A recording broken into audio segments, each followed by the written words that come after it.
and a soft warmth flowed into his body. Snapped. When you get down to earth, the world in your eyes suddenly becomes clear, surrounded by lush water grassland. A clear stream gurgled from the valley between the two peaks, accompanied by the light cries of warblers. It is the season when flowers burst out of bud. But his sight was not only focused on the near, but far away. He could also see the vast wilderness, vast mountains, and rushing rivers. If the mountain hadn't blocked his view, he could see thousands of miles away. And the sounds that filled my ears were not just the singing of wind singing birds. There are also the sounds of flowers blooming, vines climbing, and people walking in the distance. Appeared, clairvoyant and clairvoyant. This feeling of being forcibly changed in body shape is quite magical. Li Chu felt it quietly, and felt that it was quite similar to those ethereal forms. Virtual reality. He vaguely felt that he had touched some profound meaning.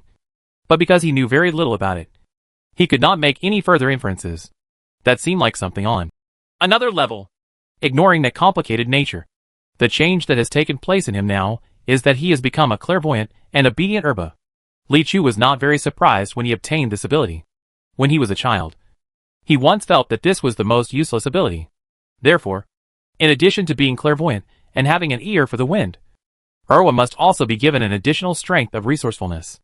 Of course, he has not forgotten that the key to the second level of Secret Realm is to find snake spirits and scorpion spirits, which means that the battle is not all. This ability is still very powerful when looking for things. Shouldn't I find someone to cooperate with me? And he could feel that his spiritual power still existed in his body. In other words, the abilities in this secret realm are still based on one's own strength. And the strong will always be strong. So, will there be any difference between my own spiritual power and the second baby's ability? He was about to experiment when he suddenly heard a very neat but dense set of footsteps. Not human footsteps. It's a phantom that still exists here. And he was running rampant and extremely brutal. It feels like it's coming towards you. Is it the smell? Li Chu subconsciously wanted to draw his sword, but his hand came up in vain. Only then did he notice that his appearance had also changed dramatically. Wearing a small golden cardigan, the lower body is covered by gourd leaves, and there is a small golden gourd on his head. The original Taoist robes and sword pouch were gone. Don't you think it's a bit shameful to look at other people's clothes and dress like this yourself? Like an exhibitionist. Especially when he thought that his appearance would be broadcast live to the outside audience. He felt even more uncomfortable. At this time, he couldn't help but think that it would be great if Liuhua had the invisibility ability. Then he must have become invisible the first moment he entered this secret realm. The master turned into a gourd doll, and he is indeed the cutest gourd doll. The little koi clapped his hands excitedly, looking at the clouds. After the 7 fairy gourd seeds entered, the scene of the 6 gourd dolls that appeared was indeed the gourd doll incarnated by Li Chu with the fairest skin, the most perfect edges and corners, and the most outstanding temperament. Different from the little girl's focus. Daniel asked with concern, "What abilities do the 7 seeds have?" The Tauren of the same race next to him sat cross-legged on the ground. And the old god said, "The red seed ability is infinite power. The golden seed ability is clairvoyance and windproof ears. The yellow seed ability is indestructible. The green seed ability is to release fire. The cyan seed ability is to swallow large amounts of water. And the blue seed ability is invisibility. And the purple seed ability is to master a treasure. This is a bit hard to say. It may be very strong or very weak. It depends on the cultivation level of the body itself." Daniel touched his chin. Then the abilities that little Taoist priestly got are clairvoyance and wind ear? How is this ability? It's not optimistic. The Tauren frowned and shook his head. Clear vision and wind ear are auxiliary abilities. They don't have much effect in battle. Taoist priest Xiao Li's own abilities are also prohibited from being used. It's true. Wait. Daniel suddenly interrupted him, raised his hand and pointed in the air. You call this clairvoyance? Boom. What emerged from the dense forest was actually a giant centipede that was 2 feet tall. Looking back, its body was probably more than 10 feet tall, so that its ugly and ferocious head was about to rush through the stream, while its lower body was still winding out of the dense forest. So big, so long, so ugly. This is the first reaction anyone would have when seeing it. Li Chu couldn't hold anything in his hands. He just felt like something was missing. He secretly said something bad, looked around, and had no choice but to climb to a high place first. Thanks to his still light body, he jumped halfway up the slope in 3 or 2 steps. When he turned around, he found that the giant centipede was also climbing up. Extremely fast. No worse than flat ground. Li Chu frowned. It seemed he had to fight. But I can't use my own abilities. Only clairvoyance and ears. Do you want to kill it with your gaze? When he was thinking this way, he suddenly felt his eyes getting hot, as if a voice was saying in his ear. More than that, he gritted his teeth and couldn't run away. So he had no choice but to give it a try. The fiery power in his eyes was getting stronger and stronger, and was about to burst out.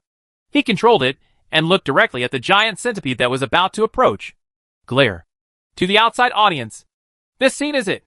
Li Chu, who had obtained the most useless ability, suddenly became calm when faced with a powerful enemy that suddenly appeared. He couldn't escape and was helpless. Just when everyone was expecting him to come up with some tricks to break the game. As a result, he turned around and glared at the giant centipede fiercely. The first level of Secret Realm. The crying man who had been looking up into the air gave a rare sneer when he saw Li Chu's desperate situation. Die! Does this little Taoist still want to stare that powerful void spirit alive? Ha ha cough cough. What the H.L. Cough cough. His sneer only lasted half, and actually turned into a violent dry cough. His eyes almost protruded from the mask, as if he had seen something extremely incredible. Li Chu stared at the giant centipede that was coming towards him.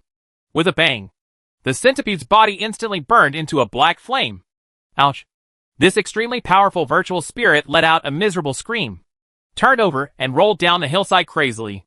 But this rolling did not help it extinguish the flames. The black flame seemed to be alive, eroding its body rapidly.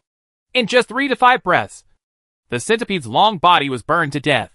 The appearance of this black flame shocked even Li Chu himself. He vaguely remembered something. Ouch! Daniel exclaimed.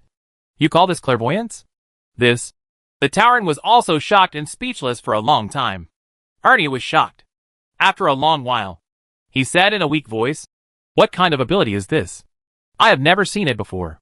The ability of the golden seed was passed down by my master. There is no doubt that there is only one possibility. What? These 7 fairy gourd seeds are strange objects that have existed in the world since the beginning of the world. Their current abilities are what my master showed when he mastered them. Nowadays, the stronger the person who masters the seed is, the more abilities he can exert. Some people can exert 50% of the power of the seed. Some can exert 70%. And maybe there are powerful people who can exert 90%. But it doesn't rule out that there is a situation where someone can exert 120% of the power. That means he has surpassed my master. 12%? Daniel stared at the sky with his eyes wide open, still vaguely suspicious, and whispered to himself, Why do I feel so much more? Chapter 196. The second baby knows eye skills. No one can stop him. When he shocked the entire first-level secret realm with a glare. Li Chu also had a vague realization. The current self is probably equivalent to possessing an immortal body. Immortal chi. Immortal body. Immortal weapon. Immortal technique. These are 4 kinds of immortal power that humans can master. As long as a land immortal has these 4 things at the same time, it means that the strength is infinitely close to that of a true immortal. Among them, the importance of the immortal body ranks second. This is why those who are born with immortal bodies are so valued. Not only do they practice at an extraordinary speed, but they also possess some kind of miraculous ability that is unparalleled in the world. Moreover, the advantage of being born with an immortal body will not disappear as the realm rises. Even if you reach the land immortals, the earth immortals with immortal bodies will be better. In fact, Li Chu once doubted whether his ability to fight monsters and upgrades could be regarded as a certain kind of immortal body. However, there has never been an immortal body that did not have spiritual roots and was unable to practice chi. This rejected his fantasy. Later, when he met the white tiger girl, he discovered that not all immortal bodies were unattainable. As long as the level was high enough, he could overwhelm her. However, now that I was in control of an immortal body, I truly realized how wonderful this feeling was. So delicious. Especially the combination of spiritual power and immortal body seems to produce some more magical changes. At least the original Irwa shouldn't be able to summon black flames at a glance. Moreover, he could clearly feel that this was not all. As long as more spiritual power is gathered into the eyeballs, there seemed to be more powerful skills waiting to be unlocked. Just as I was thinking about it, there were rustling footsteps again in the jungle, and there were occasional conversations. The voice sounded quite familiar. But to be cautious, Li Chu hid behind the rocks for the time being. Not long after, Two familiar figures walked out of the forest. A gourd baby with a yellow gourd on his head, and a stern face should be showing off his name. The other one is wearing a green gourd and has a square outline. There is no doubt that it is Duan Baipao. Huh? The noise just now should have come from here. Why are there no ethereal spirits or people? Duan Baipao said with some confusion. After the black flames burned away, not even a trace of ashes was left. So naturally they couldn't find any traces. Li Chu then stepped out from behind the rocks and called out, Duan Baipao, Commander Zhan. Oh, are you Taoist Priestly? Duan Baipao chuckled. I didn't expect you to come down too. Well, it was just a coincidence. Li Chu walked over and said, in addition to you two, there are also people from the Jiangnan King, the strange demon sect, and the demon sect who came down before me. Duan Baipao frowned. The king of Jiangnan is closely related to these two villains. It seems that this battle will take place between us. Good and evil. Li Chu asked curiously. I wonder what the big secret is hidden in this gourd cave. And why do they have to fight so hard for it? I don't know much about this in Chaotian Palace. Duan Baipao said. It is said that the Taoist priest riding the bull brought something out of the Shen ruins back then, which was related to some ancient mysteries. Li Chu saw that what he said seemed to be cryptic, and it must have involved something difficult to explain. So he didn't ask any more questions. Zhan Luming saw the color of the gourd above his head and asked, Did you get golden seeds? Yeah. Li Chu nodded. Both Chao Tianke and Chao Tianke looked at each other with a look of regret that their teammates' level is too low. Then Duan Baipao said, You are not good at fighting with your abilities. No matter you encounter Su Ling or Jiangnan King, you will easily suffer losses. Otherwise, you should go with us. Okay.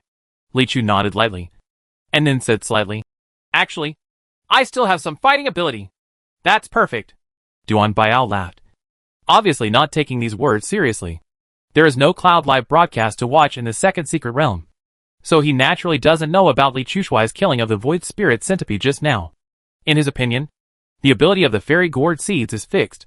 After obtaining the ability of the seed, even if you have a heavenly cultivation level, it will only amplify the effect of this ability.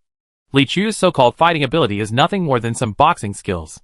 Zhan Luming said, Although hearing and sight are not good at fighting, they are very important when looking for scorpion spirits and snake spirits. Have you found any traces of them? Li Chu replied, There is too much cover here, so you may need to find it at a higher location. Duan Baipao looked around, pointed to a place and said, The peak over there is fine. So the three of them set off together to the high place he pointed to. While rushing on the road, Zhan Luming and Duan Zhang walked on either side of Li Chu, one on the left and the other on the right, showing an obvious protective posture, because they knew that one of the 7 fairy gourd seeds had the ability to become invisible. They were worried that the weak Li Chu would be attacked. At this time, on the other side of the vast dense forest, King Jiangnan, Huizhuge and Venerable Xian Ge also gathered together. The atmosphere was a little awkward for a while. King Jiangnan looked at Huizhuge on the left, then at Venerable Xian Ge on the right, and asked, What's wrong with you? Huizhuge sneered first and took the initiative to moderate. Isn't it a coincidence? Isn't it? Venerable Xian Ge looked a little confused and said, Why didn't you say earlier that you were the prince's subordinate? Huizhuge smiled and said, I never knew that the prince had any connection with the strange demon sect. King Jiangnan coughed twice and said, This matter is relatively secretive, and I couldn't tell you more about it before. I understand. Huizhuge nodded lightly. King Jiangnan said, Nothing else matters. Let's discuss how we are going to find the scorpion spirit and snake spirit now. Huh? Venerable Xian Ge yawned silently.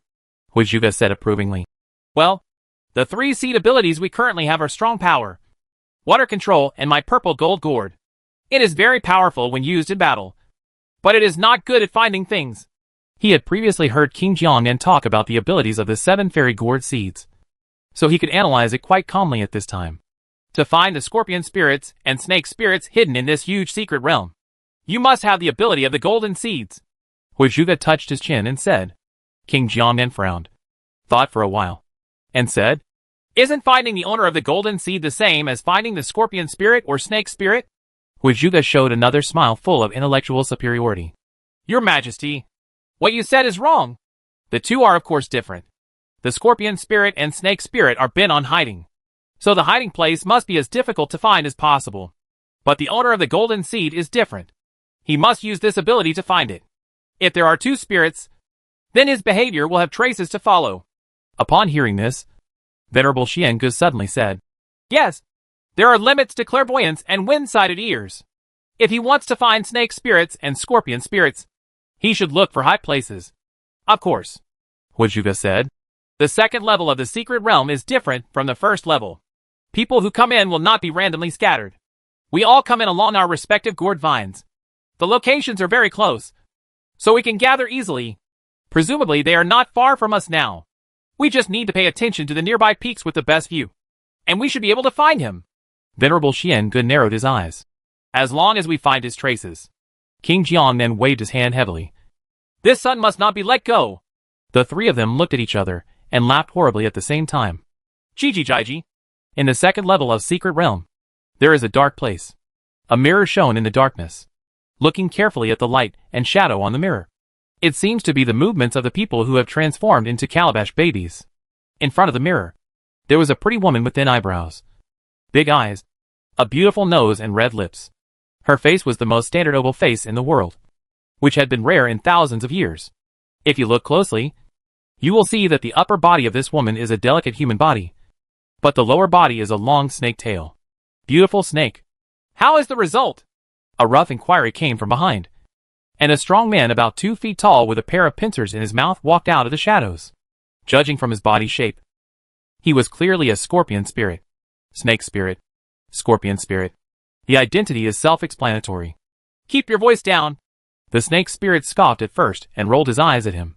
Hey, let's hide down here. Even if we have ears, we won't be able to hear the slightest movement. Right, Scorpionling said with a smile. Be careful with a 10,000-year ship. If you are not afraid of death, don't drag me to be buried with you. Snake spirit muttered. The scorpion spirit shrank its neck and said weakly, Just now your voice was hoarse from shouting. The snake spirit immediately turned back and glared at him. Who is to blame? Blame me. Blame me. Scorpion spirit nodded and admitted his mistake. But I don't know why. But I feel more and more proud of this mistake. As he spoke, his chest puffed up. The snake spirit turned back and stared at the mirror with an unkind look on his face.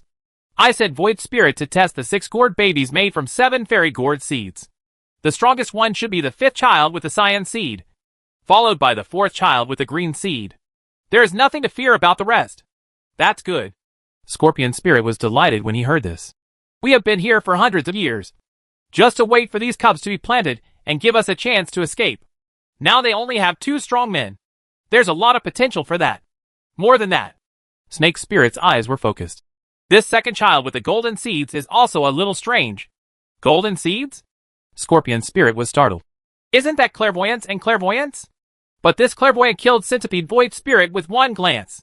The black flame through the precious mirror made me feel faintly frightened. I don't know where he came from, Snake spirit said. Huh? Scorpion spirit frowned his thick eyebrows. If that doesn't work, kill him first. As long as we kill him, we can go wherever we want. No need. Snake spirit raised his hand. Looking at the situation, they are also 2 groups, and they are not very friendly to each other.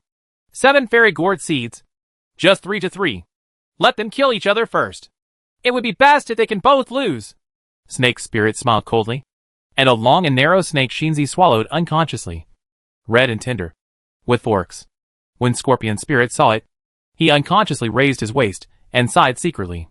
At this time, on the distant mountain peak in the mirror, the Erwa transformed into Li Chu suddenly raised his head, as if he could see through the mirror where the snake spirit was. Ah! The snake spirit gasped in fright, took Shinzi back, and couldn't help but let out an exclamation. The snake spirit couldn't hear it.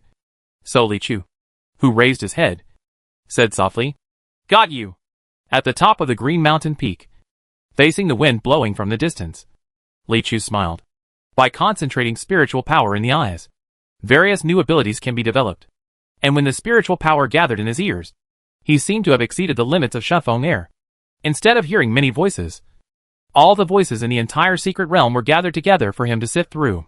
He heard the whispers in the distant jungle and the secret heartbeat under the deep sea. This is something more than simple hearing can explain. This ability is more similar to the legendary. Listen carefully. Legend has it that Di Ting also has the ability to listen to people's voices. But he hasn't mastered this yet. Maybe because his spiritual power is not enough. But it's enough to find the snake spirit and scorpion spirit. Duan Baitao looked at him with joy on his face. You found it so soon? Yeah. Li Chu nodded. Where are the two spirits hiding? Duan Baitao asked. Li Chu shook his head again and said softly, Someone is coming. Just when he was listening in the wind, he had already noticed the approach of 3 other footsteps. Venerable Xian Gu, King Jiangnan and Huishuge. The 3 of them never concealed their steps, because they knew that no matter how much they concealed, they could not hide from Sha Feng. It's better to be more direct and charge straight up. Bang. There was a heavy sound of footsteps. King Jiangnan took the lead and appeared in front of the peak. Duan Baitao, I didn't expect you two to be together. King Jiangnan looked at Duan Zhang with a dangerous expression. Duan Zhang responded with a smile. It's okay for us to get together with Taoist priestly. But for you, Prince, to get together with the demon sect and the strange demon sect, you're playing with fire a little bit. Oh, what are you talking about? I don't know. King Jiangnan shrugged. These are just the friends I met in the secret realm. Where they came from and what their purpose is. It has nothing to do with me. Since the prince is determined to take risks, I have nothing to say. Duan Baitao shook his head coldly. So there's nothing to talk about? King Jiangnan also snorted and then waved his hand. Start a group. 3 on 3. There are 3 combatants on your side. But there is an auxiliary on the opposite side. Defeat is certain.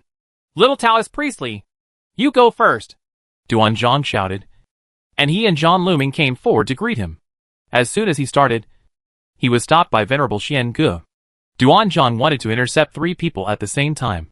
He opened his mouth and spit out a raging fire to block the way. However, Venerable Xuange was also prepared. He spit out a wall of water that covered the sky and blocked all his fires. Water and fire merged, instantly turning into a smoke screen.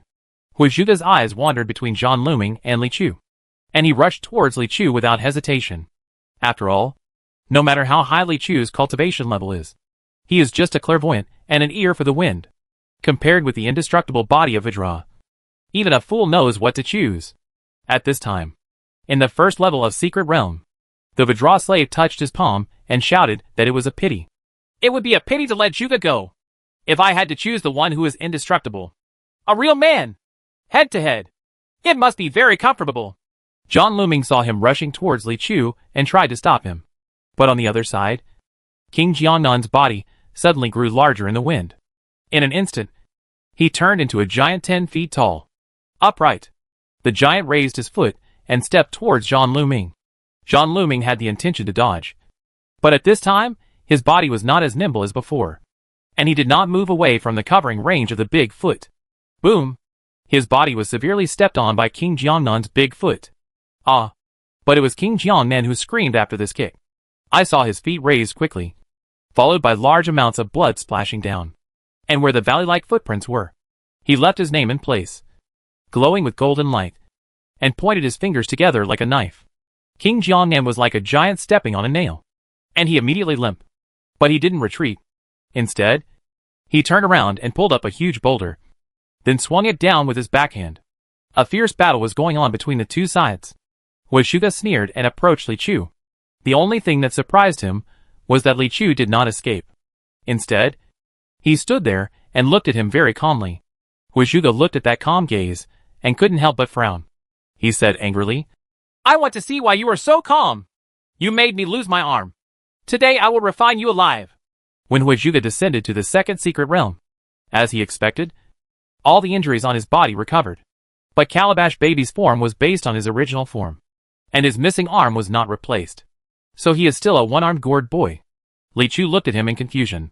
Didn't you cut it off yourself? Shut up! Huishuge shouted. He hated Li Chu so much that he took out a purple gourd with a grin and was about to lift it up. Ever since he got this gourd, he has been shocked by its power and killing power, which is simply unbelievable. He can't wait to take this treasure and get rid of the defenseless enemy of his life. Ants, look at how powerful this purple gold gourd is. Be afraid? Tremble. Howl. Li Chu's eyes narrowed. He knew that Chiwa's purple gourd might be the most powerful magic weapon here. Immediately, he didn't dare to let Huishuge spread his wings again. In desperation, he suddenly closed his right eye, leaving only one left eye, staring at Huishuge. Just taking a look is naturally much faster than Huizuge raising his hand. Huizuge was a little confused by his behavior. But for a moment, alarm bells rang in his heart. It seems like something bad is about to happen. At the critical moment, he chose to trust his intuition. Dodge! Huizuge's body suddenly flashed to the left. This move actually saved his life. Because in the next second, an invisible vortex appeared in the air, and the center of the vortex rolled up, and everything swept and disappeared instantly. Laugh. He felt a chill on his shoulders. And when he glanced, he saw a terrifying scene. His right arm completely disappeared. He didn't even see clearly what magical powers Li Chu had used. He just glanced at himself. I was completely unconscious for a moment. What kind of pupil technique is this? How the I could this be clairvoyance? The severe pain that followed stimulated his brain to work rapidly. And he made the wisest choice at the moment. Escape. The team battle collapsed. I withdrew first, and my teammates sold out and ran away, without giving King Jiangnan and Venerable Xian Ge any time to react. He shouted loudly, "The wind is tight!" Then the whole person jumped down from the hillside, running and rolling. He disappeared in the blink of an eye. This is called the 36 strategies of collapse and betrayal. Although Li Chu's body has the power of an immortal body, it can't perform the Londai Cloud Walk, and it really can't catch up with him when going downhill. No way. Huizuge is now in the form of a bachelor, and it is very convenient to roll. Chapter 197. Let me feel the pain from now on. Something's wrong. Retreat first. After Huizuge said, "The wind is tight, and the wind is blowing." King Jiangnan and Venerable Xian Ge, who were fighting fiercely over there, also quickly discovered that something was wrong here. Huizuge, who had the strongest combat ability, was killed by a support ability user alone? What else is there to fight? The two of them immediately looked at each other. Each made a feint, then turned to leave. Want to leave? How could Duan Baipao let them go so easily? A dragon-shaped flame immediately followed them away. Venerable Xian Ge did not hesitate, puffed up his chest and abdomen, and spit out all the water that had been stored before. The confrontation between Zhang Luming and King Jiangnan has never been clear. At this time, King Jiangnan suddenly pulled away and could not stay. Boom! The huge wave surged into the sky, annihilating all figures in an instant. Venerable Xian Ge sat on King Jiangnan's shoulders, and the giant spread his long legs and disappeared in a flash. No one could catch up with him when he couldn't use the wind control technique. This melee came and went in a hurry, but it was settled in the blink of an eye. It's just that when Duan Baipao and Zhang Luming turned back to look at Li Chu, their expressions were slightly complicated. Duan Baipao was a little surprised and asked, "Little Taoist Priestly, how did you defeat that villain?" "As far as I know, the ability of the purple fairy gourd seed is the most powerful among the 7 fairy gourd seeds." They had their backs to Li Chu just now, so they could not see the situation as clearly as the two enemies opposite. Li Chu replied calmly, "I told you that I have certain fighting abilities. My immortal gourd magic body at this time is not only clairvoyance and wind ear, but also seems to have some additional pupil skills. Eye technique?" Duan Baipao pondered for a moment. There are many magical methods for practicing eye skills in the world, and there are also several methods for innate immortal bodies. Seriously speaking, John Lu's 7 stars Xiao Ming can be regarded as a derived pupil technique. But clairvoyance also comes with additional eye skills, which he didn't know about. Back in the days when the Taoist riding a bull traveled around the world, he used these 7 fairy gourd seeds many times. Using this fairy gourd seed to spread beans and create an army, you can summon 7 gourd dolls with super magical powers. You can also combine the 7 into 1 and summon the gourd King Kong, who combines 7 magical powers.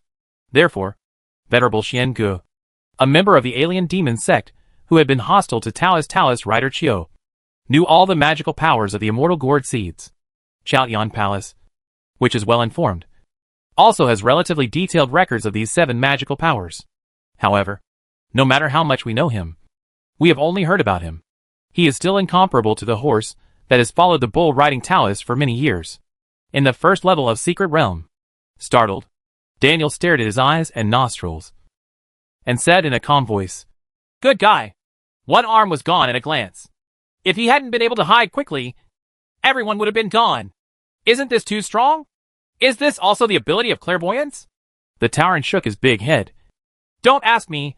I haven't seen it. I don't know anything." In fact, the Tauren's heart once collapsed. According to his knowledge, his old master, Taoist Rider, was the most powerful cultivator in the world. However, being able to develop new abilities from the immortal gourd seeds can only mean one thing. That is, Li Chu's cultivation level is stronger than that of Taoist riding the bull. It might be a coincidence once. But why is it that this time and twice it is getting more and more outrageous? It seems impossible to refute. But how could it be possible? My master is a great demon who has been practicing for thousands of years. To be able to practice the way he did today, he had to go through many years of hard training and experience in the cold and summer. Even if Li Chu is extremely talented and even reincarnated. How old is he? Even if he started practicing cultivation in his mother's womb, he still has to teach the basic method. Right? Now faced with Daniel's question, he could only shake his head. I'm just an old scalper who never went to school. I do not know anything. I just want to be quiet. Don't ask me who Jingjing is. On the other side, the crying-faced man was also deep in thought. Like the smiling man, he was a stubborn rock on a certain mountain in the western region. He was enlightened by an unspeakable boss of the alien demon sect many years ago, and became his lackey. For hundreds of years, the two of them have been sharing joys and sorrows, as if they were one body. After the smiling man was suddenly killed by Li Chu, the crying man once harbored a deep hatred for the little Taoist priest, and wanted to kill him immediately to avenge the smiling man. But after watching Li Chu's actions twice, he fell silent. Then I thought about it carefully. He thinks, I don't seem to be very familiar with the smiling person. It was definitely not that he was scared out of his wits by the little Taoist priest. But it just seemed that his desire for revenge was not that urgent anymore. Yes, but not necessary. Deep in the forest, King Jiangnan, Venerable Xian Ge, and Hui Zhuge reunited.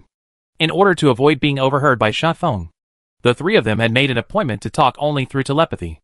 Although he can't use his original magical powers, it's likely Chu's spiritual power has been preserved. The cultivator's spiritual consciousness and true energy are also preserved. And methods such as spiritual sound transmission can be used completely. Yeah, King Jiangnan hesitated to speak. Yeah, Hui Zhuge hesitated to speak. Trash.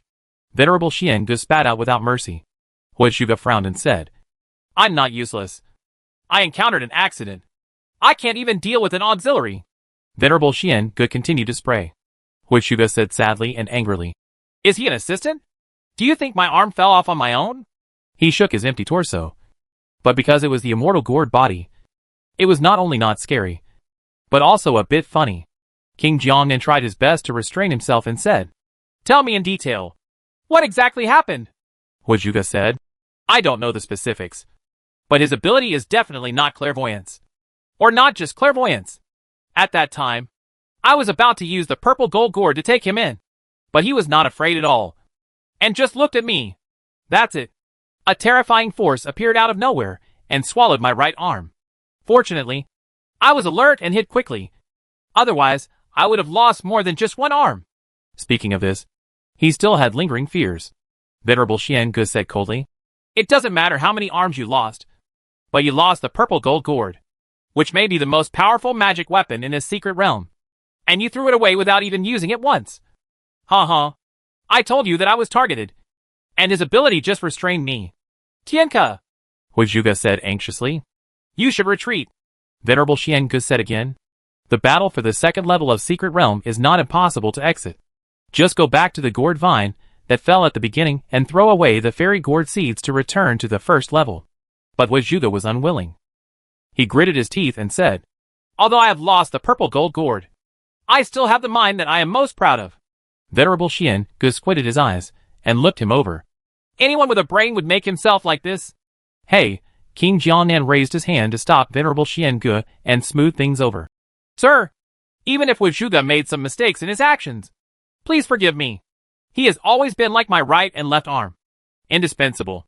Hui Zhuge almost shed tears and looked at King Jiangnan.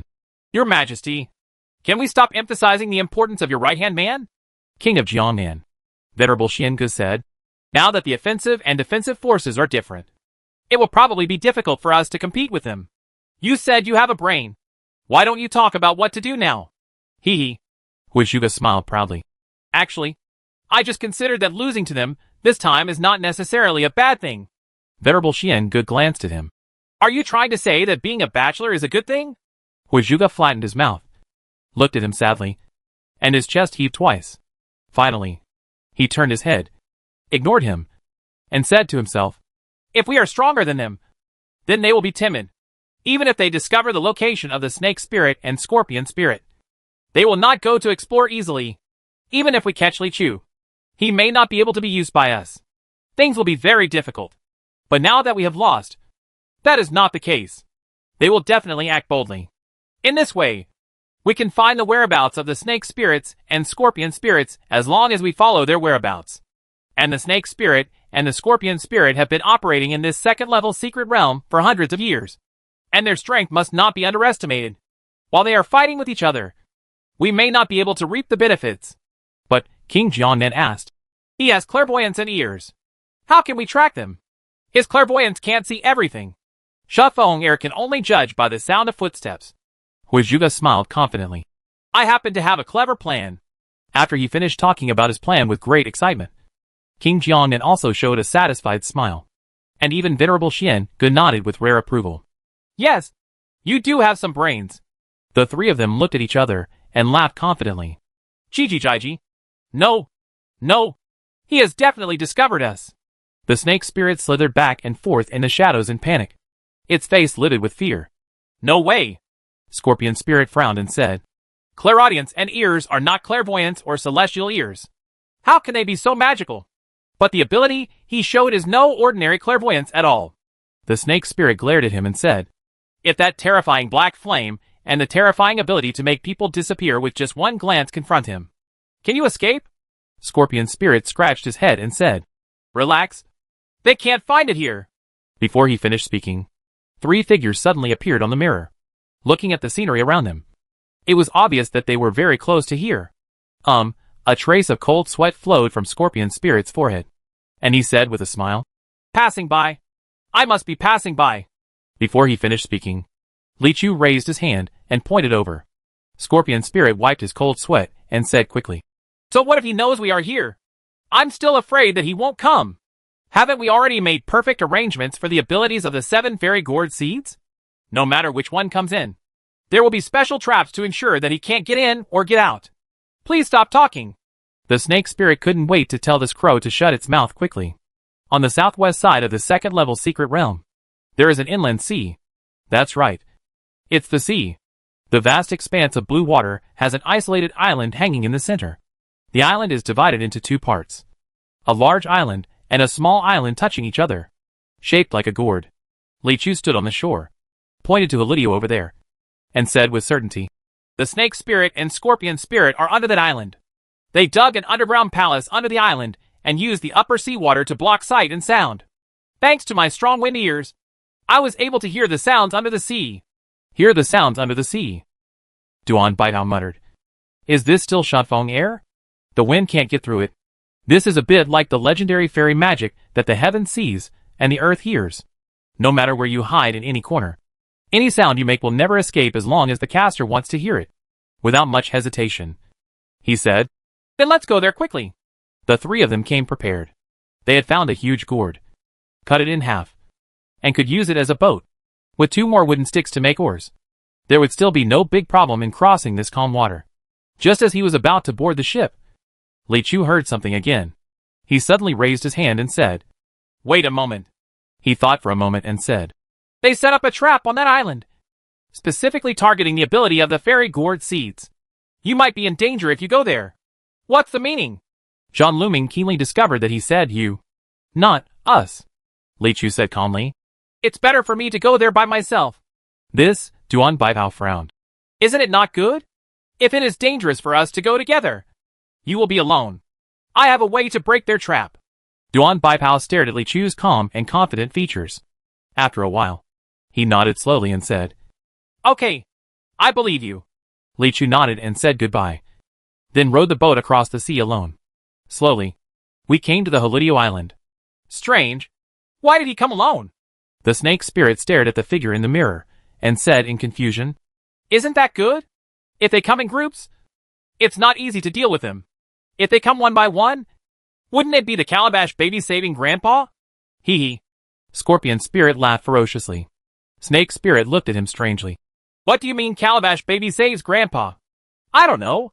Anyway, they just want to die one by one. Scorpion Spirit scratched his head and said casually. I hope, Snake Spirit said. I don't know if he can find the entrance to this underground palace. I'm just afraid he can't find it. Scorpion Spirit chuckled. Our underground palace is as solid as a rock. I want to see how powerful he is and how he can break in. Wait, what is he doing? Snake Spirit was suddenly startled.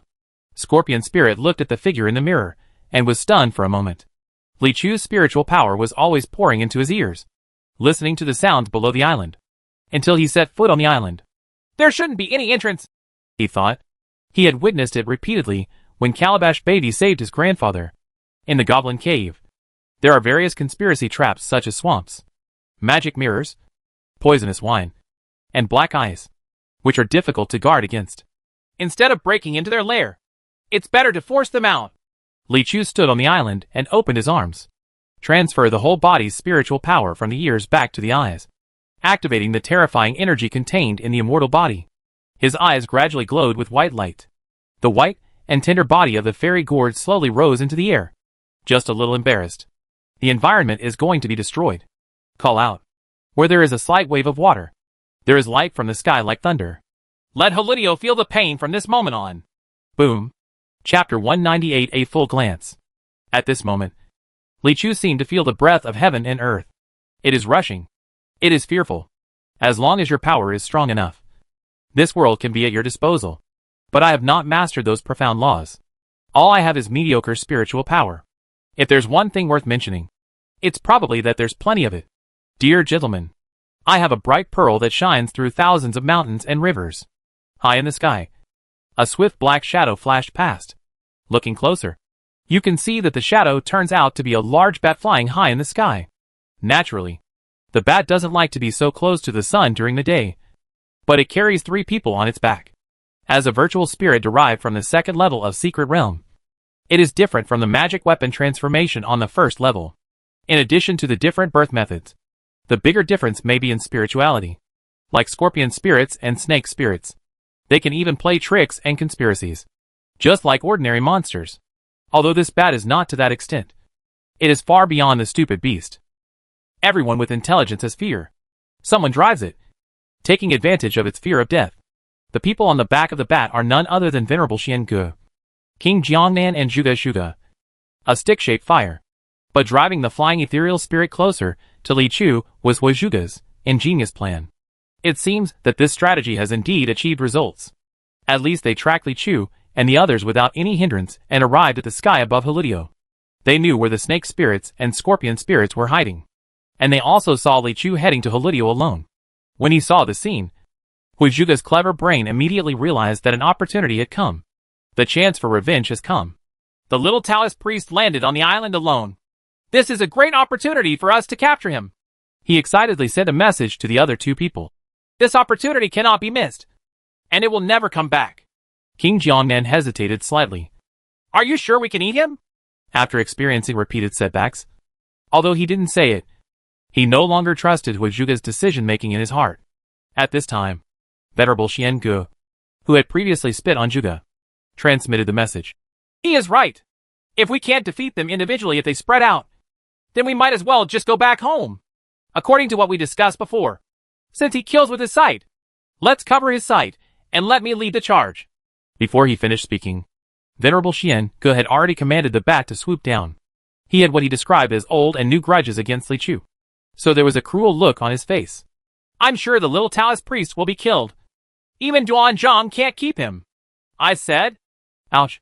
The bat also screamed with a strange tone and quickly approached Li Chu. But Li Chu suddenly stood up in the air and opened his arms, as if he was actively greeting him. He hasn't discovered it yet. Seeing the distance being quickly shortened, Huizhuge felt secretly happy, secretly thinking that his strategy was effective. But, did Li Chu really not notice them approaching? No, he found out. But not only was he not afraid, he was also a little strange. Are they rushing down so excitedly to feel the pain? Take a full look. Call out. The destruction initially brought not a shocking sound, but a blinding white light. Accompanied by the white light is unparalleled repulsion. When the white light touched the mountain peak began to roar painfully. Rumbling, rumbling, rumbling. When the white light touched the island began to tear apart painfully. Cracking, cracking, cracking. When the white light came into contact with the trees began to explode painfully. Hissing, banging, banging, banging. When the white light came into contact with Huizuge began to wail in pain. Holy shit! It's as if Saluo has come to the world. As if the end is coming. Everything enveloped by the white light was repulsed for hundreds of miles without roots, and completely annihilated by those with roots. In an instant, thousands of birds flew away, and thousands of people disappeared. The bat that swooped towards Li Chu and the 3 people on its back were thrown far into the sky without even touching a piece of his clothes, turning into a few cold stars. Huizuge seemed to roar something in his hoarse voice, which sounded vaguely like, "I will definitely not come back." Underground. At first seeing Li Chu's unusual behavior, Snake Spirit frowned. "What does he want to do?" Scorpion Spirit smiled confidently. "What the hell is he doing outside? Can he still level our underground palace?" Boom. Before his smile solidified, he saw the white light emitting, then touching the island's land. And immediately, the earth cracked. Cracked again and again. Split to the bottom in an instant. Bang. Tremble. Then the underground palace started shaking crazily. In less than a second, thousands of rubbles fell to the ground like rain. The walls on all sides were cracked like nets, and the sky collapsed. At this critical moment, Snake Spirit's eyes flashed brightly. She raised her hand and did something she had always wanted to do. Snapped. Scorpion Spirit was slapped hard. Caught off guard. Scorpion Spirit was stunned and covered his face innocently. "Why are you hitting me?" he asked anxiously. "You have already worked so hard. How can I have the time to play with you?" "It's cool, but it's not the right time." Snake Spirit gritted his teeth. "I'm going to hit you for your bad mouth." There was a lot she wanted to say. "I told you from the beginning not to talk nonsense. Not to talk nonsense. But you have been here wringing out the milk. Well now, when death is imminent, let me see if you can keep your mouth shut." But before he could finish his words, there was a rumble, and the collapsing gravel submerged the 2 of them. "Yeah." Duan Baipao hesitated. "Yeah." John Luming hesitated. Only then did Duan Baipao understand why Li Chu said, "You were in danger in the past." But he dared to go there alone, because this danger was brought about by him. There is an underground palace under the island, and there are traps in the underground palace. In order to avoid entering the trap, the entire island is destroyed. Right. It's really a smart choice. John Luming looked far away. So is this what clairvoyance means? Kill one person with one glance and leave no trace behind. Duan Baipao scratched his head. I didn't expect it either. I once thought this was just an auxiliary magical power. John Luming was silent for a while. No one can see the turmoil in his heart. He also gained the ability to manifest the immortal gourd body. But he could not imagine how he could achieve the level of Li Chu. He once thought that he was enough to stir up troubles in the world. Now it seems that I have been sitting in a well and watching the sky. The goddess of Guanhan, the prodigy of Shishao, the Buddha of Yunfu, the light of the righteous path, the overlord of the Chu family, and the Qilin of the Han family. Thinking of these names that, together with his own, were talked about as the top generation in the world. John Luming couldn't help but sneer. Compared with Li Chu, I'm not targeting anyone. Everyone on this list is trash. Hoo ho ho. In the first level of the secret realm, no one who saw this scene from the clouds could catch their chin, and all of them had their mouths grow to the ground. Daniel yelled several times in succession and shook his head, but he could never find some suitable words to express his shock. It is true that if you are outside, you can destroy an island in one step. Although it is an exaggeration, it is not like this. At least Venerable Xian Gu would have no difficulty in doing this. But in the second level of the Gourd Cave, everyone only has certain magical powers. Even Venerable Xian Gu has been weakened and has no redeeming qualities except that he can spray water. And Li Chu, who has what is supposed to be the weakest ability in the game, still maintains a heaven-defying stable performance, and always regards it as his fundamental goal to not give up until people are shocked to death. Although he doesn't say it, said, but every inch of his body trembled with the words, "Mortal, it's really too much." After smacking his tongue, he looked at the tower next to him again and said with emotion, "Why is Taoist priestly so strong?" The tower buried his head deeply between his knees and replied dully, "I don't know. Don't ask me." His worldview, which was shaky at first, has now shown signs of completely collapsing. At this time, the little Koi suddenly said, I know why the master is so powerful. There was a secret and proud smile on her face, as if she knew something inside. Oh, expand and tell me. The two cows suddenly became interested.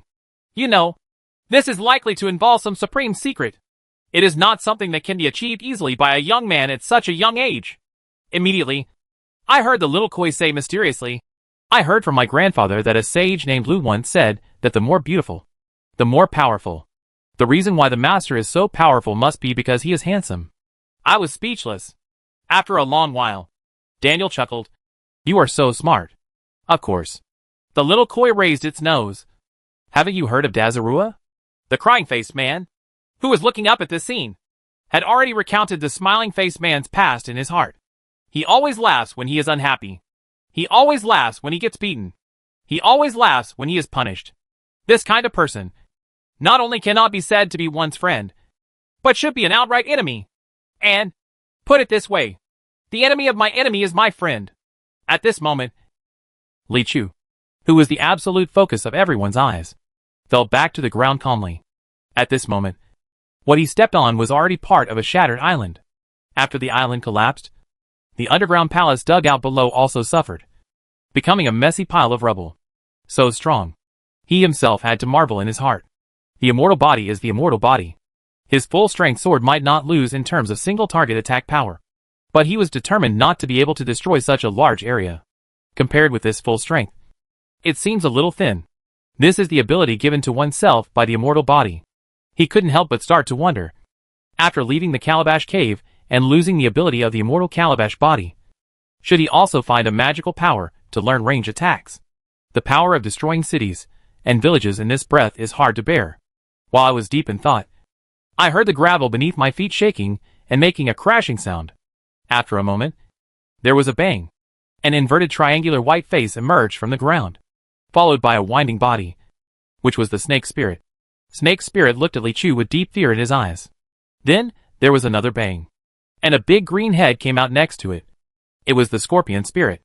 As soon as the scorpion spirit got its head out, it shouted, Wow!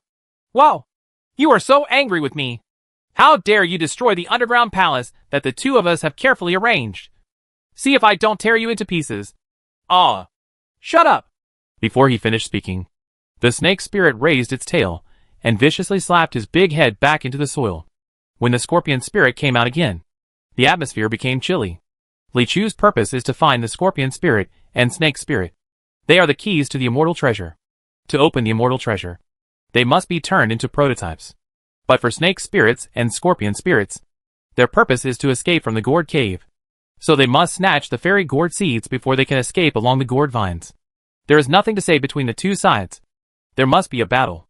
Where the storm begins, Snake Spirit was the first to attack. He raised his hand and raised a glass inlaid with gold ray, with dazzling green light and brilliant treasure. As you wish. Do as I wish. Come out! Big! Give me a big one! I want to get bigger! Ah! Hulong long long. A strong wind blew, causing huge waves on the flat ground. Amidst the rumble, a huge bronze hand measuring several feet broke out of the ground. Pass. The surrounding land collapsed, and an extremely huge bronze giant was unearthed. Compared with this bronze giant, the previous giant body of King Jiangnan actually seemed a bit small. At the same time, an arm made of countless entangled roots stretched out. And what followed was a figure that looked like a giant tree transformed into a spirit. Its size was even larger than that of the bronze giant. In the south, raging fire rose, and a figure made of black material with blazing fire around it suddenly appeared. In the north, a huge figure emerged from the mighty sea water. This giant was composed of blue sea water. Just to form it, I am afraid half of the river's water would be used. In the center of the four directions, countless rubbles trembled and rolled as if alive, gradually combining into a huge entity. Suddenly, 5 mountainous giants appeared on the broken island, blocking out the sky and the sun. This island, this sea, this square of heaven and earth suddenly became smaller. It's also like they are the aboriginal people here. And Li Chu is the ant that accidentally got here. But this ant was very calm. It was frighteningly peaceful. Over there, Scorpion Spirit smiled ferociously and said, Stop pretending. No matter how strong you are, and how advanced your cultivation is. If you unleash such a devastating blow, I'm afraid you've already run out of gas. I don't believe you. We can still deal with the 5 elements giant now. So die. This time the snake spirit didn't stop him, because these were what she wanted to say. In all their arrangements, the 5 elements giant is already a powerful trump card at the bottom of the box. Success means life. Failure means death. And there is no room for recovery. Originally, the 5 elements giant was supposed to be used to prevent the 7 fairy gourd seed owners from attacking together, and was the last way to meet the enemy. But Li Chu's move really scared the snake spirit out of its courage. If he didn't use this move, it would be too late. Although it is a helpless move. But this blow will kill. Giant? Li Chu looked calmly at the giants blocking the sky from all directions and blinked. Like, I have one too. Chapter 199 1 verses. 5 1 verses. 5. Big. Since ancient times, human beings have had an extraordinary love for large objects, which can even be said to be worship. As early as the savagery period, the ancients imagined various giant objects as tribal totems, such as giants, giant trees, and giant beasts. Few people will worship objects smaller than themselves. It can be said that in their eyes, bigness represents power. In a sense, this is indeed true. At the same time, big can also represent beauty. For example, in a popular context. So, when the 5 giants with their heads in the sky and their feet on the earth really appear in front of them, the visual impact they bring is quite strong. People's imagination of giants is often accompanied by slowness, clumsiness, and other shortcomings brought about by their hugeness. However, the fact is that when a person is really many times older than you, the distance he can cover in one step is far beyond your imagination. At this time, the 5 elements giant came to Li Chu almost in the blink of an eye. Fists, feet, fingers, claws. Each of their tiny impacts seemed to kill the ant 10,000 times. But Li Chu remained motionless. He had a clear understanding in his heart, and his spiritual power gathered in his eyes again. And so did I. The giant. Not a lie. Boom. A stream of spiritual power as thick as mutton-fat white jade gurgled out of his body, and quickly condensed into a translucent human-shaped shield outside his body. The speed was extremely fast, and it was continuous. It seemed that there was an ocean of spiritual power hidden in his body. Bang! Almost in the blink of an eye, the spiritual power gathered into a behemoth that was not inferior to any giant. And Li Chu's figure was wrapped in the center of this spiritual giant, with an indifferent expression, like a god. Every move of the spiritual giant will come from his physical body. Although he has obtained the fighting qualifications of the same size, Li Chu is actually not good at boxing and kicking martial arts. What's more, it's 1 versus 5. The situation still looks very serious. And although summoning the spiritual giant was quick, it took a while. In this moment, the nearest rock giant had already arrived beside him. Therefore, despite the bang, the spiritual giant still received a punch from the rock giant. Good fight! Scorpion Spirit cheered in advance. Following this punch, the spiritual giant's body rippled heavily. Then, Li Chu started his actions. As a young Taoist priest who is not good at fists and kicks, his movements are simple and ordinary. Half turned around, he punched the nearest rock giant. Just as he punched himself, he punched him back. The rock giant didn't even dodge. This is how the giant fights. Standing on the ground and punching to the flesh. Bang. Then he was penetrated into the flesh. Not only penetrated the flesh, but also penetrated the flesh. This seemingly light punch actually hit him directly in the chest. Not only that, the power of this punch seemed to continue, and then began to spread from the spiritual giant's fist, like a spark falling on paper, sweeping across the whole body in an instant. Boom! There was a louder roar. The rock giant, with its huge body, was directly defeated by this punch. Countless gravel fell from the sky and hit the open space heavily. Scorpion Spirit, ? Snake Spirit, ! Even Li Chu himself was a little surprised. The power of this punch was so powerful. The 4 giants surrounding them from the other 4 directions froze at the same time. 1 against 5. What should I do if it's too difficult? Li Chu gave the best answer. If you kill one first, won't it become 1 against 4? Isn't it difficult to beat 4? If it's still difficult, then kill another one. So Li Chu took the initiative and rushed towards the seawater giant in front of him. Roar! The sea giant roared like a roaring wave. Immediately, giants from all directions rushed over. If they were smart, They would definitely run away at this time. But they are just puppets controlled by Rui. And they don't care about their own survival. Bang, bang, bang, bang. The 4 punches landed on the spiritual giant together, causing larger ripples to suddenly appear on his body. Then, boom, the spiritual giant's light punch landed on the seawater giant. His body is made of seawater, and is not as hard as the rock giant. But it is much more tolerant of force. The so-called softness overcomes strength. The so-called best is like water. The so-called boom. After one punch, the seawater giant exploded. It exploded into a sky full of blue, turned into a heavy rain, and fell in the sea near Halutio. Snake Spirit's eyes trembled, and his heart suddenly felt despair, although of similar size. But this is not a level battle at all. The 5 elements giant can't break through the defense at all. But the spiritual power giant can kill someone instantly with one blow, even though they are attacking more and less. It is like a group of 3-year-old children beating a strong man. The number has no meaning. Similarly, Scorpion Spirit was also frightened to the point of splitting his liver and gallbladder. He shouted, "Why is this kid so powerful? Let's run away. The remaining 3 giants can't stop him for a while. If we run away now, we may not be able to find him." Opportunity for revenge. Snake Spirit nodded helplessly. Although he is a fool, he is right. If you don't leave, it will be too late. She immediately waved Rui and gave the last order to the remaining 3 giants, which was to try to hold off Li Chu as much as possible. Then he turned around and fled towards the sky with the Scorpion Spirit. The remaining 3 giants received the order and all roared. Roar. The Bronze Giant has the strongest body. The Flame Giant has the most lethality. And the Root Giant has the strongest toughness. These 3 are extremely difficult opponents. Then, Li Chu raised his hand. The spiritual giant outside the body made the same move. The difference was that a huge sword made of condensed spiritual power instantly appeared in his palm. The spiritual flames are fierce and murderous. The other 3 giants were dumbfounded. You had an overwhelming advantage. But in the end you drew your sword first. Is there some lack of martial ethics? Boom. The flaming giant sword was swung. And the sound of breaking the wind was a loud rumble. Boom, boom, boom. With 3 explosions, this sword directly killed the 3 giants together. The 3 giants collapsed together. The heaven and earth trembled. But Li Chu was not proud. He knew that these giants were just puppets, and the real target had already taken advantage of the gap to escape. But, where can I escape? Call. The giant sword in the palm of his right hand completed its mission and slowly dispersed. Li Chu raised his left hand again. Boom. As his spiritual power gathered, a huge war bow slowly appeared in the palm of his left hand. The body is as straight as a dragon. Li Chu's eyes glowed with dazzling white light, and he glanced around coldly. If it weren't for his distant gaze, people would almost forget that it was just a pair of clairvoyants. After a moment, his gaze froze.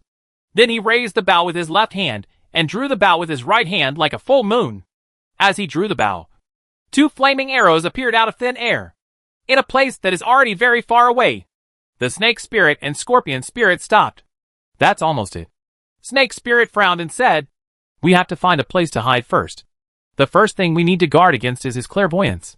Only then did Scorpion Spirit dare to smile and said, "Don't worry. Even if he punches one, he won't be that fast." Before he finished speaking, he suddenly shivered for no reason. "What's going on?" he muttered. At the same time, Li Chu, hundreds of miles away, groaned. Middle. Chapter 200. The Most Secret Cave. Snake spirits and scorpion spirits have lived on the 2nd level of this gourd cave since their birth. Although they have derived intelligence that is not weaker than that of humans, there are still many things that they have never seen before. For example, a shooting star. On this day, they met. A flying fire meteor burning with white spiritual flames pierced the sky, dragging a long flame tail, and rushed from the distant sky beyond the sight. That picture is so beautiful. Scorpion Spirit didn't dare to look. Boom. When the arrow came closer, the sound of howling wind immediately filled their ears. The arrow tip formed by the concentrated spiritual power was very thick, but it penetrated their bodies very easily, then disappear. There was only a faint sound of tearing silk. It seems like nothing happened. The Scorpion Spirit looks at the Snake Spirit, and the Snake Spirit looks at the Scorpion Spirit. "Is everything okay?" Scorpion Spirit asked tentatively. Bang. After this sound, his body suddenly shattered into pieces, and scattered into a cloud of light scattered across the sky. After the light spot disappeared, what remained in place was an old green tiger talisman. The unwilling figure of the snake spirit also dissipated and turned into a green rui. In a sense, they did not die. They just changed into their original form. Maybe this form is a little boring, but as long as there are conditions to produce ethereal spirits, they can still return to this world. After a long time, Li Chu's figure just appeared here. Next to him were Duan Baipao and John looming with complicated expressions. This came from Chao Yan K. One large and one small. The reason why they brought Li Chu along with them was partly because they wanted to cooperate with his clairvoyance, but also partly because they were worried about his safety and wanted to take care of Li Chu's auxiliary ability. Never imagined it was so comfortable to lie down all the way. In the report of the newly promoted Shuani guard Li Sini, Duan Baihao once thought that she lacked performance and relied too much on the power of people in the world, and was not satisfied with this. Now that I think about it, being able to calmly follow Li Chu and call him 666 is not a bad skill. After all, most of the time, they were too surprised to make a sound. Out of the intuition of a civil servant, Duan Baipao's eyes kept wandering around Li Chu, wondering where this monster came from. If a great power is reincarnated, which earthly immortal should it be? Seeing that his cultivation level is very different from others. Which lineage did he cultivate? And his appearance? Is it real or fake? If it's fake, can you give me a fake one? While thinking wildly, Li Chu had already held the two treasures in his hands. Tiger talisman. Rui. Duan Baipao glanced at it, and then said, "These two objects should be the key to entering the immortal song." When Rui was in Li Chu's hand, the precious light began to shine, and the light seemed to be pointing in one direction. He was so blessed that he raised the wish high and saw a long beam of light pointing to somewhere far away. Extremely clear. This way. Several people looked at each other and rushed over. Follow the beam of light all the way to the west. What I finally found was a mountain that was not surprising. There are many high mountains and ridges in Hulu Cave. Without good guidance, you may never reach this place in your life. According to the guidance, the three of them passed through a narrow skyline between mountains, and then suddenly they came straight to an open valley.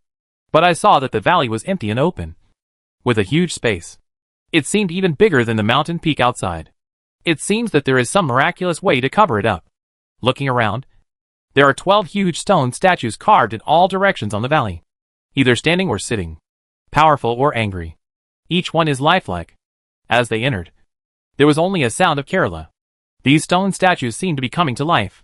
Hearing these movements, Duan Baihao reminded, "Tiger talisman." Without him having to say anything, Li Chu had already taken out the green tiger talisman and raised it in the air. Bang! As soon as the tiger talisman came out, all the stone statues stopped moving. It seems that he has received some kind of supreme order. At the same time, a crack opened on the opposite side of the sky at the entrance, opposite each other from a distance. Moving forward, the three of them were all a little excited. The great secret brought out by the Taoist priest riding the bull made him a land god, live in seclusion, and never appear in the world again. He didn't know what was hidden. The 12 immortals have been extremely curious about this for many years, and now they will be the ones to restart this secret. For every practitioner, cultivation itself is a process of exploring the unknown. It is difficult for people who are not very curious to become outstanding practitioners. What they didn't know was that as their figures entered the cave sky, their pictures in the clouds suddenly disappeared. Instead, there was a vast expanse of snowflakes. Click, click. The sound of footsteps echoed in the narrow passage, and Li Chu's ears moved. There seemed to be some sound, but it seemed extremely far away. But soon, his attention was completely attracted by the scene in front of him. In the passage, it seems to be a cave of stalactites. The cave is filled with magnificent and mysterious colored lights. Even though I looked through the whole cave, I can't find the source of the light. Strange rocks of different shapes hang down, which is a bit strange, but also brings great beauty. In the center of the cave, there is a flawless white jade stone platform. On the top of the stone platform, there is a crystal gourd about 1 foot long. The gourd is surrounded by dense colors, changing all the time. It seems like the biggest treasure in this cave should be the crystal gourd. Li Chu glanced at Duan Baipao. Duan Baipao quickly extended his hand politely and signaled, "You go first." "Respect." Li Chu nodded. Then he stepped forward. But before he could touch the crystal gourd, he moved his ears and saw the crystal gourd suddenly rising in the air. No, it was lifted. It's just that the person holding it up is transparent. And with this action, that person's body has to be revealed in front of everyone. Sang Taoist? When they saw the black face, several people were a little surprised. In the previous fierce battle between him and Venerable Xian Ge, everyone thought he was injured and quit. Unexpectedly, he actually secretly visited Qinsong and took the blue fairy gourd seeds and came here. Li Chu was a little surprised when he saw this. Rather than being invisible, the ability of the blue fairy gourd seed is better said to be virtualization, and it can make itself invisible to the point where there is no movement or sound at all. And even the clairvoyance and the wind ear cannot detect it. Even the sense of existence in the hearts of everyone will disappear. This person's cultivation level is definitely not low. Sandao Ren is indeed a candidate who can do it. Ha ha. Taoist Sang smiled lightly. Everyone, I accept the concession. He sealed his injuries and forced himself into the second secret realm at the risk of his cultivation falling. Just for this moment. The snipe and the clam fight. And finally the fisherman wins. Watching his body appear for a moment, and then disappear together with the crystal gourd. If he succeeded in making him invisible, it would be difficult for everyone to find him. At the critical moment, Li Chuan shouted, "Do you know what is in that gourd?" Taoist Sang couldn't help but glance at Li Chu. In fact, if Li Chu said that he knew what was in the gourd, he would not believe it. But at this time, he was curious, and someone asked, and he couldn't help but glance at Li Chu. In other words, he glanced at Li Chu's eyes. At this glance, his eyes were suddenly filled with white light in Li Chu's eyes. There was a loud bang in his mind, and Taoist Sang's body suddenly froze, and he didn't know what kind of world he had entered. The crystal gourd in his palm couldn't help but fall to the ground and rolled around a few times. Somehow, when the crystal gourd fell to the ground, Li Chu's heart suddenly thumped, as if there was an early warning. Like, something is coming out. Sure enough, the next moment, the crystal gourd was shaken and suddenly rose up in a storm, instantly reaching the height of a person. Through the shimmering surface of the gourd, its outline can be vaguely seen. Kirby. Chapter 201. The woman flying out of the gourd. The Sandao people found themselves back thousands of years ago. He is still the same little mulberry tree as before, without any change, growing up in a lush forest, due to the accidental birth of spiritual wisdom. I don't know where I came from or where I am going. The only thing I look forward to every day is to watch my roots grow. Until I don't know how many years later, a small willow tree grew in this forest. It is so graceful, so beautiful, so slender and straight. Little Mulberry gradually became fascinated by her. He silently watched her for hundreds of years. It was not until he suddenly turned into a human form and was spotted by a passing master that he accepted her as a disciple of Wuchao Temple. Then he left the forest. He silently swore in his heart that when I succeed in my practice, I will definitely come back to enlighten you. Unfortunately, fate played a trick. After practicing in Wuchao Temple for many years, he went out for a trip and encountered an evil spirit somewhere. His senior brother Qi Niu Taoist took action and wanted to kill the evil spirit. But he suddenly discovered that the harmful monster was actually Lure, whom he had been waiting for hundreds of years. I don't know when I cultivated the human form and came down the mountain. Taoist Sang risked his life to stop his senior brother, almost threatening his own life. And then he begged his senior brother to spare Lu Yao. But the friendship between the two brothers was also greatly damaged. The Willow Demon promised Taoist Sang that he would do good deeds from now on. Taoist Sang let her go. But he also had a grudge and could no longer stay with her. After that, Taoist Sang still silently guarded the Willow Demon for many years, killing several other tree demons who coveted her beauty. Rumors began to spread in the world about the relationship between Taoist Sang and Lu Yao. Only he himself knows that since ancient times, it is difficult for a hero to enter the realm of beauty. As a disciple of Wuchao Temple, his master and senior brother would never allow him to marry a monster with a criminal record.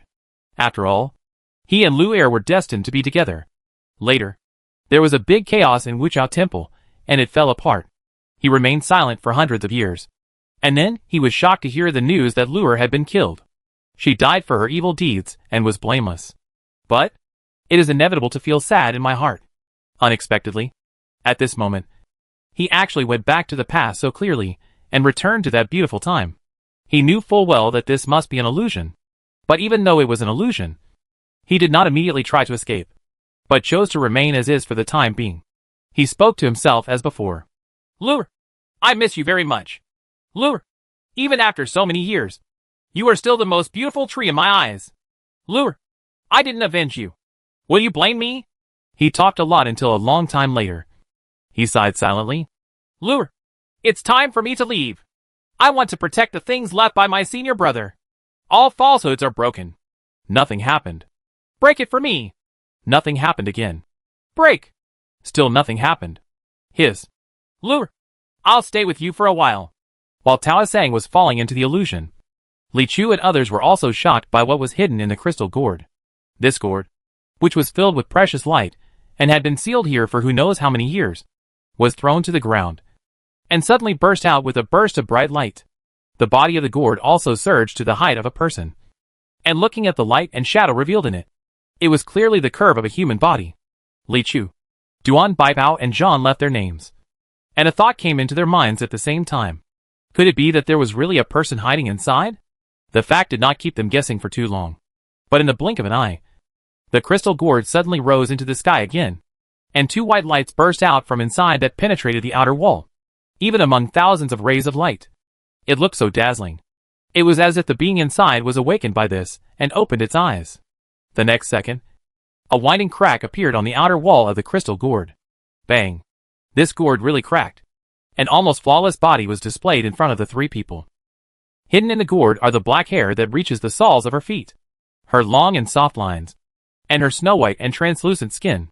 She is actually a woman with a lively spirit. Although she didn't have any clothes on her body, she seemed to be always shrouded in a layer of crystal light, making it impossible to see her completely clearly, including her face. But not Li Chu.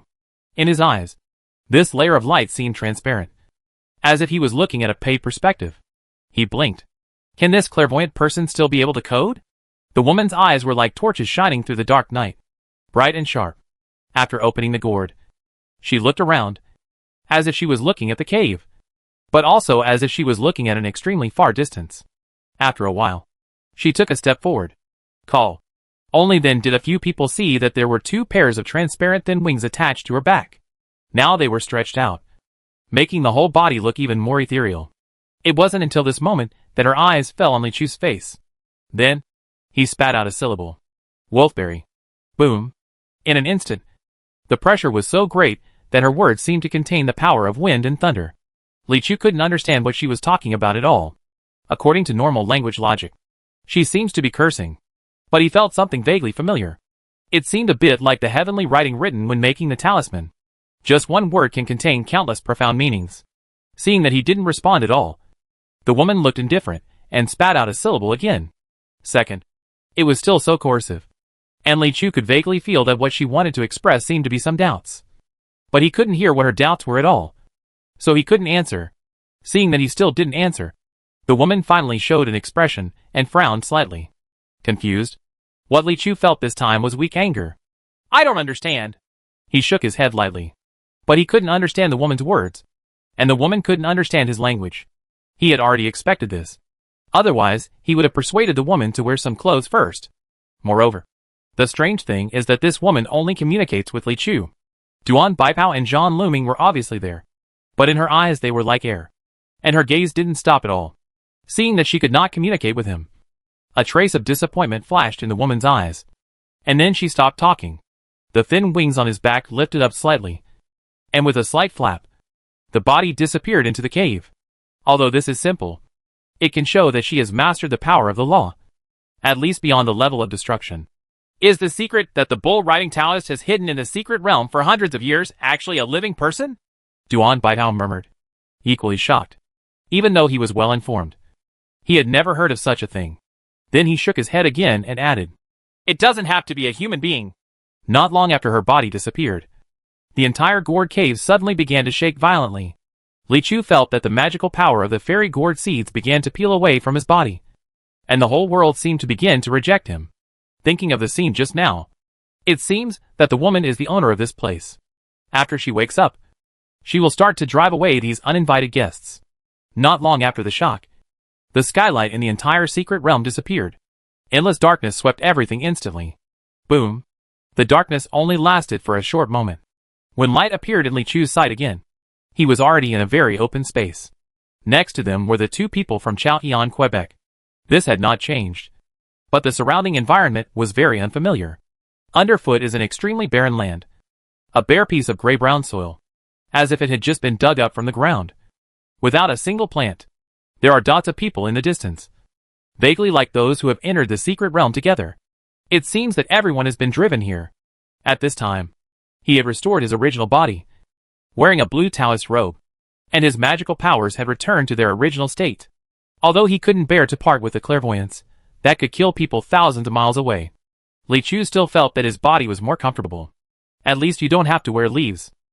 He immediately used his mental skills to scan his surroundings. Soon, he discovered where this was. They didn't leave at all. This was the range of Riding Bull Mountain. The reason why it became like this was not that something happened to them, but something happened here. The Chino Mountain that originally existed here disappeared. Chapter 202. I just made a small contribution. I understand the truth. But why is this pigeon so big? The two Shwani guards from Châtillon Palace looked at a huge pigeon that appeared on the edge of the clearing and started talking. Maybe it's a goblin? One person said. Of course it's a goblin.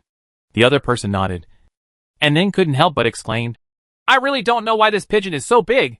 This pigeon with messy white feathers lay quietly on the ground, like a hill, but it was not breathing or moving, so it was obviously dead.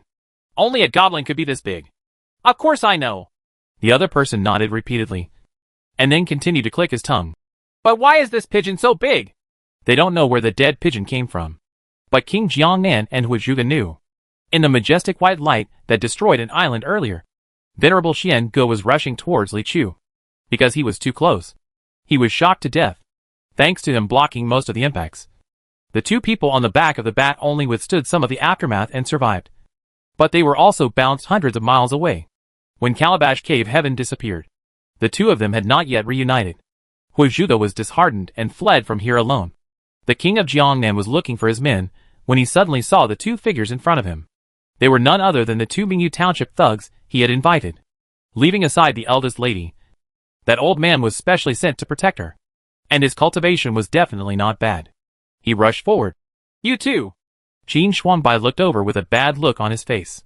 Her original intention was to relax.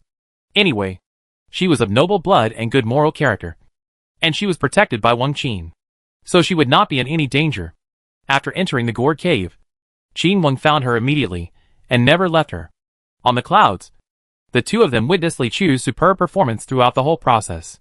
Qin Xuanbai was in a state of flux when he suddenly saw a villain running towards him, and his hostility immediately arose. You two, please take action quickly and deal with this person for me. As long as you kill him for me, I will never treat you Mingyu Township badly. Oh! Qin Wang still maintained a formal smile to King Jiangnan and asked, Who does the prince want to kill? The Taoist priest who stole the Demon Tao immortal treasure from me. Li Chu. When the king of Jiangnan mentioned Li Chu, his teeth were itching with hatred. If it weren't for him, with Venerable Xian Ji's cultivation this time, the Demon Tao immortal treasure would definitely be theirs. My cooperation with the alien demon sect will continue to be close, and subsequent actions will continue to go smoothly. This time, not only did they not get the deepest immortal treasure, but they also broke Venerable Xian Ge. Presumably, the senior leaders of the alien demon sect will reconsider their cooperation with him. Without them, the consequences could be disastrous. And all this is because of this little Taoist priest who came out of nowhere. He didn't see Li Chu's subsequent performance.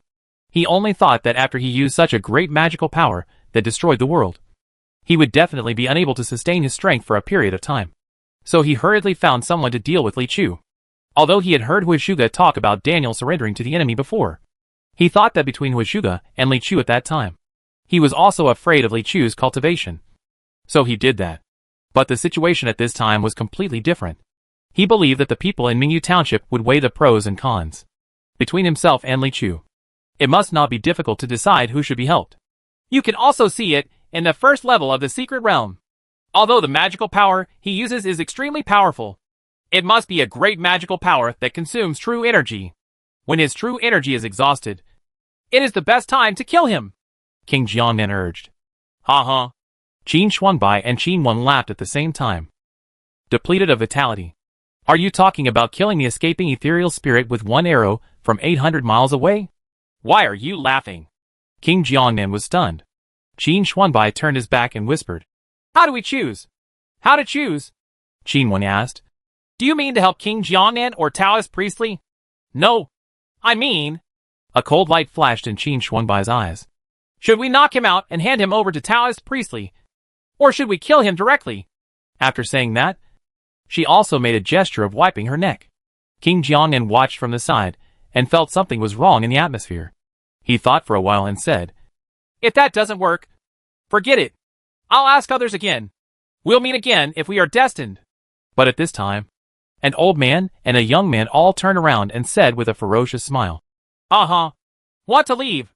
When King Jiangnan woke up again, he found that he was not in the wilderness, but in the attic of his gorgeous palace. And in front of him, there was actually another version of himself standing. "No, that's not myself. It's him. I am the king of Jiangnan. Who are you?" he asked himself. King Jiangnan sneered. "I am Jinji Bashio. Why are you pretending to be my king?" The man shouted again. King Jiangnan sneered again, seeing the angry man in front of him. He whispered, "My stupid brother." "What? Who did you say was your younger brother?" The man refused to believe it. "Of course it's you," King Jiangnan said. Ji Bashiu? You are my younger brother. Ji Bashia has always been the two of us. My father had already started this plan when he saw us being born as twins. He let you grow up as Ji Bashia in full view of the public, making you uneducated, sensual, and a complete waste. And I was taken to the western regions a long time ago and accepted a cruel life. My ambition, power, military skills, and training were all learned in order to become an emperor. Then I will naturally take the place of this good-for-nothing like you. And without anyone suspecting you, I will destroy this world without anyone noticing. Because I am also a member of the royal family, and the blood of the true dragon flows. As long as I can pull down the one in Chalga City, there will be no big disturbance in the 9 states and the 12 immortal sects in the world. This plan should have been perfect. But you can't succeed." The man's expression suddenly changed and he said coldly. King Jiangnan suddenly remembered his own failures. From the disappearance of people around him, the continuous extermination of people in the demon sect, the most serious death of the lucky dragon, and the failure of the demon Dao Xinzong. It was as if an invisible hand was pulling out the chess pieces one by one from the chessboard where he was sure to win, leaving only the handsome man naked in the end. But what's the use of being handsome? He raised his head and roared. "To kill me here is not a crime of war." Boom. After he let out this roar, everything around him suddenly began to loosen, and soon turned into misty smoke, and the person in front of him also began to disappear. This, King Jiangnan was shocked. Suddenly he woke up from his dream. When he woke up, he saw that he was in a clean room filled with white smoke. Outside the smoke was a thin young man. That was obviously the helper I hired from Mingyu Township. It turns out that family is all young men. "No wonder the Mirage's dream is so realistic," he said coldly. "It's a mirage," the sick young man corrected loudly. Beside him stood Duan Baibao, and on the other side were Li Chu and John Lu. "This is Kaodiank." Duan Baibao smiled and looked at the sick young man. "This time I was able to kill this fake king, thanks to your help from Mingyu Township. I will report it to the Holy One later and ask for a great favor for you." "Thank you, Duan Baibao." The sick young man quickly cupped his hands and said, "This is also thanks to Taoist Priestley, who came up with this idea." "Taoist priest Shaoli." Duan Baipao's expression changed, and he said with a smile, "Of course, he deserves the first credit." Li Chu said modestly, "I just made a small contribution." Duan Baipao chuckled twice. "My heart says I believe you." When the matter came to an end, Li Chu also returned to Shilipo, the little koi, who got the lucky golden rainbow and a lot of treasures, went back with his grandfather to deal with the clan affairs for the time being, and would come back later. Just as we arrived at the gate of Diyun Temple, Wang Longqi came over. Li Chu asked, "What's wrong?" Again, he first looked at Wang Longqi's yang energy, then looked at the top of his head. "I didn't hit a ghost, nor did I get raped," Wang Longqi said with a smile. "I'm here to say goodbye to you." Chapter 203. I have a friend named Gua. "Goodbye?" Li Chu did not rush to ask questions, but introduced him to the Yun Temple first. While talking, the two came to the backyard. Yu Qian, who has an immortal spirit, is sitting quietly under the tree as he has been for 100 years, while the fox girl is making tea beside him. Her skills are becoming more and more skillful, The little miracle doctor and Lu Qinglian were sitting opposite the viewer. At this time, the two of them had recovered their bodies. Seeing this scene, Li Chu was also happy. It seems that the little miracle doctor's medicine has finally succeeded. Wanli Feisha also helped move bricks at the construction site. The years are quiet. Have you refined the antidote to the fortune pill? Li Chu asked the little miracle doctor. Yes, the little miracle doctor said with joy. I relied on my own constant exploration, constant experimentation, and unremitting efforts. Finally, I received a prescription sent by my master and successfully refined the magical elixir that suppresses the formation of chemical elixirs. The corner of Li Chu's mouth twitched, but he still said, Congratulations. Miss Xiaolu also stood up and bowed to Li Chu Yingying. Thanks to Guanji Yu and Taoist Master Shaoli for taking me in during this period. Otherwise, I really don't know what to do, and I might not even have the courage to live. This is a great kindness that I will never forget. There is no need to be polite. Miss Xiaolu is different from others. It is the right thing to take you in, Li Chu said calmly. Lu Qinglian's heart trembled slightly. Am I different from others in Taoist priest Li's mind? If it's a boy, let's call it Li Qing. If it's a girl, let's call it Li Lian. I don't know if he likes it or not. The name Li Qing looks like Li Chu's brother. So why not go to the water and call him Li Qing? Immediately, Li Chu then said seriously, Take people's money and eliminate disasters with others. For a good friend like you, the door of Diyungwen will always be open to you. Lu Qinglian had a lump in her throat and slipped away silently. This world is not worth it. She was used to having a snake body, so she was used to taking small steps when walking, and she couldn't change it for a while. Wang Longqi looked on and congratulated. Miss Xiaolu has returned to her original form, and her grace is even better than before. From now on, in Hangzhou Mansion, you will rule the world again. Hey, Miss Xiaolu sighed softly. After experiencing something like that, how easy is it to get back on stage? Everyone thought about it and remained silent. What she said was the truth, even if the court could prove that she was harmed by others. After such a thing happened to the people of Hangzhou Prefecture, everyone who looked at her from now on would look at her with strange eyes.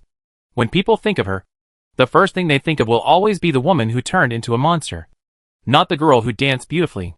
Even if her appearance is still stunning and her dancing skills are still superb, it is almost impossible to become such a charming person again, unless you leave Hangzhou Prefecture. Huh? Wang Longqi thought of this and said, If Miss Xiaolu is worried that it will not be possible to develop in Hangzhou, why not look for another place? Lu Qinglian looked at him. Wang Long's brows danced with joy as he said, Now there is a great opportunity to become famous. Oh, I came today precisely because of such a piece of news, he continued. Did you know that Shenluo City is about to have a grand conference? What a conference! Everyone was confused. As we all know, the Flower Capital Conference is a grand event held every May when the peonies bloom in Shenluo City. At this season, I am afraid that snow has already fallen in Shenluo City, and there will be no Huadu convention.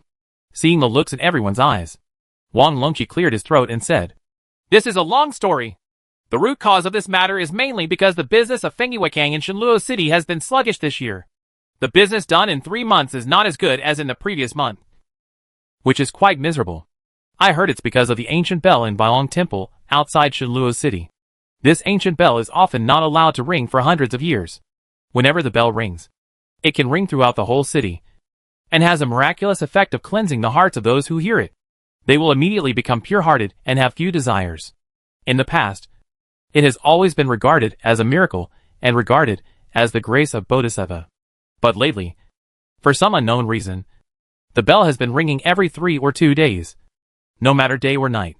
And sometimes it has to ring multiple times a day. In this way, ordinary people may benefit a lot. But those romantic places have been deceived miserably. The literati will be frightened at some point and dare not come back. Good girls are also often cleansed, gradually giving birth to tiredness. The industry suddenly went into recession. Having said this, Wang Longqi also sighed with sadness. It seemed that he was truly worried about the Fengyu industry in Shenluo City. People say that Fengyiwekang is a gold-selling cave, but who knows that their daily expenses are also staggering. Just selecting a group of girls with potential, training them from childhood to adulthood, and acquiring various skills will cost a huge amount of money. Among this group of girls, only 1 out of 10 will become popular. Although the prostitutes can make money every day, But beauty depends on gold and silver. And the daily maintenance costs are equally staggering. Sitting and living in vain is something that no romance shop can accept. Who would have thought that an opportunity suddenly appeared the day before yesterday? Then, Wang Longqi made another sudden turn. According to viewers, that day, a woman walked out of Luoshui. She was extremely beautiful and holy. She walked through the air toward Shenluo City. And with every step she took, a flower bloomed. When she walked along the flower street of Shenluo City and passed through the whole city was suddenly filled with blooming peonies. The woman stood among the flowers in the sky and said something. This winter, the peonies in Shenluo City will not wither. This was originally a more eye-catching miracle, compared with the cultivators who caused miracles in the past. Apart from being more beautiful, it has nothing practical. Wang Longqi continued. But those Fengyu in Shenluo City, the market smelled an opportunity. The flower capital convention is meant to last when the peonies are in bloom. Since peonies are in full bloom in winter, why can't the Flower City Conference be held in winter? If it continues to be depressed until May of next year, half of the brothels in Shenluo City may not be able to survive. At this time, the Flower Capital Conference is held in advance. The Capital Conference will revive the atmosphere of Wadu. In the name of this miracle, it might become even more grand than before. So, various reasons have led to a Wadu conference that is completely different from the past this winter. Literati and scholars from all over the world are excited. You know, this conference is likely to be unique. If you miss it, you may regret it. Lifetime. Seeing his excited look in the goodbye, he said before, Li Chu suddenly understood. Are you going to see this Wadu convention? He asked. Hee. Wang Longqi smiled and scratched his head. I'm here to do business and watch the conference. Just by the way. Come on. No one needs to point it out to you. The wretched expression on your face has already been exposed by itself. The little miracle doctor said with narrowed eyes. So what? Wang Longqi curled his lips and did not hide it. He puffed up his chest and said, I'm just horny. How about it? Straightforward and strong. And don't all pretend to be gentlemen. As long as you are a man. Who doesn't want to see beautiful women? Wang Longqi glanced at them one by one. Yu Qian coughed twice and said, a gentleman is lustful, and takes it in a wise way. Humph. I don't have any interest. It's just that Xuanhu Villa is just outside Shenluo City. The little miracle doctor blinked and said, I have to admit, I feel a little homesick. I do not want to go. It wasn't until he met Li Chu's cold gaze that was out of vulgar taste that Wang Longqi was defeated. He turned around and looked at Lu Qinglian again. So, if Miss Lu wants to develop, wouldn't Shenluo City be a better place? Yes. Lu Qinglian was silent for a moment. His attitude was unclear. But he just said, I still have to go back and discuss it with the people in Taogu Tower. After a conversation, Wang Longqi left first. And then the little miracle doctor and Lu Qinglian also went their separate ways. For a moment, only Yu Qian, Li Chu and Fox Girl were left in the yard. Suddenly it became quiet. Only then did Li Chu have time to tell his master what happened in the secret realm. From the ethereal spirit on the first level to the immortal gourd seeds on the second level, to the holy light woman at the end. A long time. After speaking, Yu Qian sighed with emotion. The Wadu conference is indeed beautiful. I remember when I was young. I was still young. Master. Li Chu called softly. Why does this thing have delays? Oh. Yu Qian came back to his senses. What did you just say? You are a Taoist riding a bull. Right? He regained his seriousness and said, alas, Wuchao Temple has always been the inheritance of monsters who practice Taoism. It was once quite famous in the Taoist sect. Although there are not many in number, all of its descendants can be said to be powerful in heaven and earth. It was created by Taoist Wuchao and passed down to Taoists throughout the ages. That is, when I was the master of the Taoists riding the bull. For some unknown reason, it fell apart overnight and has never been known to the world since then. Speaking of this bull-riding Taoist master, he can be regarded as a genius. It's a pity. The old Taoist shook his head. It's not the right time. Not the right time. Li Chu caught the key point of what he said and asked, what does the master mean by at that time? Huh? Yu Qian smiled enigmatically. You will know in the future. Yeah. Li Chu nodded and didn't ask any more questions. The Wuchao Temple and the Eternal Taoist are too far away for him. So it is better to care about some practical things. For example, Venerable Xian Gu was killed by him. When he received the huge experience value, even he was shocked. I didn't expect that a large-scale attack would have such unexpected results. If it hadn't been for the report from Kaodiank afterwards that the body of venerable Xian Ge had been found, he wouldn't have been sure that he had actually killed a powerful man. Even though it was a battle in immortal mode, it was still surprising enough. Yu Qian was not surprised after hearing his surprise. He just waved his sleeve slightly and said, "It's just a beheading. Isn't it normal to accidentally kill one or two?" Li Chu blinked. "Is this really normal? And it's a situation where you have just experienced a big battle and have no means of saving your life. He doesn't know your strength, so he will naturally fall into trouble." Yu Qian said, "But don't be complacent because of this. Even if you have the cultivation level to kill the mighty, it does not mean that you have truly understood the realm of the mighty. Just like many warriors who are very powerful in killing, if they are hit by his punches and kicks, even if they are in the state of decline, their bodies will collapse and die. But a warrior who has mastered many laws in the state of decline can kill this warrior. You can't survive or die while playing. And you can't even touch a hair on someone else's face. You can kill him. And there is a reason why he takes it lightly. The world is dangerous, no matter how high your cultivation level is. If you look down on others, you will definitely pay the price. And you will not be immune to death. Therefore, when walking in the world, many people like to pretend to be pigs and eat tigers." Li Chushan nodded in agreement. "Come to think of it, if I hadn't always shown myself weak to the enemy, I wouldn't have been able to kill so many powerful evil spirits so easily, facing their own swords. They are all very careless and never dodge. But, at your age, being able to kill a powerful figure is enough to defy the heavens." Yu Qian finally showed a satisfied smile and gave her highest praise. "It's no worse than when I was a teacher." Just as Li Chu was about to ask something else, he saw Wanli Feisha coming in from outside and shouting, "Master, I have your letter." "Huh?" Yu Qian asked casually. "Who sent it? Male or female? I didn't know it was sent here by the inn." Wanli Feisha glanced at it and said, "It's from Shenluo City." "Shenluo City?" Yu Qian's eyes became distant, as if he was planning something. After a long while, he said, "Bring it to me and take a look." Wanli Feisha handed over the envelope. I saw the word, "urgent," on the dark yellow envelope. He opened the letter and found only a thin piece of paper with not many words. But when he read it, his brows were furrowed and his face was ashen. This was the first time Li Chu saw his master showing such a degree of sadness. It was almost equivalent to the previous encounters with Master Meishi, Mr. Qingzhu, and Yin Xiaoyao combined. "It's terrible! It's terrible!" Yu Qian put down the letter and muttered twice more.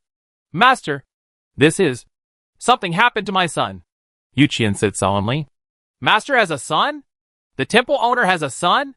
Li Chu and Fox Girl were extremely surprised for a moment, because Yu Qian had always said that he was alone with no relatives or friends. And now a son suddenly appeared. It's inevitably a bit surprising. "It's a long story. I'll tell you in detail later." Disciple, Yu Qian looked at Li Chu. "My master may need you to do me a big favor." "Master, if you have anything to do, just give me the order," Li Chu said. "Although you haven't asked me all this time, I know you must have doubts in your heart, since I always talk about how I was in the past. Why do I never take action or show my cultivation?" Yu Qian said. Li Chu nodded lightly. In fact, he did suspect that if he were a real land god, even if he didn't take action, he would still have strong fluctuations in Jinchi. The master is in his own Taoist temple, so there is no need to hide it. However, Yu Qian's almost passive skills, his almost omniscient and powerful attributes, and his extremely high-quality ex-girlfriend circle, indeed perfectly fit every characteristic that an outsider should have. Anyway, from the moment he arrived here, he was his master. He taught me a lot and was really good to me. This is enough. To tell you the truth, it's because all of my master's cultivation is suppressing the evil spirits at the bottom of the well. Evil? Li Chu glanced at the tightly covered dry well in the courtyard.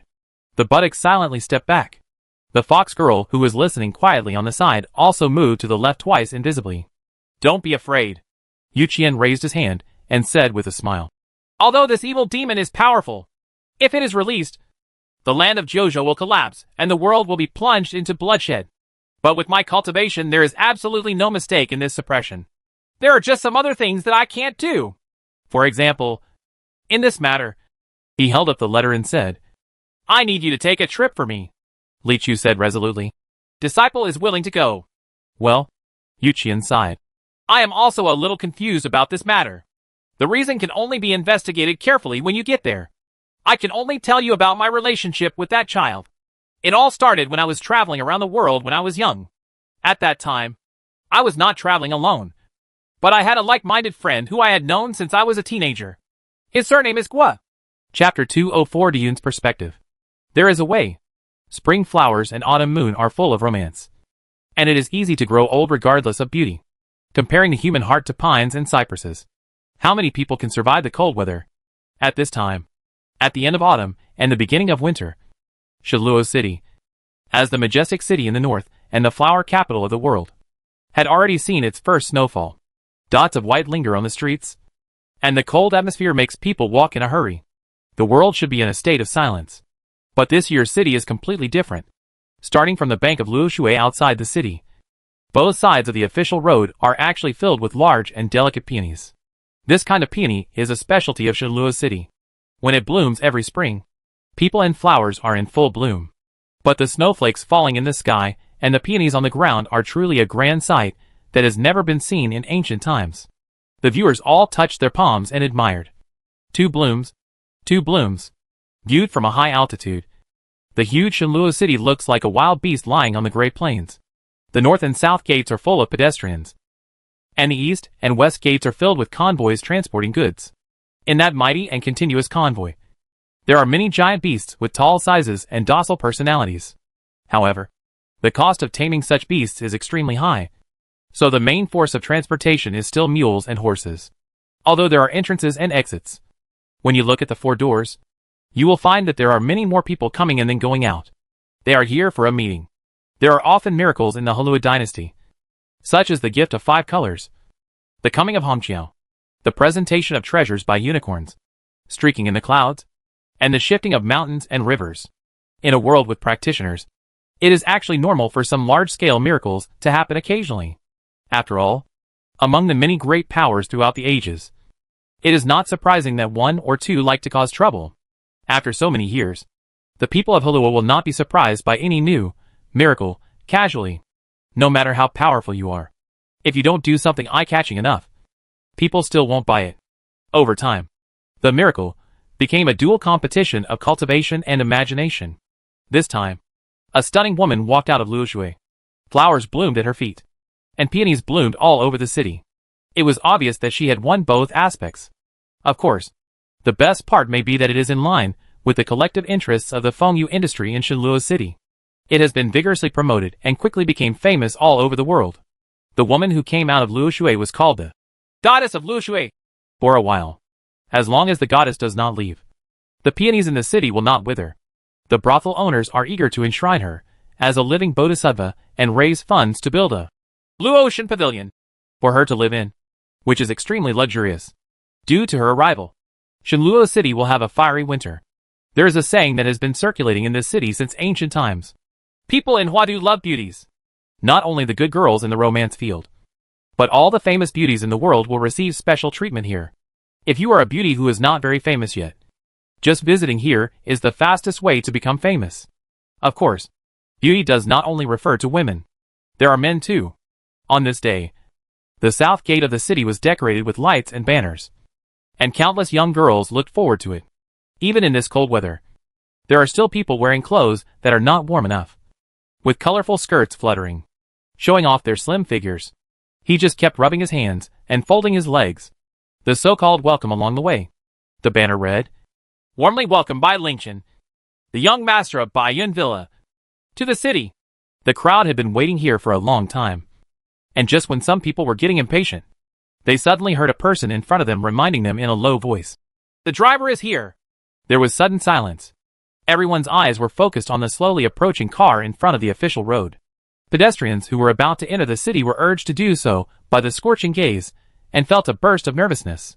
Many of them stopped unconsciously and joined the groups watching on both sides of the road. The first thing I saw was a white horse with a heavy saddle and a heavy saddle. Its hooves flying and its hair like snow. The strange thing is that the horse's eyes are golden, and they seem to be flowing with fire.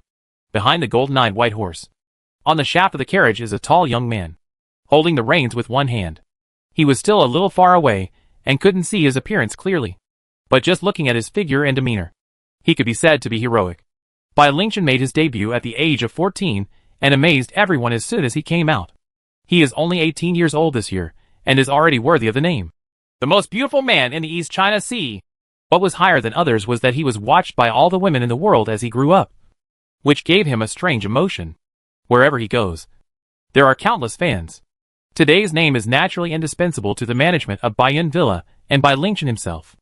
Although he always said that he wanted to be a pure young knight, he actually spent more time maintaining his image than cultivating. To be the #1 knight in the East China Sea, you have to practice for 3 days in the winter and 3 days in the summer. Practice hard day and night. Kill demons and eliminate demons with swords and shadows. Go to heaven and earth to break into dragons, pools and tigers' dens. Only then can you gain a bit of fame. And you have to withstand countless doubts and slanders. But the most handsome man in the East China Sea can make a lot of money without doing anything. If someone dares to say something bad about you, countless fans will jump out and cheer for you, even at the expense of confusing right and wrong. Any fool knows how to choose. For example, when he came to Shenluo City this time, he had planned everything from the time he came out to entering the city, and what he would do after arriving in the city. Looking at the vast crowd of people coming for him in the distance, Bai Lingchen smiled slightly. 10 feet further forward, salutes rang out and flowers and rain fell all over the sky.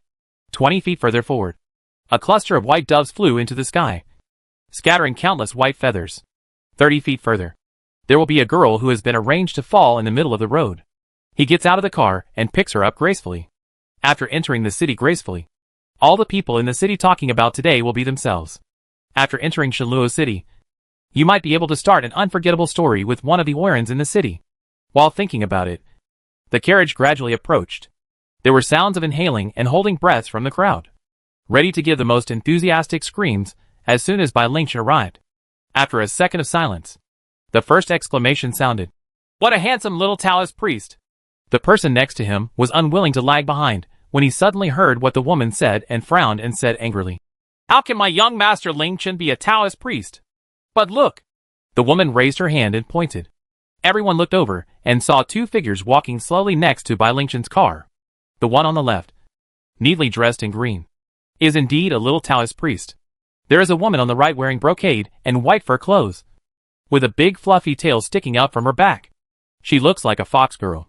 What caused people to exclaim was the appearance of the little Taoist priest. "What a handsome Taoist priest! What a handsome Taoist priest! What a handsome Taoist priest!" Suddenly there was another repeater-like exclamation in the crowd. And soon, all eyes were focused on it. There was an uproar. A big part of things like appearance is contrast. Standing next to Zhao Lianchen, Chow Tai-Fuk also looked pretty. But standing next to Li Chu, Bai Lingchen looked dim, cruel and sad. In the eyes of the girls, it was like a sun suddenly rising, and the moon next to it suddenly disappeared. Bai Lingchen frowned. It's not easy to find people's attention. "I'm gone?" He also turned his head and saw the little Taoist priest. Indifferent expression, calm eyes, calm steps. He didn't have any pomp, just walking quietly aside. He had already grabbed all the eyeballs. Bai Lingchen took in a breath of sour cold air. This guy's appearance is terrifying. It turned out to be the most powerful enemy I had ever encountered in my life.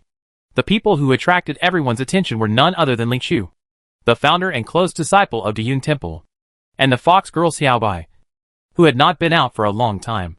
Li Chu came to Shenluo City this time with a major mission assigned by his master. As the only idle person in the audience, the fox girl was naturally sent to assist Li Chu. Although I didn't dare to take the fox girl out when I was in Hangzhou, I can do it this time when I come to Shenluo City. The reason is simple. The bigger the city, the more knowledgeable and tolerant people are. If you were in Chaoga City, you could see monster slaves like this with monster characteristics everywhere on the streets. Some masters will specifically order their demon slaves to reveal some of their characteristics to show their identity. Although there are not that many in Shenluo City, it is not uncommon. When the fox girl walks on the street, she won't attract any fussy eyes. So the fox girl is very happy. She was enjoying the comfort of walking on the street as an ordinary demon when she suddenly noticed the eyes of countless people in front of her were focused on her. And she was shocked. The fox girl quietly tugged on Li Chu's sleeve. "Are they looking at us?" "You can rest assured," Li Chu said calmly. "To be precise, they are looking at me." "Oh," The fox girl nodded lightly, and then looked at Li Chu. Master, aren't you afraid? Li Chu was a little surprised. Why are you afraid? Being stared at by so many people. As she got closer and closer to the crowd, the fox girl's voice became lower and lower. Isn't this normal? Li Chu said in an accustomed tone. Huh? The fox girl was stunned for a moment. And for a moment, she couldn't tell which of the two was the monster. Taking a few steps forward, I suddenly heard a few bangs and bangs around me. Immediately, several people threw pink petals in the air. Li Chu happened to be here at this time. His clear eyes and temples were aloof, with countless petals falling from his head. It's like a goddess scattering flowers, and an immortal descending into the world. In an instant, there were countless exclamations. Is this really an appearance that can appear in the human world? Oh, I'm dead. Li Chu just pretended that nothing happened and continued walking peacefully. After walking a few dozen steps, I suddenly heard a sound of flapping wings, and a white dove rose from behind the crowd, flew high into the sky, and dropped countless fluttering white feathers. Wow! Bai Yu floated past Li Chu, and coupled with his indifferent temperament, its lethality was incalculable. In a blink of an eye, several women caught his gaze, fainted on the spot. After a few dozen steps forward, a young girl fell out of the crowd with an ouch, seemingly because of the excessive pushing. He just happened to fall in front of Li Chu. Li Chu's eyebrows frowned. In this case, of course we have to help. Without hesitation, he reached out his hand and helped the girl up. The girl was lifted up by Li Chu's forearm, and for a moment, she didn't dare to raise her head. She lowered her head and said shyly, Thank you, little Taoist priest, for helping me up from the ground. Otherwise, the consequences would be disastrous. I can't repay this great kindness, but I can only pledge myself to it. No need to. Li Chu quickly raised his hand and sighed silently in his heart. Well, I knew it would be like this. It happens every time. No matter what small favors he helped, he was always used as a favor. If this continues, who will dare to help others in the future? The world is really chilling for good people. It wasn't until Li Chu and the fox girl quickly entered the city that the warblers and swallows around them woke up from a dream. This handsome little Taoist priest hasn't left his name yet. That's right. At least you need to know his last name. Otherwise, how will you name your child in the future? Hurry up. Only one or two girls who were slightly sober asked. Aren't we here to pick up Bai Lingqian? Who is Bai Lingqian? It does not matter. In the blink of an eye, the crowd dispersed like birds and beasts, leaving only the messy, colorful flags and banners on the ground, with Bai Lingqian's name printed on them. And he would never change his mind. Call. A gust of cold wind blew through, picking up a dead leaf. Bai Lingqian stared blankly at the city gate, his eyes confused. Just now, he was driving with Li Chu in a gorgeous car, but he was completely ignored. Instead, all the pomp and circumstance was prepared for Li Chu. I can't help but doubt life. Hello. Those were all arranged by me. Why are you like this? Shiba. Thanks to Li Chu's rich experience, and thanks to Shenluo City being big enough. As soon as he entered the city, he led the fox girl to speed up, turned around a few streets, and got rid of the crowd. Then, the two found a dental shop that sold houses. Li Chu touched his chest, and there was a 10,000 tael banknote placed closest to his heart. That is all the savings since the opening of Yongwen. The master entrusted all these to himself so that he could complete a great and arduous task. He wants to open a restaurant in Shenluo City. Diyun has different opinions, because the person who asked the master for help, either out of caution or for some reason, did not mention his contact information in the letter. Yu Qian said that as long as he opened Diyun's eyes in Shenluo City and gained some fame, people who needed help would come to him. To have a different perspective, the first thing to do is to buy a house. This matter has a sacred and inviolable status in Li Chu's heart. In his previous life, he had an ordinary family. Although he had 10 houses for rent in first-tier cities, they were not wealthy enough for him to buy them and experience life. This time, it was the first time in Li Chu's life to buy a house. They solemnly stepped into Yang, and the two of them were immediately warmly received by a waiter. After confirming that they wanted to buy a house, they were immediately led to a large sand table, and tea, snacks, and fruit plates were placed one after another. A luxuriously dressed shopkeeper personally received them and asked with a smile, 2 distinguished guests are coming to buy a house. What is the budget? Li Chu touched his chest and said tentatively, 8,000 taels? You know, 8,000 taels is enough to buy a loft with a courtyard on the main street facing the river in the best area of Hangzhou Prefecture. In Shenluo City, if the location is a little different, it's almost the same. Unexpectedly, the shopkeeper frowned and touched his mustache. Hey, we also have civilian residences here. He stretched out his hand and pointed at the edge of the sand table. How about this one? It's surrounded by mountains and rivers, and the scenery is beautiful. It's wonderful to listen to the birds singing in the morning and smell the flowers in the evening. Sounds good? Fox Girl blinked. Li Chu asked keenly. But where are the mountains in Shenluo City? Well, the shopkeeper smiled. Our house here is not just in the city. This house is at the foot of Luoting Mountain, 20 miles outside the city. In the eyes of the two people who resisted, the shopkeeper thought again and pointed his hand. This time, I finally got closer to the center. How about this building? He asked again. There is a medical center in the front and a ghost house in the back. There is no worry about life and death. It can achieve permanent residence in the true sense. Isn't it just built next to the cemetery? Li Chu frowned. Well, the shopkeeper said with another embarrassment. You can say that. Li Chu didn't have any objection to this. After all, Duyun Temple was originally quite close to the mass grave. But the location of this house is so close that it's hard to tell the difference. He had reason to suspect that someone had built a tomb that was too big, so he might as well repair the Dangyang house and sell it. But the shopkeeper twirled his beard. To be honest, with the budget you gave me, there is really no suitable choice. The fox girl bent down and looked at the price tags of each house on the sand table. She suddenly stretched out her hand and pointed. Who said there isn't one? There is one here. It's only 6,000 taels. Ah? The shopkeeper's expression changed. That building is not good for that one. You two don't know anything. That house is haunted. Haunted? Li Chu looked at him. His eyes lit up. Chapter 205 First Night in the Haunted Mansion. In the twilight, Shenluo City becomes more and more vivid. The men and women on the streets are walking happily. Even in the early winter when the snow falls, various vendors can still be seen on both sides of the road. There are even more tourists on both sides of Huajie, the main road running from north to south. Although there is still more than a month before the official start of the Huadu Convention, many tourists from all over the country have already arrived here. In the evening, as soon as the doors of each brothel are opened, a ball of warm air with the fragrance of powder is baked out. At this time, the literati on the street often feel that it is too cold outside and have to go into the brothel to get warm. But when I get to the brothel, I often feel that the heating is too strong, so I have to take off my clothes to cool off. I often feel chilly after taking off my clothes and need to do some exercise. After all, it's all because of the weather in Shenluo City. It's really hard to figure out. The man from the two's shop led Li Chu and Fox Girl to the supposedly haunted mansion in the south of the city, and talked a lot along the way. The ghost in the house is strange. It's not a particularly powerful evil. It was the first time it was haunted. The owner asked an immortal from a nearby Taoist temple to get rid of it.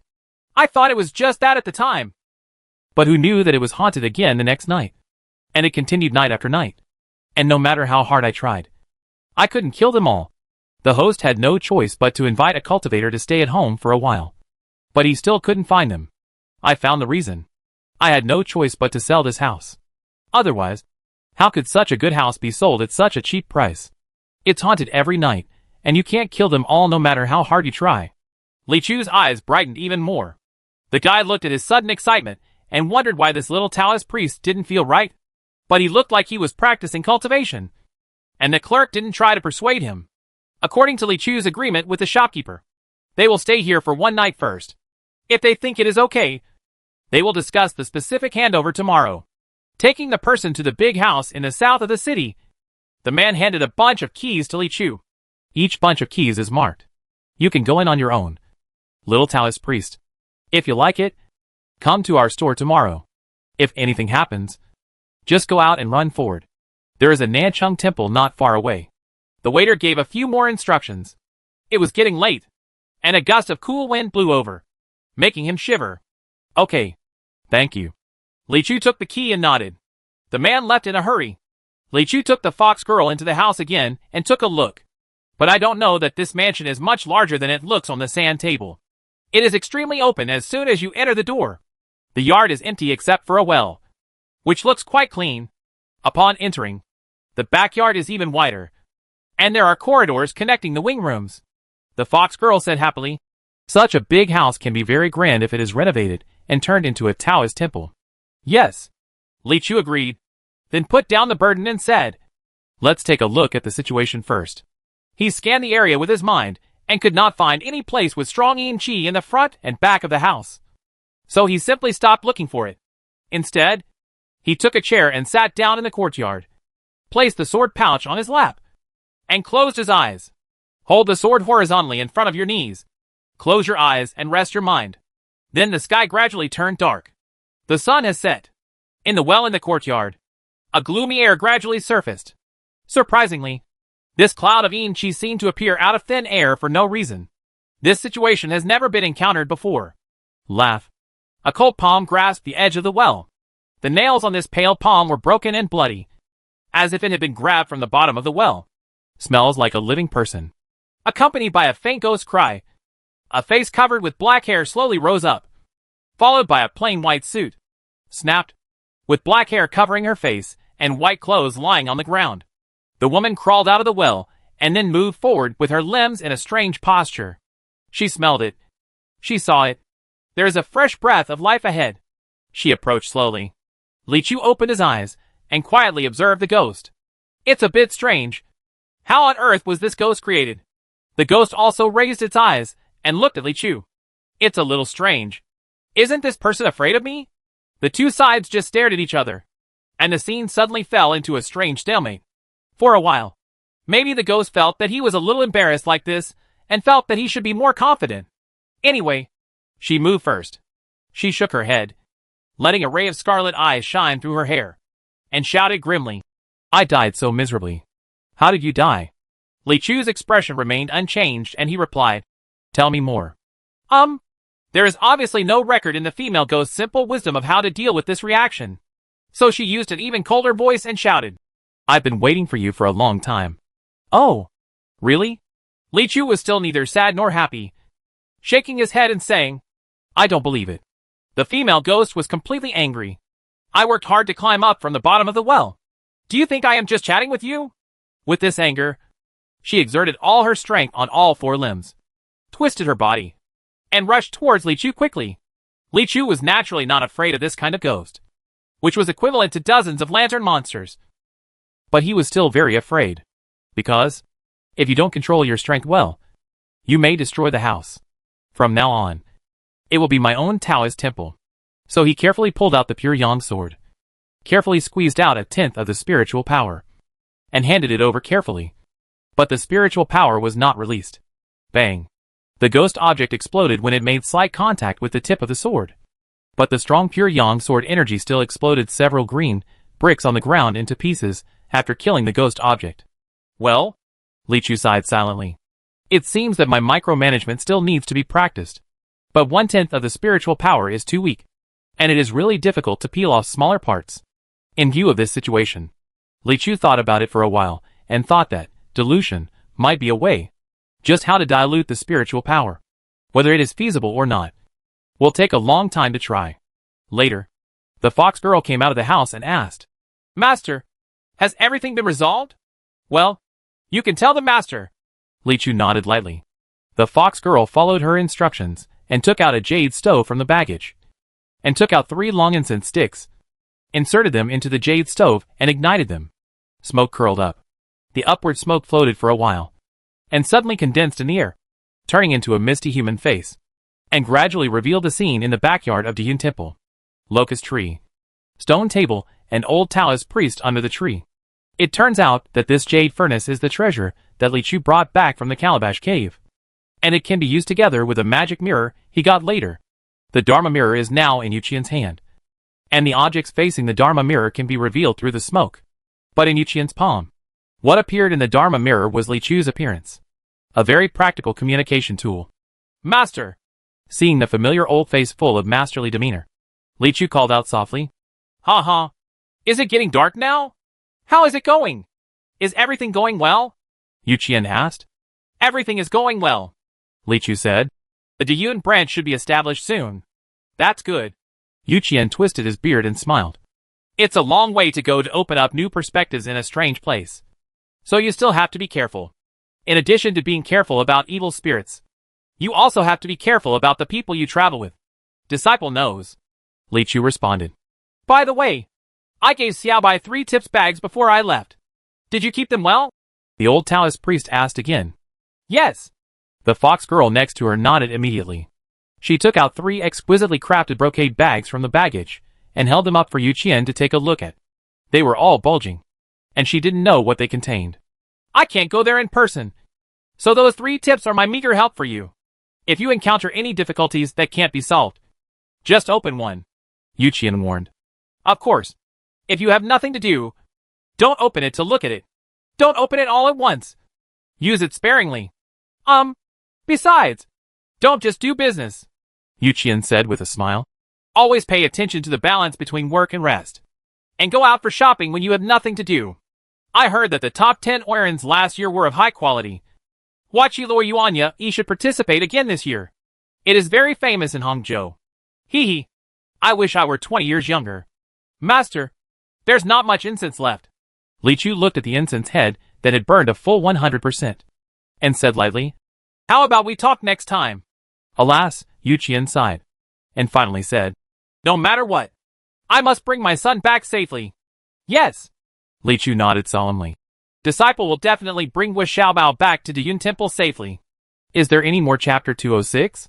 There are countless Taoist temples, and sects inside and outside Shiluo City. After thousands of years of struggle to rise and fall, they have basically formed a stable inheritance.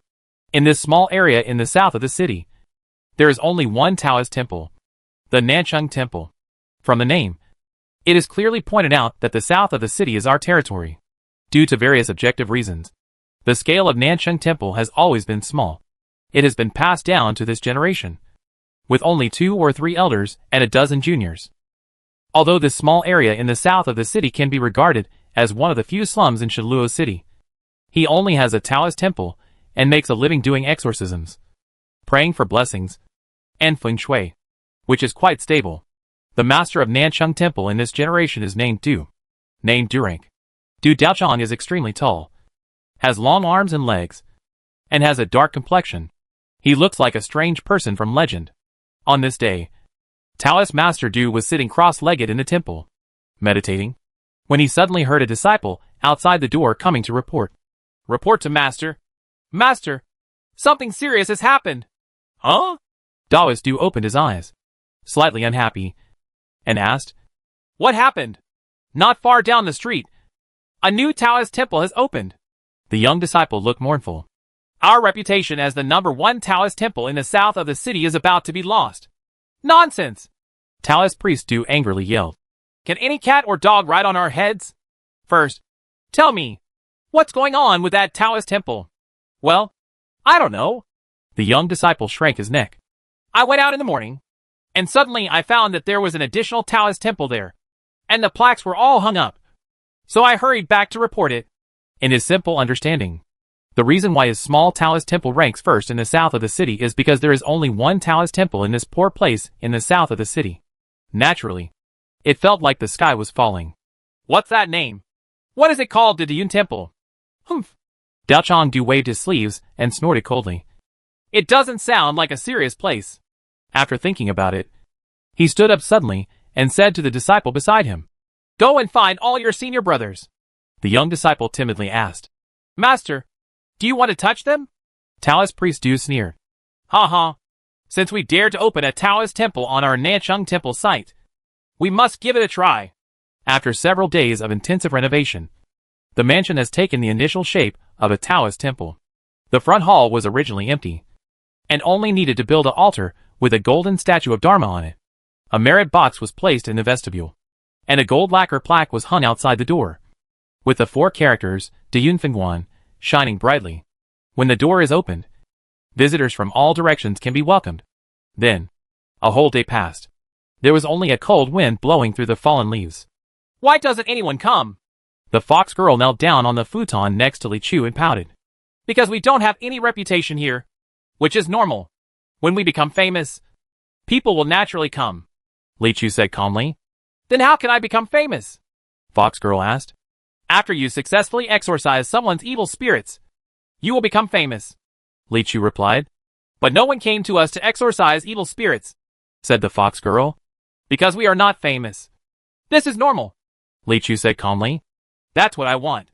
The fox girl hesitated. When it was time to close the door in the evening, the fox girl said again, not a single pilgrim came today. Aren't all Taoist temples like this? Li Chu looked at her strangely. I think back when Dayun Temple was not famous. It was common for no one to come to the door for 3 to 5 days. And it has been like this for more than 10 years. Today's deserted situation gave him a feeling of youth is back. When night falls and the door is closed, it's time to prepare for another embarrassing thing. Li Chu moved a chair in the courtyard and sat down quietly. In the past few days, he has figured out the frequency of spawning ghosts in the well. It is usually 2 ghosts a day, and occasionally 1 ghost a day. When there is 1 ghost, it will give more experience points. Generally speaking, it is about the same. Of course, it is normal to not come out for a day occasionally. After all, everyone is bound to have some things that can be understood. But today is slightly different. Just as he was concentrating with his eyes closed, waiting for the ghost in the well to appear, he suddenly noticed a black shadow rolling into the courtyard. Li Chu opened his eyes, and there was no one in his sight. But if you look with your inner eye, you can see clearly. A figure slowly approached the well, and threw something into the well. The yin qi in the well instantly became 10 times stronger. Immediately, the figure did not leave, but quietly retreated behind the pillars in the courtyard and hid himself. This figure is no one else, but a disciple from the Nansheng Temple in front of him. He was sent by Taoist Du to test the depth of this Dayun Temple. Of course, you can't test the depth of things with real swords and guns. It happened that Taoist Master Du knew that there was a well that was haunted by ghosts every night. So he ordered his disciples to come here and do some tricks. But he specifically told his disciples not to leave after finishing their work, because the ghost in the well will become stronger. If the people in this Taoist temple are really weak and suddenly unable to cope, they may lose their lives. So he ordered this disciple to stay here and help quickly if something unexpected happened. This disciple wears an invisibility talisman and can hide his appearance. It's just that his talisman is not really advanced. Not only can't he hide his aura, but he can't even hide his footsteps. So at this time, Li Chu kept an eye on him and followed him all the way to complete these things. It's a bit funny to see a person who thinks he is invisible, but is actually clearly visible, quietly doing things there. Just when he wanted to go up and ask about this man's origins, the yin qi in the well suddenly boiled. The ghost appears. The difference is that the ghost that appeared this time gathered the already strong yin energy in the well and became very powerful. It has the strength of hundreds of lantern monsters. Boom! A giant ghost with a green face and fangs emerged from the well. Its body was as elastic as a cat crawling into a glass of water. The yin energy is fierce. Then, Li Chu absent-mindedly drew out the pure yang sword and waved it casually. Boom! The sun was shining brightly. The red dragon was in the world. And this scene flashed by. The gloomy atmosphere that originally filled the courtyard was suddenly swept away. After the ghost appeared, he didn't even have a chance to say a line and left the scene in the blink of an eye. Well, the Nansheng Temple disciple suddenly covered his mouth and tried not to scream. What I saw. He couldn't help but secretly feel lucky that the master sent him to test the depth first, instead of directly coming up to show the sword. This guy is so deep. Then, just when he wanted to go back and report to his master, he saw Li Chu walking in his direction. The disciple's heart tightened, and he muttered silently. It was just a coincidence that he couldn't see me. Then Li Chu stood in front of him. Danger? He looked at Li Chu.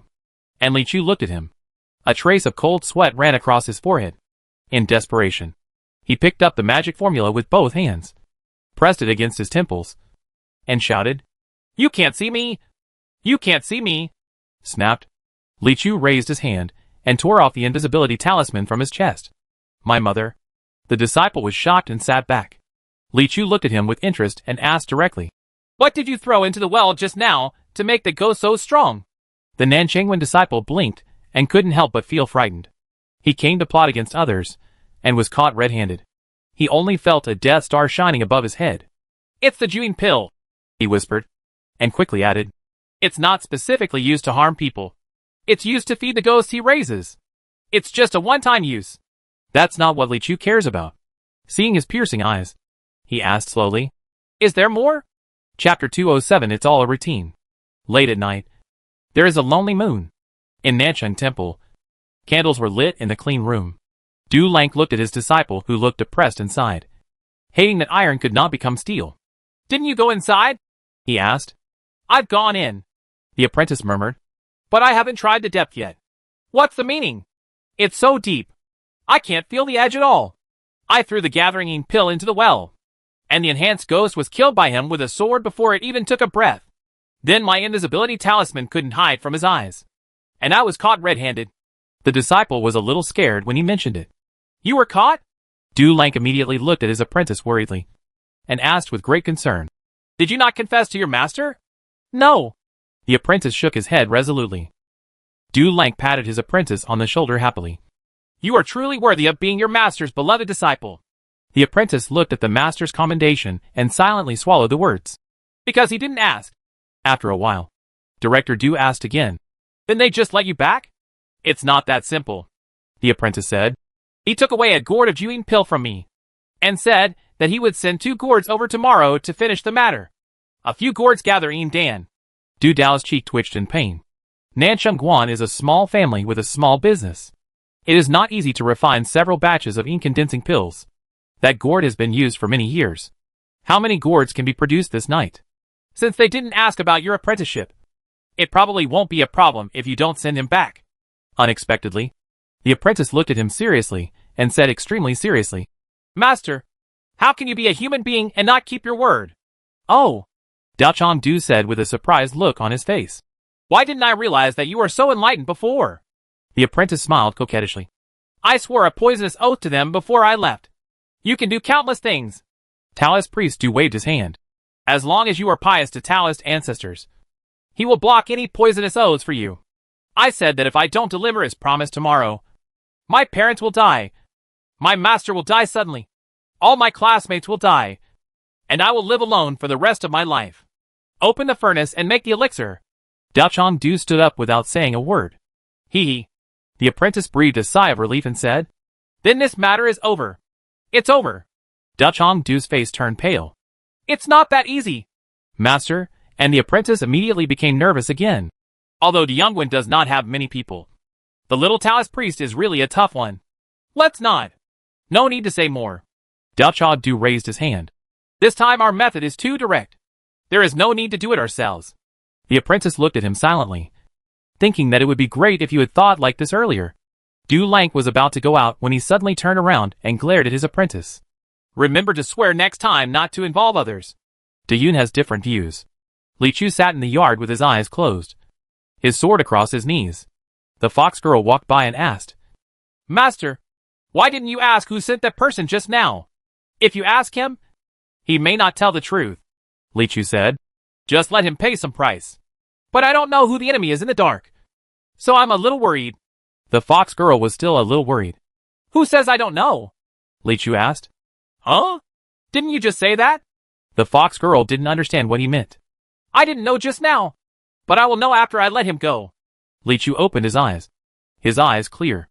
Just now, he followed the disciple back to Nanchang Temple with his mind and determined where this person came from. In fact, before he went back, Li Chu had made a close guess. After all, they were new here, and the only ones who had a reason to give them a stumbling block were their peers.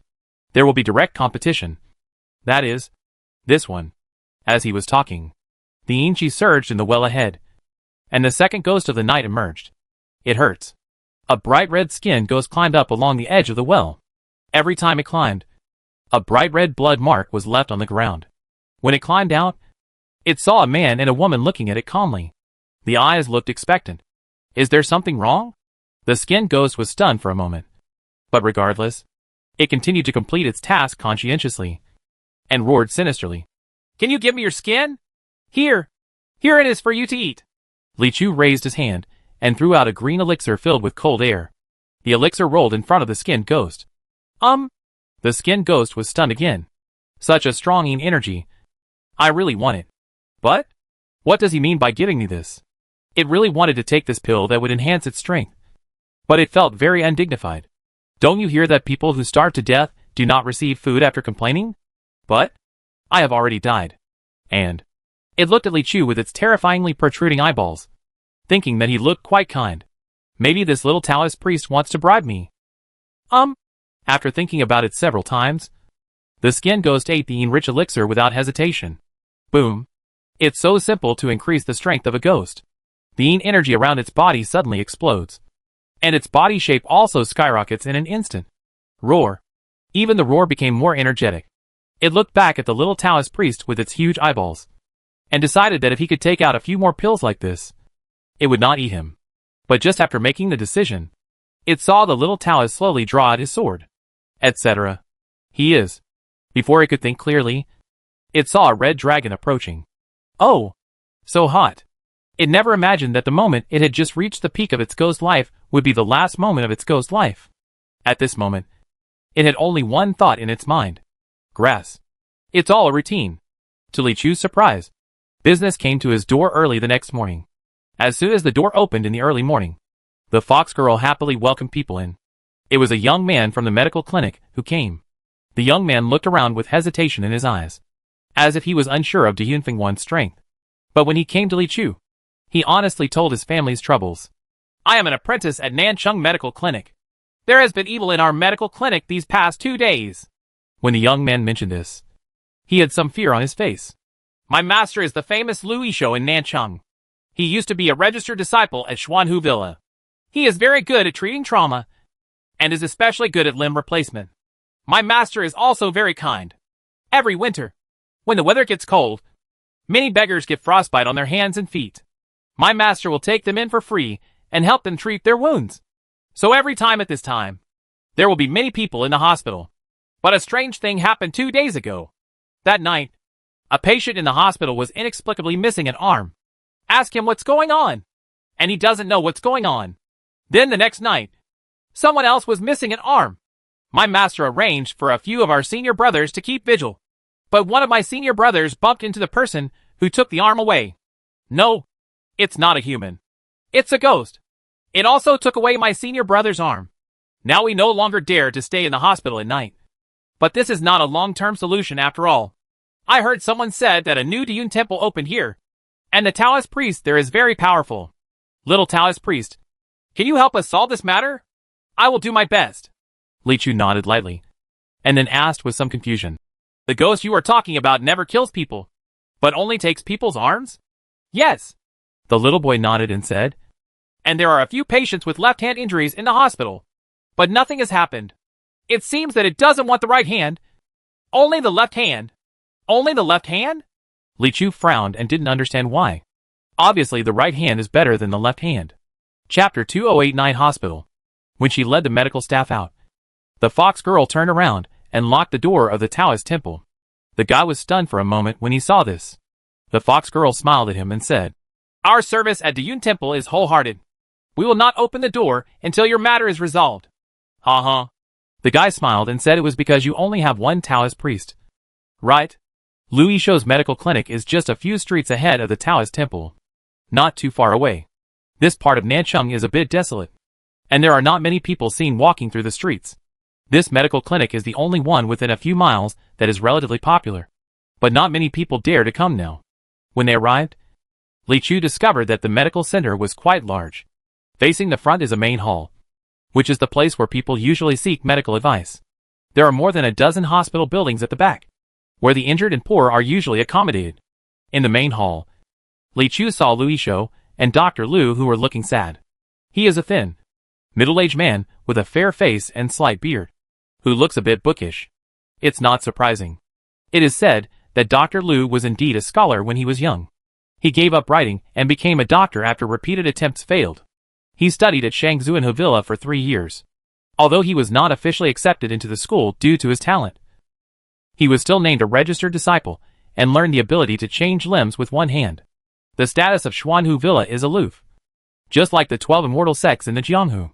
The inheritance in this sect is mixed, but if a little bit of it is spread, it is enough for ordinary people to make a living. This is how Dr. Lu relied on his medical skills to establish a firm foothold in the south of the city. If it weren't for his philanthropic nature and his frequent aid to the poor and beggars for free, he might have embarked on the road to wealth long ago. Just on the way here, Li Chu heard this young man praise his master 1,000 times. And seeing the enthusiasm of the people along the way for this young man, it seemed that what he said was true.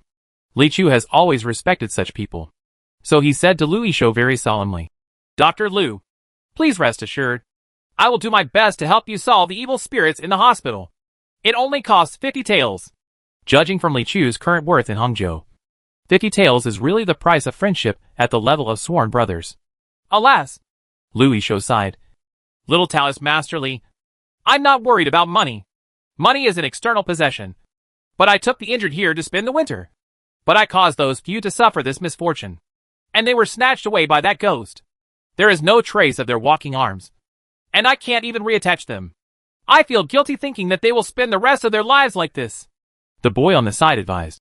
Master, don't be sad anymore. You haven't had a good sleep for several days and nights. They only lost an arm. But you lost sleep. What nonsense! Dr. Lu glared at his apprentice. Then turned to Li Chu.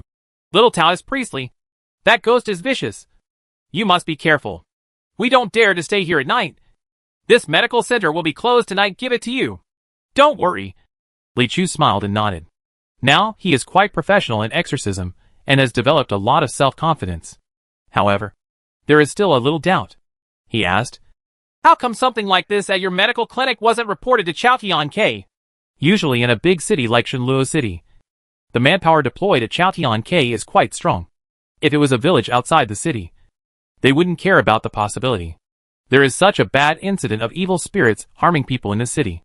Once it is reported, it is absolutely unjustifiable that Chaotian-K fails to deal with it immediately. There is absolutely no need to spend extra money and ask an unfamiliar Taoist temple in the city to handle it. Dr. Lu's expression changed. He hesitated and replied, The Huadu conference is coming soon. The cultivators in Chaotian-K have a heavy task, so they may not be able to report it so quickly. Besides, we absolutely trust Taoist Priestley. Li Chu frowned. This was even more strange. Dayun's perspective had only been open for a day. Where did he gain confidence in himself? Just as he was thinking about it, someone was shouting over there. And someone brought a bloody injured person over. And Lu Yishou was greeted over. Li Chu looked around and found that he did have something. The medical skills in this world are different from ancient Chinese medicine. Because of the existence of practitioners, many magical methods have been derived. For example, limb replacement, which Lu is proficient in, is one of them. According to the book, it is even possible to cut off certain things from a person and replace them with those of a donkey. Seeing Lu Yishou's concentration in treating the injured, you can easily feel that this is a truly compassionate doctor. Li Chu didn't think much about it. Soon, it was night again. In the empty medical center, only Li Chu and Fox Girl were left. The evening breeze was rustling with a biting chill. No matter how cold the wind in Jiangnan is, it is just cold. But the wind from the north can really freeze people to death. Finally, there was a kind-hearted person who was willing to take in those beggars wandering the streets. But there were actually evil spirits harming people here, which made Li Chu a little angry. I don't know how long it took, but finally a gust of wind blew. Call out. Along with this dark wind, a shadow flew past quickly. Li Chu closed his eyes. His mind already locked. It looks like a newly born resentful spirit, but it is actually extremely powerful. Almost as powerful as a ghost. Fortunately, it only needs the left hand. If it was fatal, there would probably be no survivors in this medical center. But this is a rare thing. Unless he is like those resentful spirits in Yuhang Town, who were born by some mysterious force. Or maybe he was a profound practitioner during his lifetime. Can I see your left hand? A cold voice came from behind, and it finally couldn't hold it back any longer. Li Chu turned around and saw a dark figure. Black mist filled his body, and he was floating on top of the hospital building. He only had a human form, and his face could not be seen clearly. But Li Chu noticed that this resentful spirit had no left hand. So he replied, I can show it to you, but you have to tell me first. Where is your left hand? My left hand. Wraith glanced at his left shoulder. My left hand was taken away, so I want to get it back. Your left hand is not here, Li Chu said. No. The resentful spirit's eyes suddenly turned red. It's right here. Li Chu frowned. If you don't show it to me, I'll get it myself. The voice of the resentful spirit suddenly became gloomy. Okay. Li Chu nodded and suddenly took out a yin-gathering pill. Would you like one? The resentful spirit was about to show its fangs and take away his left hand. But he didn't expect that he would suddenly come like this. He suddenly braked and stopped. If you could see its face clearly through the black fog, you would see a very embarrassing expression. Damn it. The train of thought was disrupted. I want to reject him harshly and tell him to stop playing tricks. But the thing in his hand smells pretty good. After a pause, the resentful spirit said, "It's not impossible." Li Chu threw one over, and Wraith opened his mouth and swallowed it. They have all become ghosts. So naturally they are not afraid of him poisoning them. With a bang, the evil spirit's chi surged again. Already barely has the strength of a ghost handsome. The black air around its body became even more intense. Seeing this powerful change, both Wraith Ling and Li Chu smiled with satisfaction. "Even so, I still have to take back my left hand," the resentful spirit said sarcastically. However, it is a bit difficult for someone to have a soft-spoken mouth and return his tone to such a ferocious tone. "If you can remember who took away your left hand, then maybe I can help you find it," Li Chu said. "Who is it?" The resentful spirit began to remember. And then, who took away my left hand? Boom. The chi around it suddenly exploded. And it suddenly started to go berserk. Li Chu sighed slightly. After all, he is a vengeful spirit. Even though his intelligence is much better than that of other vengeful spirits, it is still too difficult for him to recall the events of his life like a normal person, especially when it involves resentment. One can go berserk if one is not careful. It's Kun! The resentful spirit suddenly held his head and roared angrily. Kun? Li Chu was startled. I couldn't help but have something remarkable appear in my mind. Silver hair. Basketball. Overalls. Ahem. Pay attention. Seeing that Li Chu seemed to be distracted for a moment, the resentful spirit regained its sanity.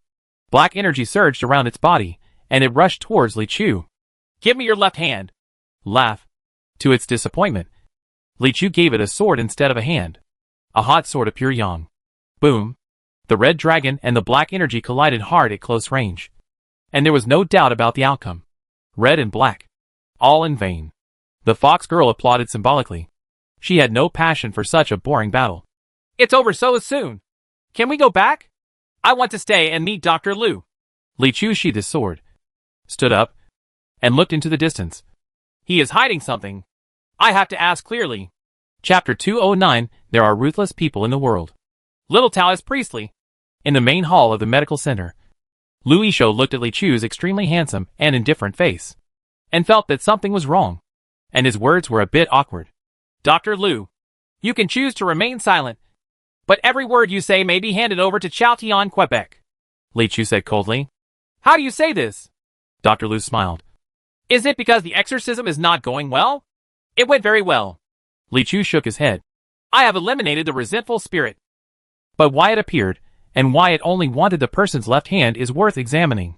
Lu Yishou smiled again. Some people like the left hand, and some people like the right hand. This is normal. Li Chu looked directly at Lu Yishou quietly. I suspect that you have done something evil here. If Dr. Liu can't give a reasonable explanation, I must report the matter to the official. No.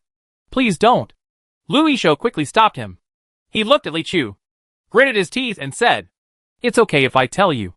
I definitely didn't. After being incoherent for a while, he carefully went over to close the door and window, and then sat back down. You really can't blame me for this. A few days ago, a group of extremely vicious cultivators suddenly came to our door at night. Dr. Liu still looked frightened. Their methods were particularly terrifying. They suddenly dragged me from the hospital to a place of ice and snow, took off all my clothes, and then threatened me and asked me to do something for them. They kidnapped a person and asked me to put his left hand on another person. But although I can do limb replacement, I have never removed a limb without a person's will. This is not allowed by law. I rejected them at that time. Then they threatened me that if I didn't obey, they would freeze me to death, and then kill everyone in my hospital. I'm just a mortal. How can I defy a group of such powerful cultivators? So, he faltered again. You just help them? Li Chu asked him to help him. Yes. Lu Yishou nodded, and then said, You really don't know how scary they are. The man they kidnapped is also a very powerful cultivator, but he has no power to resist. I just changed his left hand to another person, but I never hurt his life. He was still alive when it was completed. Then I came back. They said that if this matter was not spread, everything would be safe. If even a little bit of news was leaked, the entire medical center would be buried with me. That's why I didn't dare to report the evil spirit to Tionk when I found it. I was afraid that they would be like you and find out that the evil spirit came from the wrong place. I don't know why it was obviously not me who caught him or killed him. It's not me. But he has such a strong hatred for an arm that he even turns into a resentful spirit and wants to return to me. I was really forced. Dr. Liu became more and more excited as he talked. Xiao Tao is priestly. Once this matter spreads, not to mention what punishment I will receive or the reputation of the medical center will be damaged. I will definitely not be able to bear the revenge of that group. Just be good and let this matter go by now, and keep it a secret for me. Okay? He looked at Li Chu sincerely. Li Chu was silent for a moment, and then asked, "Do you know where that group of people came from?" Dr. Liu's lips trembled. He looked around, and then lowered his voice and said, "They did not hide their origins. But you must not spread the word that they are from." Then, he slowly uttered 2 words. Biming. After returning to Diyun branch, Li Chu pondered for a while. He did not spread the word hastily, as that would be tantamount to harming others. To be fair, Lu Yishou is indeed a good man, and a good doctor who is willing to give charity, and has a good reputation among his neighbors. But now that I know about this, I can't ignore it. I have to think of a proper way. Of course, the prerequisite for finding a solution is to have a sufficient understanding of the situation. So he called the fox girl and lit 3 long incense sticks in the jade furnace. After a while, the figure of the old Taoist priest appeared in the curling smoke. Yu Qian smiled in a fairy-like manner, and before he could say the first sentence, he was pushed aside by the wide-eyed little koi. "Well, you secretly went out to play while I was away." Seeing Li Chu and the fox girl, the little koi immediately pouted. "We are here to do business," Li Chu said. The little koi asked, "How many serious things have you done in these days?" Li Chu replied, "A whole piece." "Ha. Stop making trouble." Yu Qian sat back down again, smiled, and looked at Li Chu. "You suddenly called me a teacher. Did you encounter any problems?" "Well," Li Chu briefly talked about what happened in the medical clinic, and then asked, "Master, does he know about the Biming sect?" The old Taoist priest twirled his beard and frowned. "Those are a bunch of ruthless people. The Biming sect is a religion that lives in the far north. They believe in the ancient existence in Biming. Kun is the largest being in the world. Its power is comparable to that of the 4 elephants, and even exceeds the 4 elephants in physical terms. The followers of the Biming sect have been feeding the giant Kun for generations since thousands of years ago. The entire sect firmly believes that one day the Kun will turn into a Peng. On that day, they will ascend as a sect. Kun's favorite food is dragons, so there has been no dragon clan in Biming since ancient times. Kun can't live without Biming, so believers of the Biming sect went around the world to capture dragon descendants, and then brought them to Biming to worship them. This group of people has been preying on dragons for thousands of years, so you know how ruthless they are." Li Chu nodded. Even if the dragon clan is now in decline, it is by no means a character that can be easily preyed upon. At least the dragon kingdom in the East China Sea is still in full swing. Catch the dragon and feed the Kun. It sounds really cruel. You can pay a little attention to this matter, but it's best not to get involved too much. The water in it may be very deep. Not to mention you have other things to do. Finally, Yu Qian gave suggestions. "Yes, disciple knows." Li Chu nodded. While he was talking, the sky in Shenluo City turned gray, and it started to snow again. The peonies on the street sway slightly, like beauties in the cold wind. Wind, flowers, snow, moon. Shenluo City has always had no shortage of these 4 things. But when they gather together like tonight, there are not many. The moonlight was bright, and the candlelight in the main hall of the medical center seemed faint. It was already late at night, but Lu Yishou had just returned here tiredly and recorded something in the book. The hospital was closed a few days ago, which delayed some patients. He had a busy day to deal with all of them. As he was writing, a gust of cold wind suddenly blew by. He looked up and saw that the door of the main hall had opened at some point. He got up and closed the door. Then his body stiffened, because he saw the shadow of the candlelight on the wall. As if he had made a lot of determination, he slowly turned around. He saw a tall figure sitting where he was just now, wearing a white robe and jade belt, with a calm expression. "Lord Ye Shenling." Just saying low. Cold sweat broke out on Dr. Lu's forehead. The visitor smiled at him and said, Long time no see. Dr. Liu. How are you doing? Okay. Lu Yishou nodded repeatedly. It's okay. Thank you to the Moon God Order for your concern. Really? How come I heard that there is something evil happening here? The person known as the Moon God Order changed his subject. It's been solved, Lu Yishou said hurriedly. It's our fault for notifying us late. But you should have informed us as soon as the resentful spirit appeared. Moon Godling's expression seemed a little regretful.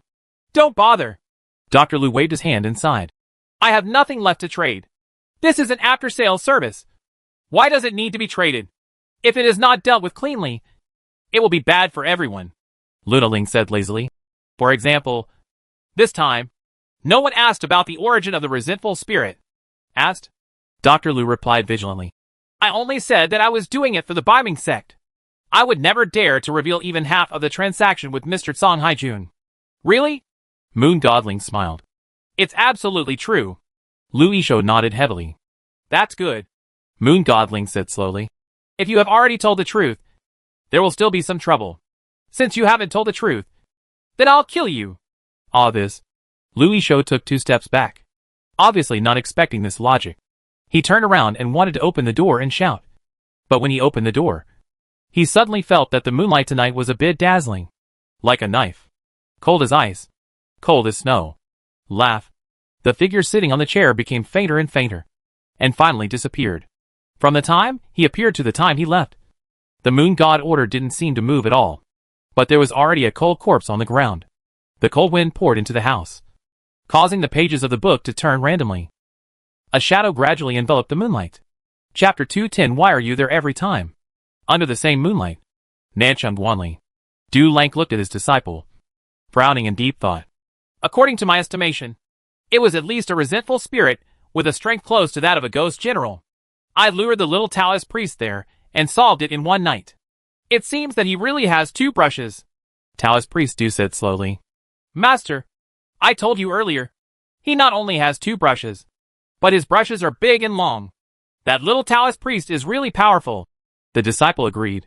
Humph. So what? Can it still be longer than mine? Taoist Master Du was slightly angry when he heard that his disciple had more ambition than others. The disciple lowered his head and did not dare to speak. But I was still muttering in my heart that I knew very well how long my master was. I haven't seen the whole length of the little Taoist priest yet. Maybe he is really older than his master. Of course, one would not dare to say such words in front of Du Lank. Just as he was talking, another person walked in from outside. He was strong, with broad shoulders and a broad back. He was also wearing a Taoist robe. Why are senior brothers so angry? This person asked directly. Taoist Master Du looked at the person who came and forced a smile.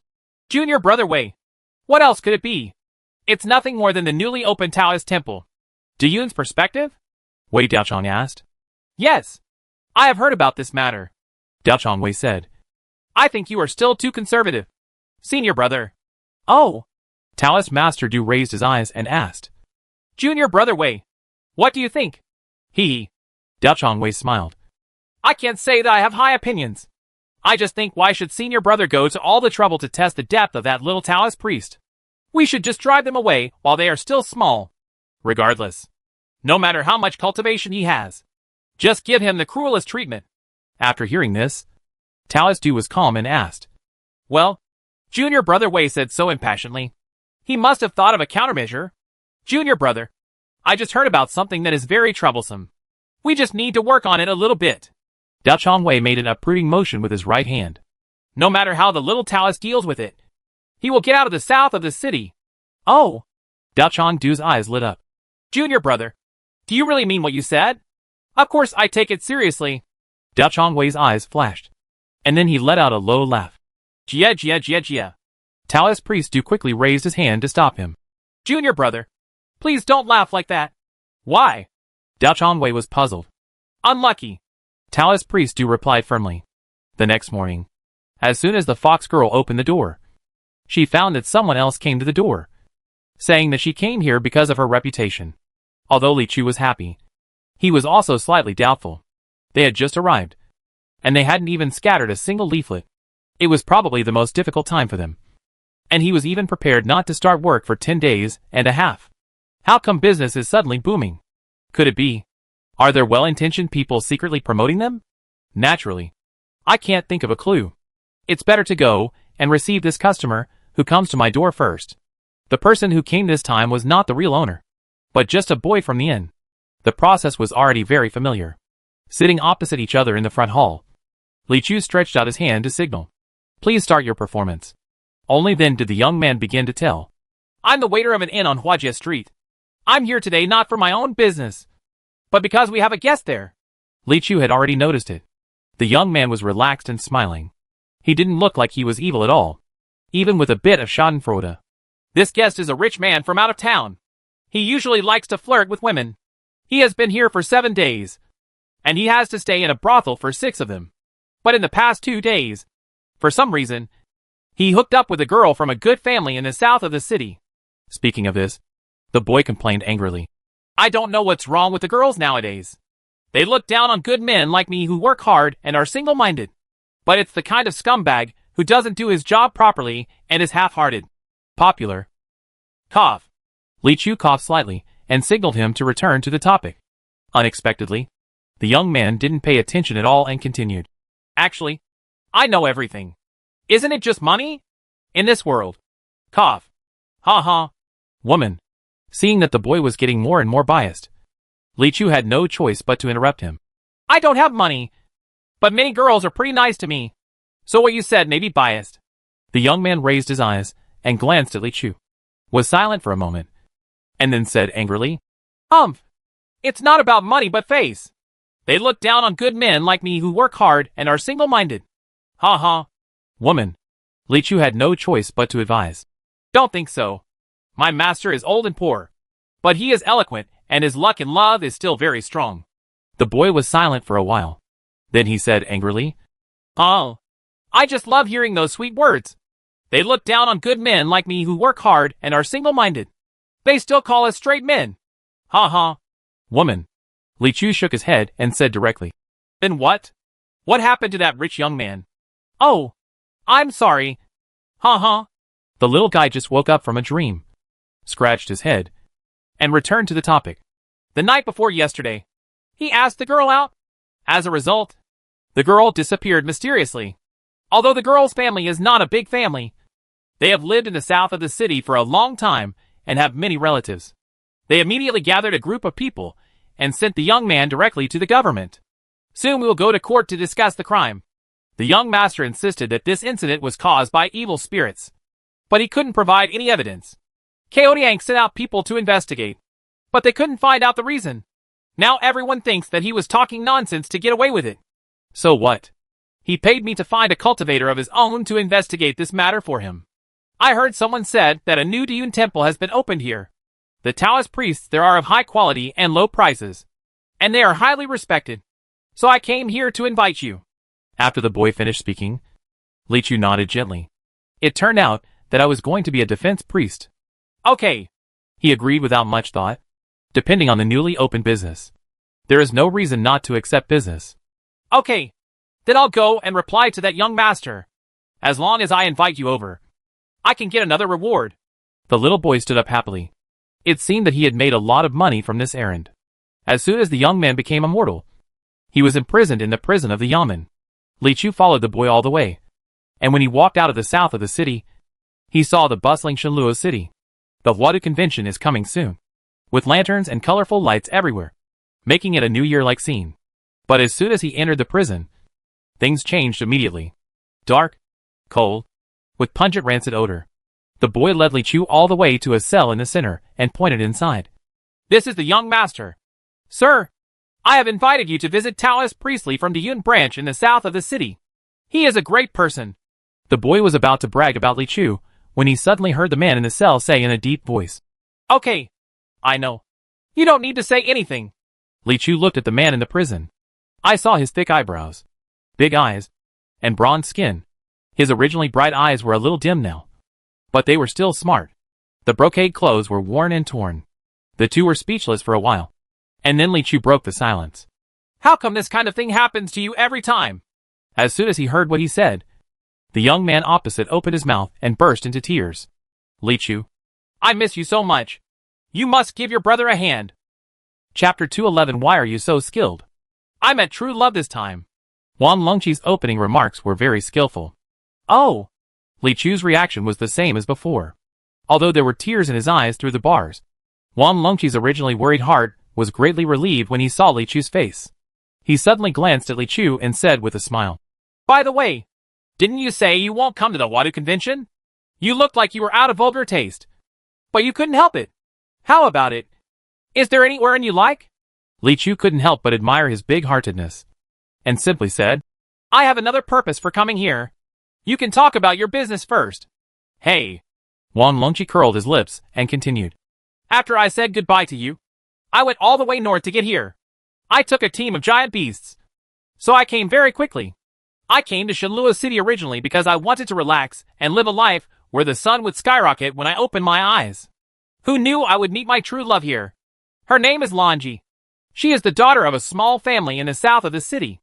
Although her appearance is not absolutely beautiful, she has the clearest eyes I have ever seen. She is so innocent. We knew each other for 3.5 days before she agreed to come out and spend the night with me." Question mark. Hearing this, several faint question marks appeared on Li Chu's forehead. But he did not interrupt him. "That night, we met on the willow branches under the moon and met each other after dusk." Speaking of the scene at that time, Wan Longqi's eyes became distant. "At that time, we were walking along the Luocheng River. There were bright lights in the distance and stars above our heads. She said she had something to say to me, and I was waiting. But before I could hear what she said, I just turned my head. In a short time, she will be gone. It just disappeared out of thin air. I can't think of any other reason besides being taken away by evil spirits." Wan Longqi said, "I searched around for most of the night, but still couldn't find her. I went back to the inn and asked someone to look for her with me, but still no results. As a result, after daybreak, her family came to her door, saying that I had harmed her. So they arrested me. Li Chu, you know me. I would never do such a thing, but I was the only one present at the time. If we can't find her, I will definitely be blamed." Wan Longqi said solemnly, "The people in Chaodiang don't believe what I said. I don't know if they have checked carefully. That's why I wanted to quickly invite a cultivator of my own to help me find out the whereabouts of Longji. I didn't expect that I invited you here all of a sudden. I'm really lucky." After listening, Li Chu said, "Tell me the specific location where you were at that time, and I will go and take a look. At least I have to find evidence of evil spirits in order to save you." Wan Longqi's face became nervous. "It doesn't matter whether you can save me or not. Even if I am punished, it doesn't matter. But I don't know whether Longji is alive or dead now.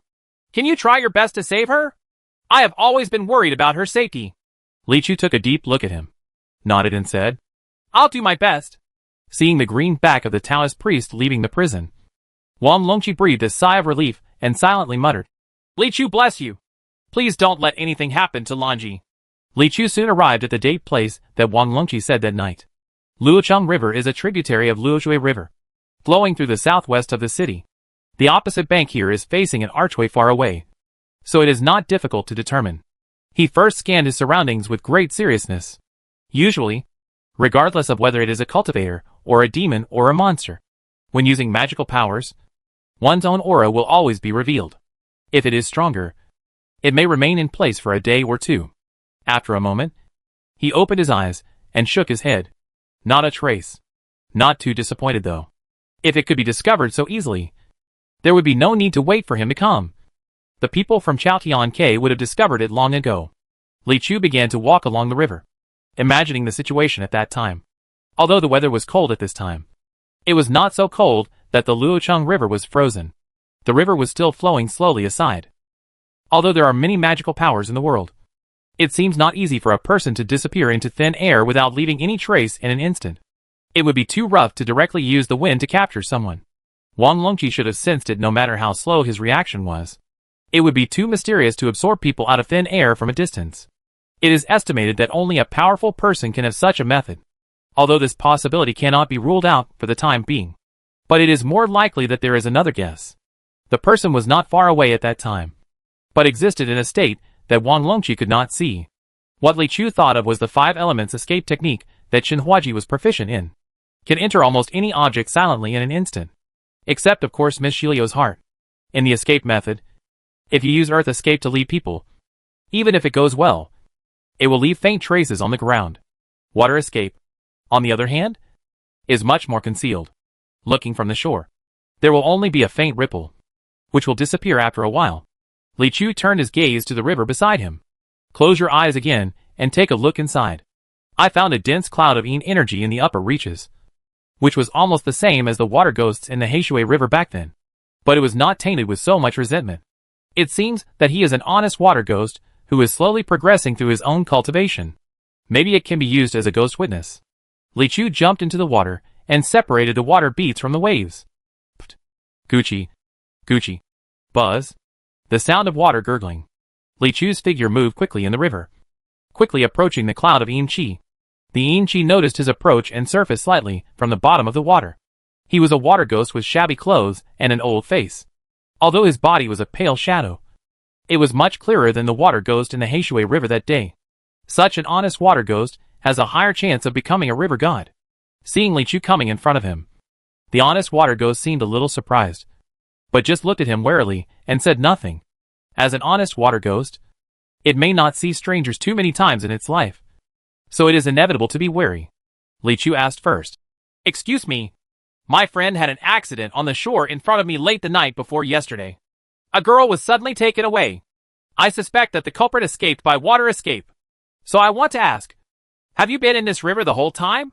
Have you ever seen anything while practicing? No. The water ghost replied extremely impatiently. Its face was blurry, but it could clearly feel that it was unhappy. I don't know if it's because it's not used to talking to humans, or if it has some kind of fear in its heart. However, Li Chu couldn't care less about being polite to it now. He directly drew out the pure yang sword. The water ghost was startled and was about to ask, "What are you doing?" Didn't wait for it to make a sound. Li Chu had already slashed with his sword.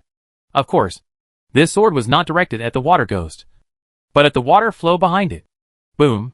This was not the first time Li Chu had done something like cutting off a river with a sword.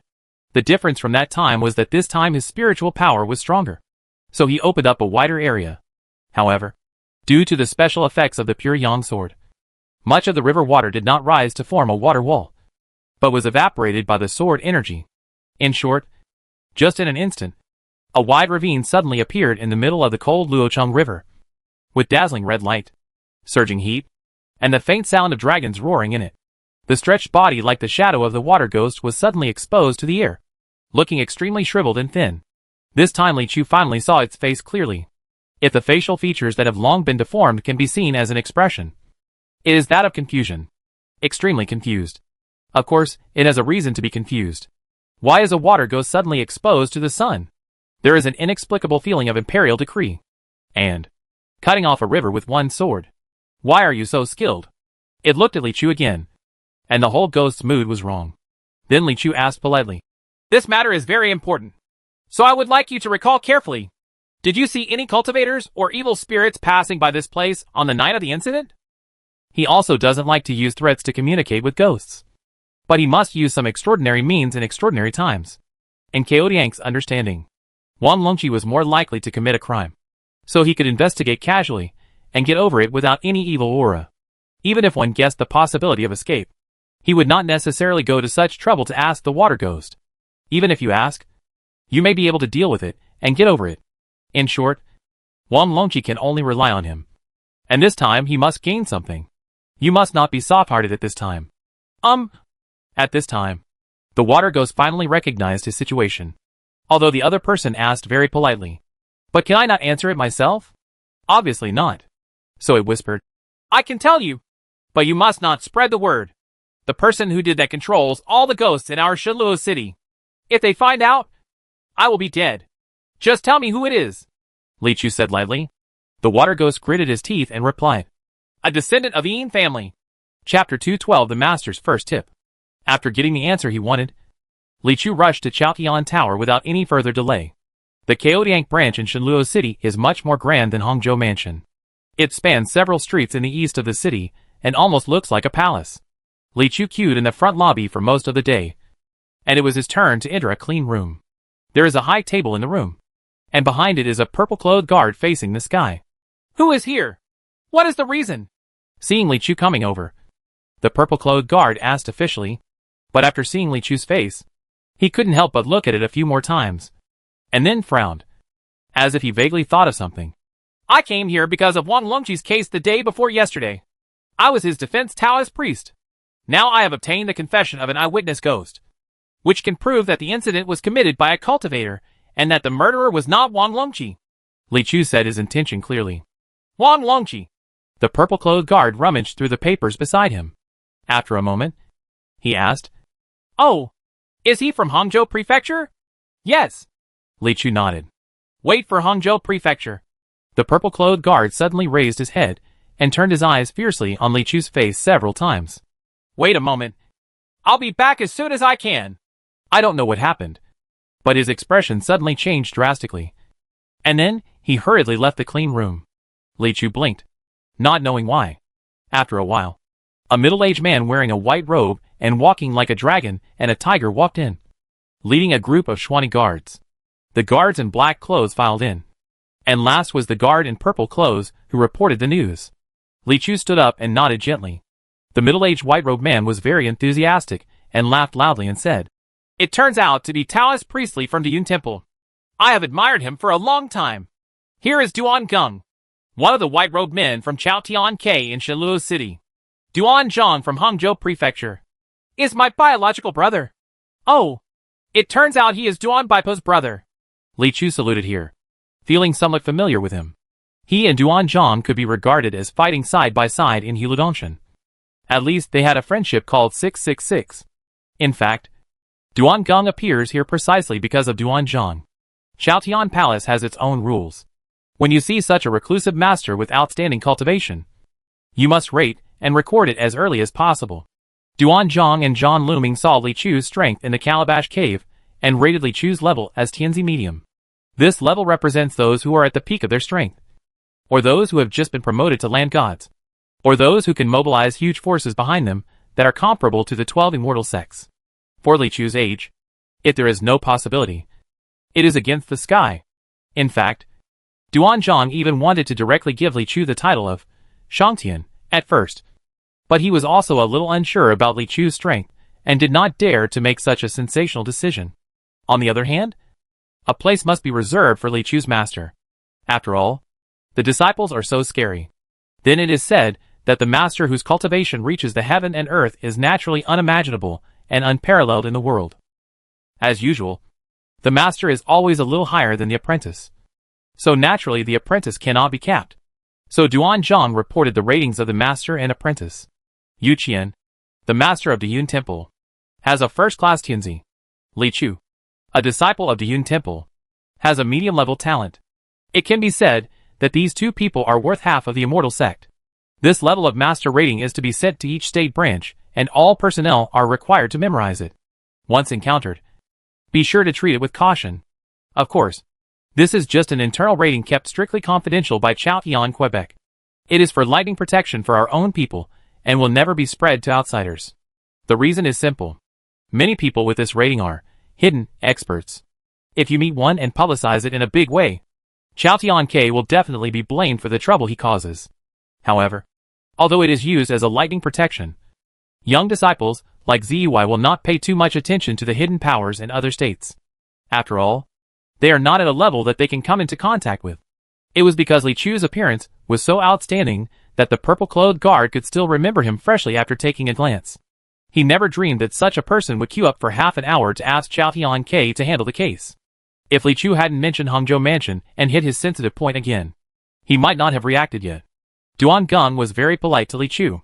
After asking Li Chu kindly why he came here, he waved his hand without thinking. Release Wang Longqi to me. Descendants of the Yin family. I have long disliked these guys in the gutter. Please investigate them strictly. But Mr. Li, this group of people is extremely difficult to deal with. In order to avoid alerting others, I ask you not to leak any information about them after you go out. Seeing Duan Geng being so generous, Li Chu naturally agreed. Okay. Thank you very much. No. It's all what we should do. Duan Geng slapped his chest loudly when Li Chu was escorted out of Chaotian Palace by a group of guards in black clothes. Many people passing by on the street were wondering, are the service attitudes of civil servants so good now? Wang Longqi, who walked out of the prison, was also a little puzzled. You are too efficient. I just told you about this matter in the morning and solved it before lunchtime. He scratched his head. Is the government here so easy to talk to? Li Chu didn't know much about the inside story. So he said calmly, when you are polite to the world will naturally be easygoing to you. When Dayun came to see it, Wang Longqi's excitement subsided, and he began to sigh. Hey, I'm out now, but Longji's whereabouts are still unknown. What should I do? Xiao Tianke has already taken action, and I will also pay attention to this group of people. G people have their own destiny, so don't think too much about it. Li Chu was not sure about the woman's current safety, so he could only try to comfort his friend. The two of them were sitting in the front hall, looking at each other in silence, when suddenly they heard a noise outside, as if a large group of people were shouting and approaching. Li Chu frowned. Then I saw the fox girl running in. Master, it's not good. A big group of people came over aggressively, saying they want to split us up. Before Li Chu could speak, Wang Longqi slammed the table first. Who is so bold? Dare to provoke Li Chu while I'm angry? The fox girl rolled her eyes at him and said, They are relatives of Miss Longji. Wang Longqi shrank his neck. Little by girl, close the door quickly. Don't let them in. Obviously frightened. This situation also made Li Chu feel a little strange. De Youngwen has always had a strong mass base in Yuhang Town. It is a combination of the ants and ants group accumulated by the master over the years, and the new generation of girls and daughters-in-law who are attracted by Li Chu. These two powerful forces are twisted together, which is enough for Dayun Guan to roam the countryside without hearing a single voice of opposition. But in Shenluo City, they have no foundation and an unstable foothold, which is actually a hidden danger. Just like what happened to Wang Longqi this time. Thanks to the fox girl's cleverness, she had just closed the door when she saw that there were many people on the other side. But the other party was obviously well prepared. As soon as Wang Longqi arrived, they gathered hundreds of people behind them. In addition to family relatives, there were also neighbors and friends. Men, women, old and young, ranging from those who could walk to those who knew how to walk. 99. The entire Dayun branch was blocked on the spot. Although the door was closed, and they had not yet forced their way in, their preparations were obviously more than that. After a while, a lot of rotten vegetable leaves, rotten eggs, tiles, and bricks were thrown over the wall. The sound of curses was endless. The dandy boy from the south murdered my daughter. Now he colludes with the evil Taoist priests, bribes the government, and is released from prison without charge. Where is the justice of heaven? Where is the justice of heaven? Today we must demolish this Taoist temple, and skin and cramp this shameless lecher and black-hearted Taoist priest. Folks, work harder. Erzi has already gone to get the stinky tofu eggs. In the branch view, the shameless lecher and the black-hearted Taoist priest looked at each other. Wang Longqi said, How about you go out and explain it to me? I really care about Longji. Li Chu blinked. Is it better to say this yourself? Wang Longqi covered his ears and pointed outside. In this situation of turmoil, if I go out and say 3 words without being beaten to death, I am your grandson. Li Chu said, I may not die, but I am afraid of getting stinky tofu eggs. Before he could say a few words, there was another crashing sound outside. The fox girl said anxiously, What should we do? How about punishing them a little? Otherwise, the Taoist temple wall will be knocked down. Li Chu's eyebrows gathered together. If evil spirits were besieging us at this time, things would be a little simpler.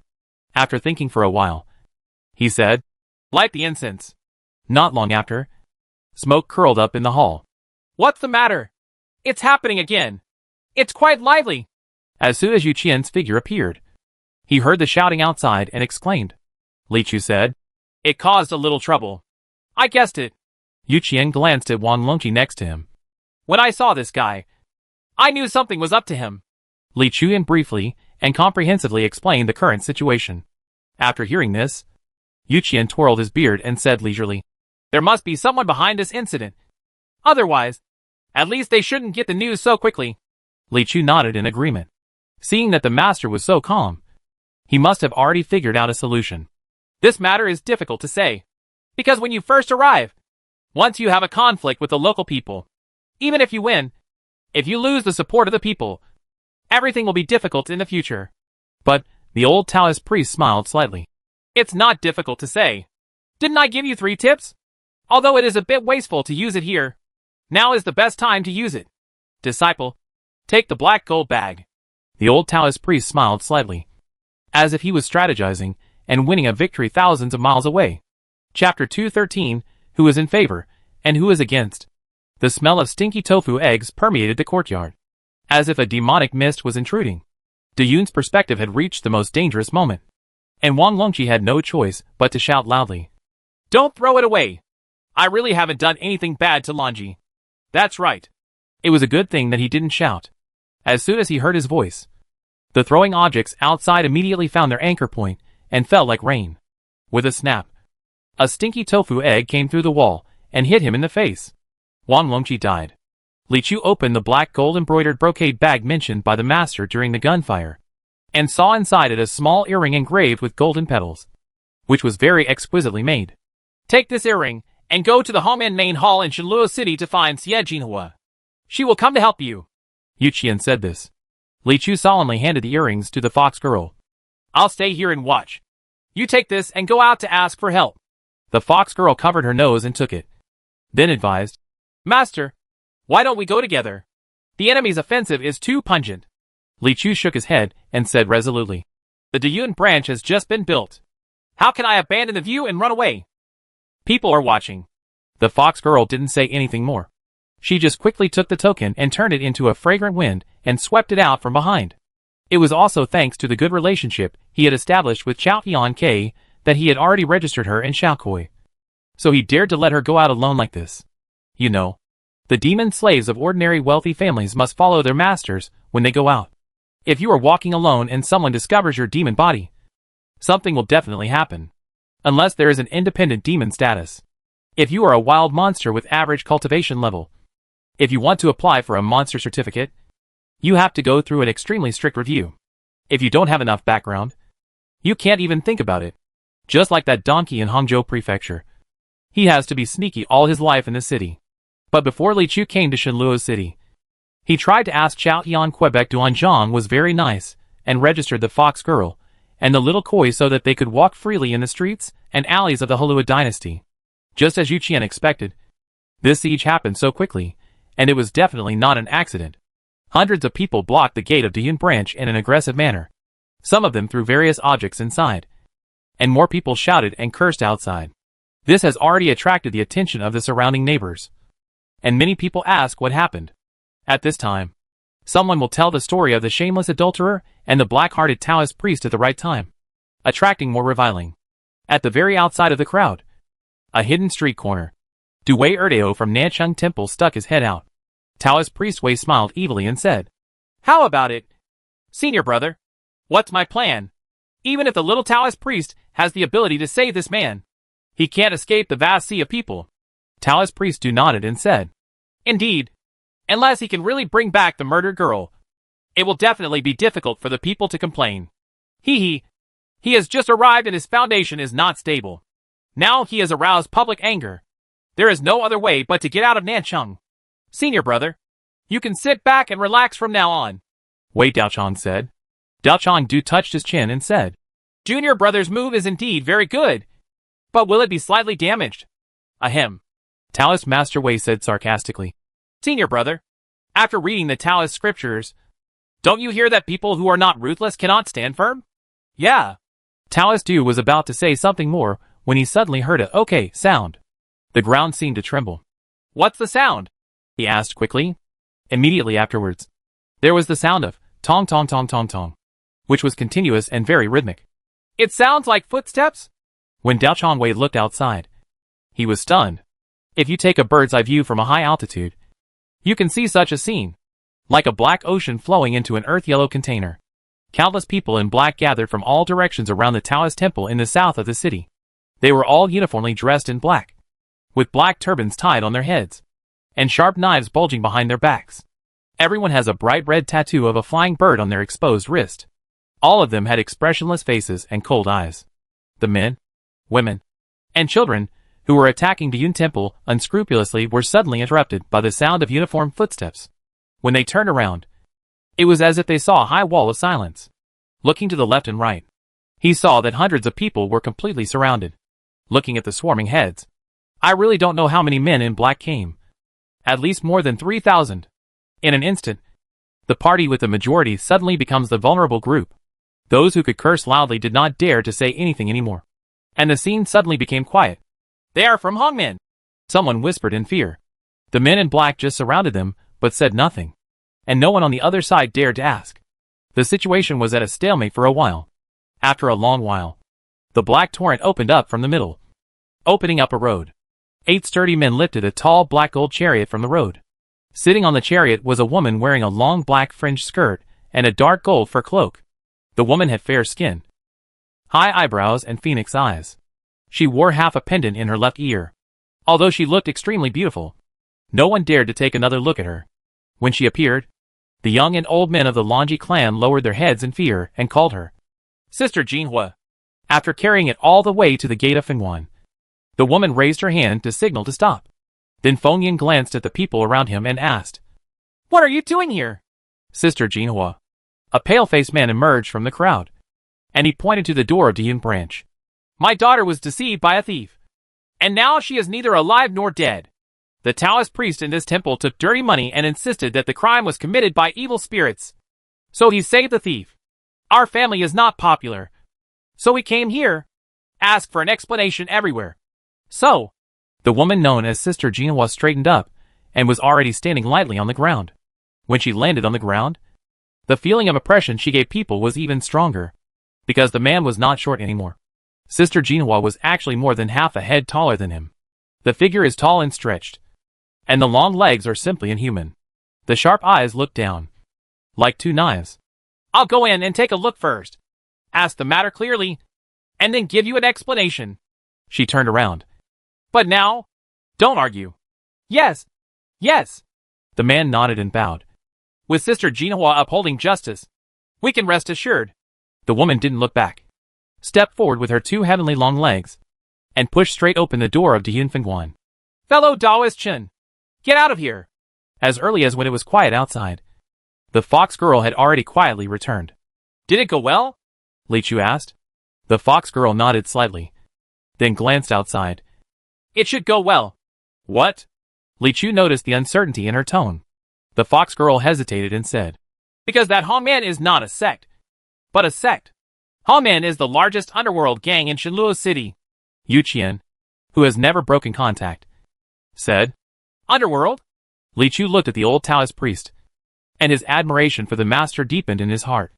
9 states in the world, black and white. There are such gangs in every city, but the scale is different. In an ancient city like Shenluo City, the underground gangs have a long history and have even become the guardians of the rules. Hongman has always been the underground leader of Shenluo City. The inheritance may have exceeded 1,000 years, and its foundation is not inferior to some large immortal sections. The difference is that they are rooted in the market and are very prestigious in the hearts of ordinary people." The old Taoist priest explained. "So the people who come in later may act a little rough. So don't be too surprised." Just as he was talking, he saw the door being pushed open. A pair of incredibly long legs stepped in and closed the door behind her back. "Old bastard." The woman's compelling eyes glanced around the audience, and then locked onto the figure condensed with smoke in the hall. She didn't come over, but raised her hand and actually took out a long and narrow machete from behind the cloak. Laugh. With a flick of her wrist, a ray of silver light passed through the hall. In an instant, it had passed through 2 walls and was nailed to the 3rd and final courtyard wall. Completely immersed, the old Taoist priest's smoke trembled. There seemed to be cold sweat dripping from his forehead. If this were a real person here, it would be unimaginable. But in just one breath, Yu Qian adjusted his condition, showed a vicissitudes of life's smile, and said in a magnetic voice, "Long time no see. Jinhua." Xie Jinhua walked over, glanced at the other people, and then stared at Yu Qian. When he came closer, he whispered, "Why are you such a bastard? Who among the young men and women in the world can escape this day?" Yu Qian sighed leisurely, then suddenly smiled. "But I am very lucky that I loved the most beautiful woman in the world when I was the most wanton in my life." Xie Jinhua snorted coldly. "The smooth-talking thing hasn't changed."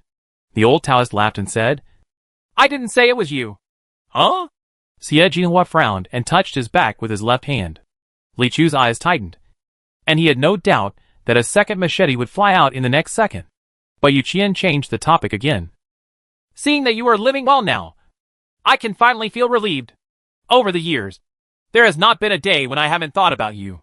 Huh? Xie Jinhua then took back her hand, rolled her eyes at him, and said, I'm not doing well. Will you ask your apprentice to come to me for help? In the corner, Wan Longqi, who was smashed to pieces by the stinky tofu eggs, woke up and couldn't help but give a thumbs up.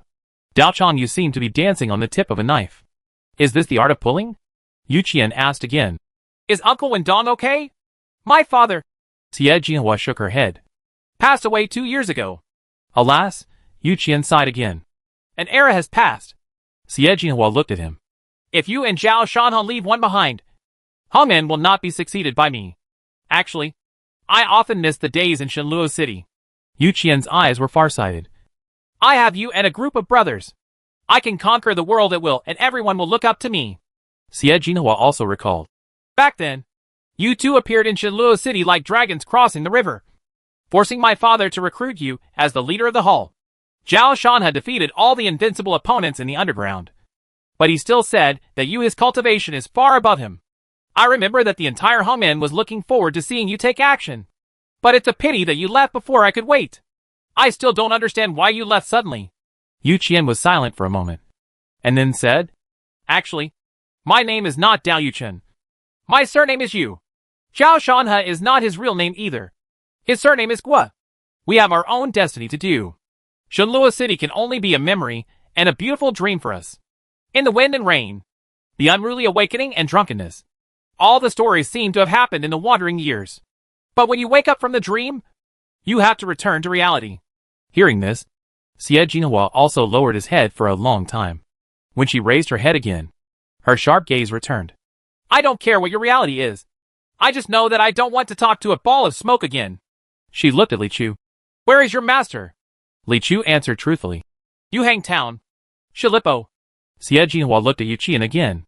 As soon as something happens here, I will come over and find you. After that, she turned around and left without any hesitation.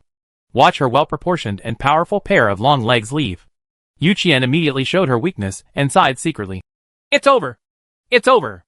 I'm dead now. He looked at Li Chu and said, Disciple, you have to come back quickly. Otherwise you won't be able to stand it as a master. Li Chu could only nod his head.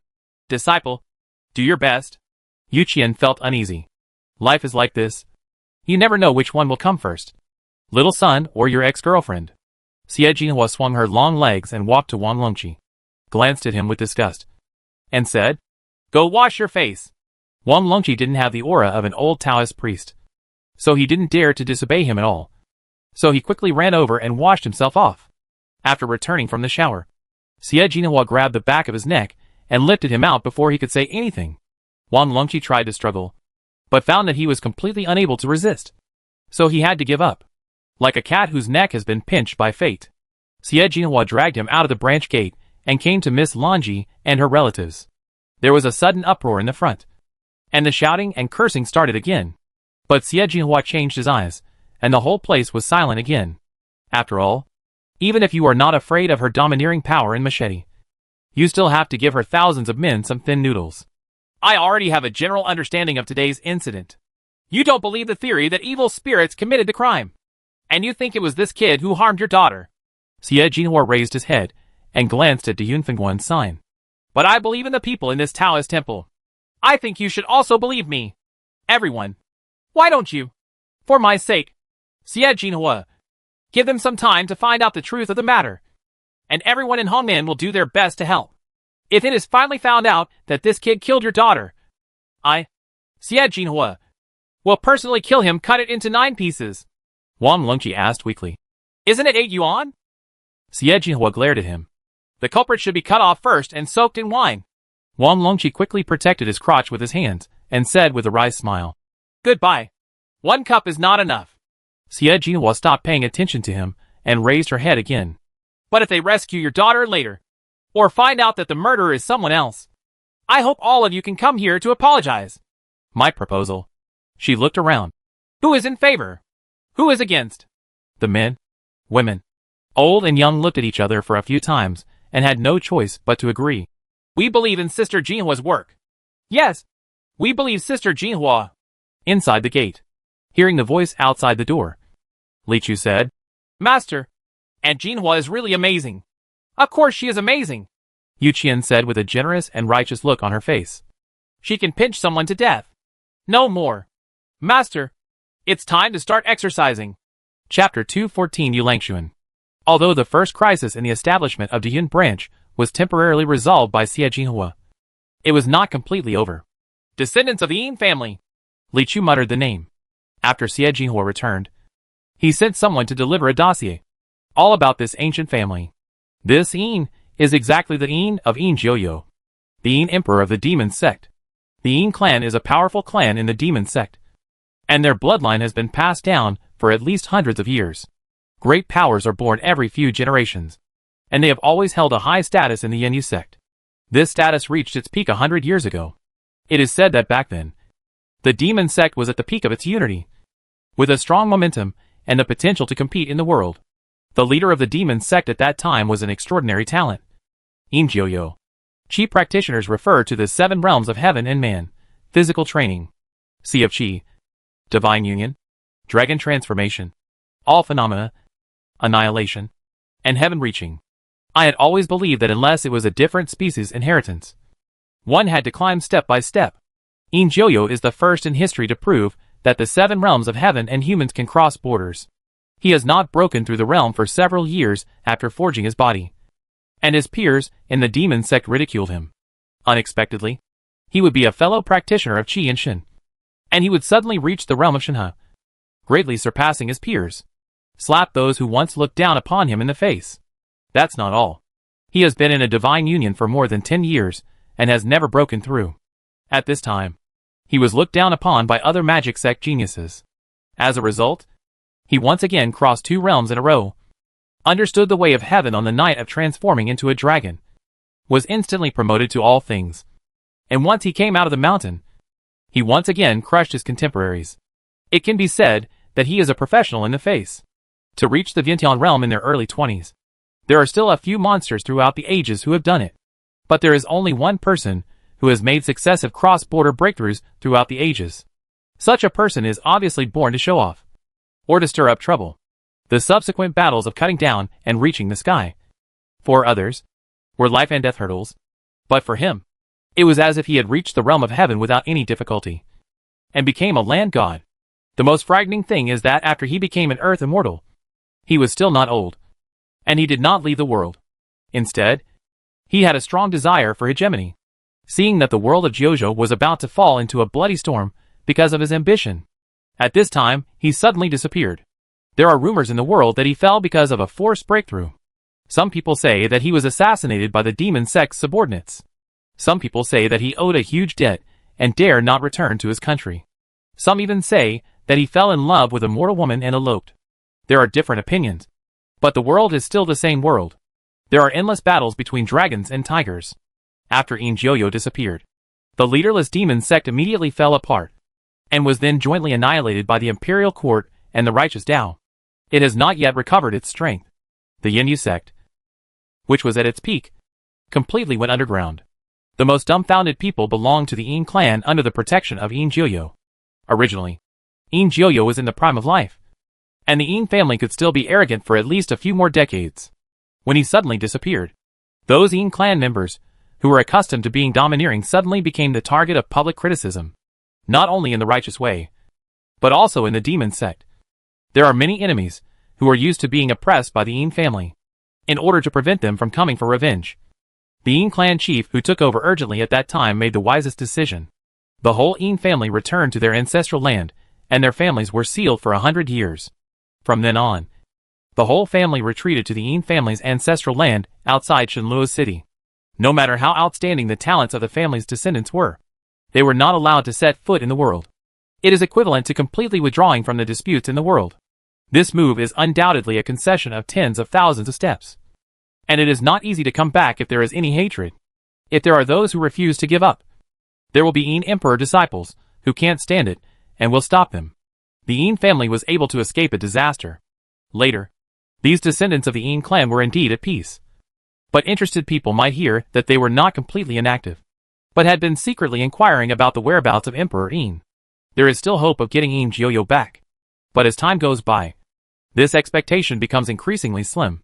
While Li Chu was quietly examining the file, Wang Longqi, who was doing nothing next to him, came over and asked, "Did you come to Shenluo City for something important? Did I cause you trouble?" "It doesn't matter." Li Chu shook his head. "Our top priority is to establish a firm foothold in Shenluo City and build a reputation. If we can solve the problem of Miss Longji, it might be helpful." "That's good." Wang Longqi breathed a sigh of relief. And Li Chu looked at him and said, "There may be something else you need to do." "Oh." Upon hearing this, Wang Longqi became interested. "What's the matter?" Li Chu spread the file. "The Yin family's ancestral home is extremely hidden. No one has been able to find its location for many years. It is very difficult to find the whereabouts of the Yin family's descendants. The file sent by Aunt Jinhua only records one file that is suspected to belong to the Yin family. Industry. For such a large family, even if they can't escape from the world for so many years, they will definitely have an industry to support their expenses. It's just that the Yin family did a great job back then, selling off or even abandoning all the apparent properties. Nowadays, some of them are very secretive controls. It is extremely difficult to find a suspected property. This is also thanks to the underground forces in Hongnan, such as Chaodiank, which makes it difficult to investigate this kind of information." "What industry?" Wang Longqi asked. "Yu Langxuan," Li Chu replied. After hearing this, Wang Longqi's salty eyes suddenly erupted with the brilliance of a professional. There are no less than 100 brothels in Shenluo City, large and small, among which there are about 20 or 30 large brothels that are worthy of recognition. If these 20 or 30 companies were placed in Hangzhou Prefecture, they would definitely be no less than top-notch entities such as Taogilu and Winwinli. Yu Langxuan is one of the more distinctive ones. Its characteristic is that it is small in scale, but has high service quality. And it takes a purely high-end route. Instead of pursuing the bigger the venue, the better. And the more guests, the better. Even the qualifications for entry are based on a recommendation system. You must have a regular customer here to vouch for you and recommend you to Yu Langxuan. And then after some review, you will be qualified to enter. This threshold not only did not cut off Yu Langxuan's financial resources, but instead increased the interest of truly powerful people. Of course, the good girls in Yu Langxuan are also worthy of this threshold. Among the top 10 Oirans at the Huadu conference last year, Wei Jiangli and Miss Wei, who ranked third, were trained by Yu Langxuan. Just one of the top 3 in the Huadu conference is enough to be called a top brothel. Tonight happens to be the day when Miss Wei chooses a guest to chat with. For a good girl like this, there is almost no clearly priced comb. The most high-end good girl always sells her art more than her body. As long as they are willing to perform on stage, they can make a lot of money. However, having a romantic affair with a single literati will have negative effects. If a scholar really wants to have a romantic relationship, the only way is through this kind of conversation. Defeated many competitors, and won the opportunity to be in the same room and have a half-night tea and heart-to-heart talk. If fate comes, after a few times, you might be able to capture your heart. Even if this approach is a long shot, there are still many people willing to spend a lot of money on it. That night, a rich man in rich clothes came to the door of Yu Langxuan with an arrogant manner. "Thanks to the fact that the Huadu conference is coming up recently, in order to gain popularity, Miss Wei has been chatting more frequently." Wang Longqi chuckled and said, "Otherwise, we might not be able to catch up. You don't really think we're here to visit a brothel, do you?" Li Chu looked at him strangely, wondering where Wang Longqi's excitement came from. Isn't true love still uncertain about life and death? In order to avoid alerting the enemy, Li Chu was also wearing a splendid costume with a red crown and temples. Although it was a rare occasion for him to take off his Taoist robe, he seemed to be a truly noble man born from a pile of gold and jade. He had countless graceful demeanor, and seemed to be surrounded by thousands of auspicious colors. Along the way, even Wang Longqi could feel the countless blazing gazes. Just the aftermath made him tense up. Li Chu still looked indifferent. At this moment, standing at the door of Yu Langxuan, he even heard countless resentful whispers on the street behind him. "Why are you going to a brothel? Whoring me. For free. Can it be called prostitution if you don't pay me? It's okay if I don't give it. Isn't that serious?" Wang Longqi couldn't help but murmur, glanced sideways at Li Chu's face, and quickly looked away in less than a second. Hack. So dazzling. When you enter the gate of Yu Langxuan, a charming welcoming girl will come forward and gently ask you to show your name card. Of course, if you force your way in, you will soon meet the not-so-gentle welcome man. This is also thanks to Xie Jinhua. Wan Longqi took out a letter. After the woman read it carefully, she smiled slightly and said, "It turns out to be the recommendation from the master of Hongmen Lin Hall. Mr. Wang and Mr. Li, please come here." When they arrived at the inner room, Wan Longqi couldn't help but sigh. He was worthy of being a welcome guest in a large brothel. His professionalism was indeed extremely high. During the 100 or so steps, this woman only glanced at Li Chu's face dozens of times, which was equivalent to the number of times Wan Longqi glanced at the woman's buttocks and legs. This is already a rare feat of restraint. "Do you two gentlemen want to go to the private room on the second floor or the private room on the first floor?" Since they were going to participate in guest selection, they were led to the lobby first. Although it is a hall, it is not very spacious. Clusters of colorful flowers decorate the walls and beams. There are more than a dozen tables and seats in the open space among the flowers, each of which can seat 7 or 8 people, facing a stage in front. Of course, there are a few quiet attic rooms on the second floor, but the price of that kind of small room is not affordable even for the rich and powerful who come here. Without that status, even if you grit your teeth and occupy a room, it is just to impress. Wan Longqi shook his head. "It's fine here." The two of them sat down one after another and waited quietly for the event to begin. Usually there are not many guests in Yulangchuan, and these tables are not full. But today it was Miss Wei who chose the guests, so there were several times more guests than usual. After a while, it seemed a little full, except for a few people who went to the second floor. Most people still sat on the first floor.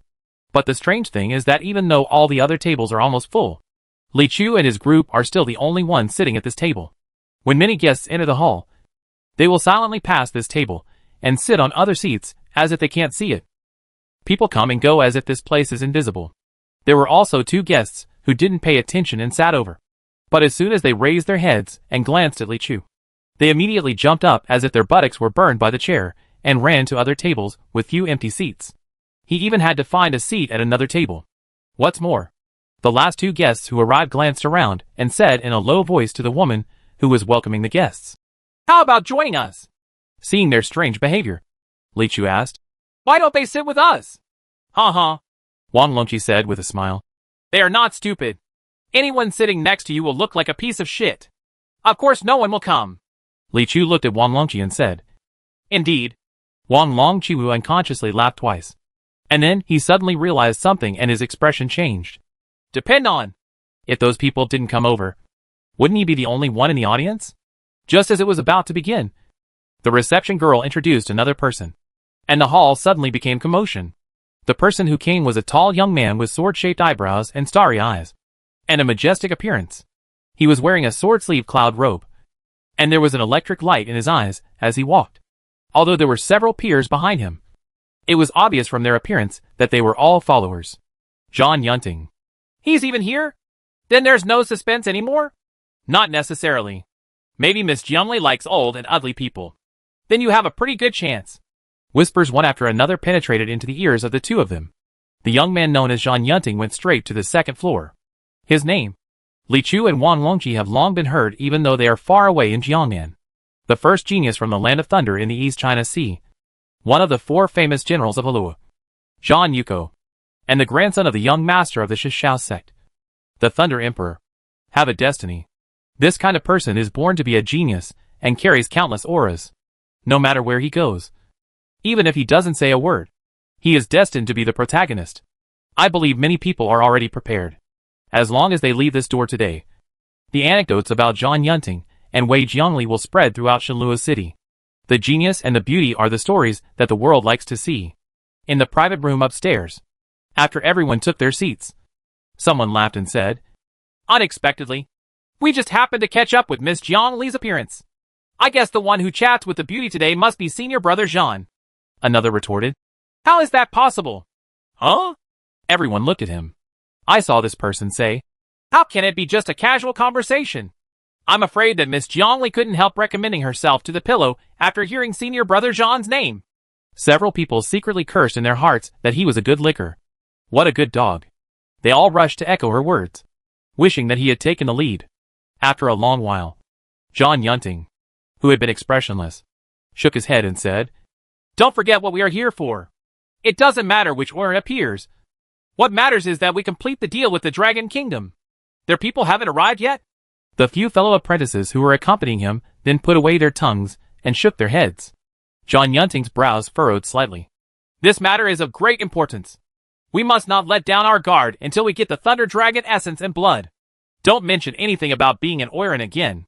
Yes. Just as he was saying a few words, he saw the lights in the venue dim, and the colored lights above the stage suddenly light up. The world is focused on this. The curtain on one side slowly opened, and the melodious sound of orchestral silk and bamboo flowed out. After a while, there seemed to be a burst of fresh fragrance, and all the literati present immediately fell silent and sat upright in silence. No need to remind, because Miss Jiangli is about to appear. At the same time, Li Chu's eyes suddenly tightened. He noticed a very strong Yin Qi. Chapter 215 Prodigal Wives. As soon as the dressed-up woman appeared on the stage, there were bursts of low cheers from the audience. She was wearing a floor-length flowing gauze dress with wide sleeves. The light lotus-colored dress was like a light cloud of smoke, wrapping around her tall and slender body. Her cold white skin, jet black pupils, slightly exposed shoulders and arms are equally white, and she looks like a beauty carved from white marble. It gives people the feeling of indifference and alienation. There seemed to be a light layer of frost between the eyebrows. The guard will leave. There are hundreds of beauties in Shenluo City. To become the top beauties in Huadu, you must have characteristics that can be remembered by others. The most distinct feeling Wei Jiangli gave people was that of coldness. The eyes of all the men in the room were focused on her, but her pupils were dark and deep, and it was hard to tell where she was looking. As beautiful as peaches and plums, as cold as frost. No, there is an exception. Li Chu didn't look at her, but closed his eyes slightly and tilted his head, feeling something. When Wei Jiang left the field, he felt a sudden surge of Yin energy. A quick glance revealed that this Yin energy was not brought by Wei Jiangli, but deep in this orchid pavilion, there seems to be a dark and gloomy shadow. The being just now seemed to be distracted for a moment before his aura leaked out. I felt it again at this moment, but it disappeared again. Li Chu thought quietly. It was unlikely that such a big ghost was hiding in this big brothel. The descendants of the Yin family are proficient in the inheritance of ghost cultivation, and may be related to them. Don't worry. He will always show his flaws again. He leaked his breath when Wei Jiangli came on the stage. I wonder if Wei Jiangli will appear again after he exits. Thinking of this, Li Chu hoped that Wei Jiangli would leave the scene quickly, when the whole audience was eagerly looking at the beauty. I am afraid that the literati and elegant people around would never have thought that there was a traitor among us. Not only was he looking for ghosts, he also wanted this beauty to get down quickly.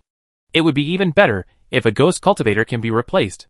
Thank you all for coming to support the little girl today. Next up, Wei Jiangli stood on the stage and was speaking simply to thank you in a clear voice, when he suddenly paused. When all eyes are on you except one person, that person tends to stand out, especially since he looks very outstanding. Like the sun, Wei Jiangli's pupils seemed to have focused for the first time, and they fell on that distinctive figure in the crowd. But after all, she was also one of the top 3 courtesans, so naturally she would not lose her mind because of such a trivial matter. She was just a little startled, then immediately turned around and completed her introduction. She will perform a pipa solo as the opening performance today. Wei Jiangli's famous skill is flute dancing. Last year she was evaluated. After one flute dance, thousands of people in the audience burst into tears. It is so sad that it is rare to see it in this world. But before the Huadu convention officially begins, any good girl who wants to compete for the position of Oiran will not easily show off her best skills. After all, people love to see new things. The first time you hear her play the flute, you can burst into tears. When she blows you for the second time, you will only be slightly moved. By the third time, you may not be moved. The more you blow, the less sensitive it becomes. So her pipa solo at this time can be regarded as a symbolic opening performance. Although it's by no means bad, it's not too amazing either. Soon, a boy with quick hands and feet brought the table and pipa to the table. Wei Jiangli sat down gently, with half of his body facing the stands below. This orientation is also very particular. Although the whole face cannot be seen clearly, it shows her flawless profile and complete figure. Her figure is like a smooth river, flowing with comfortable curves. The eyes of the literati and scholars immediately straightened, and the eyes of the pipa lovers were filled with expressions. We meet again. Zheng. The first sound of pipa strings sounded. It's like the ancient rhyme of an empty mountain, just like listening to the sounds of heaven. Fast forward to the end of the song. Li Chu didn't know much about music, but he just thought she played beautifully. Looking around, everyone is already intoxicated. Does she play well? He asked Wang Longqi. Wang Longqi shook his head slowly. I didn't hear it. Huh? Li Chu asked in surprise. When did you become deaf? Wang Longqi rolled his eyes. No way. No one is really listening to the pipa. Right. Alas, he raised his hand to cover his chest again and said very seriously. When I saw Miss Jianli, I suddenly felt that the women I had known before were all vulgar and vulgar. I feel like I've met true love. Li Chu. After that, Miss Jianli performed several musical instruments. It can be seen that although she does not perform many times, she definitely puts a lot of thought into it. It is already difficult for ordinary people to learn these many musical instruments. Not to mention that she has to at least reach the level of proficiency. If the bed is not good, 1 minute on stage and 10 years of work off stage. Unfortunately, people in the audience didn't seem to care much about her performance. The performances ended quickly, and it was the guest selection process that the literati were most looking forward to. The girl will leave the scene happily. It's a pity that the powerful Chi has never been leaked again. At this time, 7 or 8 young girls in long skirts, each holding a gold plate covered with red satin in both hands, walked into the venue and walked past the tables. The literati took out the valuable gifts they had prepared from their arms, among which the gold, pearls and jade articles were of the lowest quality. Li Chu looked unkind. You want money? Wang Longqi smiled. How fresh. Do you think this is a charity performance? In fact, the clients themselves are more enthusiastic about this gift-giving aspect than the brothels, because this is different from the reward that the storyteller wants. The Warin who just performed is to choose the one he likes most from the gifts handed over and have a chat with the guest who gave the gift. Therefore, these literati prepared carefully before coming, hoping that their gifts would stand out and win the favor of the girl. Gems, calligraphy and paintings, ancient relics, and magical instruments were placed on the table with increasingly outrageous gifts, which made Li Chu feel a little nervous. Finally, the 2 young girls came to Li Chu and Wang Longqi. Although Wang Longqi arrived in a hurry, he was used to these scenes and had a lot of small items on him. He casually picked a small jade-carved fish from his waist. Although it couldn't compare with the gifts next to it, it at least looked decent in terms of appearance. Then, he looked at Li Chu and wanted to come up with something to help Li Chu out of trouble. Li Chu put his hands in his sleeves and dug for a long time. He took out 2 taels of silver and put it on the tray. Wang Longqi almost spit out a mouthful of water. The eyes of the 2 girls suddenly widened. Presumably they have never seen such a scene in all their years in Yulangshuan. Then, this stunning feat. Li Chu thought for a while and took back another 2. After buying a house, I don't have much leftover money in Guanli, so I should save as much as I can. Just listen to a few songs. 2 taels of silver is too extravagant. Although Wang Longqi knew his temper, he was still shocked and dumbfounded in this situation. This is too embarrassing. And why does your expression look so calm? Did you really not find anything wrong? Or is it that as long as you don't feel embarrassed, others will be embarrassed? And he was a little worried. After all, the people in Yulangshuan won't think you are stingy if you act like this here. They will only think that you are humiliating Miss Jianli and may cause unnecessary trouble. Wang Longqi came to his senses, stood up and went over, wanting to stop the 2 girls and exchange a gift for Li Chu. Just listen to the 2 girls, who turned to leave and started talking quietly. In more than a year, this is the first time I've seen someone give me only 1 tael of silver. I haven't seen him in 2 years. This young man has such a personality. Yes, he is different from others inside and out.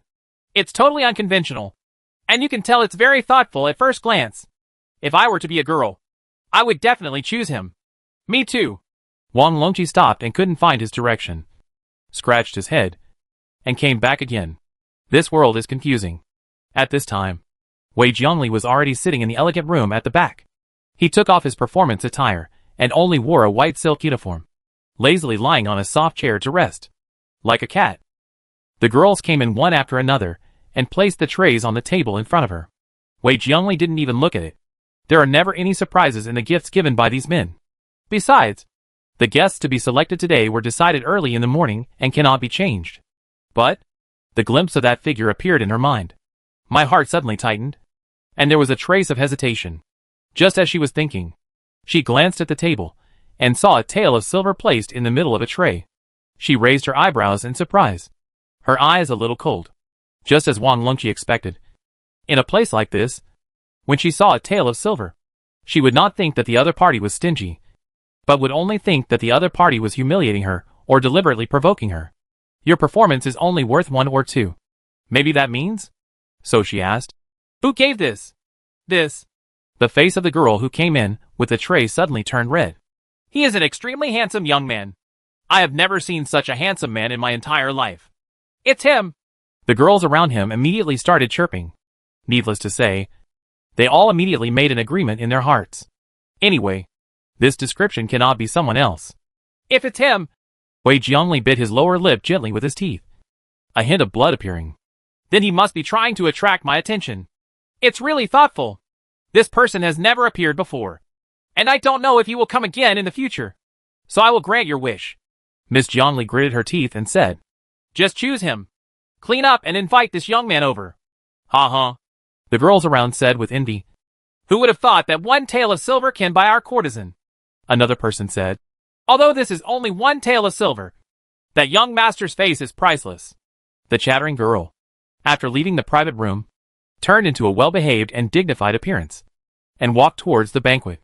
When the girl handed Miss Jiang Li's silk handkerchief to Li Chu, Wang Longqi collapsed first. He doesn't understand what's going on in this world. It's obviously a provocative act. But even if it doesn't lead to expulsion, can I still get a silk handkerchief?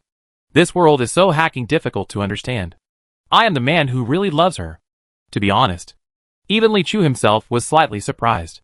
But this kind of inexplicable choice for good things, I've long been used to it. If you have more contact with Miss Jiangli and learn some things, it might also be helpful to find the Yin family. Li Chu calmly walked into the elegant room and saw an 8-sided screen in the room. Behind the mist of the mountains and rivers was the graceful figure of Miss Jiangli. He sat down quietly behind the screen and said nothing. After a pause, I heard Miss Jiangli's first words. Masterly, someone paid 30,000 taels tonight and asked me to choose another guest. But I still chose you. Miss Jiangli's first words were spoken in a light tone, just like her pipa and her people, and she seemed to be mentioning trivial things. But when Li Chu heard this, he was greatly moved. This, he murmured. 30,000 taels. This. What a prodigal bitch. Chapter 216. Even if you are unlucky this time. You haven't asked the young master for his name yet? Li Chu. Who is the young master from? Hangzhou. What does the young master do in daily life? Study or do business? Cultivation. Asked here. Miss Jiangli paused. He almost asked. What way do you practice? She stood up. The soft satin fit her convex body. The lines were extremely smooth, and she slowly walked across the screen and came to Li Chu. Young master is a practitioner? Yes. Li Chu nodded and secretly said that this woman has many problems. What he didn't know was that in Shenluo City, Miss Jiangli was famous for being aloof. The literati who had chatted with her in the past would almost always comment on her after she left home, saying that she cherished her words, like she was a man of few words. Whoever can say a few more words to Miss Li will immediately feel proud. If those people knew that Li Chu was still impatient because of this, they might have drawn their swords on the spot. Then, hearing that Li Chu was a practitioner, he rolled Miss Li's eyes and asked, Then you must be in good health. Then? A faint question mark appeared on Li Chu's forehead. Not bad, he replied politely. I rarely get sick. I haven't been injured, and my legs and feet are still flexible. Wei Jiangli was silent for a moment. Then he asked, I wonder if the young master has any elegant interests in his daily life. Hobby, Li Chu thought for a while and replied. Does catching ghosts count? Huh? Miss Jiangli paused again, then smiled and said, What kind of ghosts does Mr. Li like to catch? Female ghosts? As she spoke, she bit her lower lip lightly. Of course it's more than that. My business scope is very wide. It's not just ghosts. Li Chu said a few more words. Demon, devil, ghost, monster, any evil spirit. I can get rid of it. If you leave Miss Li if you have any trouble in this regard. You can also contact me. There is a Diyun branch in the south of the city, and I am there. The Taoist temple is currently in its infancy, so I promise to do my best, and the fees are not high. After saying that, he gave Miss Jiangli a confident look. Professionalism is evident at a glance. Wei Jiangli suddenly felt a little tired. In past conversations, She rarely played this questioning role. Usually, you only need to answer a few words of yes or no, and then the host and guest can enjoy themselves. But at this moment, the two of them seemed to have reversed roles, and she immediately understood what cruelty meant. No matter how he brought up the topic, Li Chu seemed to lack interest, and I tried every possible means to tease him, but all I could get was some weird words that I couldn't understand. She began to have vague doubts in her heart. Is he visiting a brothel? Or am I visiting a brothel?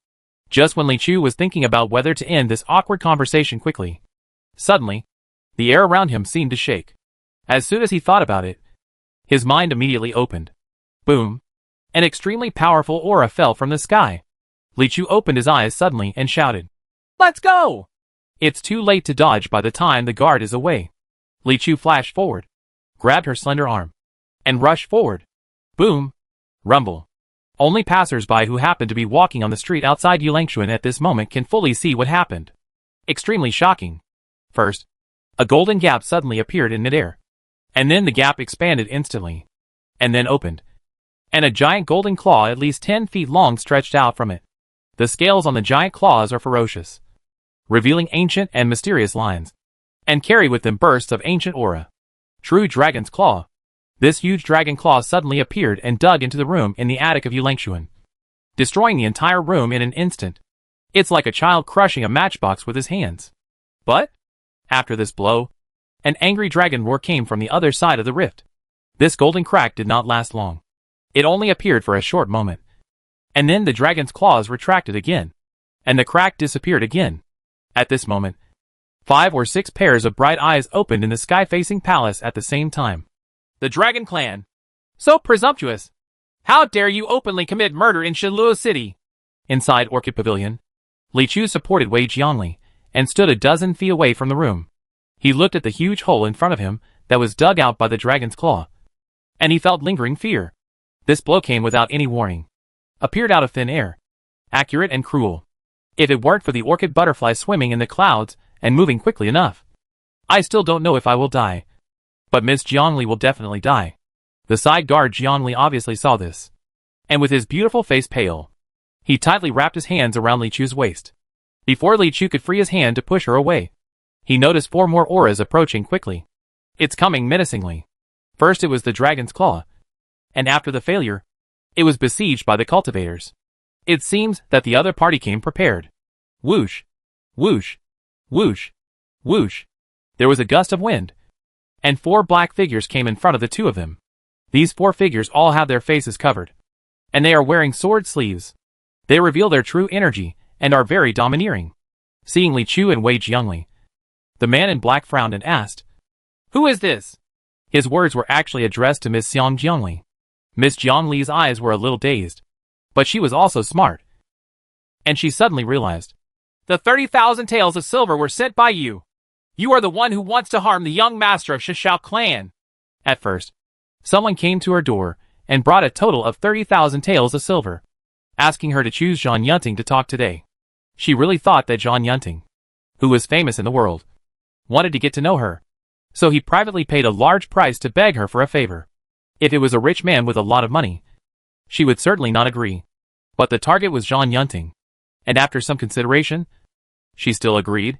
It was just Li Chu's sudden appearance that shook her decision. Unexpectedly, those coins were for an assassination. "But you didn't keep your promise." The man in black's voice was gloomy and filled with suppressed anger. At this time, Li Chu asked from the side, "Who are you? You don't deserve to know who we are."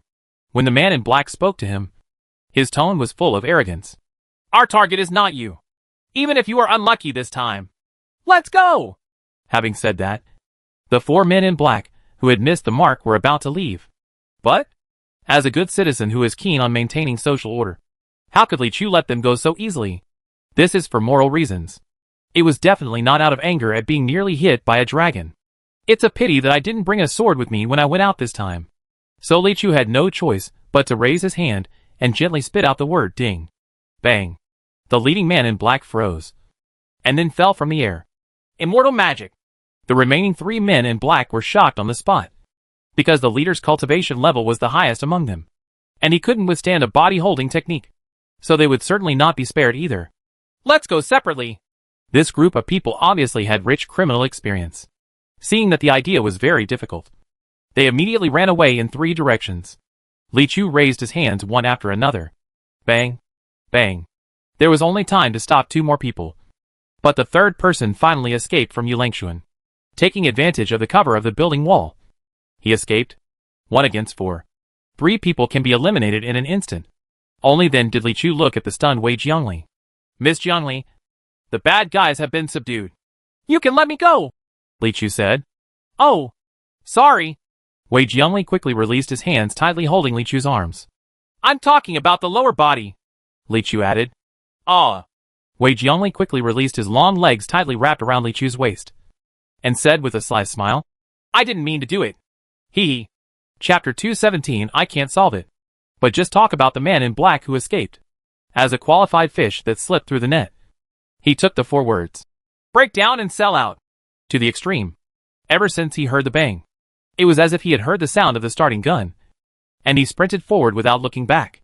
He gritted his teeth and swore that he would never look back even if his own father was hacked to death behind him. Finally, he escaped from Yu Langshuan, immediately blended into the crowd on the street, and ran out of the city. A black wind came to Luoshui outside the city, and he jumped into the water without stopping. As soon as the man in black was like water, he made a finger gesture with his right hand. The moment the finger gesture was completed, a strange ripple seemed to spread from the water. Thousands of miles in a moment. Boom. Not long after, there was a terrifying pressure, and all the water tribes in this water area began to flee crazily. Some fish that are not strong enough to withstand stress were frightened to death and floated to the surface of the water with their bellies turned upside down. After a while, if someone is fishing next to Luoshui and has better eyesight, they will be able to see an extremely huge black shadow. An evil-looking dragon head appeared in the sight of the man in black. Just a dragon head is 3 feet high. It's comparable to a several-story loft. Coming closer, the dragon suddenly opened its huge mouth and saw 3 layers of sharp compound teeth arranged in a deadly formation, like a jungle of swords and halberds. The thick tongue is also covered with barbs. If any prey passes through these 2 levels, there will be no second end except flesh and bones turning into mud. But when the man in black saw the dragon coming, he ran straight into the huge opening. Call. The world is dark. But what greeted him was not death. After a raging water rushed his body dozens of feet away, he suddenly became enlightened. The man in black appeared in a palace filled with warm light. That's right. It's a palace. This palace was actually built in the belly of a dragon. The 4 walls are inlaid with warm yellow fluorescent jade, and there is a table in front with fine wine and delicacies on it. A tall young man with bare chest and a golden scale protruding from his forehead was drinking and having fun in his arms with 2 beautiful women covered by gauze. When the man in black saw the young man, he quickly knelt down and said, Greetings to His Highness. Come back? Are you the only one? The young man glanced at him and asked calmly. The man in black didn't dare to get up, so he lay low and said tremblingly, Something went wrong and they didn't come back. The reason why he is so afraid is because he knows that his crisis is not completely over yet. This Second Highness is a ruthless character who kills people at every turn. The young man frowned slightly, and the light on the scales on his forehead suddenly increased. With 1 of you from the Vientiane realm and 3 from the Dragon Transformation realm. What could go wrong if you go to capture a kid from the Dragon Transformation realm? Even if he has some life-saving cards. Didn't I invite the true dragon from the ancestral land to take action on him? There shouldn't even be a chance to reveal your trump card. Tell me what went wrong. The young man's voice was very slow. But the more so, the more frightened the man in black became, because he knew that the Second Highness would not show his temper before killing someone.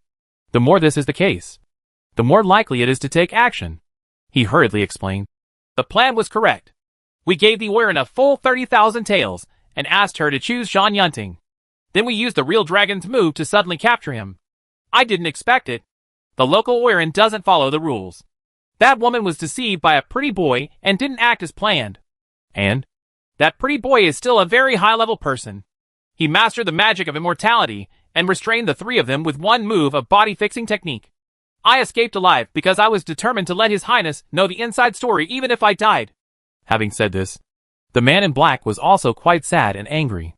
It was obviously a seamless raid. But who would have thought that just because the woman didn't follow the routine, the target would be changed inexplicably? Isn't this face-based world too hateful? That's all. Who would have thought that what she was looking for was such a terrifying pretty boy? Thinking of his three companions, he felt chills in his heart. I thought that boy was the unlucky guy. But who knew they were the unlucky ones?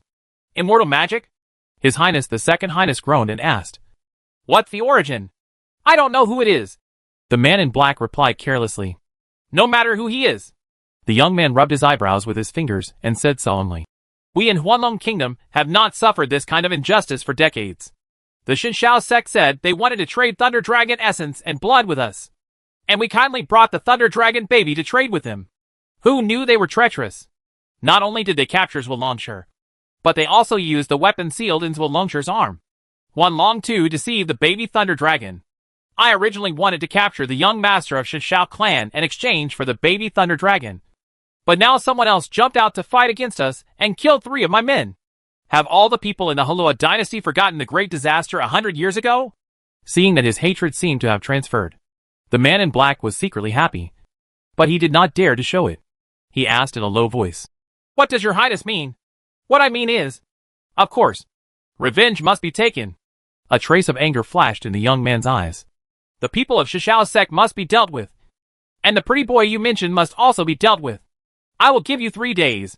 And you can tell me his origin and find someone with such cultivation. Don't tell me he's unknown. Anyone who dares to go against my Huanlong Kingdom will die. The young man's cold voice echoed in the Dragon Belly Hall for a moment. The people from Chaodiank came very quickly. Almost as soon as the man in black escaped, Duan Geng's figure appeared in the sky above Yulengshuan. Li Chu felt a strong aura, looked up, and saw that he was an acquaintance. Duan Baipao, he greeted. Little Taoist Priestley. Duan Geng was surprised and looked around. Did you do this? Of course not. Li Chu quickly put aside the relationship and pointed to the stiff trio below who fell to the ground. They did it. I was just an enthusiastic person passing by and subdued them. These people, Duan Geng looked at Li Chu, as if he wanted to ask more questions. Li Chu said, This matter has nothing to do with me, and I don't know much. But Miss Jiangli seems to know some inside information. He looked at Wei Jiangli, who was still immersed in the shyness and joy of subconsciously wrapping his legs around Li Chu. His face flushed. Miss Jiangli? Although Duan Geng is stationed in Shenluo City, he is an honest man. He always goes home on time and does not go out to fool around. But the top 3 courtesans in Huadu were so famous that he had heard about them to some extent. At this moment, I recalled briefly and remembered the woman's identity. So he asked more politely, Isn't it convenient for Miss Li to come back and talk to us? Wei Jiangli looked at Duan Geng. His face returned to a cold white color at a speed visible to the naked eye. And he said calmly, Of course. After saying that, she turned her head to Li Chu again, and her face instantly returned to hawthorn red. Master Li, thank you very much for your life-saving grace. I will definitely repay you when I am about to leave. She stumbled a bit when speaking to Li Chu. Li Chu said hurriedly, Miss Jiangli, there is no need to be so polite. For us cultivators, it is just our duty. But Wei Jiangli was a little anxious. Duan Geng interrupted. If you two have nothing urgent to do, you might as well talk about it later. Can you, Miss Jiangli, follow me back to Chaotian Palace first? Wei Jiangli turned to him. His face instantly returned to a cold white color. Okay. Duan Geng. Should the change in attitude be so obvious? He raised his hand, and a black light converged, instantly absorbing all 3 people on the ground into an unknown magic weapon. Li Chu reminded. I just immobilized the 3 of them. Do you need me to untie them first? No need. Duan Geng chuckled. These people are not low in cultivation. It will be troublesome to solve them. Li Chu thought about it. And it was right. There are many capable people in Chaotian Palace, and it will be difficult for them to solve the acupuncture technique. Immediately, Duan Geng took Miss Jiangli and the 3 murderers back to Chaotian Tower. After returning to Chaotian Palace, he first released the 3 murderers and put them in prison to suppress them. According to his experience, although the immortal technique of immobilization is advanced, it can only last for half an hour to an hour, which is already the most. This is already a high estimate of Li Chu's cultivation. In a battle of the same level, it would only last for a few breaths. But these few breaths would be enough to determine life or death. So he first went to record a confession for Miss Jiangli and learned part of the inside story. Then he went back to the prison and prepared to interrogate the 3 people. Who knows? The spells on them haven't been released yet, the subordinate replied. They can't speak. Huh? Duan Gong was surprised. Li Chu actually lasted so long? Is there some special method? Then just wait, he ordered. This wait is just 1 day and 1 night. The three of them were still stiff. Isn't this outrageous? Duan Gong scratched his head. The subordinate suggested. Who cast this immobilization method? Why don't you ask him to solve it? If you keep waiting like this, I don't know how long it will take. Duan Gong rolled his eyes at him. We, Chao Tian Ke, don't want to lose face? Such a great immortal sect. Can't we just solve the body fixation technique? Go and invite Mr. Wei over. Chao Tian Tower is in Hangzhou, and the biggest one is Duanzhang. But that was not the case in Shenluo City. Duan Gong was just one of several white robes. And above them, there were 2 old men. 2 old men in the state of decline. 2 mighty powers of heaven and earth. Duan Gong knew that Mr. Wei mastered several immortal techniques, and the body-fixing technique happened to be one of them. Not long after, an old man in a long gown with gray hair and a childlike face came to the prison with a smile. Master Duan, what do you want from me? It's a small matter. I'm sorry to trouble you. Mr. Wei, it's just that I and other juniors are incompetent. Duan Gong smiled and explained the matter. This matter is simple. Upon hearing this, Mr. Wei smiled and came closer. Facing the frozen 3 people, he pinched his fingers, pointed far away, and shouted, Relieve! The few Chaodiank disciples in the prison were all staring at Mr. Wei's movements, as if they could learn immortal magic in this way. But even if you can't learn it, it's worth taking a second look, as long as you can understand a trace of the charm. It is enough to be useful. But the 3 people in prison don't seem to be of any use. Huh? Mr. Wei groaned. Can't you untie it? Who cast this immobilization technique? He is a young man who cultivates Taoism, but his cultivation level is extremely high. Oh, it seems that his cultivation level is indeed very high, and he must have worked hard for this body-fixing method. I have to use my full strength. Mr. Wei smiled and raised his hand again. With a serious look on his face, he chanted the incantation. Untie! There seemed to be a ripple passing through the air, but still nothing happened. A crow flew quietly overhead. Ah! Ah! Ah! This, Duan Gong scratched his head. Would it be better if I could do it with both hands? Mr. Wei glanced at him and said, Do you think this is untying a belly band? If it doesn't work with one hand, it's okay with 2 hands? Duan Gong smiled proudly. I can untie the belly band with 2 fingers. Oh! Is there such a method? Mr. Wei's eyes lit up. Just a few words. Duan Gong imparted his unique secret. I learned it. I learned it. Mr. Wei nodded happily, turned around and left. Looking at that posture, it seems that he is going to try his hand. Hey, Mr. Wei! Duan Gong quickly stopped him. This method of immobilization. This. Wei Lai shrugged. I can't untie it. Chapter 218, I will meet them in person. The story of Yu Langchuan spread in just 1 day. After all, the scene of the giant claw falling from the sky was too shocking and could not be concealed. Various versions were quickly interpreted. Perhaps in order to calm the situation, Yu Langchuan quickly gave a statement that was close to the truth. There is a great demon who covets the beauty of the girl Jiangli and wants to use the magic method to rob her away. Thanks to the intervention of an enthusiastic passerby, the girl was rescued in time. And this enthusiastic member of the public is Li Chu, the Taoist priest of the newly opened Diyun branch in the south of the city. This version should have been released with the consent of Chao Tian Ke, taking into account all aspects. The transaction behind it was hidden, but it highlighted the charm of the girl Jiangli and added a bit of brilliance. It did not reveal the conflict between the Shishao sect and the Huanlong kingdom, allowing all parties to temporarily stabilize. Among them, the name Li Chu, the emergence of Diyun Guan, is undoubtedly a major benefit. Especially the next day, Miss Jiangli came to Diyun in person to express her gratitude, which proved that this statement was true. However, it is hard to say whether this move came from official instructions or her personal wishes. Within the perspective, Li Chu and Wei Jiangli sat opposite each other. The scene was the same as before in Orchid Pavilion, except that the green smoke was curling in front of the hall, with less ambiguous lighting and more elegant charm. But Miss Jiangli's face was still as bright red as freshly peeled shrimp. Li Chu slowly opened his mouth and said, There are some things that were difficult to talk about in Yu Langchuan last night. Miss Jiangli just came to my view. I want to ask some questions. I don't know if it's okay. Words that are hard to say. Miss Jiangli's heart skipped a beat.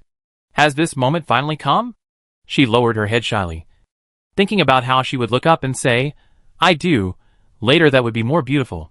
I would like to ask Miss Jiangli, have you ever seen the cultivators sitting in Yuan Pavilion? Li Chu asked seriously. Oh? Wei Jiangli was stunned for a moment, suddenly feeling a bit of a waste of emotion. But looking at Li Chu's serious look, she quickly thought about it and replied, I have never seen this before. There seems to be no cultivators in Yulangshuan. Usually, it is normal for a large brothel to invite 1 or 2 worshippers to sit in charge. On the contrary, it is very abnormal that there is no cultivator in charge, especially for a top person in the industry like Yulangshuan. It is impossible not to consider such risks. Li Chu nodded and asked, Does Miss Jiangli know who is behind Yulangshuan? Behind a gold-selling cave. There must be strong support. Otherwise it would be impossible to develop and grow. It's just a difference between overt and covert.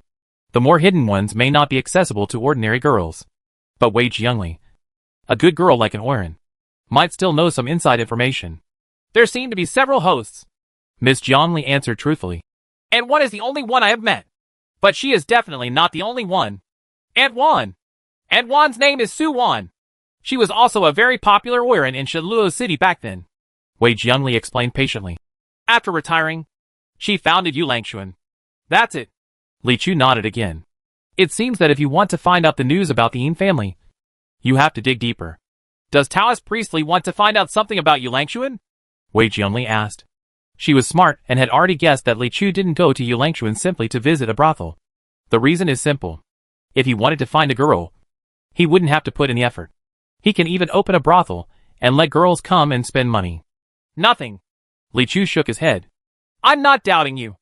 I'm just saying that I can help you with whatever Taoist Priestley wants to investigate, Miss Jiangli said carefully. Although Yulangshuan raised her, taught her skills, and made her famous, they were like family. But, if possible, she wouldn't mind changing homes. Li Chu would naturally not let her take risks, nor would he entrust matters to outsiders. He smiled calmly and said, Thank you, Miss Jiangli, as long as we don't reveal our conversation to others. These questions today will be treated as secrets between us.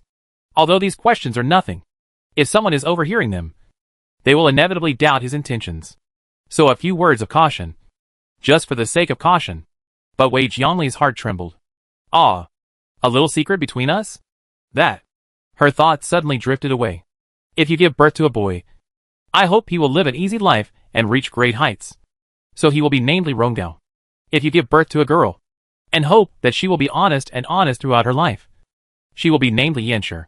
She was thinking wildly and walked out somehow. After leaving the main hall, I met Wang Longqi and Fox Girl at the door. She smiled slightly, her complexion instantly returning to a cold and noble white. And she nodded gently, politely and distantly. Good guy. Wang Longqi looked at her back and whispered. She changes her face very quickly. The Fox Girl smiled and narrowed her eyes. This is how a girl meets true love. There is no such thing as true love. Wang Longqi curled his lips. It's just lust.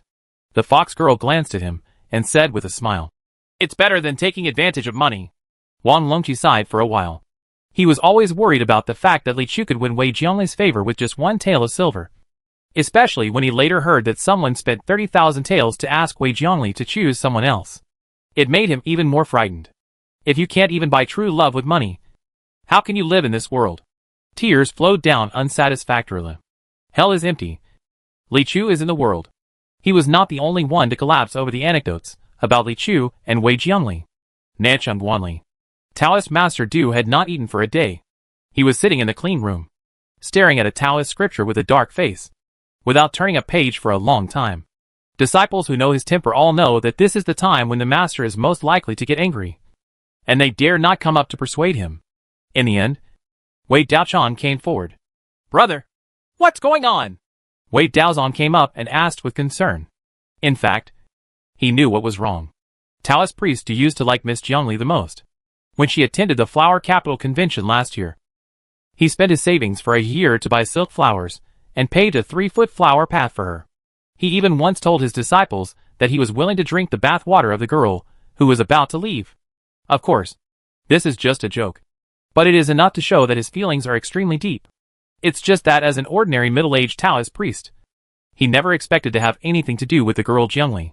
But now, however, Miss Jiangli came to the south of the city, entered a Taoist temple, and spread rumors with his direct competitors.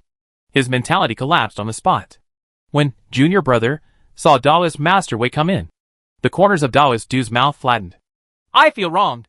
Senior brother, please relax your mind and don't shake your Taoist heart, Daoist priest Wei hurriedly advised. Do you think my status is not as good as that little Taoist priest? Taoist priest Du asked.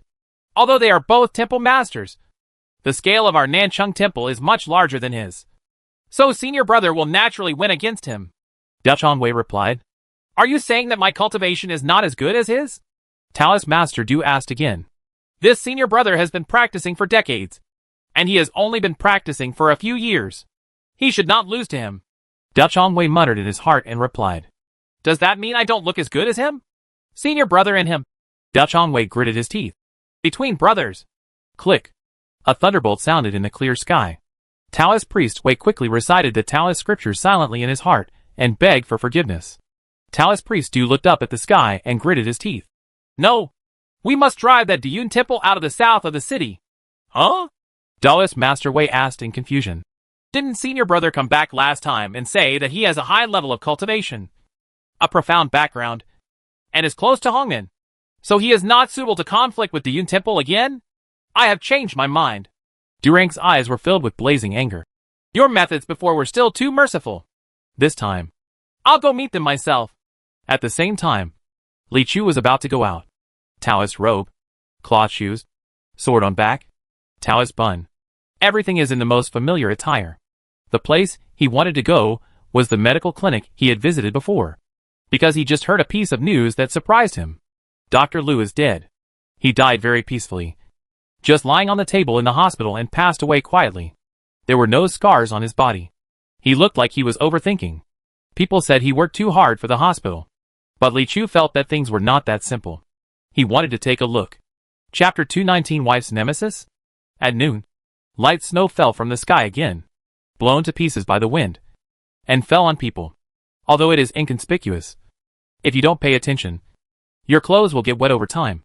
When Li Chu came outside the hospital, he saw white cloths and flags hanging everywhere, and there were constant wailing sounds inside and outside the morning hall. Many people came to express their condolences.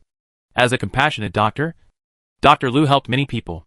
The most conspicuous thing was the group of people outside the medical center. They were in ragged clothes and looked dirty.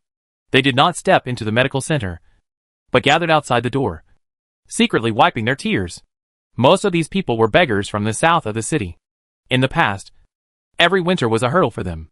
Later, Dr. Liu helped them for many years. Perhaps they could not have imagined that such a good man would pass away suddenly. So who in this world deserves to live a long life? Li Chu glanced around with his mind and found no trace. This is normal. It was already a little late when he came here after receiving the news. In 2 days, any remaining aura should have dissipated. But after opening his mind, he noticed that there were people like him on the other side of the hospital. He looked up and saw a woman in a light blue dress standing there, with white fur around her shoulders, hairpins and makeup, and a little maid behind her to help her hold an umbrella to block the falling rain. Snowflakes. At first glance, she looks like the wife of a wealthy family. She looked at the medical center. Although her face was expressionless, there was a deep meaning in her eyes. Li Chu took another look at her. Unexpectedly, the woman suddenly turned her head, and Li Chu quickly looked away. If he looks at a woman on the street, he will often get into trouble, so he should avoid it. But unexpectedly, even though he escaped quickly, the woman seemed to notice him. With a light step, he suddenly walked over, followed closely by the little maid behind him. Li Chu looked at her and felt that she was not the kind of little girl who knew he was interested in her just by looking at her. She looked more like she had a backstory. So he didn't dodge. He is already a mature little Taoist priest and must learn to explore the plot from each character. The woman slowly came to the front, and her first words were, "You are Taoist priestly from Diyun Temple." "Right." "Huh?" Li Chu was surprised. "You know me?" "Oh, I heard Louis Shou mention you just now. I also heard some other rumors." The woman smiled. Maybe because Louis Shou's name was mentioned or something. Her eyes were a little bitter. She shook her head and then looked at Li Chu again. "Can we talk about it? I have something I want to talk to Taoist priestly." Li Chu saw her serious expression and nodded in agreement. Okay. The woman took Li Chu forward, entered the medical hall, and talked to the disciple who was wearing sackcloth and wearing mourning. Someone immediately arranged a medical room for them to talk. It seems that she is also very familiar with Lu Yishou's disciples, and she seems to have quite a status in this medical clinic. I don't know why I didn't enter before. After sitting down in the hospital room, the woman introduced her identity. You can call me Mrs. Chen. I run several shops on Hua Street, and everyone nearby calls me that. She first revealed her identity as a rich woman. Mrs. Chen? Li Chu nodded. Lu Yishou and I. Mrs. Chen continued. How many years older than me is he? He has taken good care of me since he was a child. We are childhood sweethearts. It's probably like this relationship. Although we have never spoken out to each other, we have grown up together, and we have some feelings for each other. It's just that when it came time to get married, he was still a poor scholar and did not do well in the government examinations. He was at his most depressed. I was a teenager at the time, and my parents wanted me to marry a rich man. There wasn't much entanglement. I married my husband a few years later, and now all these shops actually belong to him. Before I got married, Lu Yishou came to see me.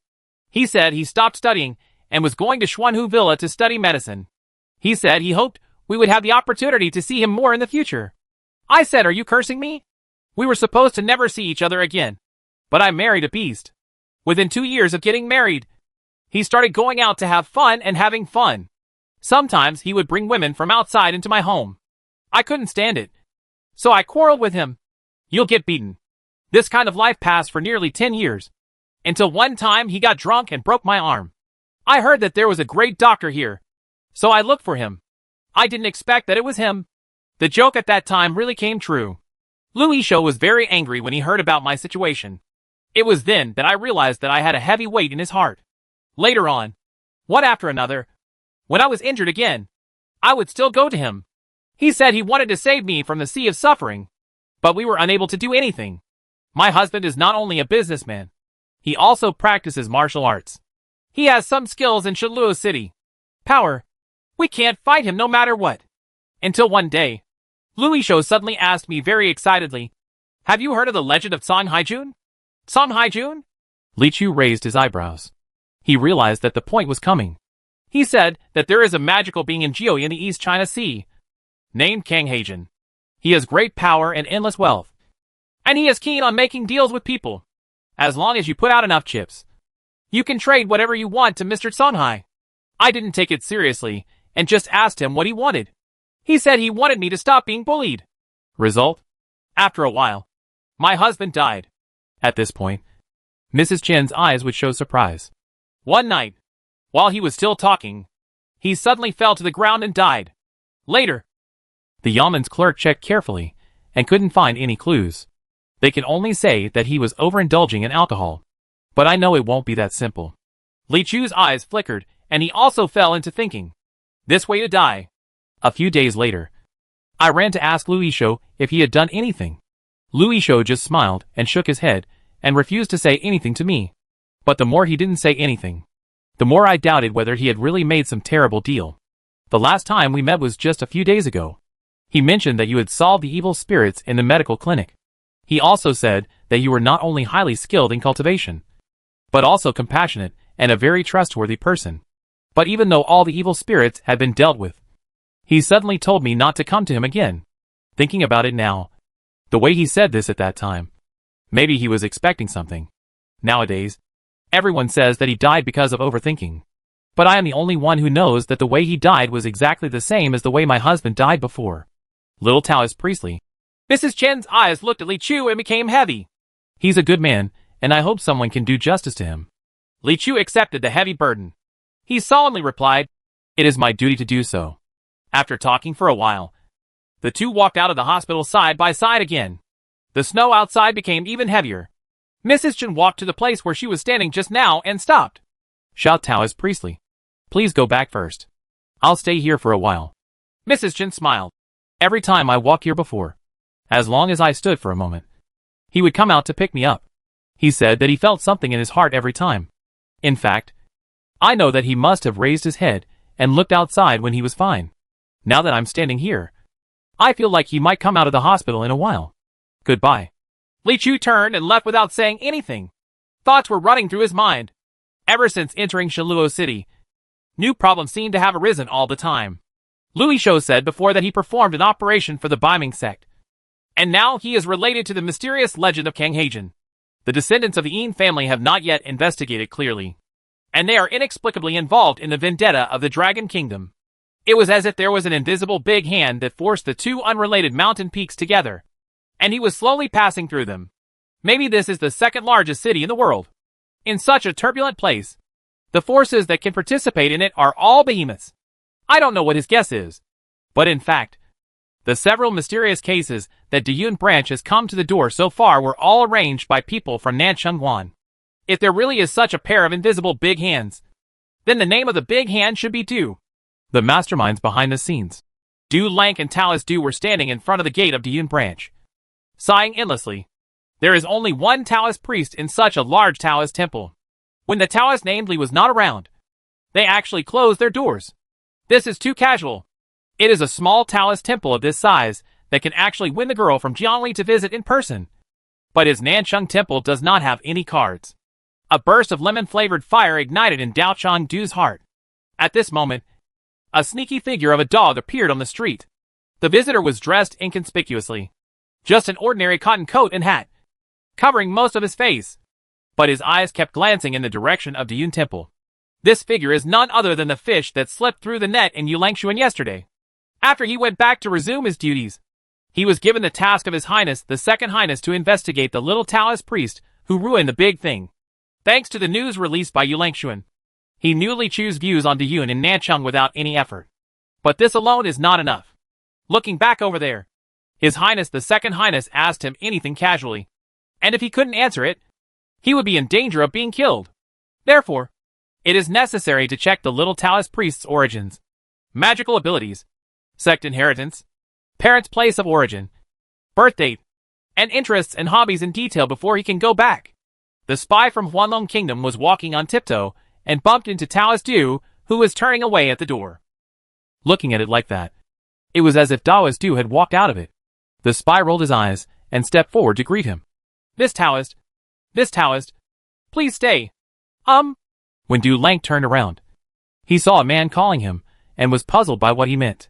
The man pointed at the plaque of Diyun Temple and said with a smile, "Does the Taoist practice in this temple?" Taoist priest Du was about to deny it, but as he spoke, he suddenly paused when he saw the man's flattering smile. As smart as he is, he immediately realized that this might be a good opportunity to damage the enemy's reputation. So he raised his head speciously. "What's wrong?" The man just took him as his own, and said with a fake smile, "My master heard about the deeds of a young Taoist priestly in this temple. Something happened at home, and he wanted to ask him to solve it." "Oh." Dao Chang Du narrowed his eyes and asked, "What's the matter? Let's not rush into it.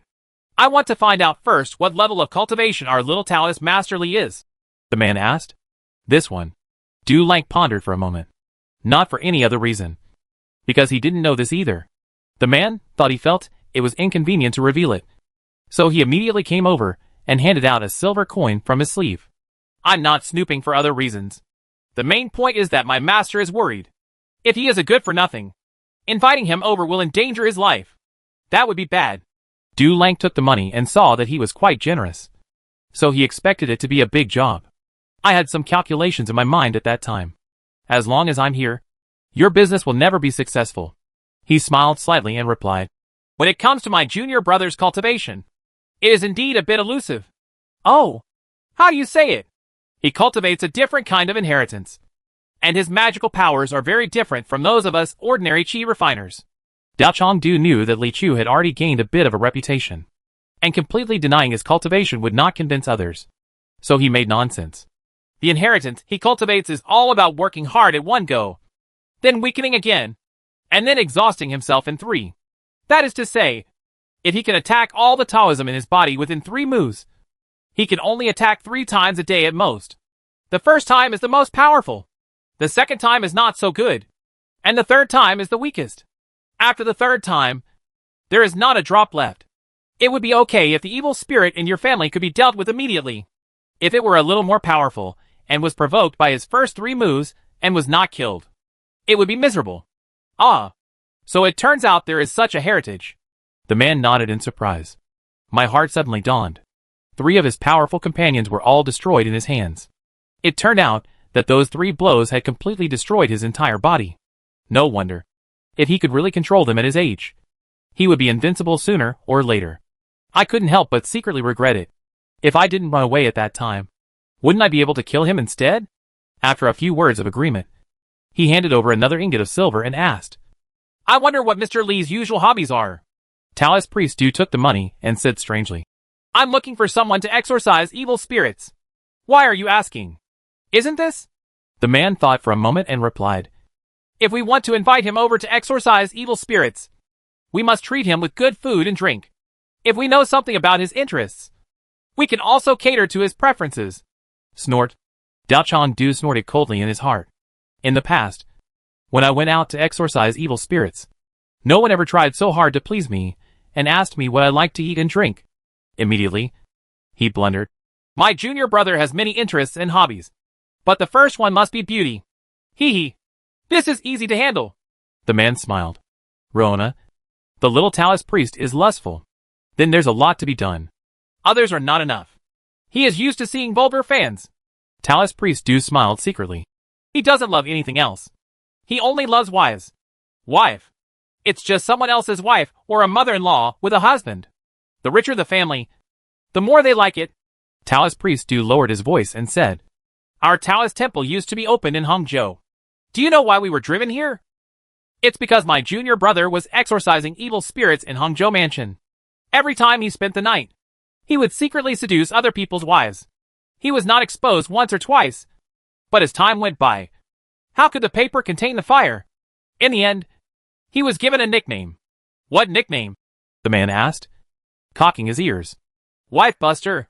What a good guy, the man exclaimed. This guy looks like a bitch, but he turns out to be a lewd thief. More than that, Taoist Priest Du waved his hand heavily. The big thief. Then I have to go back and ask the master if I want to invite him.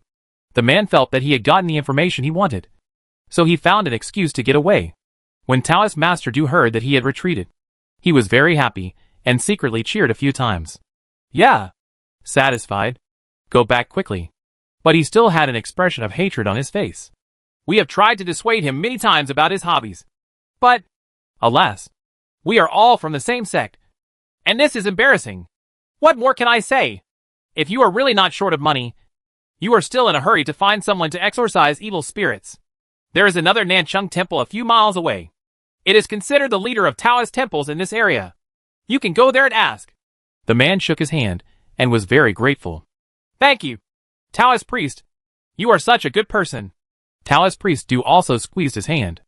It's all what I should do. The 2 people, each with their own secrets, said goodbye after a while. They all think that the other party is really a wonderful person. Just talk about that guy. After getting the important information, he turned around and ran straight out of the city and into Luozhui, returned to the palace inside the dragon's belly. As he entered the palace, he shouted excitedly, Your Highness, my subordinates found out the origin and cultivation of that little Taoist priest, and also found out his fatal weakness. Oh! In the palace, His Highness stood up. What did you find out? That little Taoist priest doesn't last long. He can only attack 3 times a day. Besides, he is extremely lustful and loves his wife. Chapter 220. I seem to be surrounded? Let's talk about Dulinka here. After he kidnapped the man, he consciously disturbed a big business in Deyungwen, and he was secretly happy in his heart. Just as he was about to leave, he saw Li Chu coming back from the other side of the street. He couldn't help but feel a little lucky. If the man had taken a few steps slower, he might have bumped into the little Taoist priest who came back. After adjusting his clothes, he walked towards Li Chu and asked, Is this the Taoist priest Li from Deyungwen? Speaking of which, he had never met Li Chu in person, but after listening to the descriptions of his apprentice and junior brother, I knew that his appearance was on par with mine. So when he saw Li Chu approaching from the opposite side, he immediately recognized his identity. Li Chu saw a thin, tall, dark, middle-aged Taoist priest coming towards him with a smile on his face. He didn't know where he came from, so he responded, Who are you? Pindao is the master of Nancheng Temple. Du Lank. Oh, Senior Du. Li Chu nodded slightly and called himself senior. Well, Du Lang said with a smile, we are all fellow Taoists, and we are so close to each other. You don't even hear a sound when you open the door. You really shouldn't.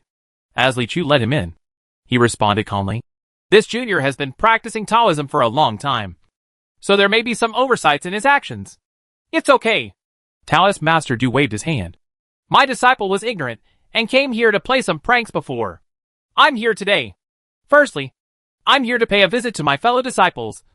And secondly, I'm here to apologize for this. Li Chu shook his head. It doesn't matter. And he has already sent the elixir to apologize. The elixir produced in your temple is quite easy to use. This is true. Since the yin-gathering pill has been introduced, the ghosts that come out of the well every day can become stronger and have more experience points. But when Du Lang heard this, he felt a little uncomfortable. Can it be used easily? Those are all made from good materials of real gold and silver. He took a breath, looked around, and said, Taoist priest Xiao Li's Taoist temple is quite big, but it's just a little short of manpower. All the way from the gate to the front hall, there was no one in the room. Usually when Li Chu went out to do errands and the Taoist temple was closed, Fox Girl might go out to play. Ever since she got her identity, she began to enjoy shopping. As for Wan Longqi, he couldn't bear his temper and didn't know where to go. Li Chu didn't care about this at all. He invited Du Lang to sit on the futon in front of the hall. It's less crowded and quieter. We are at Diyun Temple in Hangzhou Prefecture, and there are only 2 Taoist priests. My master and me. 2 Taoist priests? Du Lang was surprised. Then you come here to take a closer look, and there is only 1 master left over there? Yes. Li Chu nodded. Du Lang was a little surprised. Good guy. Why are you trying to make a difference just now? Is it really just 1 person? 1 city? Of course. Taoist believers are spread all over the world. Occasionally there is an unorthodox Taoist temple with 2 unorthodox Taoist priests. And there is nothing to make a fuss about if they do some unorthodox things. After coming back to his senses, Du Lang talked about the business of this trip. Have you, Taoist priestly, ever heard about Snow Girl? Snow Girl. Li Chu had actually heard of it. The Snow Girl is a kind of spirit born in the ice and snow. Strictly speaking, she is a monster among demons and ghosts. She is born in human form, and is usually a woman with ice muscles and snow bones. Gentle and beautiful, he often appears in the snow, looking for the man he likes, and lures him to the mountains to have sex. After the pleasure, the man will freeze to death. After the Snow Girl becomes pregnant, she will soon give birth to a snow boy, who often plays with passers-by in the wind and snow. Because of its classic image, it is widely praised.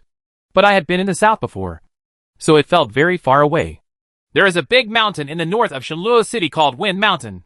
Every year after snow falls, snow girls are often born, harming the nearby folks. Recently, I have received some requests for help. It's just that the Snow Girl was born in the ice and snow, and is extremely difficult to deal with. Du Lang paused and then said, Of course, with my cultivation, I am not afraid of them. But I have to be completely, it will take a lot of effort to kill him. And recently I heard that although Taoist Priestley is young, he has strong cultivation. So I want to invite you to go together to slay the Fengshan Snow Girl. Hearing what he said, Li Chu happily agreed. If a monster comes to your door, there is no reason not to fight it. Although I have accumulated some things on hand, these things are not urgent. On the contrary, it is better to gain some experience first. Then I will go with Senior, Li Chu said. It's just that I don't know much about Snow Maiden. When I get there, I still need more guidance from Senior. Hee hee. Don't worry. Du Lang patted his chest. I will definitely take good care of you when we get there. His heart was filled with the joy of succeeding in his treacherous plot. You know, there are special ways to deal with monsters, like Yukiana. If you don't know how to do it, it will be as difficult as climbing to heaven. It's a lot easier if you know the trick. So Du Lang planned to take this opportunity to give Li Chu a hard time and make him see the gap between him and himself. If he gives up and simply leaves Chang'an, it would be better. If not, he should not dare to compete with Nanqingwen again. Before Fox Girl and Wan Longqi came back, Li Chu wrote a note and left it on the table, telling them where he was going, and then left. Fengshan is a towering mountain with a very northern feel. It is not like the rolling hills in the south of the Yangtze River. It has ups and downs, but is not high. This mountain stands abruptly on the vast plains and is very imposing. This mountain is like a solid high wall, blocking many cold winds from the north for Shenluo City. Therefore, when the mountain was originally named, there was also a suggestion to name it Baby Mountain, which means the wall of the north. It may not sound domineering enough, but it was later rejected. Whenever it snows, the top of Fengshan Mountain is a land of ice and snow, and snow girls are often born from this, and then go down the mountain to look for strangers. When they arrived at the foot of Fengshan Mountain, Du Lang handed Li Chu a piece of L-shaped magic weapon that had been sacrificed and refined. He flashed the other piece in his hand and explained, "This is the Shirley Yin Yang L, used for sound transmission.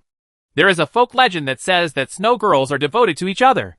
In fact, it is because snow girls always act alone and only attack men who are alone. If we go up the mountain together, they will not show up.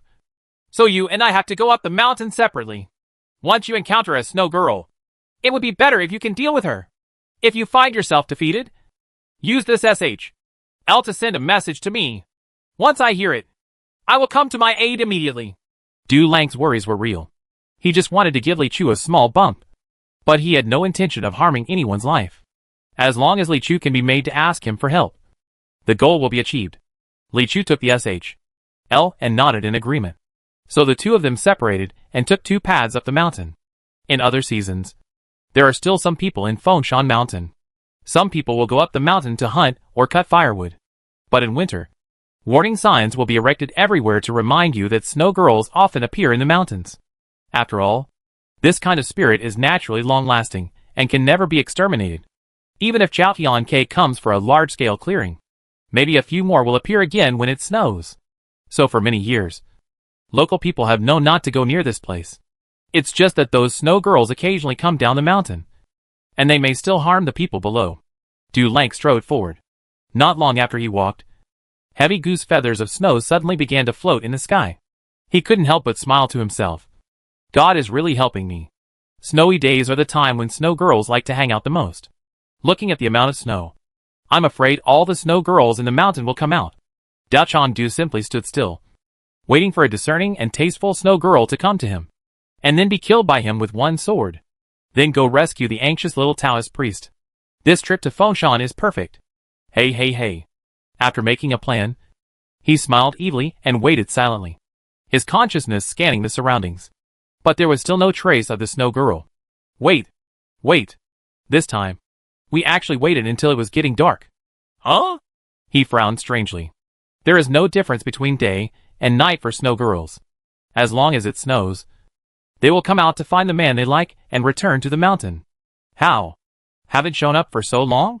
Could it be that the snow girl in this mountain has been wiped out by others?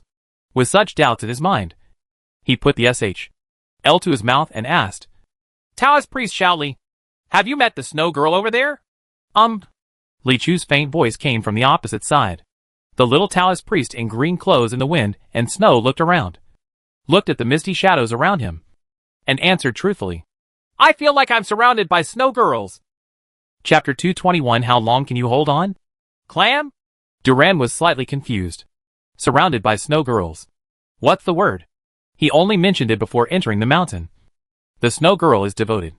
It means that snow girls never act in groups. And even if they are killed, they will not ask another snow girl for help. Similarly, when they see their own kind being killed, they will not help them, although their intelligence is not low and there is no competition between them. That's it. Just like many human natures that they cannot understand. There are different rules between different creatures. How come there are snow girls appearing in groups? This problem. Li Chu was equally confused. When the snow had just turned heavy, dozens of pure icy breaths appeared in the mountains. Soon, one approached him. When I opened my eyes, I saw that this so-called snow girl was indeed as she was in the legend. Simple white clothes, silver hair, skin as white as transparent, but no blood vessels under the skin. The facial features are also very simple. In fact, it is difficult to see her face clearly in the wind and snow. But as the saying goes, white skin covers all loveliness. As long as your skin is fair enough, you will look very charming. Just when Li Chu was about to draw out the pure yang sword, he noticed another icy breath approaching quickly. In the blink of an eye, another snow girl came from the other direction. Her clothes and appearance are very similar to the previous one, like twin sisters. But with her appearance, The snow girl that was slowly approaching Li Chu suddenly stopped. He turned to look up at her.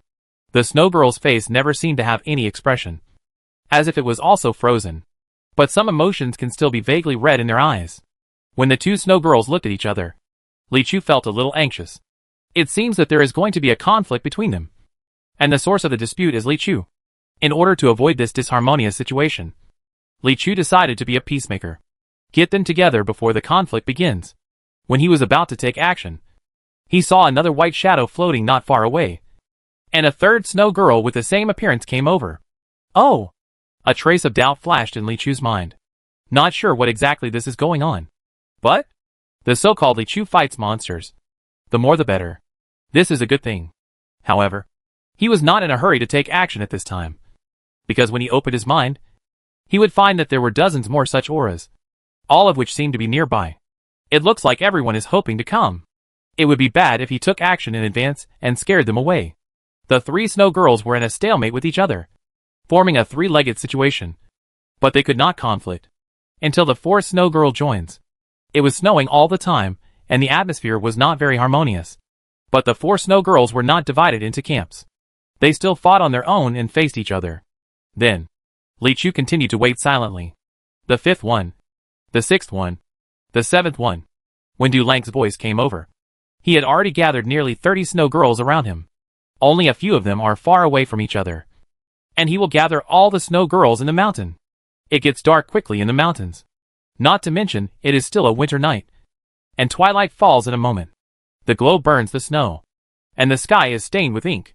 In the withered and gray forest, there are dozens of silver-haired and white-skirted snow maidens surrounding you, and all the roads in front and behind you are blocked.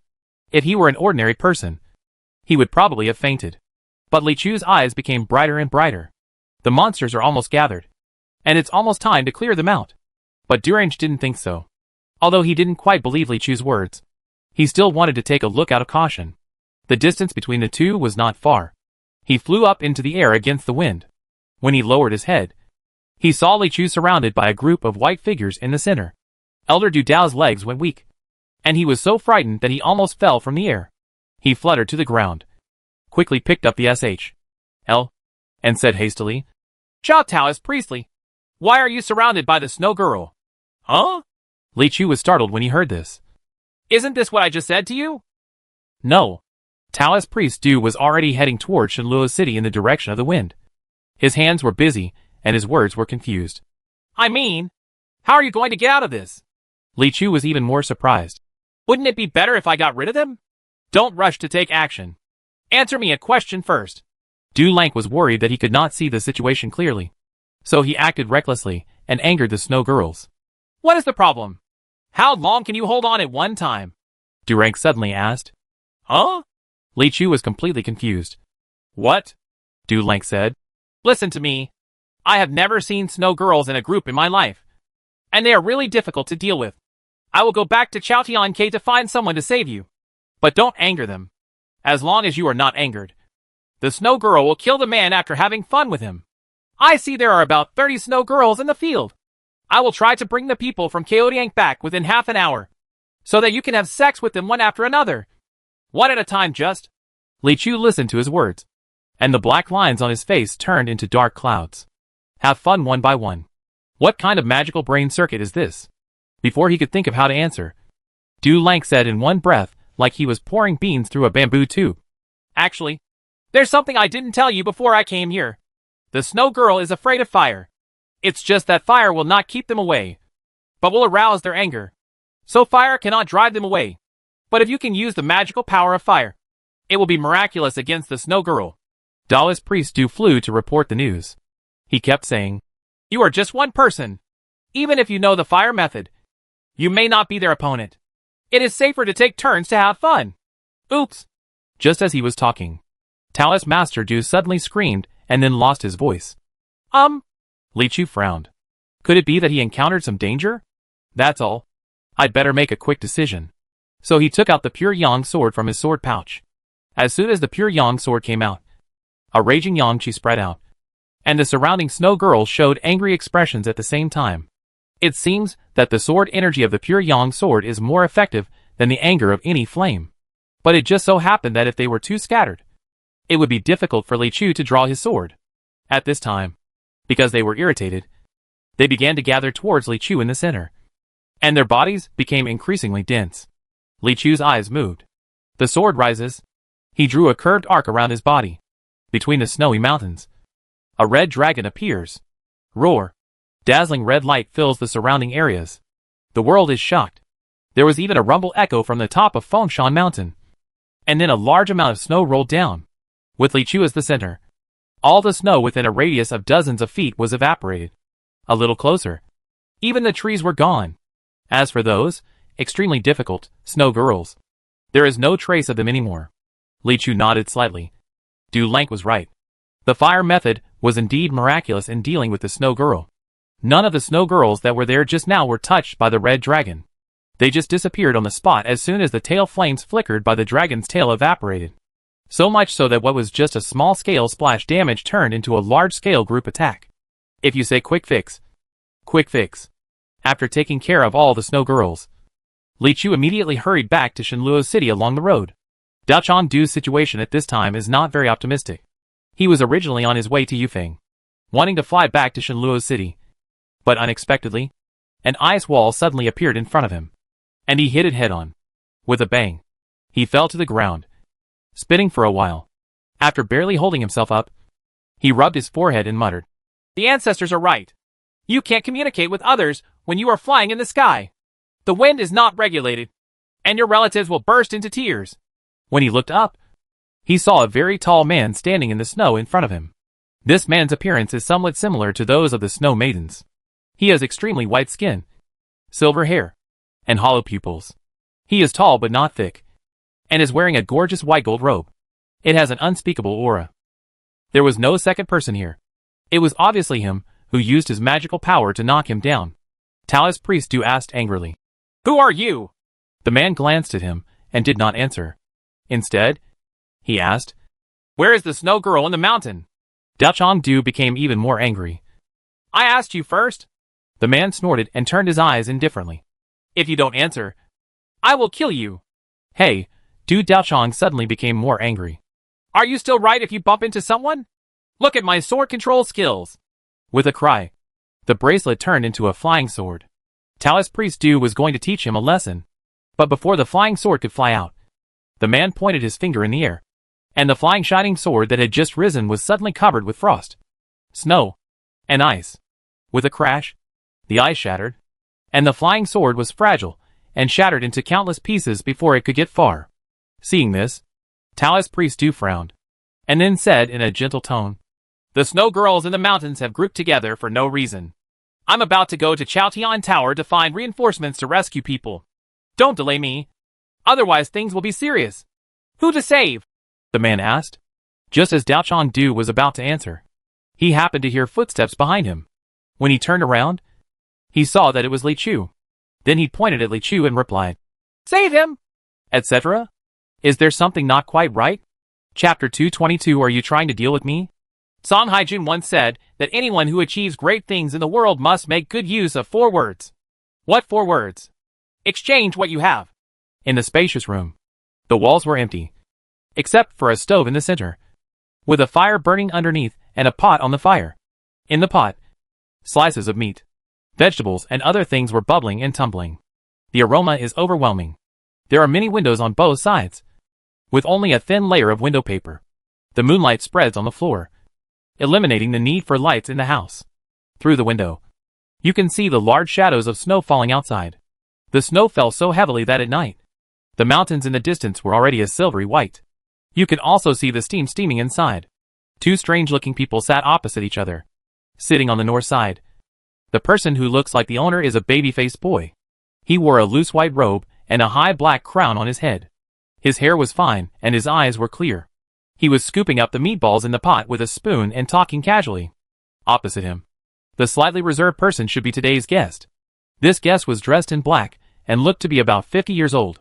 He had many wrinkles, a slender face, and downturned eyes, making him look a bit gloomy. The purpose of his coming here was definitely not to eat hot pot, so he was a little absent-minded. He occasionally picked up a chopstick and ate only meat and no vegetables. Ha ha. Mr. Songhai is indeed a powerful businessman. After listening to the young man's words, the man in black echoed with a smile. The young man also smiled and said, "It's not just about doing business. No matter how good one person is, there will always be shortcomings. But if we can combine our respective advantages, that will be enough." At this point, the young man paused and did not continue. The man in black interrupted at the right moment. "Enough to destroy Shiluo City. Right? Huh?" The young man smiled after hearing this. "Uncle Ian, we agreed that we would only make transactions.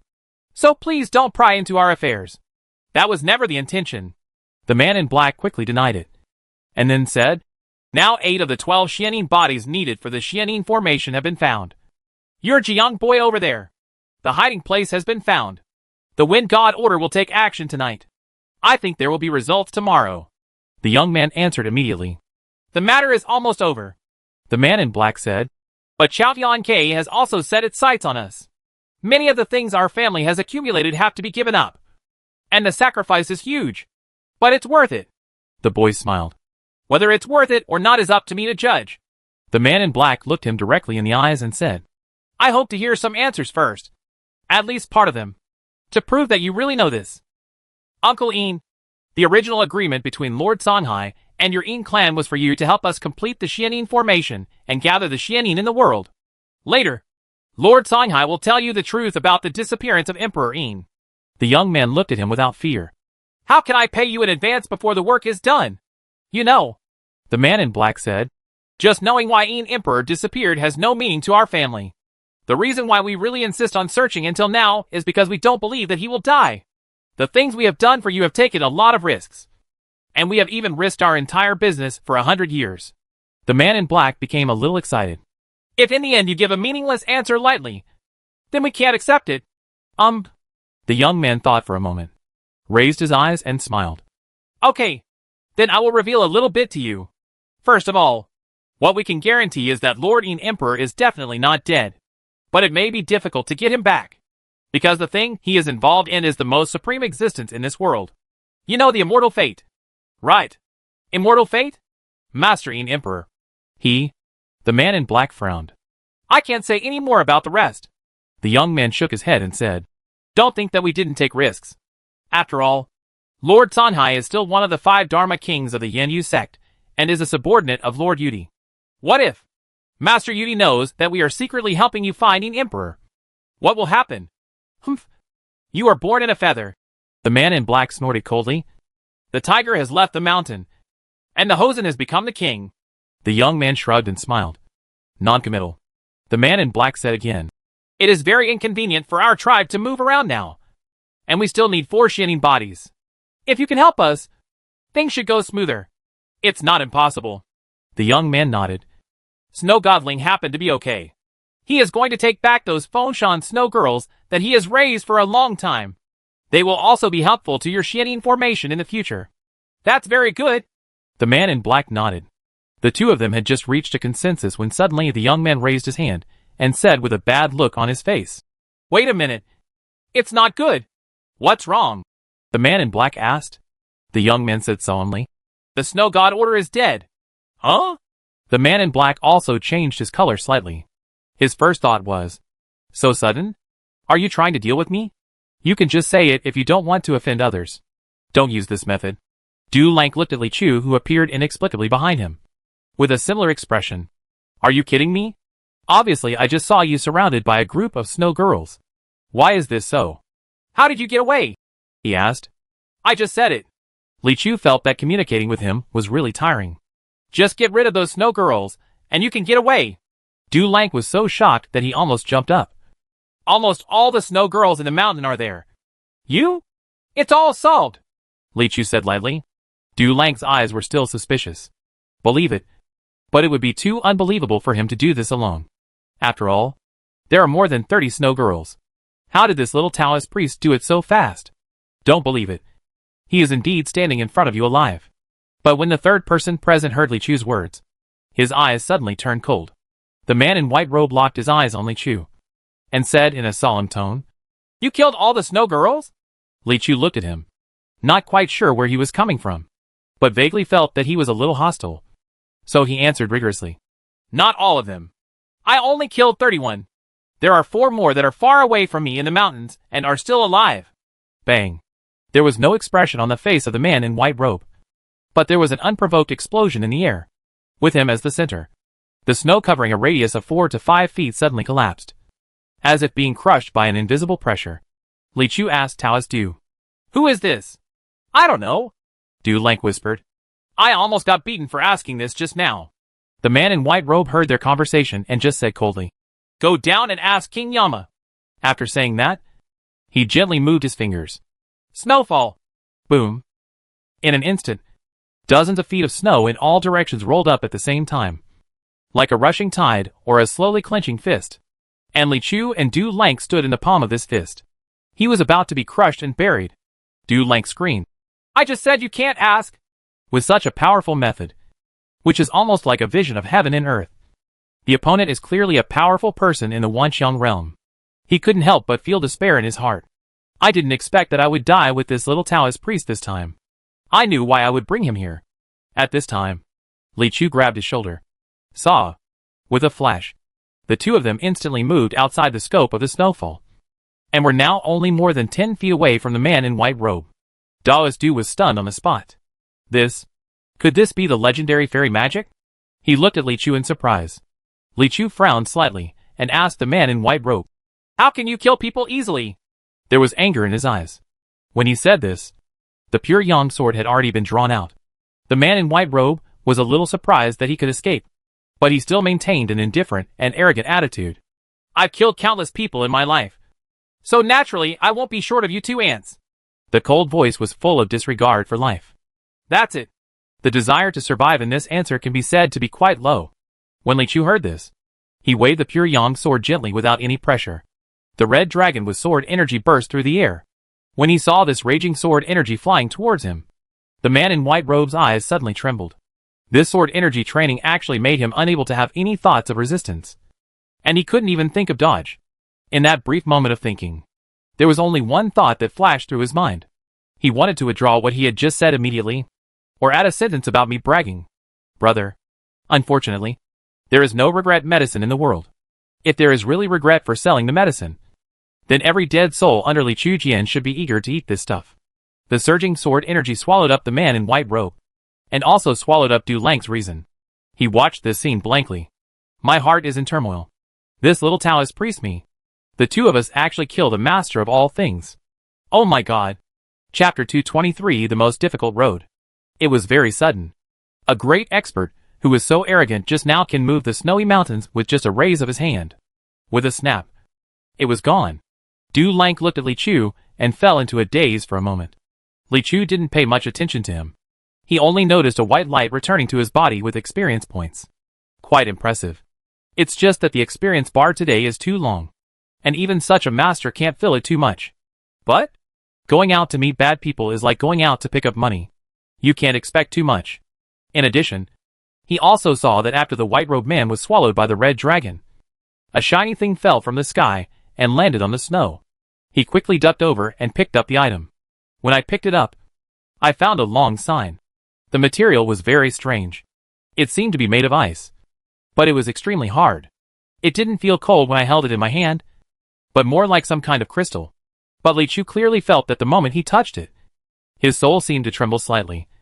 But it was not obvious. Will the coldness of this object directly affect the soul? There is a strange inscription engraved on the sign, which looks like the ancient heavenly writing. I don't know how to read it, or what its meaning is. But according to Li Chu's experience, those who can carve such inscriptions are mostly great antiquities. In short, no matter what this is, it is a good thing when it comes out. He returned to Du Lank again, looked at the dumbfounded Du Lank, and called twice. Taoist Master Du. Taoist Master Du. Oh? Only then did Du Lank wake up. There are still a few snow girls in the mountains. I think it's better to deal with them all at once and then go back. What do you think? Li Chu asked. What do I think? I think you look like a dad. Of course you mean whatever you say. In response to Li Chu's casual question, Du Lank actually felt flattered. He quickly agreed and said, What Mr. Shaoli said makes sense. Immediately, the two of them returned to the mountains. Li Chu relied on his mental skills to find out the snow girls one by one and get rid of them. In this way, the risk factor around you is greatly reduced. As for after the heavy snow, if another snow girl is born in the mountains, it would be great. This is what Li Chu hopes for. It's a pity that the birth of the snow girl is a bit random, and the refresh is still too slow. But we can't blame them. There aren't many evil spirits with the same frequency of birth as the lantern monster. Huh? When I mention the lantern monster, I still miss it a bit. After you go back, you must find them and make love to them. At this time, Du Lank asked insinuatingly. Taoist Master Li has such a high level of cultivation at such a young age. So his cultivation level must also be extremely strong? Li Chu responded. My master's cultivation is astonishing to heaven and earth. Really? Du Lank's suspicion was confirmed.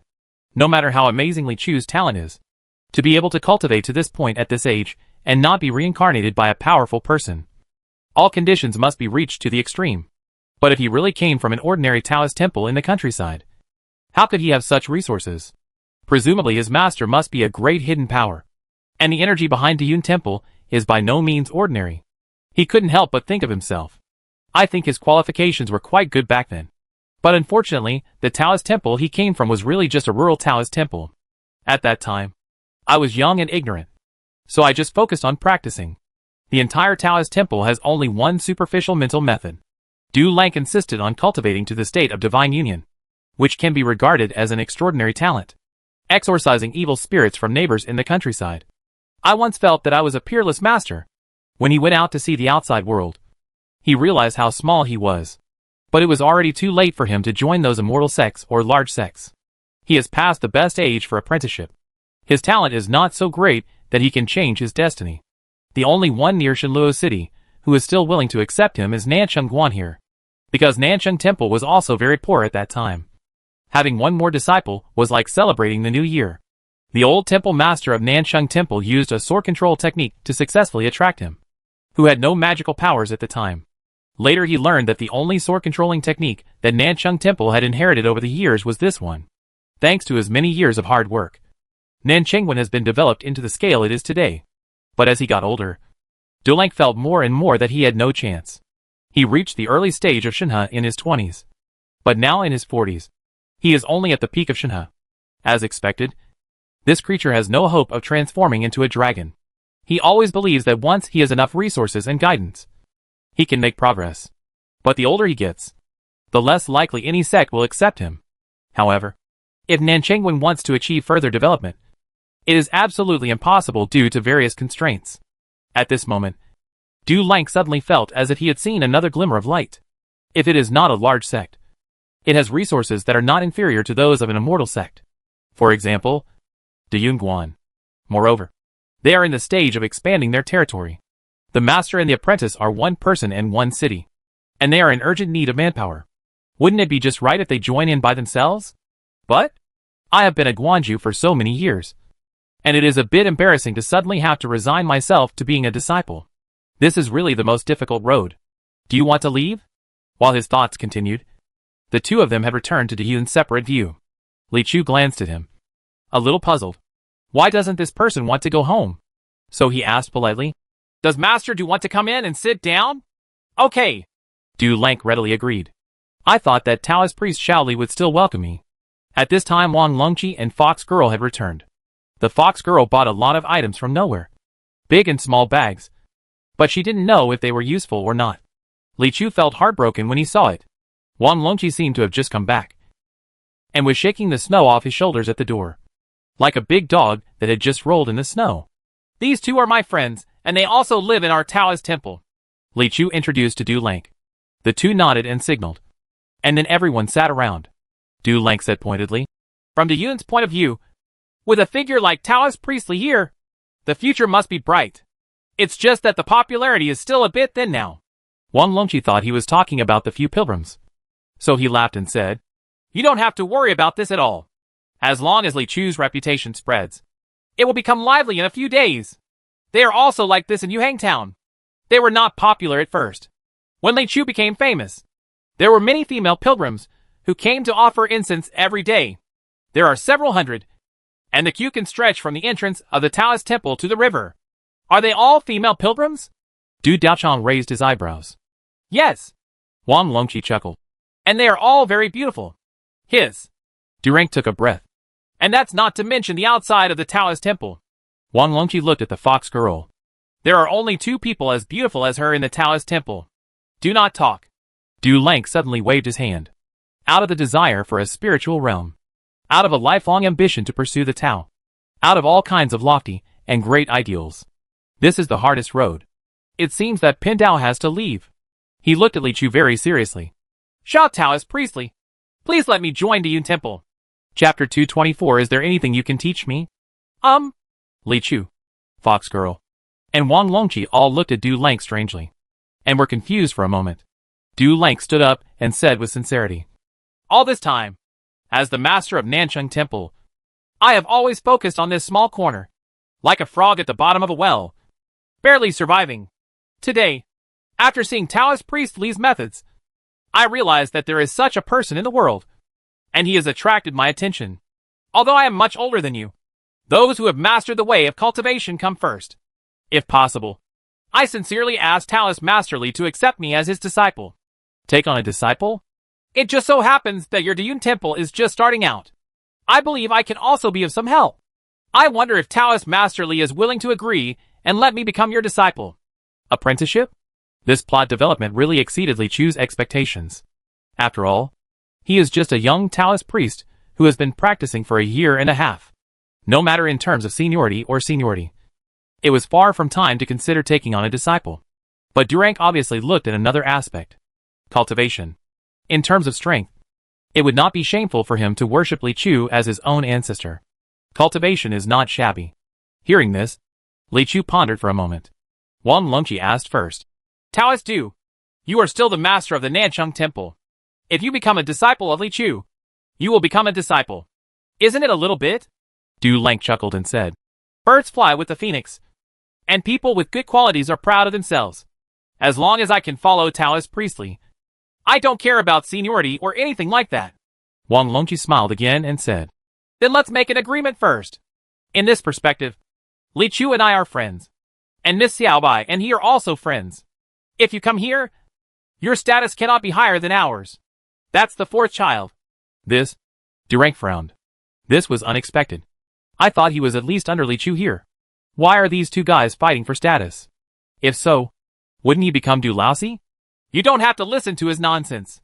Li Chu shook his head and finally said, we are a Taoist temple, not a copycat, so there is no ranking. It's just... He changed the subject and added, I am cultivating a heterogeneous inheritance. Even if you worship me as your teacher, you probably won't learn anything. Du Lang thought for a while and said, it doesn't matter. I believe that the future prospects of Diyun Temple are enough for me to obtain the resources needed for my own practice. Li Chu added, the matter of apprenticeship is of great importance. I have to discuss it with the master first. Please wait a moment. After that, he went to set up the incense burner. Long smoke ignited. After a while, the figure of the old Taoist priest appeared leisurely. An indescribable demeanor of a master floated over from thousands of miles away. And Du Lang's eyes suddenly went straight. And he was astonished. If nothing else, he just has this immortal demeanor. Starting out as a land fairy. Master, Li Chu explained Du Lang's request concisely without talking nonsense. In fact, in his personal opinion, there is indeed a lack of experienced Taoist priests in the temple. In the past, the master has always played this role. But now that the master can't get through, it is indeed a good thing to have another Duran guest. It's just that it's a lineage after all. If you really want to accept him, you must have the master's nod. Then Yuqian nodded. He looked at Du Lang with a smile and said, yes, he is a strange man with different appearances. His arms are above his knees, and he looks a little handsome after looking at him for a long time. It just so happens that you are also lacking an experienced Taoist priest there. So why not just keep him for now? When Du Lang heard this, he immediately bowed down and said, disciple, thank you, master. Hey, there's no need to be in a hurry to salute. Yuqian waved his hand again. Although our Diyun Temple is small, we are still very strict about accepting disciples. If you want to join, you must be a registered disciple for at least 3 months. Okay, after 3 months, if you perform well and have good conduct, then you will be officially admitted. Disciple understands. Du Lang nodded. After the matter of recruiting apprentices was settled smoothly, Li Chu took out his newly obtained nameplate, which looked like an ice carving, and asked the master, "Master, can you recognize this thing?" "This?" Yu Qian frowned and thought for a moment, then said with some uncertainty, "Why does it look like something extraordinary? I haven't touched it with my own hands, so I can't say for sure. But you must keep it carefully. If it is really that thing, it won't be long before someone comes looking for you." Li Chu was curious. Why did he sound so powerful? But Yu Qian kept it secret. Perhaps because she was worried that people would talk too much. So she still refused to reveal what it was. Li Chu didn't ask any more questions. After taking away the incense burner for a long time, he looked at Du Lank again and asked, "When do you plan to move here?" "There are few people in the room, but there is no shortage of space. But if you want to live in it, you may have to tidy it up." "I'll go back and clean up," Du Lank said. "Leave tonight." After saying that, he left happily. No wonder he is happy. Although the Yun Temple is small in scale, there is no doubt that the master and apprentice are highly skilled. There is a Yunyu Temple in the world, although it has not been included in the 12 immortal sects because it has always been a single lineage. But everyone knows that the descendants of Yunyuguan are by no means inferior to the top geniuses in the immortal sect. The existence of Yunyu Temple also requires every immortal sect to face it. Yunyuguan standards for recruiting disciples are quite high, and all the successors in the past generations should at least start with an immortal body. In his opinion, Yun Temple is not inferior to Yunyu Temple. And while he was still not well known, he picked up a big leak and became Li Chu's founding disciple. Just wait for the day when the master becomes famous at a young age. As a disciple, I can also spend a happy old age. Not far away is Nancheng Temple. As soon as he entered Nancheng Temple and saw his smiling face, Dao Changwei came over. "Senior brother is so happy. Things must be going very well." "It went very smoothly indeed." Du Lank nodded and said, "Taoist Master Shaoli has agreed to accept me as his disciple." "Ha ha." Then, Dao Changwei was about to say something with a smile, but suddenly felt something was wrong. "I don't think you said that when you left." "Senior brother, what did you just say? I didn't hear you clearly." Du Lank patted him on the shoulder. "Just now, I joined the Yun Temple." "Oh? How can this be done?" Dao Daowei was shocked. "You are our temple master?" Taoist priest Du said meaningfully. "From now on, you will be the master of the temple." "No." Chief Wei grabbed Du Lank and asked in a panic. "Why is this? Senior brother, aren't you going to suppress their arrogance?" "Fight?" Dao Chang Du smiled. "You can't beat him. You won't be able to beat him in this life. You can't join even if you can't defeat him." Wei Daochang still felt a little weird. "Then doesn't that mean surrendering to the enemy?" "Hey, how can this be called surrendering to the enemy?" Taoist priest Du shook his head and retorted. "We are all fellow Taoists. I just brought my talent to the Yun Temple." This, Dao Changwei felt disillusioned in his life. He would rather believe that this senior brother is fake, or that he has fallen into some kind of evil spell by the little Taoist priest, rather than accept this fact. What is this thing called? Many years later, the aging Taoist priest Wei often mentioned it to his disciples and disciples. "I will never forget that day. The temple owner said he wanted to meet them in person. Then, I will become the master of the temple." Du Lank came to the Yun branch excitedly, with a small baggage on his back. Li Chu and the others also prepared a banquet to welcome new friends. Du Lank was quite moved. "It seems that Taoist Master Li still attaches great importance to me, the founding disciple." He was right. Li Chu really valued this eldest disciple. So much so that the first thing he said after he had had enough wine and food was to ask Du Lank, "Now that I have finished my apprenticeship, what can you teach me? I taught you this." Du Lank thought for a moment, and it seemed that the only thing he could do was to control the sword. He was about to answer when he was suddenly startled. Etc. Is there something wrong with our lines? Chapter 225 is back. It is finally back. "Master, isn't this a little wrong?" Du Lank asked hesitantly. "What do you mean my disciple will teach you first?" "You're right. The masters come first." Li Chu smiled slightly and said, "I only know some unconventional techniques. And you were once the master of Iguan before. So I wanted to ask you if you have mastered any magical powers." Supernatural power. Du Lank scratched his head and said with a shy smile, "Actually, the magical power our Nancheng Temple has inherited over the years is only one sword controlling technique." When Li Chu heard this, his eyes suddenly brightened. "I'm good at sword control. Shouldn't you learn the art of sword control if you want to become an immortal? What's the point of learning from Tai Bushan?" Du Lank looked at Li Chu's longing eyes, and was a little confused for a moment.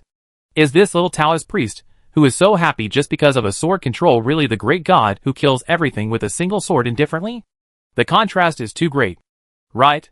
And is there really someone who doesn't even know basic swordsmanship skills, and just goes out to make a living in the world? The key is, looking at the current situation, I haven't learned a single magical power here, so I still have to build one. In this happy atmosphere, rejection is impossible. So he had no choice but to take out a new flying sword, came to the courtyard, and said, "Since the master wants to learn, the disciple will come and teach you."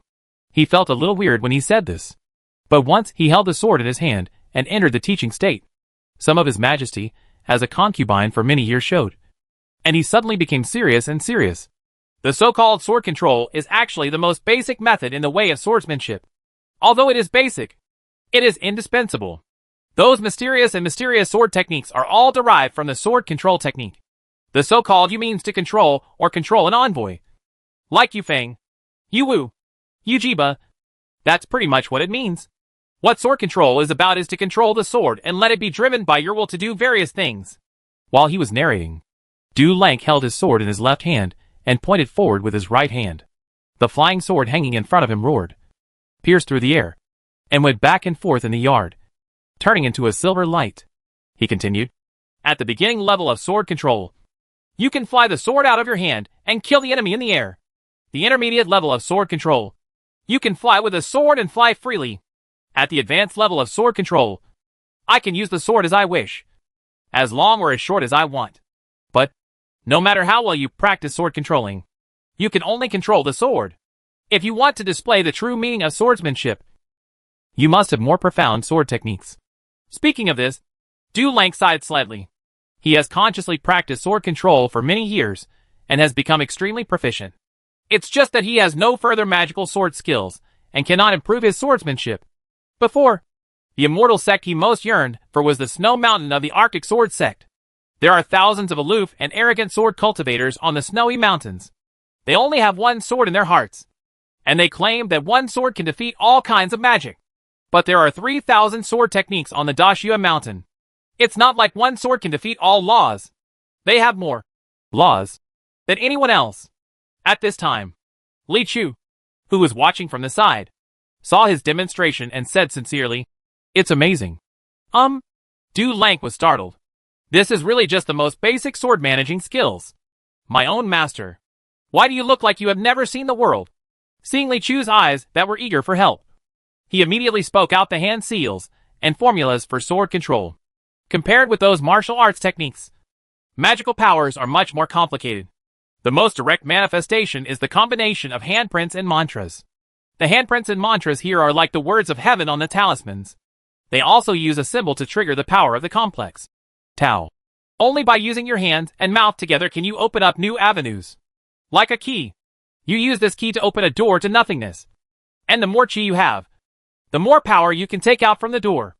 Of course, once you have practiced this magical power to a certain level, you may be so familiar with the door that you can enter and exit without a key. In particular, basic magical powers such as sword control are instantaneous spells for many practitioners. And there is no difficulty. Li Chu silently memorized the mudras and formulas he taught, and then made his first attempt. Make hand seals and chant mantras with your mouth. Activate the pure yang sword. Buzz. The Chunyang sword made a sword roar, but did not move. Li Chu frowned and thought for a moment. Du Lank said at the right time, "For those who have no experience in handling swords, activating the flying sword for the first time is the most difficult. This process usually takes more than 2 months. And sometimes it may take a year and a half. So, master, you don't have to laugh." Before he finished speaking, he heard a sound of breaking through the air immediately after the sword chant disappeared. In Li Chu's second attempt, the pure yang sword came out and hung in front of Li Chu. He then nodded to Du Lank with deep understanding. "Hello. If you succeeded on the second try, why don't you look like—" "It's really difficult," Du Lank complained in his heart. At the same time, he also felt it faintly. "It seems that my master is not that simple. If you are too amazed, it will appear that you have never seen the world." So he put on an expression of, "That's okay," sped up the progress, and said, after triggering the flying sword, The second step is to direct the flying sword to move in one direction first, because you may not be able to control the sword so flexibly at the beginning. You can fly straight out and test the limit of your true energy. Du Lang smiled and raised his finger to the west, and then said, "When I wielded a sword for the first time, it flew a full 30 feet. At that time, my previous master always praised me as a genius. Let me try." Li Chu closed his eyes and concentrated, focusing on the sword, and slowly drove the flying sword forward. Then, he found that it seemed to be quite stable, so he added a little more spiritual power, and the speed of the flying sword skyrocketed. Whoosh! Fei Jian instantly disappeared from Du Lang's sight. He looked into the distance and blinked. The pure yang sword had turned into a red flying fire meteor and disappeared into the vast sky. What is the picture? When he was a little stunned, Li Chu asked, "When should the sword fly back?" "Well," Du Lang licked his lips. "Logically speaking, we should wait until you are exhausted." He hesitated. I have never heard of any other great masters in history who first achieved extremely high levels of cultivation before practicing sword control. He wasn't sure how long he would have to wait. Li Chu went out with a sword for the first time and felt very magical. Although he can fly very far with his sword, when the sword is alone outside, its sense of the surroundings is very weak, especially when flying in the sky. It is impossible to sense the situation on the ground. That is to say, being a ranged striker is difficult. If used in conjunction with the mind-eye technique, it can achieve a more precise strike. Just this range, only within a radius of 50 miles. However, the mind's eye technique is not completely accurate.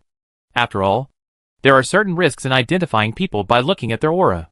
The most accurate thing is still within the range of the naked eye.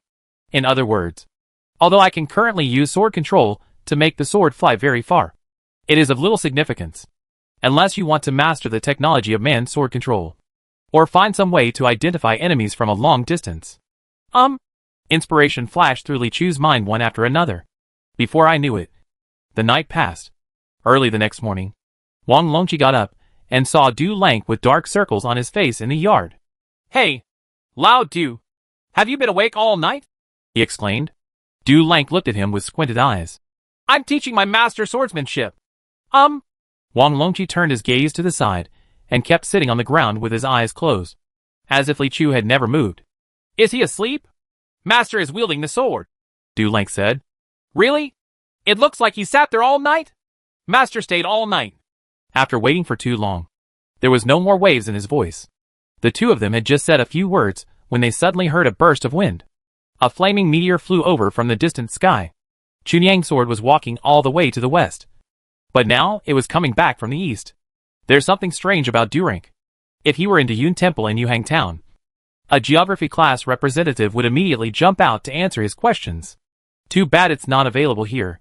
Rather than being surprised, he felt more relieved. "My mother. It's back. It's finally back." Chapter 226. You actually make friends with such a person. This day, there was a knock on the unopened door of Diyun branch, and Du Lang and Taoist Du, who had just arrived, stepped forward to open the door. When I opened the door, I saw that the person who came was an older woman. She looked tall and thin, with sharp eyes and fair skin. In fact, if you look closely, she is quite pretty. But no one would notice her beauty at first glance, but would be startled by her somewhat cold gaze. The same was true for Durang, and he even took a step back subconsciously. Doesn't it look like the visitor is evil? But Taoist Du is also an old man, so he won't be stunned by a fierce look. He quickly adjusted his expression, smiled slightly, and nodded gently. The woman dug her eyes into Du Lang's face and asked, "Are you Yu Qian's apprentice?" Taoist priest Du denied. "No, I'm just going to say." The woman walked in minding her own business and said as she walked, "Looking at your age, you are only a few years younger than him. How could you be his apprentice?" Du Lang said, "I am his disciple." "Woman." Durang. The awkward air froze for a moment. The woman broke the silence and said, "What about Yu Qian's apprentice?" Du Lang raised his head, looked at the empty sky, and said, "My master just went out." The woman seemed to want to ask something, but before she could finish her words, she heard a whoosh sound, as if something fell from a high altitude. When I looked up, I saw a flying fireball. Plop. In the blink of an eye, the meteor fell on the open space in the yard, blowing up a small cloud of smoke. When the dust settled, A figure wearing a Taoist robe was seen, head down, with his whole head stuck in the soil, in a standard, upside down on onion posture. Next to it is a large sword that is still flashing red light. Although his head was buried in the soil, he could still feel his otherworldly temperament. Du Lang then stretched out a hand in vain and pointed. He's back! Puff. After being frozen for a few seconds, Li Chukai moved, stuck out his butt, and pulled his head out of the soil like an old farmer pulling a carrot. Of course, the whole process was extremely chic, although he hit the ground face first. When his head was unearthed, other than being stained with some dust, there was no other damage. This made Du Lang relieved. As long as the master's handsome appearance is preserved, De Yunfengwan will maintain its greatest market competitiveness. After Li Chu was unearthed, he looked at Du Lang and said calmly, Flying with the sword is still too difficult to control. Dao Changdu replied weakly, Maybe it's because you are flying a little too fast. Actually, what he wanted to say was not a bit fast. Rather, it is extremely fast. Extremely fast. And ridiculously fast for your horse. Even if flying with a sword is the fastest way to fly, you still need to learn the basics. Right?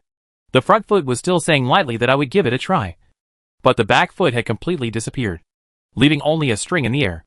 You've just learned how to wield a sword, and you're already in great physical shape before you fall to death. Okay. In fact, it usually takes at least a year to practice sword controlling to reach the level of flying with a sword. Li Chu succeeded in ascending to heaven on his first try, which surprised Du Lang. Now there is just a slight flaw in the landing step, which is fatal to ordinary cultivators. But to Li Chu is just a bit of dust on his face, which is completely normal. How can you learn to fly without experiencing a few sword disasters? Li Chu asked again. Then how can I fly slower? Just don't inject so much chi at once. Du Lang replied. Li Chu frowned slightly. But I only injected half of the spiritual power. At this time, the woman over there asked directly, Are you Yu Qian's apprentice? Li Chu then turned his gaze to her and responded, Yes. You are? I'm just here to find you. The woman nodded and revealed her identity. My surname is Yang, and I am Gui Xiaobao's mother. The huge room was empty. The baby-faced boy in a wide robe and long sleeves leaned on the ground, folded his hands, and rested his head respectfully on the back of his hands. With a pious demeanor, the desk and stove in the room have been removed, and only a large picture scroll hangs on one side of the wall. The pattern on the painting is a vast sea painted in ink and wash, with calm waves. But as he bowed his head and waited, the scene suddenly changed. On the vast sea, the strong wind gathers dark clouds. Between the dark clouds and the sea, a tall figure appeared. There was a splashing sound, and the boy's nose smelled the smell of the sea. Snap!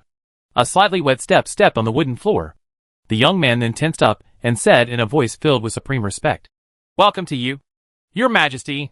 In front of him, a figure dressed as a scribe appeared out of thin air. It looked like he had stepped out of the scroll. The moonlight in the room was splashing on the ground, and the scribe's face could not be seen clearly for a while. But it could be seen from the vague and soft contours that his appearance was quite delicate. Snow God Order is dead?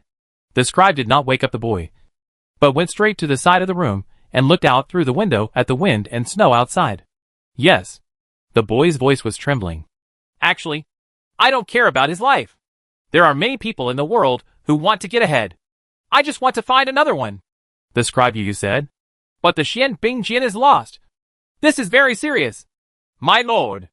The young man immediately responded with a trembling voice. This is something that is unpredictable. Why are you so afraid? The scribe suddenly chuckled.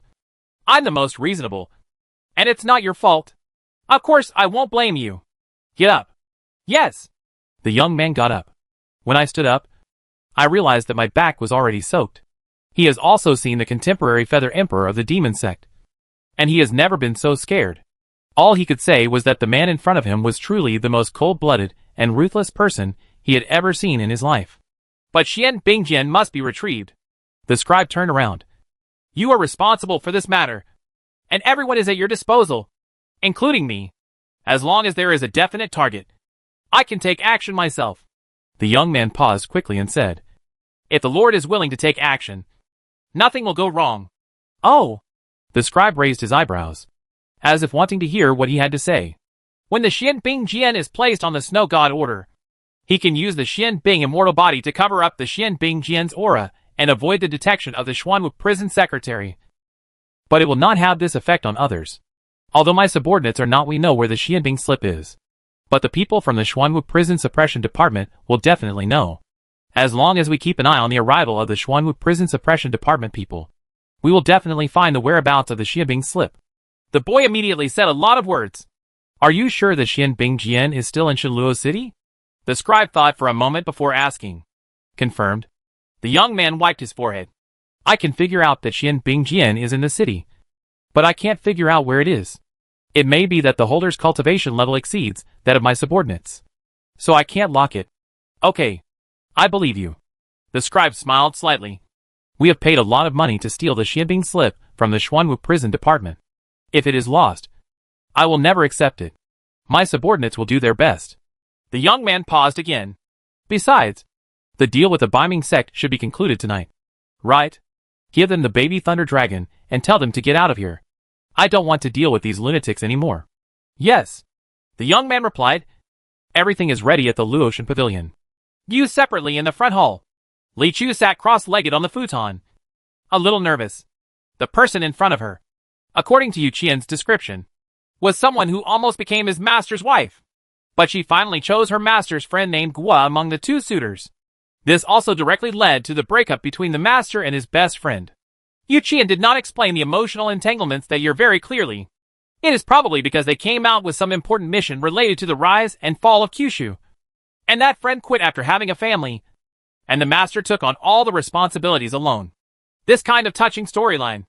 Li Chu was also full of respect for this woman who had rejected his master. Mrs. Yang opposite also had sharp eyes, looking around at every plant and tree in the branch. Du Lang sat beside him.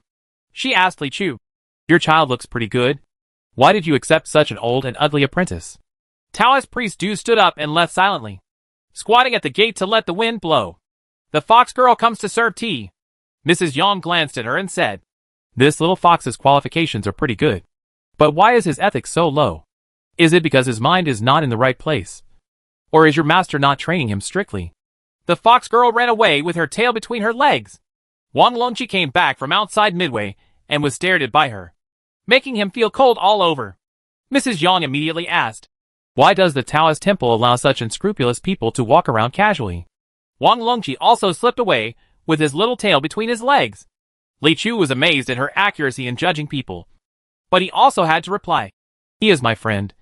He just lives here temporarily. Mrs. Yang looked at Li Chu and shook her head. You actually make friends with this kind of person. It seems that you are not a good person. I have to reconsider my evaluation of you. Li Chu wiped the cold sweat from his forehead. Mrs. Yang, why don't we talk about Xiaobao first? After all, this matter is something that the master attaches great importance to. He traveled all the way to Shenluo City for this purpose, and finally waited until the rightful master came to visit. In addition, I also hope that Mrs. Yang will stop looking at Taoist temples. In other words, stop scolding, please. When mentioning her son, Mrs. Yang's eyes became less sharp and even showed a bit of softness. That little bastard. I think it might be because of his extreme yang body that he was attracted by some very powerful evil sections. As soon as I found out that someone was watching us, I realized that something was wrong. I also fought with them and found out the other party's background. Not too young. So I hurriedly took him to hide. The letter I wrote to your master was also written at that time. I didn't know who the other party was at that time, so I hid it with Xiaobao. But the other party seemed to have experts who were proficient in divination. Every time we hid, the location would always be different. It can be found. I fought with them several times, but in the end, I was no match, and they snatched the little treasure away. But during several fights, I also found out some of the roots of those grandsons, and I feel that they are most likely from the magic sect. Demon Gate? Li Chu repeated. He had previously dealt with people from the Yanyu sect in the demon sect, and had seen a bit of the strength of this behemoth. I only hate that old bastard of his father. He ran away not long after I gave birth to the child, and asked me to find that old bastard Yu Qian if I had something to do. If he was still here, how dare the grandsons of the demon sect dare to mess with me? Mrs. Yang paused for a moment, and then thought of another output target. Li Chu rubbed his brows, and said to himself that Mrs. Yang seemed to be a big troll, and had to be dealt with carefully. He asked cautiously, then how can I help you? Can we find Shiba's location? I only have a clue, Mrs. Yang said. There was a talisman planted by me on Xiaobao's body before. I can sense Xiaobao's position at any time. But this talisman disappeared not long ago. Maybe it was broken. I was about to arrive. I went to investigate the place where the talisman disappeared. At this time, I happened to hear about your Diyun perspective and knew that Yu Qian sent someone here. So I came to look for you. Actually, I still have a question, Li Chu asked. Since you have discovered the traces of the people in the demon sect very early and have fought against them, why don't you seek help from Chao Tian? I do think so. Mrs. Yang's expression changed, and she frowned. His father is not that old bastard who did some disgraceful things. Now he is a wanted criminal in Chao Tian, Quebec. Even if he is the prisoner's child. Li Chu frowned. And he is the most wanted criminal in Tianzi. Mrs. Yang continued. Then, etc. Li Chu's mind flashed with electricity. The people of the Hulua dynasty would be familiar with the most wanted criminal in Chao Tian, Quebec. On the wall of any city, the highest and most conspicuous thing is the portrait. Could it be Guolan? He asked tentatively. Mrs. Yang blinked and said, The child is innocent. It really is. Li Chu was slightly surprised. No wonder the master only mentioned that he had a friend named Guo, but never mentioned his name. It is illegal to mention this name. In the Duanbei mountain in the north, there is a land above the sky, not a king's land, where a group of thugs who claim to overthrow the world have gathered. This group of thugs gathered together, claiming to be human fire, and committed various unfavorable acts. But because of their strong power and remote location, the court had no good way to deal with them, no matter what they call themselves. The Hulua dynasty has only one definition for them. Rebels. The supreme leader of this group of rebels is named Guolan. No wonder Mrs. Yang didn't dare to ask Chao Tian for help. Rebellion would involve the 9 clans. Once discovered, not only would his son not have to be saved, he would also have to help himself. Li Chu touched his chin. This was not the only thing he was worried about. He couldn't help but think of his master. Mrs. Yang's words just now appeared in his mind. If you actually make friends with this kind of person, it seems that you are not a good person. It seems that you have to reconsider your attitude towards the master. No. After thinking for a moment, he suppressed his worries out of trust in his master. Then he turned his attention back to the matter at hand. He then asked, Forgetting other things, where did you last sense the child's breath? Mrs. Yang looked at him deeply, as if she had some rare approval, and then replied, Luotian Pavilion. Chapter 227 A Perfect Infiltration. Luotian Pavilion. After the mysterious woman walked out of Luoshui, a group of merchants in the city rebuilt a gorgeous pavilion overnight in order to keep her in Shenluo City, located in the northwest of the city. The terrain is quite high. Looking up from the middle of Flower Street, you can see a layer of glazed gold roof, which is extremely luxurious. The peonies around the Luotian Pavilion are blooming especially grandly, surrounding the pavilions, forming a sea of flowers. In the wind and snow, the peonies in full bloom not only did not fade, but became more and more beautiful. The beauty with red skin standing alone in the wind is even more pitiable. Late at night, 3 figures flashed out of a street corner 100 feet away from the Luotian Pavilion. One is a woman with sharp eyes. The other is a tall and slender middle-aged man. And the other is a handsome masked man. Li Chu said solemnly, I reiterate once again, we must be careful during this trip and strive to sneak in silently. That's right. Du Lang echoed. The Luotian Pavilion is extraordinary. The entire Shenluo city is staring at this place. Once something happens, it is likely to attract investigation from all parties.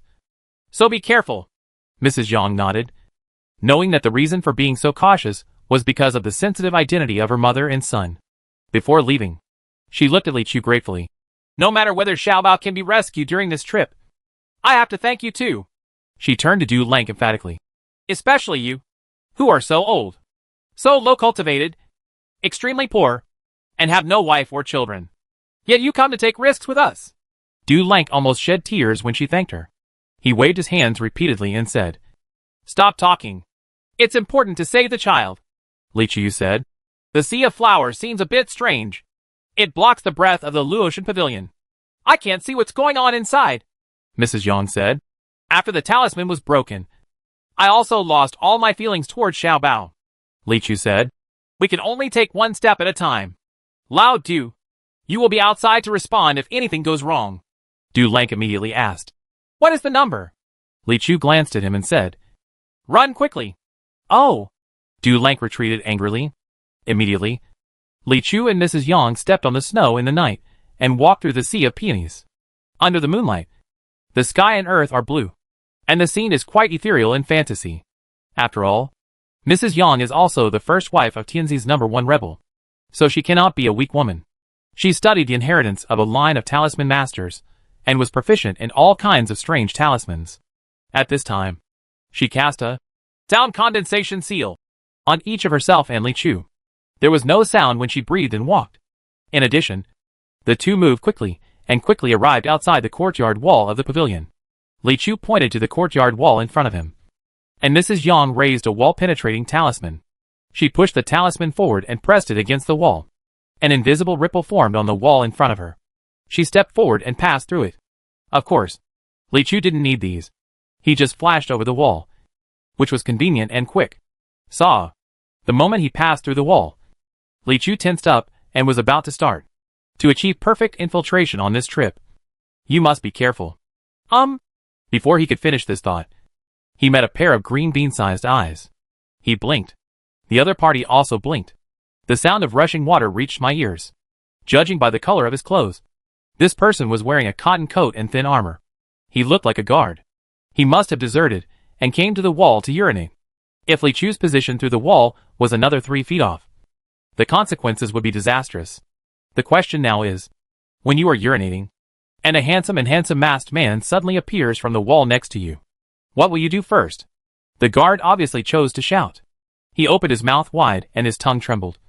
But before he could make a sound, Li Chu had already raised his hand. Bang! The guard suddenly froze. At this time, he still maintained his previous posture, like a famous statue. It's too late to say it, but it's fast then. It's just a short moment. After immobilizing him, Mrs. Yang walked over from the wall, looked at the guard up and down, and curled her lips. I planned to sneak in quietly, but I bumped into this little guy as soon as I arrived. It was unlucky, Li Chu said calmly. It's harmless. Until the two people left, the guard stood frozen in the cold wind. Later, when talking about the thing he regretted most in his life, he would still sigh. You should have pulled up your pants first that night. There are about 7 or 8 outer pavilions in the Luotian pavilion, surrounding the inner pavilion where the goddess of Luoshui lives. With their perception abilities blocked, the two of them could only start from the outside and carefully investigate one by one. You must be careful when entering. Don't disturb the people inside, so as not to alert the snake, Mrs. Yang emphasized again. The two repeated their old tricks and entered an attic through the wall. All they saw was pitch black inside. The two searched the hall upstairs and downstairs, but saw no trace. They looked at each other and shook their heads. Suddenly I heard a strange laugh from behind. What are you looking for? Li Chu suddenly turned around and saw that it was a rope loop hanging from the beam on the high dome of the hall. There was actually a faint figure hanging on the rope loop, and this figure was actually speaking to them at this time. It's the hanging ghost. He's from the demon sect, Mrs. Yang said angrily. He is among the people who robbed my son. As she spoke, she raised her hand and shot out 2 talismans. The talismans turned into black and white talismans, circling and blasting towards the figure in the air. Oh! It turns out it's you. You actually found yourself here. The hanging beam ghost screamed. His body flashed, and he quickly dodged the blow. He raised his hands, as if he was going to fight back. But Li Chu had already drawn the pure yang sword. Although I didn't really want to make a big fuss, since I was discovered, there was nothing I could do. He had no choice but to cut out his sword gently. Roar! A red dragon shot through the air, swept through the figure, crashed through the roof of the pavilion, and soared into the sky. Isn't this? Mrs. Yang looked at the hole in the dome. A bit harsh? But this is already the lightest. I am also helpless. In a hurry, Li Chu didn't explain much, just shook his head and said, It's harmless. Outside, Taoist priest Du looked at the swordchi red dragon rising into the sky, and his eyelids couldn't help but twitch. He knew this thing. It seems that Master and the others have encountered an enemy? He wasn't worried that Li Chu would be in danger. He just agreed to sneak in quietly. But it seemed that it was okay. But then I thought about it. As long as everyone who sees them is eliminated, it can be considered a perfect infiltration. Right? The center of Luotian Pavilion. In that spacious and gorgeous pavilion, a long relief table. Kneeling on one side was an old man with gray hair on his temples and a calm temperament. On the other side are 4 well-dressed men in black robes. Their collars are embroidered with golden wings. Their facial contours are extremely strong, and their skin is mottled with traces of wind and frost. At first glance, they are people from the north. At the top of the pavilion, there are 8 light screens embroidered with gold silk. There is a vague shadow behind the screen. My flowers told me that some uninvited guests were coming. There were 2 of them, and they came very quickly. The sound came from behind the screen. I'll send someone to solve it, the white-haired old man said calmly. After that, he raised his fingers, and 2 whirlwinds flew out of his sleeves and flew into the vast night outside.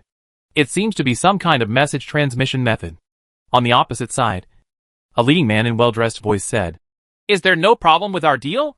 The old man smiled slightly and said, "You have made a deal with Mr. Songhai, so there will naturally be no problems." The well-dressed man nodded slightly, then stretched his hand back. One of his subordinates handed a red blood crystal to his hand. There seemed to be something extremely restless hidden in the blood crystal, and a tornado-like vortex rolled up inside from time to time. He placed the blood crystal reverently on the table. "The power of Kunsu that Mr. Songhai wants is right here. Now! It's time for you to give us that dragon." "No problem." As soon as the old man nodded, he heard a roar in the distance. A red dragon broke through the sky. The voice from behind the screen came again. "Bong Shenling, your subordinate is dead." The well-dressed man opposite also frowned. The old man raised his hand to signal them to be calm. "I'll send someone to solve it. Don't worry. It's harmless." Chapter 228, Harmless. "You dare to sneak into the Luotian Pavilion. You really don't know the heights of the world. You are so arrogant." Along with a strange laugh, a black smoke swept over and condensed into a black human shape out of thin air. This person appeared standing at the top of a pavilion, lying down strangely, with scarlet eyes. "Inbua. This one is also a member of the demon sect. It seems that they have some special monitoring method that can always track our location," Mrs. Yang said. "Yeah." Li Chu nodded and agreed with her speculation. Immediately, he looked at the man from the demon sect at the top of the pavilion and asked, "Did you just smile like this?" "Yeah. What's wrong?" The black humanoid was startled when he asked. Li Chu did not answer, but silently drew his sword. "Do you want to draw your sword?" The black figure was covered in smoke. "Come on! Don't pity me!" Bang! He turned into a ball of black smoke and rushed towards Li Chu. "Be careful," Mrs. Yang reminded quickly. "This person has mastered an incomplete immortal technique, Li Dai Ao Zone, which can transfer your own attack to yourself." Before he finished speaking, Li Chu swung his sword. Roar! The red dragon breaks through the sky. That Inwua laughed strangely again. Smoke rolled up, and his body shape changed. It turned into a shadow. A handsome masked man. Immediately, the red dragon landed on him. Boom! The red dragon penetrated his body without any delay, carrying his embers and crashing through the pavilion. It resounded loudly throughout the place, and the red light illuminated half of the sky. A faint whimper of confusion echoed in the air. Why?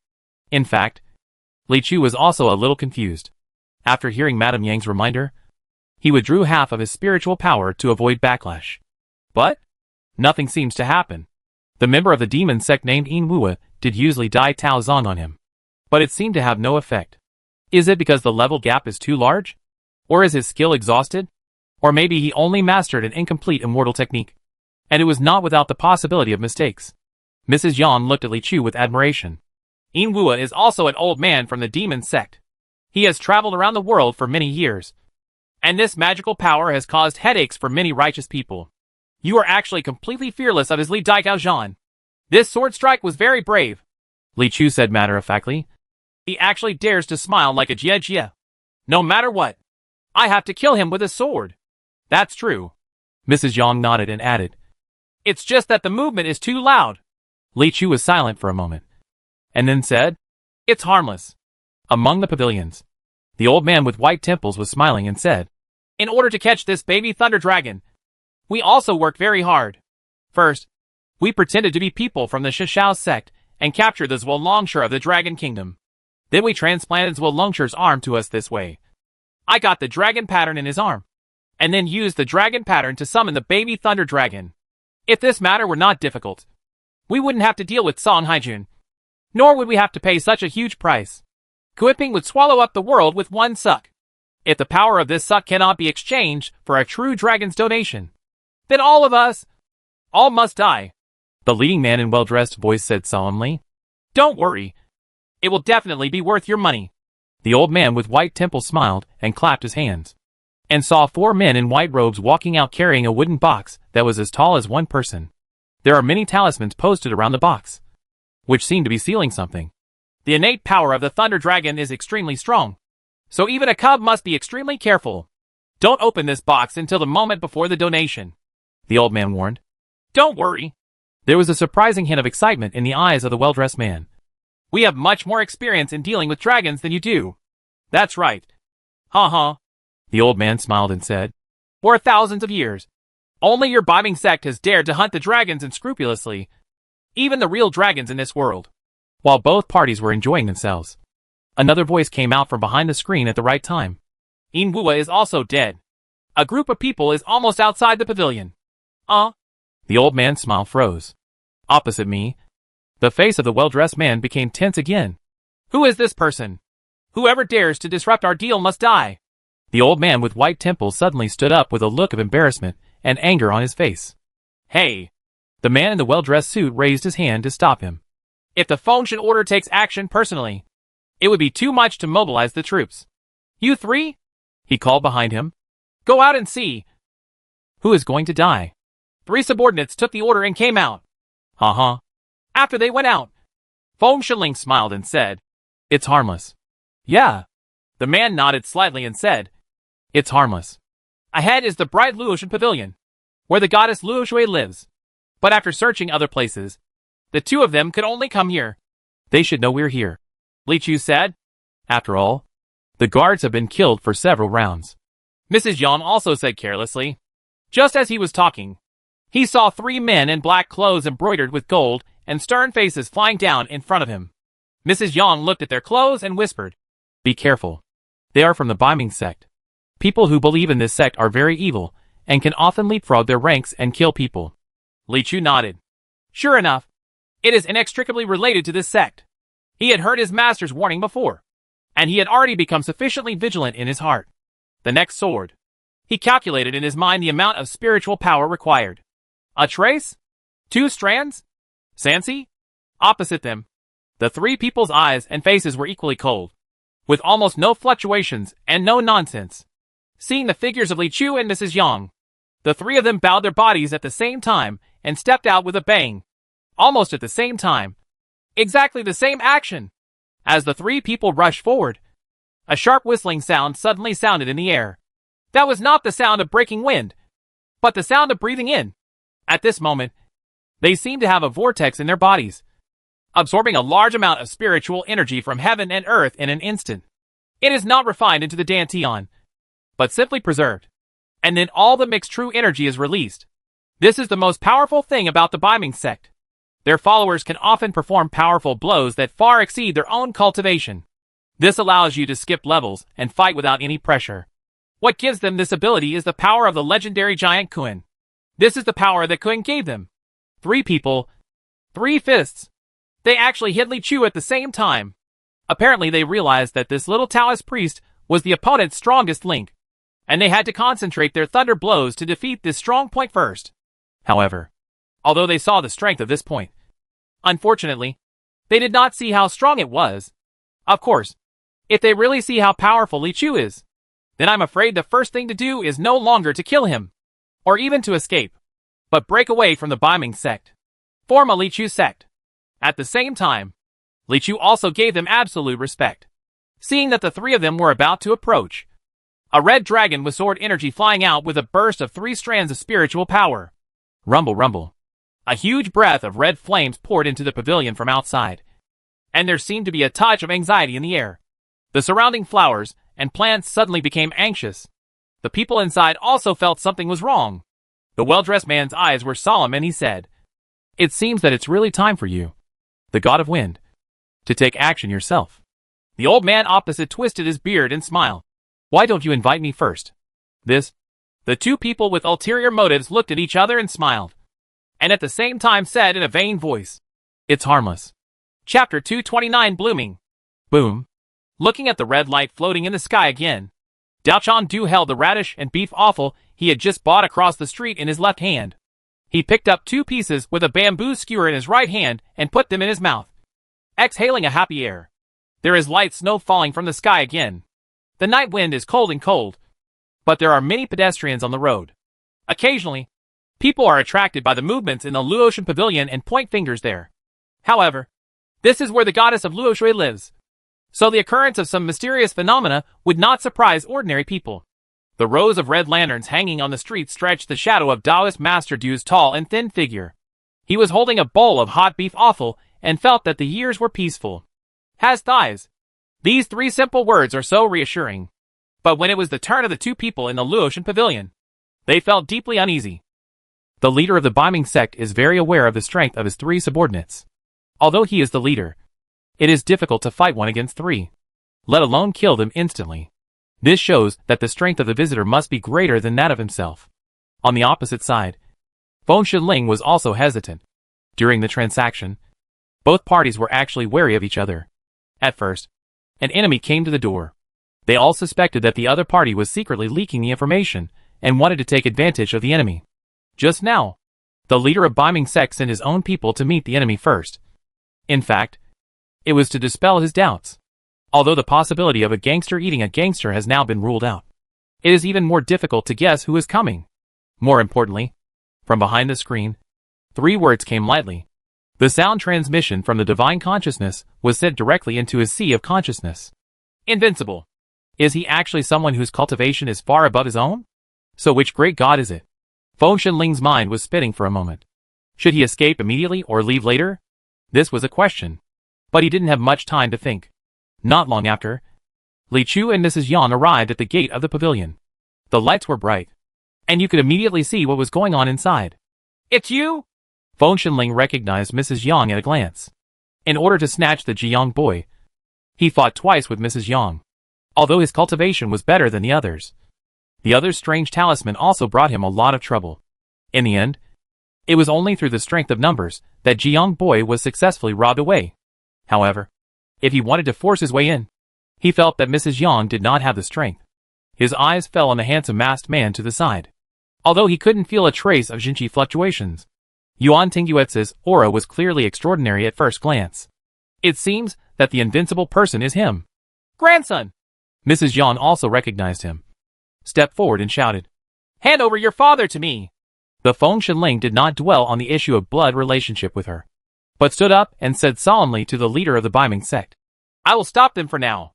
You go first." The leader looked at him with emotion, and then stood up without saying a word. He sneered secretly in his heart.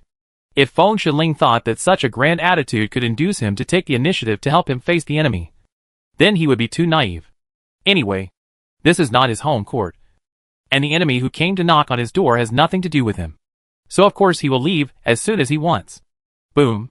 The vortex in his dantian suddenly opened up, and in an instant, his whole body brought up an afterimage, broke through the dome of the pavilion, and was thrown into the sky. But the moment he escaped, he heard the second sentence of the wind god order. Feng Shenling shouted at Mrs. Yang, "Your son is in that box, and was taken away by him." Grass. An ominous premonition arose in the mind of the leader of Biming sect. This bad old man is very bad. It seemed that he had been deceived and became the one attracting attention. But there is no way to explain this kind of thing. The robbery of the baby brontosaurus was done in secret, and could not be known to outsiders. We can only accelerate with all our strength and head all the way north. Really. Because the leader ran extremely fast. He was already far into the sky in the blink of an eye. When Li Chu and Mrs. Yang heard what Feng Shenling said, they immediately paid attention. Mrs. Yang suddenly got up and flew after her. It's a pity that her cultivation level is a little inferior after all, and the explosive skills of the Biming sect are beyond her reach.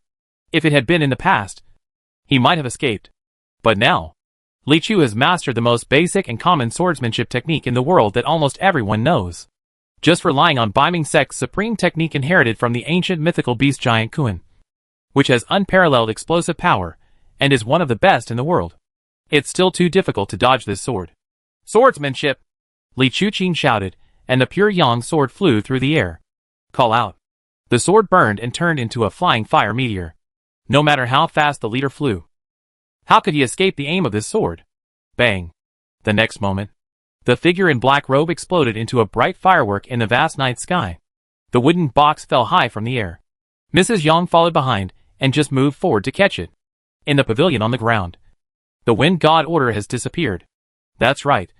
Just when Li Chu and Mrs. Yang's attention was diverted to the escaping person, he used the magic formula, and his body suddenly turned into a long wind, instantly smashing through the window sash and walking away.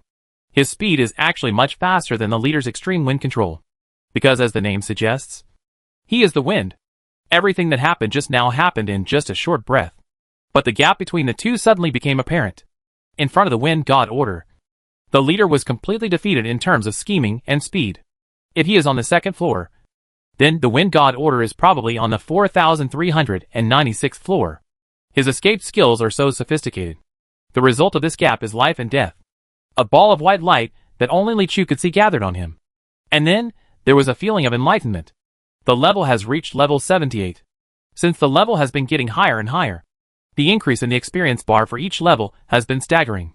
The reason why this upgrade was so rapid was thanks to the accidental killing of the great demon-slaying realm master Xian Gu. The experience value provided by a powerful level monster is quite considerable. Later, he experienced some monster fighting, and recently killed 2 masters one after another, which led to today's breakthrough.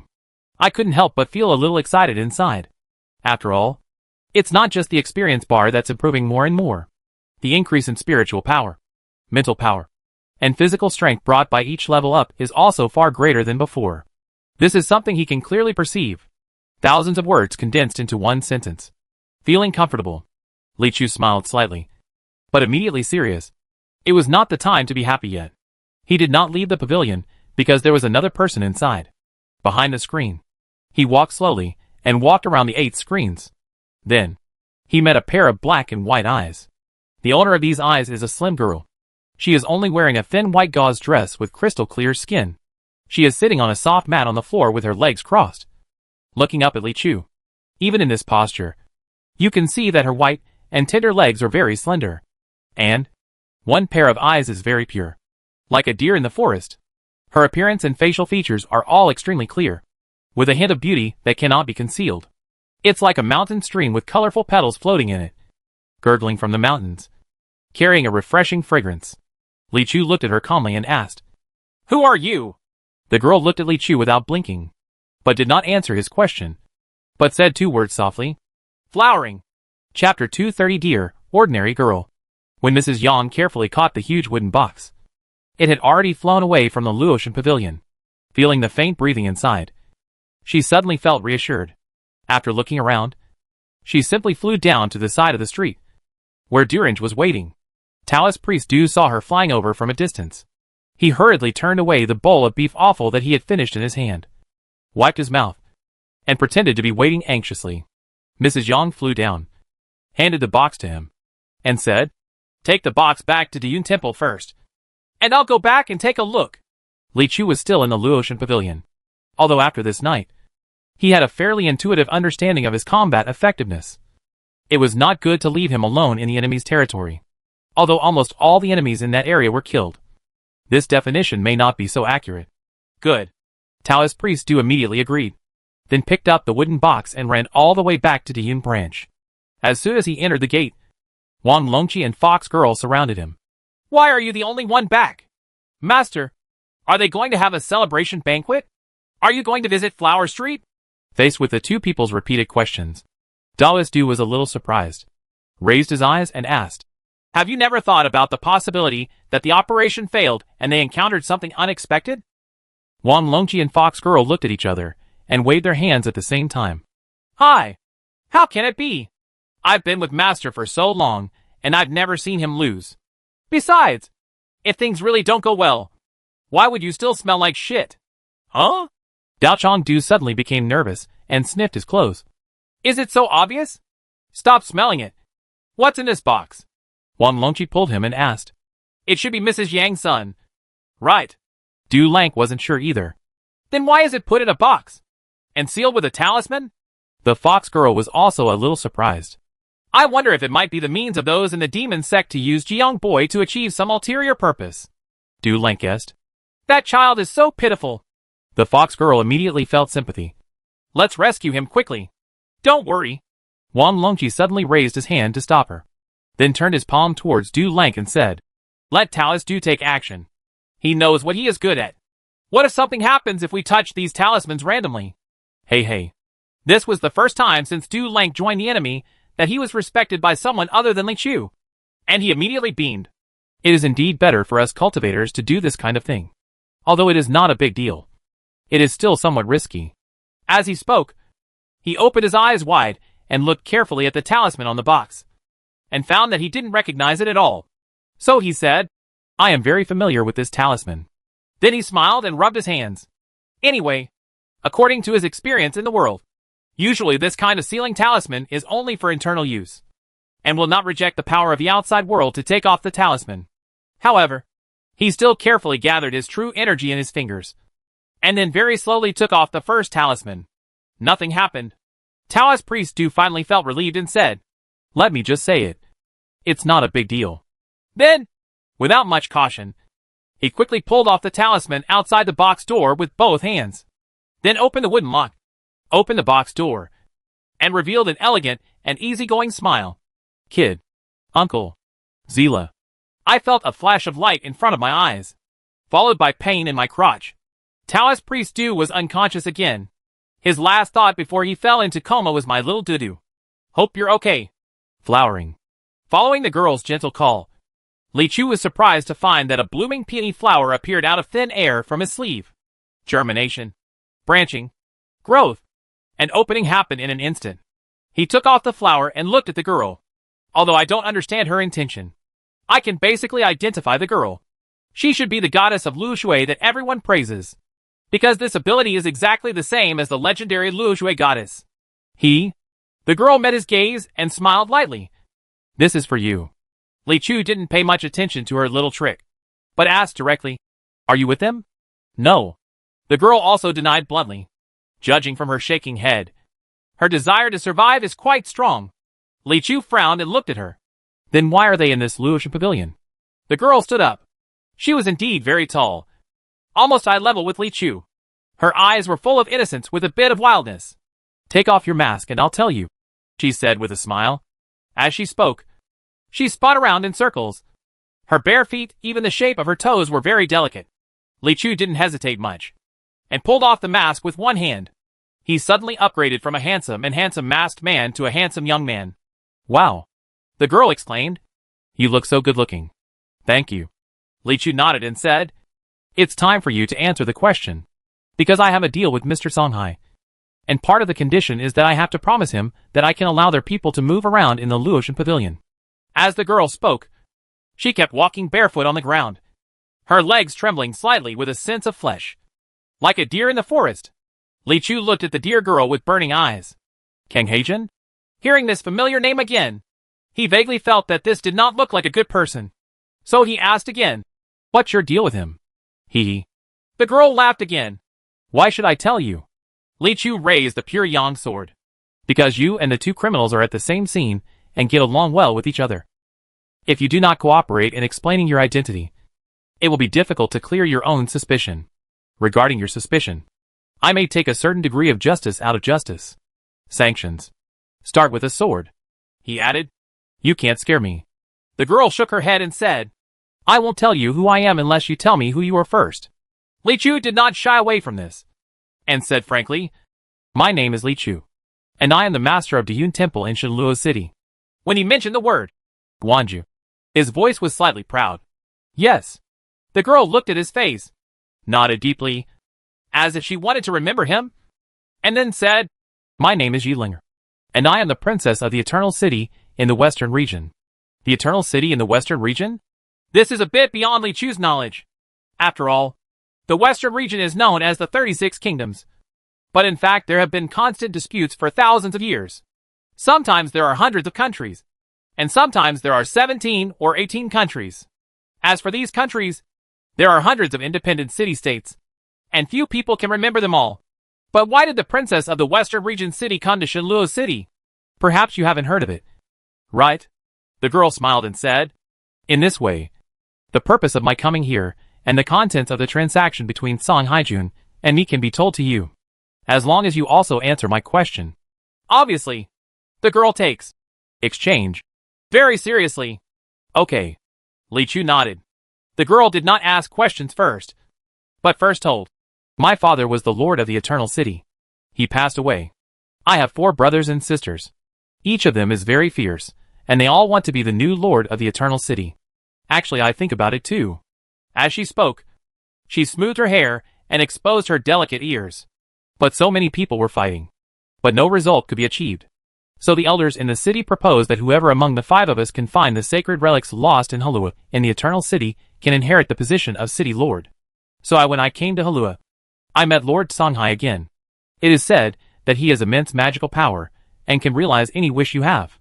I got the opportunity to make a deal with him. The content is that he will help me find the holy objects. And all I need to do is all this. She raised her slender and beautiful arms and pointed at everything behind her. Come out of Luoshui. Become the goddess of this city. And then allow them to move around in front of me. That's it. As for what his purpose is, you don't have to ask me. I have no idea at all. Li Chu thought for a moment. I have to admit that every word the girl said was extremely sincere and did not look like she was lying. But it is impossible for him to trust a person because of his appearance. If he can trust what a person says by looking at his face, then wouldn't he be able to do whatever he says? Therefore, its specific authenticity is still doubtful. It's my turn to ask you. The girl interrupted his thoughts. Yes. Li Chu nodded to her. He? The girl smiled mischievously, turned her back, and asked in a slightly lower voice. Let me ask you. Are you married? Chapter 231 Little Fat Dragon. Cut it! It's all burnt! A little crispy is better than nothing. When Dao Zhongdu was unconscious, he heard such a conversation while half asleep. He suddenly felt angry and evil, and a carp fell to the ground heavily. But it doesn't matter. Even if he dies and is nailed in the coffin, he will still shout out with his decayed vocal cords in the tomb. Don't cut my little doo-doo. Clam? In the yard, Fox Girl and Wang Longqi were roasting something around a fire. When they heard the shouts in the hall, they turned around and looked over. Dao Zhongdu, you're awake. What were you shouting just now? Wang Longqi came over and helped Du Lank up. Dao Zhongdu struggled to stand up, feeling that his lower body was numb, and asked worriedly, what do you want to cut? Oh, chicken wings. Wang Long pointed his fingers 7 times. Fox Girl was holding 2 skewers of chicken in front of the fire, turning them over and spreading the sauce on them. It's a little burnt. We're talking about whether to throw it away. Do you want to eat it? Wang Longqi asked again. No. Taoist priest Du showed a lost smile, and a trace of compassionate empathy arose in his heart. No chicken would want to be roasted. Right? When he came to his senses, he felt that the 3 inches below his dantian were still a little burning. So he asked aloud, what's going on? What just happened? This is it. Wang Longqi smiled and suddenly shouted to the Fox Girl. Come out! Just when Du Lank was puzzled, he saw the Fox Girl's big tail move, and a small blue head poked out from the other side of her tail. This is a strange beast with a funny size. The height is about 4 feet, about the waist of an ordinary person. There is a pair of golden horns on the head, and a pair of big eyes with erect pupils containing golden flames. But they look watery and helpless. The whole body is covered with large scales that are sometimes black and sometimes blue, and the limbs are claw-like. But at this time it is standing upright. The upper body appears to be slender, with a few abrupt spines on the back. The belly is very big, and the round belly is stretched out white, and the scales are almost not enough to cover it. Especially its lower claws are very short, and its fat belly is about to touch the ground. If you ignore its weird little belly, the overall appearance of this little guy is quite familiar to Dao Zhongdu. Dragon? He said in surprise. Probably. A little fat dragon, Wang Longqi said with a smile. Its horns can discharge electricity. Maybe when you first opened the box, it was frightened and gave you a shot. But the overall temperament of this little guy is still quite docile. Yes, he is very well behaved. The Fox Girl turned her head and caressed the little fat dragon's forehead lovingly. Its whole body is covered with scales, except for a soft area between its horns and near its forehead, with light fur. When being touched, the little fat dragon seemed to feel the touch. He raised his head, squinted his eyes, and made a purring sound from his chest. A fox playing with a dragon? Dulank looked at this scene in surprise, feeling vaguely that something was wrong. But he didn't know where to start complaining.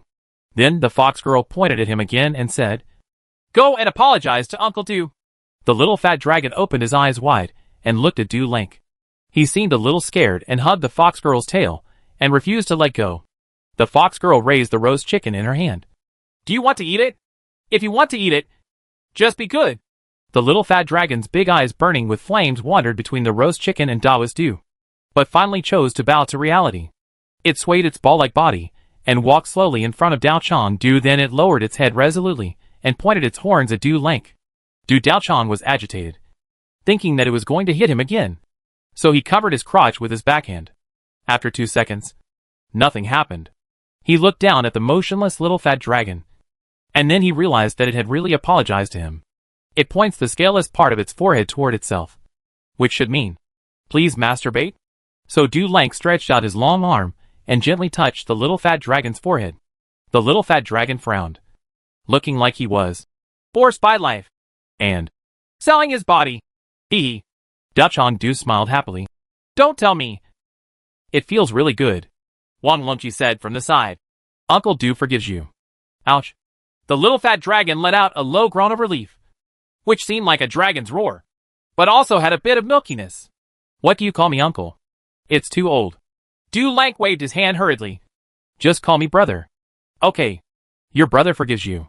Wang Longqi picked up the little fat dragon and said with a smile, "Dad will take you to eat chicken drumsticks." The father and son left happily.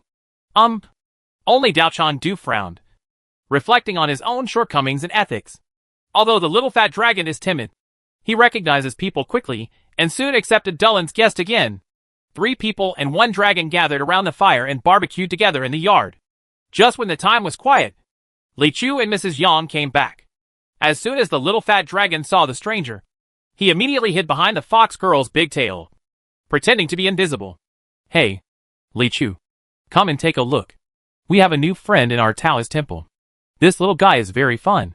Wang Longqi greeted him hurriedly. Li Chu asked, "Where does this come from?" "It was taken out of the box containing Mrs. Yang's son," Wang Longqi said, suddenly remembering something, and his voice gradually became fainter. Mrs. Yang was silent when she heard that what came out of the box was this little fat dragon. Dulank also realized something was wrong and asked weakly, "Isn't this your master?" Mrs. Yang glanced at him lightly. "Can you give birth to this thing?" "Of course I can't give birth," Taoist priest Du said with a smile. "I'm a boy. Does this have anything to do with men and women?" Mrs. Yang exploded on the spot and turned around to fight back, after going through all kinds of troubles to save his son, only to find out that such a species was rescued, which would make anyone angry. "Mrs. Yang, don't worry. I'll go with you." Afraid that something would go wrong with her, Li Chu followed her again. Just now at the Luotian pavilion, after he had a long chat with the Luotian girl, he saw Mrs. Yang with an aunt's smile on her face as soon as she came out.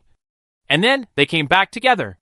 Only then did I realize that Gui Xiaobao was not in the box just now. So naturally I had to go back and look for it again. Only, if the girl who calls herself Yilanger is a group of bad guys, I'm afraid she won't stay there anymore.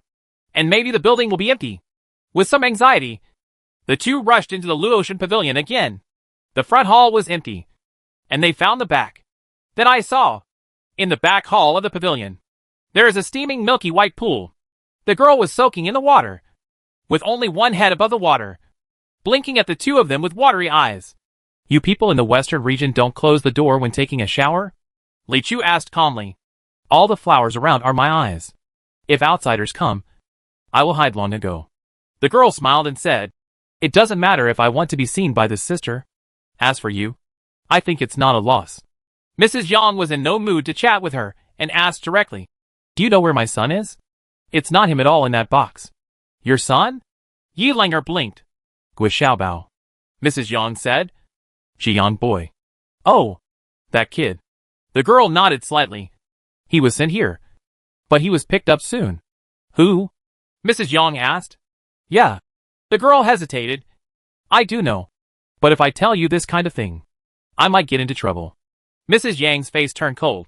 "Little sister, if you don't tell me, it's useless to threaten me. As long as something happens to me, The Huadu conference will not be held. If you dare to go against me, Chaotian-K in Shenluo City will cause trouble for you. The girl swam in the water like a fish, revealing her round shoulders and delicate collarbones. Of course, it's not impossible to tell you. It's just that I hope you can do me a little favor accordingly. When she said this, her eyes were always fixed on Li Chu. Li Chu said, if we delay rescuing people because of this incident, that's absolutely not allowed. Don't worry, the girl said. They arrested that kid for something that took a long time to prepare. They will never hurt him in a short time. Then what is your request? Yesterday, one of my brothers also came to Shenluo City. The name of his trip was to go to Bailong Temple to study Buddhism. But I know that the reason why he went to that temple had another ulterior purpose. I need some help dealing with him. Chapter 232 The Old Monk and the Young Monk. Night. Dark and scary. Among the withered trees, there are lonely souls wandering. The north wind roared, sweeping away the top layer of snow, rolling across the ground like thin sand. Looking from a distance, there is only a solitary lamp in the vast wind and snow. That's an inn, with the moon high in the sky. Two figures, one large and one small, appeared on the rugged mountain road in front of the inn. These are two monks. An old monk looked haggard and emaciated. He was wearing a thick cotton robe that felt so heavy that he would fall down. There were a few strands of white beard under his chin, as if they were about to fall off in the wind. Next to him is a young monk who looks to be 7 or 8 years old. He is also wearing a thick cotton coat and is dressed like a ball. His lips are red and his teeth are white. He is indescribably delicate and cute. His face was flushed, and he didn't look cold. Two monks, an old man and a young man, came to the door of the inn and knocked on the door. Tuck, tuck, tuck. Who? There was a seductive answer to the door, and a woman wearing a red scarf poked her eyes out. The old monk said, Teller, we, master and disciple, are traveling monks passing through. We would like to stay overnight and prepare some vegetarian food by the way. The woman glared and raised her eyebrows. There is not much serious business all day long, but you monks with no money are here to have fun. If not, go somewhere else. Hey! The old monk held on to the crack of the door and begged, looking at the barren mountains and ridges. Your shop is probably the only one within a few dozen miles. Even if you don't give us food, we can still keep it in the woodshed. Just one night. The woman's eyes flickered, and she was about to say something else when she heard a rough question from behind. Madam, who are you talking to? It's nothing. They are two poor monks who are better than beggars. They are stinking and have no meat on their bodies. They are trying to become walking monks. I will drive them away right now. The woman replied. Don't. I saw a fat man with a face full of flesh shouting repeatedly, then pulled the woman away and opened the door. The wind and snow poured into the house, and the candlelight in the door suddenly dimmed. Hey, you two masters, you must be freezing. Come in. Have a bowl of hot soup and rest for the night. The man warmly greeted the master and apprentice into the house. Amitabha. Thank you so much. Donor. The old monk thanked him repeatedly. The little monk also clasped his hands together, looking solemn and cute. Go stir-fry 2 vegetarian dishes. Warm up a bowl of hot soup, and serve the 2 chefs. The man raised his eyebrows and said to the woman. The woman was still a little reluctant, but she didn't dare to disobey. So she had no choice but to twist her not slim but voluptuous waist, muttering something, and ran to the kitchen. This inn is not a big place. There are only 3 or 5 tables in this small hall on the first floor, but there are actually guests at this time. The 2 monks were placed at the only available table by the man. Next to them were 3 wealthy people who looked like they were traveling in the world. They all had thick eyebrows, big eyes, and scarred beards. Their core raincoats and bamboo hats were piled beside them, and they seemed to have come from afar. The 3 wealthy guests were chatting happily when they saw 2 monks sitting over. They looked at each other and smiled. One of them first joked, Little monk, do you know why there are more people in the north than in the south? The young monk glanced at him and shook his head slightly. He, another high roller said with a bad smile. Look at the weather outside. The weather in the north is bitterly cold in winter. Every household can't go out, so they can only give birth at home. Ha ha.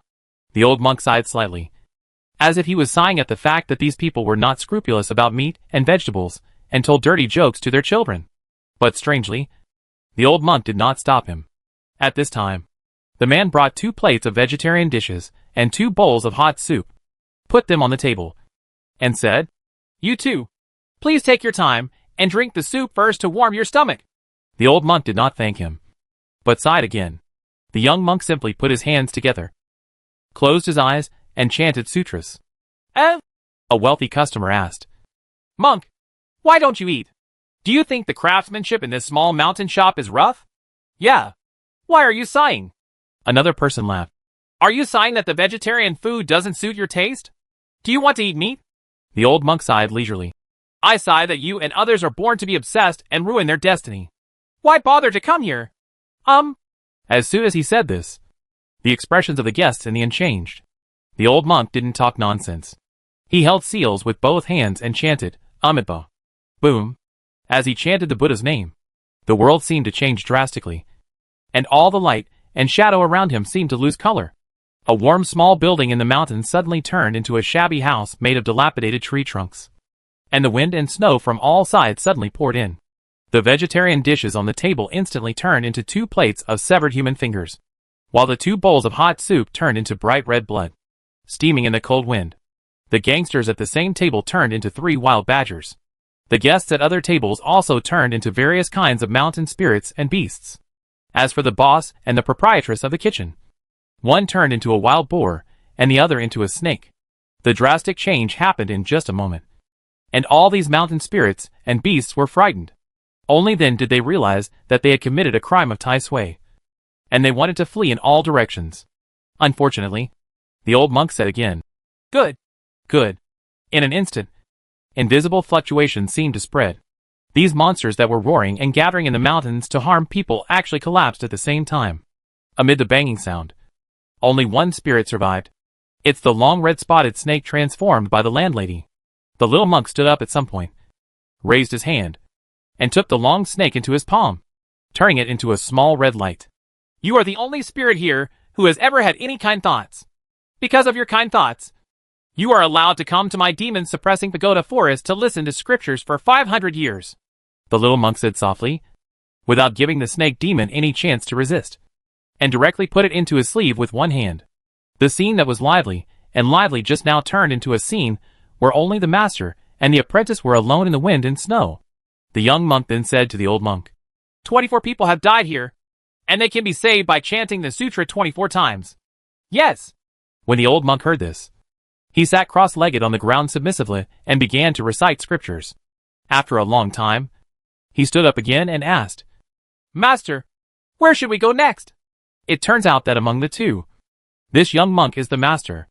After listening to his question, the young monk thought for a while and said, The Buddhist destiny meeting is about to begin. Let's go back to the mountain. As he spoke, he raised his hand. A dead leaf on the ground was rolled up by an inexplicable force. Suddenly it swelled in the wind and expanded to a length of about 10 feet. The young monk stepped on it first, followed closely by the old monk. Immediately, a huge dead leaf rose up in the wind and roared away. It was early in the morning, and the outline of Shenluo City could already be seen. Hongdu Mountain and Bailong Temple are just at your feet. The 2 monks did not enter the temple directly, but landed on the ground from a distance and watched. Today is the beginning of the Buddhist Association at Bailong Temple. The so-called Buddhist Destiny Meeting is a grand event that has been passed down in Bailong Temple for thousands of years. That is to say, monks or people who advocate Buddhism all over the world can participate and strive for the Buddha's precondition. The final Buddhist fate is divided into several levels. The best fate may be a treasure of Bailong Temple. The top grade fate may be an ancient scripture in the Sutra Pavilion. And the middle grade fate may be becoming a disciple of Bailong Temple. The inferior fate method may be a consecration by the elders of the temple to drive away evil spirits. As for what kind of Buddhist fate you can get, it all depends on destiny. In the early years, the Buddhist Yuan Hui was once a supreme event for Buddhism in the world. However, in the past few hundred years, with the rise of Yunfu Temple and the decline of Bailong Temple, the relationship with Buddhism has gradually shown signs of dimming. But it is also called the Huadu Conference, and it can be regarded as the only 2 grand conferences in Shenluo City. But this year's Huadu Conference was suddenly held in winter, and as the time for the Buddhist Destiny Meeting, which had been held in winter, approached, the reputation of the Buddhist Destiny Meeting suddenly dropped to its lowest level in history. This also allowed the monks of Bailong Temple to see clearly the true face of these so-called devout believers. When you have a woman, you forget about Buddhism. What a pious ghost. Therefore, this year's Buddhist Association was forced to make some reforms. It was originally a conference that believers watched voluntarily. This year, in order to attract people to come, the first round of the Buddha Yuan conference was changed to see which participant can attract more popularity. At this time, it is time to start registration. At the gate of the mountain temple, a small episode happened. The young novice who was recording the list of contestants asked a handsome participant with a smile. Name? Li Chu. Profession? Taoist priest. The smile on the little novice's face gradually disappeared. After confirming that the person in front of him was serious and not joking, the young novice asked slowly, This donor? Are you here to play football? Chapter 233 Dear Buddhist Scripture Lovers, come and join us. Bayan Street in Shenluo City. 3 high altars were erected, less than 100 feet apart from each other. They were at a distance where they could look at each other from a distance without affecting each other. Not only here, but also in the streets and alleys of Shenluo City. Such Dharma platforms have been set up today, and many contestants from the Buddhist Fate Association will give lectures on them. This move is really forced by life. In previous years, the first round of the Buddhist marriage meeting was held at the foot of Hongdu Mountain. Believers and interested people in Shenluo City would spontaneously go to watch it, which was a grand event of its own. But this year is approaching the Huadu Convention, and warm-up activities at the Qin Lu and Chu pavilions in the city are ongoing. Popular courtesans show up every day, and there are even Oran Road shows from time to time. The scriptures say that there are many kings in the shallow water, and there are big brothers everywhere. Under this situation, if the Buddha Yuan Hui still follows the old system, it must be very cool. The high-ranking monks of Bailong Temple made such a restructuring and assigned the contestants to the streets and alleys of Shenluo City in the hope of attracting more popularity. It is really a helpless move of, if the mountains don't support me, I will go to the mountains. Have the arrangements been made? Bai Lingchen asked softly under the altar. Behind him, a follower from Baiyun Villa stepped forward and reported. Don't worry, young master. The arrangements are absolutely in place. We have sent dozens of brothers to distribute flyers and gifts everywhere, and they are all targeting women. We are guaranteed to attract a large number of passers-by. Come, when they see your face, young master, no matter what scriptures you preach, they will be able to catch them. Bai Lingchen nodded slightly, expressing satisfaction. This person is Bai Lingchen, the young master of Baiyun Villa, who is known as the most beautiful man in the East China Sea. When I entered Shenluo City that day, I wanted to create a grand scene, but unexpectedly, I was overtaken by a little-known Taoist priest. This incident made him really depressed for a while, and he even didn't go out for many days. It's just that I can't disobey my father's orders, so I still have to attend this Buddhist meeting. They went back 3 generations in Baiyun Villa and found that their ancestor was a lay disciple of Bailong Temple and practiced Buddhist magical powers.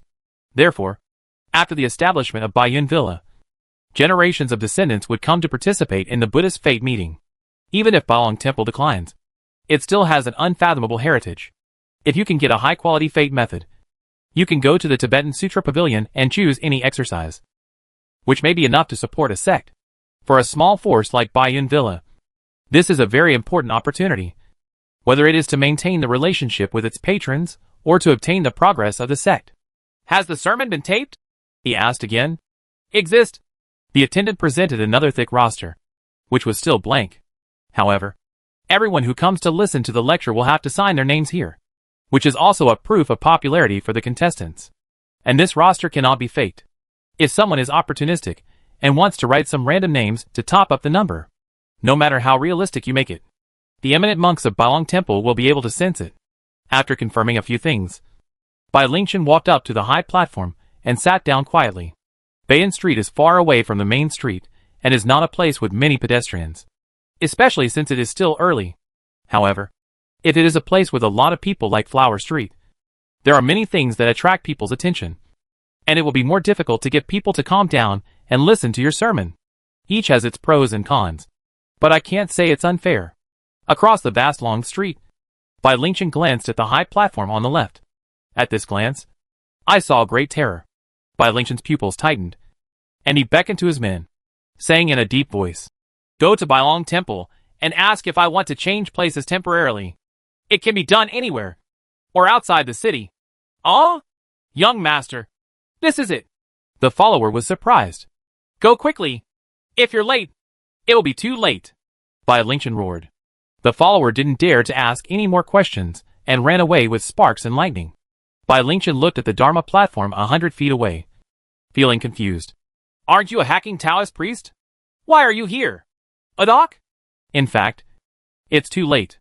From the moment Li Chu stepped onto the altar, he attracted the attention of the few people in front and behind the long street. Li Chu actually didn't have much confidence in this Buddhist meeting. There are many reasons. For example, he is a Taoist priest. Although there is no identity restriction in the Buddhist Yuanhui, anyone who upholds Buddhism can join. But it is a bit too much to include people from the enemy camp. Well, it's unprecedented. Once entering the final competition, Bailong Temple will conduct a detailed investigation into the life background of the contestants. So Li Chu didn't hide it at all, and told the truth honestly when signing up. Fortunately, the monks at Bailong Temple were quite enlightened and still gave him a place. The only condition is that you are not allowed to wear robes. It is possible that the monks responsible had the same idea as Li Chu himself. He has no understanding of Buddhism at all, and he does not think that Buddhism will be related to him. But there is no way. For Gui Xiaobao, I have to give it a try after all. According to Yilinger, her brother came here for a certain scripture in Bailong Temple, and he had to get the final Buddhist fate. And Li Chu's mission is to prevent him from getting the Buddhist fate. Therefore, Li Chu did not have to win in this competition. As long as he failed, that would be fine. As soon as he got on the altar, someone saw him and came over. What are you going to talk about? A young, innocent-looking girl raised her head and asked. Li Chu replied warmly, Jing. After that, he opened a Buddhist scripture on his lap, ready to pick out something to talk about. It's just that I couldn't understand it for a while. Lectures are my favorite. The little girl stood nearby and waited eagerly. Li Chu simply handed over the lecture notes first. Please sign. At this time, several more girls came hand in hand. When they saw Li Chu, they immediately surrounded him. Someone just gave us a gift and asked us to come to Bayan Street to listen to a beautiful man talk. I guess it's you. Right. Someone asked. Huh? Li Chu was stunned for a moment, then nodded. Yes. Then what are you going to talk about? Through. Wow. I love listening to Buddhist scriptures the most. The girl exclaimed excitedly. Me too. Me too. I like to listen more than she does. Someone next to him echoed. Hey, I've been a Buddhist since I was 10 years old. I like to listen more than them. One person said proudly. Someone next to me was dissatisfied. I have been a Buddhist since I was 3 years old. I like to hear it even more. Another girl held it in for a long time and said, I believed in Buddhism right from the womb. I listened to Buddhist scriptures during prenatal care. The last one thought for a long time and said angrily, My father is a monk. My mother is a nun. Who can listen more to me? Li Chu. Not long after, a large group of people came one after another and surrounded everyone around the altar. In this sparsely populated area, this scene really surprised Li Chu. It seems that there are quite a lot of Buddhist scripture enthusiasts in Shiluo City. Over there, Mr. Bai's eyes are about to burst. I pay to attract traffic. The handsome man you should see is me. Do you like listening to Buddhist scriptures? I'm embarrassed to point you out.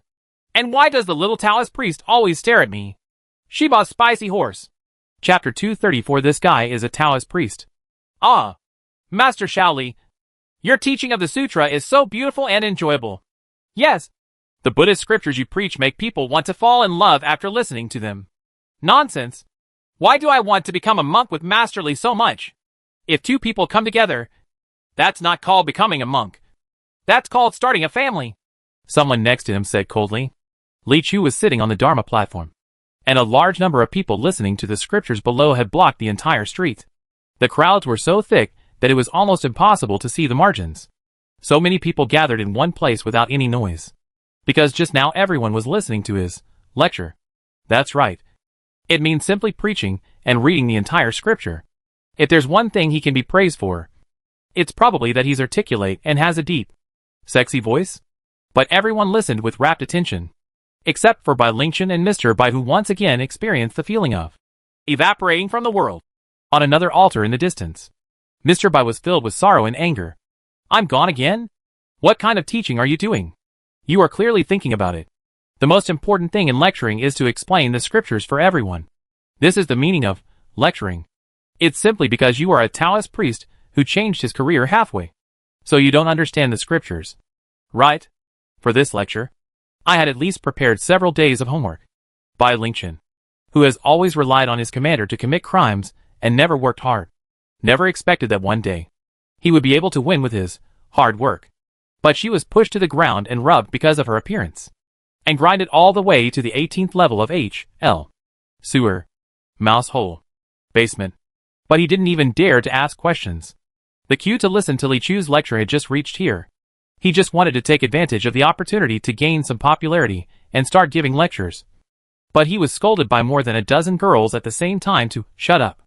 This was something that was simply unimaginable in his previous 18 years of life. He had no choice but to silently memorize Li Chu's face, feeling secretly angry in his heart. Little Taoist priest, don't let me touch you again. Otherwise, I will see you once. I'll hide from you once. After reciting a round of sutras and the lecture notes were fully signed, Li Chuzheng was planning to end the work early when he heard someone below ask, Master Shaoli, where do you usually practice? A girl looked at him reluctantly. Even if you are not a monk, there is always a temple that you often visit. Yeah. Li Chu hesitated and said, I practice daily at Dayun Temple in the south of the city. Dayun? The girl repeated. Temple? Watch. Li Chu also repeated it emphatically. Didn't you just talk about Buddhist scriptures? The girl next to him was no longer confident. But in fact, my main job is to be a Taoist priest, Li Chu said calmly. Then you come to attend the Buddhist meeting? Someone else asked in surprise. Li Chu said seriously. Part-time job. Bailong Temple. On the top of Hongdu Mountain. A monk with a solemn Dharma appearance stands on the top of the mountain. This monk is wearing a red gold cassock and wearing sandalwood beads on his neck. He is tall and old. At a glance, he gives people a sense of depth.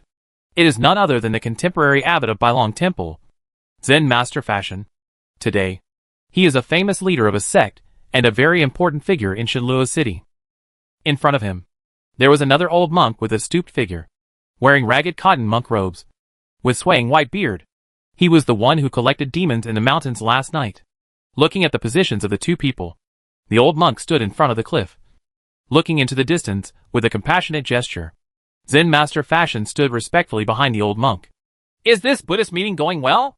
After a long time, the old monk finally asked. Well? Zen Master Fashion smiled bitterly. People's hearts are not ancient, and the world is hot and cold. A temporary conference in Huadu attracted all the attention. Our Buddhist fake conference is about preaching and chanting sutras, and there are no beautiful people singing and dancing. I have thought of some ways, hoping that we can just keep it together. Then how can the Buddhist Words Hall Association in Yunfu Temple get better and better? Our Buddhist Association, which has been passed down for thousands of years, has become less and less important. Have you never reflected on it? Asked the old monkey. Although the words he spoke seemed to be reproachful, there was no harshness in his tone. I have reflected on it, Zen Master Fashion replied. The results of it?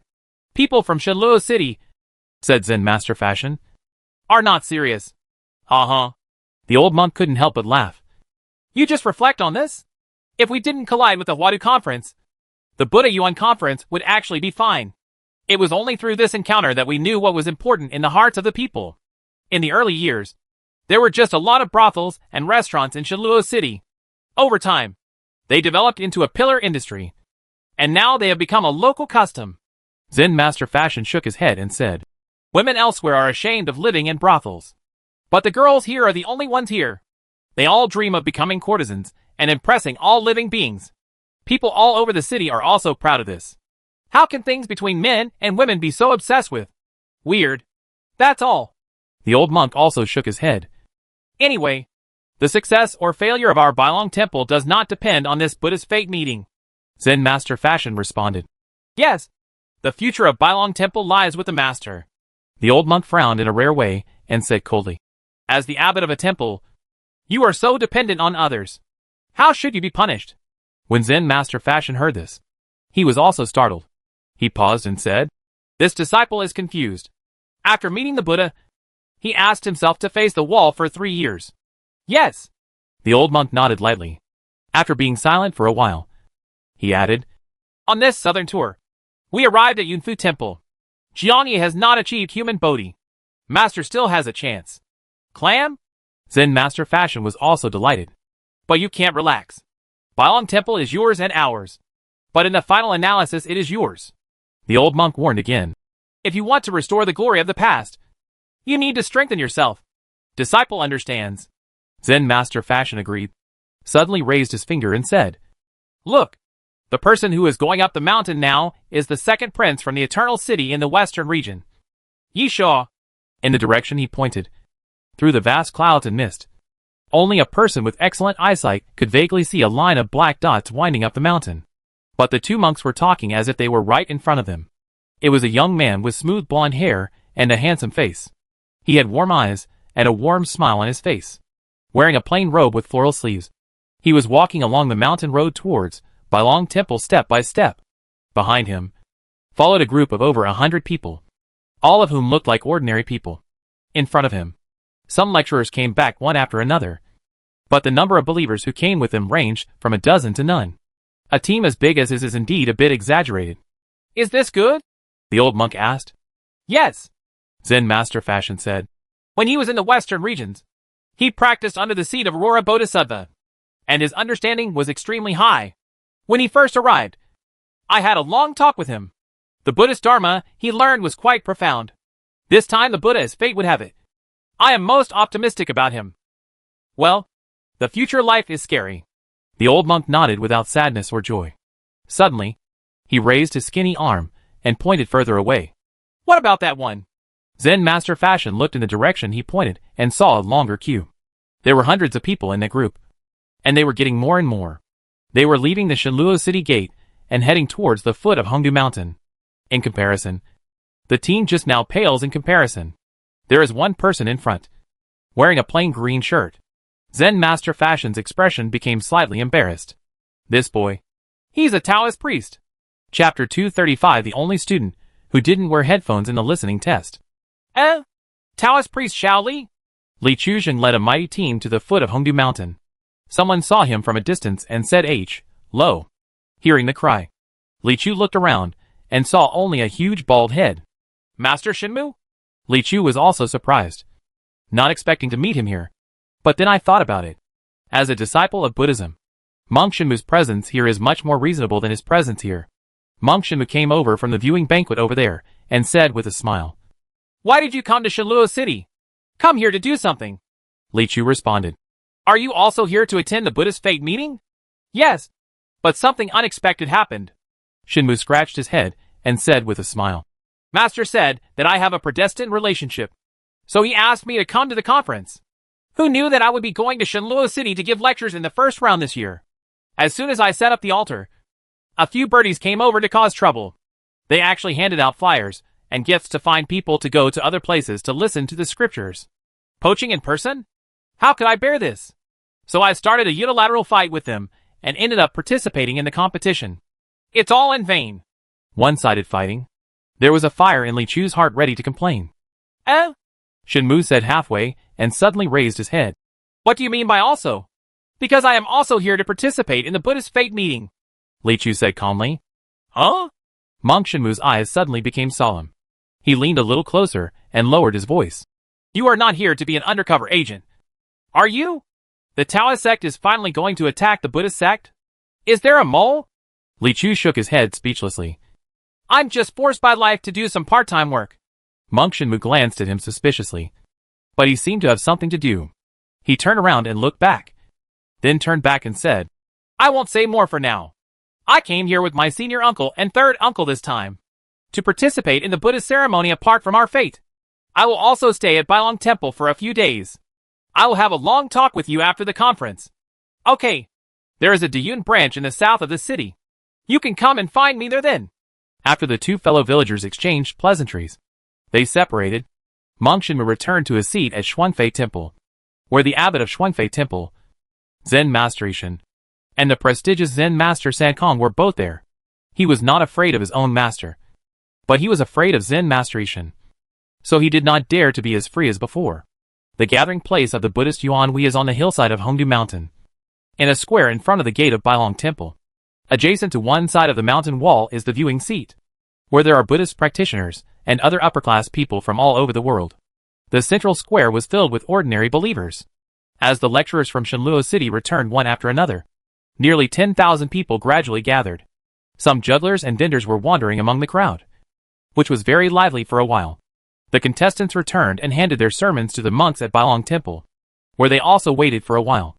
Li Chu's eyes wandered around the crowd for a while, and found his target. The second prince of the Eternal City in the western region, Yi Shu. His appearance stands out among the crowd of mortals. Coupled with his gentle eyes and warm temperament, it is easy for others to like him. There were several elderly Buddhist monks around him chatting with him. It didn't look like he was giving advice to a junior, but more like he was discussing friendship with his peers. In the early years, the countries in the western regions were always barbarian lands in the eyes of the people of the Central Plains. However, after thousands of years of cultural influence, many civilizations in the western regions can now be said to be prosperous. In recent years, outstanding figures from the western regions have often traveled to the Central Plains, leaving a strong mark on the scrolls of the Hulud dynasty. Yi Shu is obviously one of them. This Buddhist fate meeting may be the point where he takes off as the proud man from the western regions. Unfortunately, Li Chu touched his chin. If he didn't want him to get the Buddhist fate, the easiest way would be to get it himself. If not, maybe I have to find a way to support him. The second prince of the Eternal City was chatting with several Hulud eminent monks when he suddenly felt a thorn in his back. When he turned around, he saw a ridiculously handsome young man in green clothes looking at him intentionally or unintentionally. If others were prying like this, cautious Yi Shu would inevitably suspect him of having bad intentions. But seeing this person's appearance, Yi Shu's thoughts went astray. He couldn't help but marvel in his heart. How could the Central Plains produce such a person? I have never seen or heard anything in the western region. Is it the difference between water and soil? Or climate? Temperature and light? He didn't have time to think too much, because there were two subordinates brought from the western regions waiting to him in the distance. He immediately confessed to several monks and ran over there. Several Hulud eminent monks were not worried. Although Yi Shu was young, he practiced under the Aurora Bodhisattva in the western regions, so his seniority was terrifying. Seriously speaking, I am afraid that Zen Master Fashion is a generation below him. Moreover, he is not only senior, but also has an extremely profound grasp of Buddhist principles. No matter in terms of seniority or Buddhism, they cannot be regarded as juniors. Yi Shu took the two men to a corner and asked, "How's it going? I couldn't find the appearance of the goddess Lu Shui." My subordinates asked around. There were several painters who had painted the appearance of the goddess Lu Shui. However, no matter who painted it, the face was very blurry. It is said that it was from that day. It's foggy, but the peonies in the city bloom undefeated in winter. Obviously only the little princess's 100 flowers immortal body can do it. Otherwise, only land gods can have such power. The two subordinates said, took out a few scrolls, and handed them over. Yi Shu opened them one by one, and found similar scenes. The paintings are all scenes of flowers blooming all over the streets on the day when the goddess Lu Shui entered the city. Different angles and different brushstrokes. But the characters in the paintings are all beautiful. It's a pity that the face is somewhat blurry. What happened here is what my little sister did. I'm afraid it's almost the same. After closing the scroll, Yi Shu looked into the distance, in the direction of Luotian Pavilion, and pondered for a moment. I just don't know what her purpose is. If you think about it, no matter what the little princess does, it must be related to the sacred object itself. You shouldn't be able to guess our target, the subordinate added. That's true. Yi Shu nodded, and then snorted coldly. I won't compete with them for sacred objects, but I came here to participate in the Buddhist fate meeting. Brother, they might still laugh at me for being stupid. As everyone knows, only my master knows this top secret. The method of manipulating the sacred objects is hidden in the unique Tingha Sutra of Bailong Temple. As long as they get the Tingha Sutra, no matter who of them finds the sacred objects, the sacred objects will eventually be for my use. Ha ha. When the time comes, who will be the lord of the Eternal City other than me? Only, my little sister has always been smart. I am not afraid of others, but I am only a little worried about her. After hearing what he said, another subordinate said in a sinister tone, Why don't you, the second prince, strike first? Yi Shu immediately glared at him hard. The subordinate immediately knelt down in a hurry, and was about to beg for mercy when he heard Yi Shu say something. You still have to say that? Humph! When he turned around again, the coldness in his eyes had gone away, and his gaze returned to a gentle look. This is the Buddhist Fate Association. For those of you who have evil thoughts and insufficient cultivation, don't stay here too long. It would be a bad thing if some eminent monk from Bailong Temple finds out. Yes. The two men nodded repeatedly and turned to leave. At this time, someone on the high platform in the distance was calling his name. It turns out that the results of the first round have come out, and the 50 people with the most real names on the sermons will be selected to participate in the next round of competition. Yishuo was surprised to find that he was not number one. Then he looked at the person standing in front of him and understood something. It turned out to be the young man in green. He, the second prince of Eternal City, sneered in his heart. People who listen to your sermons care about their faces. But Buddha does not care about their faces. I am bound to win this Buddha's fate. A group of 50 people stood under the high platform, and most of them were Buddhist monks. They should all be young monks from other temples. Similar to Shenmue. They are probably the best among the younger generation in their respective temples. But when they come to the Buddha Yuanhui, they are not so outstanding. When everyone lined up, an old monk wearing a gorgeous cassock climbed onto the high platform. He is the first Dharma Hall in Bailong Temple today. The younger brother of Zen Master Fashion and Zen Master Faching. Everyone! Zen Master Faching's person is like a withered pine, and his voice is like a loud bell, which instantly resounds throughout the square. First of all, congratulations on standing out from the first round of the Sutra lecturing competition.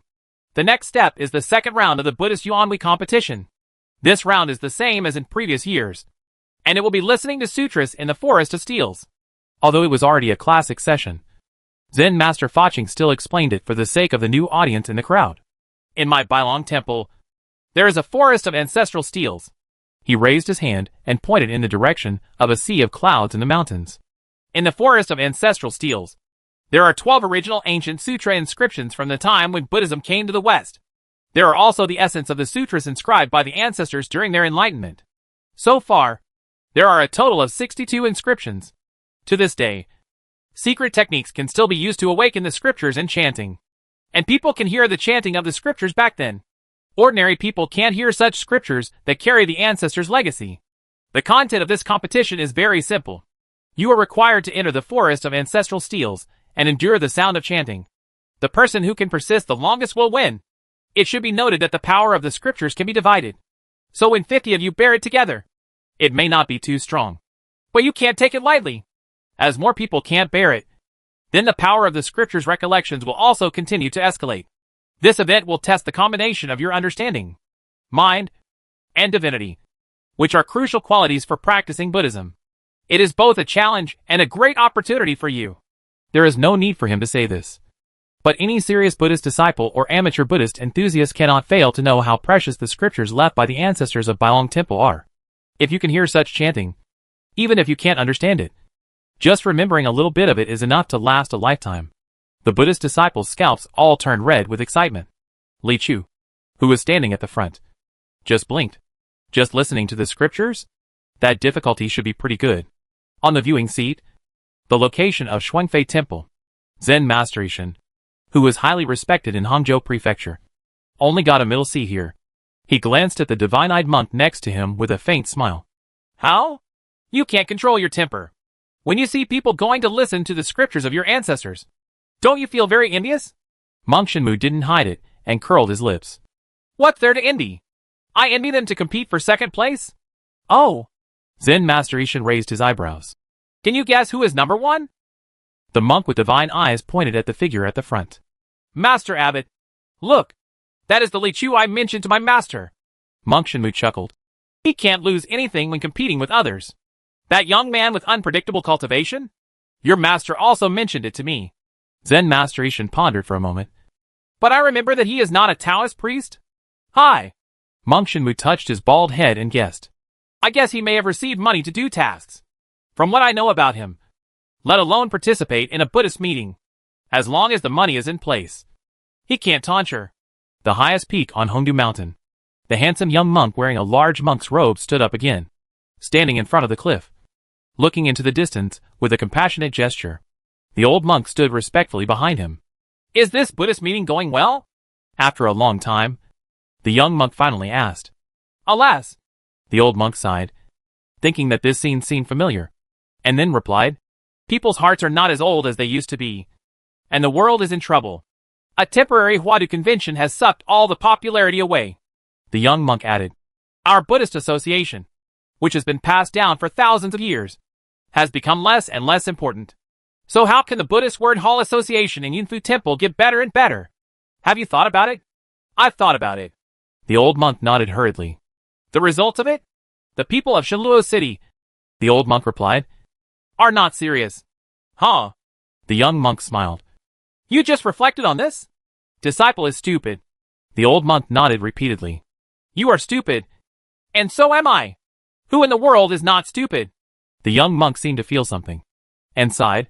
It's just that his voice is too childish and has no sense of vicissitudes of life. But is rather cute. I wonder if the Supreme Thunder Sound will appear in this Buddhist fake meeting. The Supreme Thunder Sound has not appeared for nearly 20 years, the old monk said. As for the picture of the Kingdom of Heaven, it can be traced back to hundreds of years ago. Bailong Temple hasn't lost yet. The young monk looked up at the sky.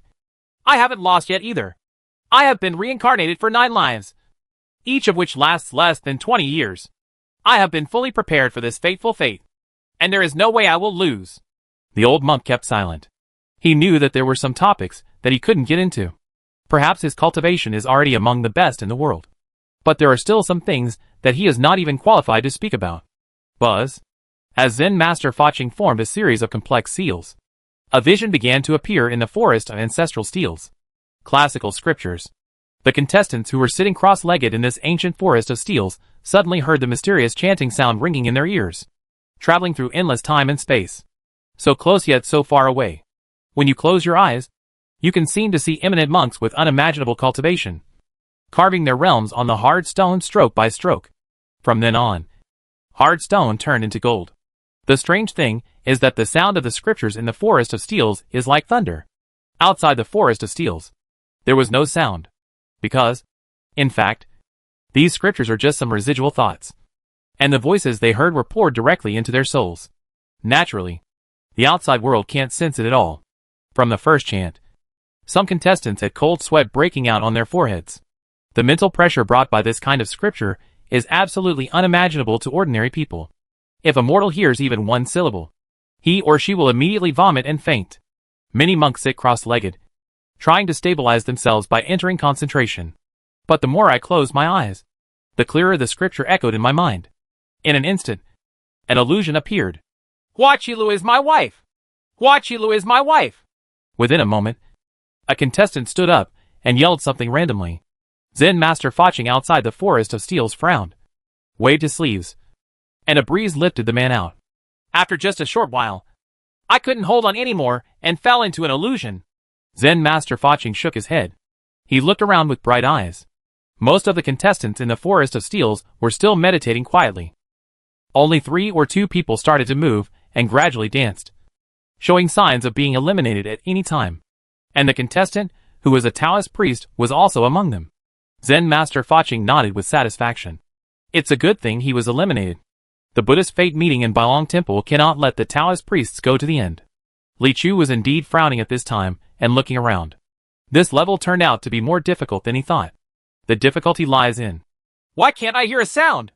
Li Chu looked at the expressions on the left and right that looked like they were wearing masks of pain, either frowning, gritting their teeth, sweating, or roaring. And I looked like the only student in the listening test who didn't wear headphones. Can't help. Lost in thought. Is there something wrong with me? Or do they have a problem? Li Chu actually felt a little unconfident for a moment. Chapter 236 Shock. The examinee at the same venue turned out to be the test taker. The sound of scriptures in the forest of ancestral steels will not only increase in intensity as the number of people responsible for it decreases, but will also continue to increase in intensity over time. At the viewing table, Zen Master Ishin told the story. Zen Master Sankong next to him also echoed. The first vision is the scriptures of countless generations, and the second vision is the sound of supreme thunder. When I participated in the event, I was fortunate enough to hear the sound of supreme thunder, which was like an enlightenment, unforgettable for life. Monk Shenmu asked, why is there only one sound of thunder? Zen Master Sankong was silent for a moment, and then said, because I fainted after hearing just one sound. Ha ha. It is indeed a blessing for Buddhist disciples to be able to hear the supreme sound of thunder. Zen Master Ishin said calmly. It was really a bit of a disadvantage for me to participate in that session. Before the picture of the Kingdom of Heaven appeared, I had already won the first place. Alas, A big regret in this life. She glanced sideways at the uncle, thinking to herself, if you want to show off, can't you show off your highlights? Zen Master Sankong added, according to legend, there is a higher level of heavenly scenery above the supreme thunder sound. I wonder if I can see the illusion of the Buddhist kingdom thousands of years ago. Zen Master Ishin sighed slightly. You can need it, but you can't ask for it. Can't you ask for it? The monk with divine eyes looked at Li Chu, who was sitting quietly in a forest of steels with his eyes open and thoughtful, and felt that it was not difficult. Although he seems to be straightforward, he is actually very knowledgeable about the world. Ever since I was young, I have had a keen eye and could see through very few people. Until I met Li Chu. It felt like God had drawn a curtain in front of his eyes. This was someone he couldn't see through anyway. Therefore, Shinmu always has an attitude that anything is possible for such a person, especially as proved by some past contacts. Only you can't think of it. You can't do it without him. Li Chu found that he really couldn't do it. He tried hard to listen, but he couldn't hear any scripture sounds around him. He couldn't help but guess that the remaining memories in the forest of ancestral steels could also be used to determine who was sincerely worshipping the Buddha, or simply see through that he is a Taoist priest. There is a ghost inside. Stop chanting? This is too ridiculous. Seeing that all the contestants around him were wearing masks of pain, there were only 2 or 3 who could remain calm, including the second prince of the Eternal City from the western region. It seems that Brother Wang Yilinger does have something. As time passed slowly, more than a dozen contestants gradually left the stage. The pressure on the remaining people is getting bigger and bigger. And so is the pressure on Li Chu. He didn't know that he should continue to pretend to hear it and blend in. It's better to state the fact that you can't hear the scriptures and ask questions honestly. After thinking about it, he decided to maintain the status quo. If you can't hear it, then you can't hear it. Anyway, the rule of this round of competition is to see who can stay until the end. I didn't take the initiative to get stuck in the bug, so there is no need to be upset. Thinking of this, he simply closed his eyes and entered a meditative state. The difficulty of this round of competition is indeed unexpected. Before entering this forest of steels, he would never have imagined that the biggest enemy he would face would be boredom. But I'm used to it. This reminded Li Chu of his youthful days on campus. Every time he took an exam, when he finished answering a paper, there was often still a long time before he was allowed to hand in the paper. At that time, he usually chose to sleep quietly to avoid making any noise and causing psychological pressure to the students around him, who had scores ranging from 100 to 600 points lower than him. Then, in this familiar state, he fell asleep skillfully. In his dream, he vaguely heard a roar of thunder. Supreme thunder sound? When an hour passed in the second round of competition, and there were less than 10 people left in the field, Zen Master Faching finally showed a somewhat excited look. Behind him, Zen Master Fashion, who arrived at an unknown time, also twitched his beard and smiled. When the supreme thunder sound appears, there are still so many people left. This achievement is much better than in previous years. The abbot of Bailong Temple nodded slightly. The only flaw is that the Taoist priest is still there. This is also a bit strange. Zen Master Faching also said with some doubts. He was already in an unstable state and started to move at the beginning. But as the power of the sutras and recitations gradually increased, he became more and more stable. Especially now that my breathing is more even. Maybe he was far away. So what I heard was a little unreal. Why do I feel like he is snoring? Zen Master Fashion's eyebrows twitched, and a flash of disbelief flashed in his eyes. Isn't it possible? Zen Master Faching exclaimed. How can he snore with his appearance? Question mark. Zen Master Fashion looked back at him quietly.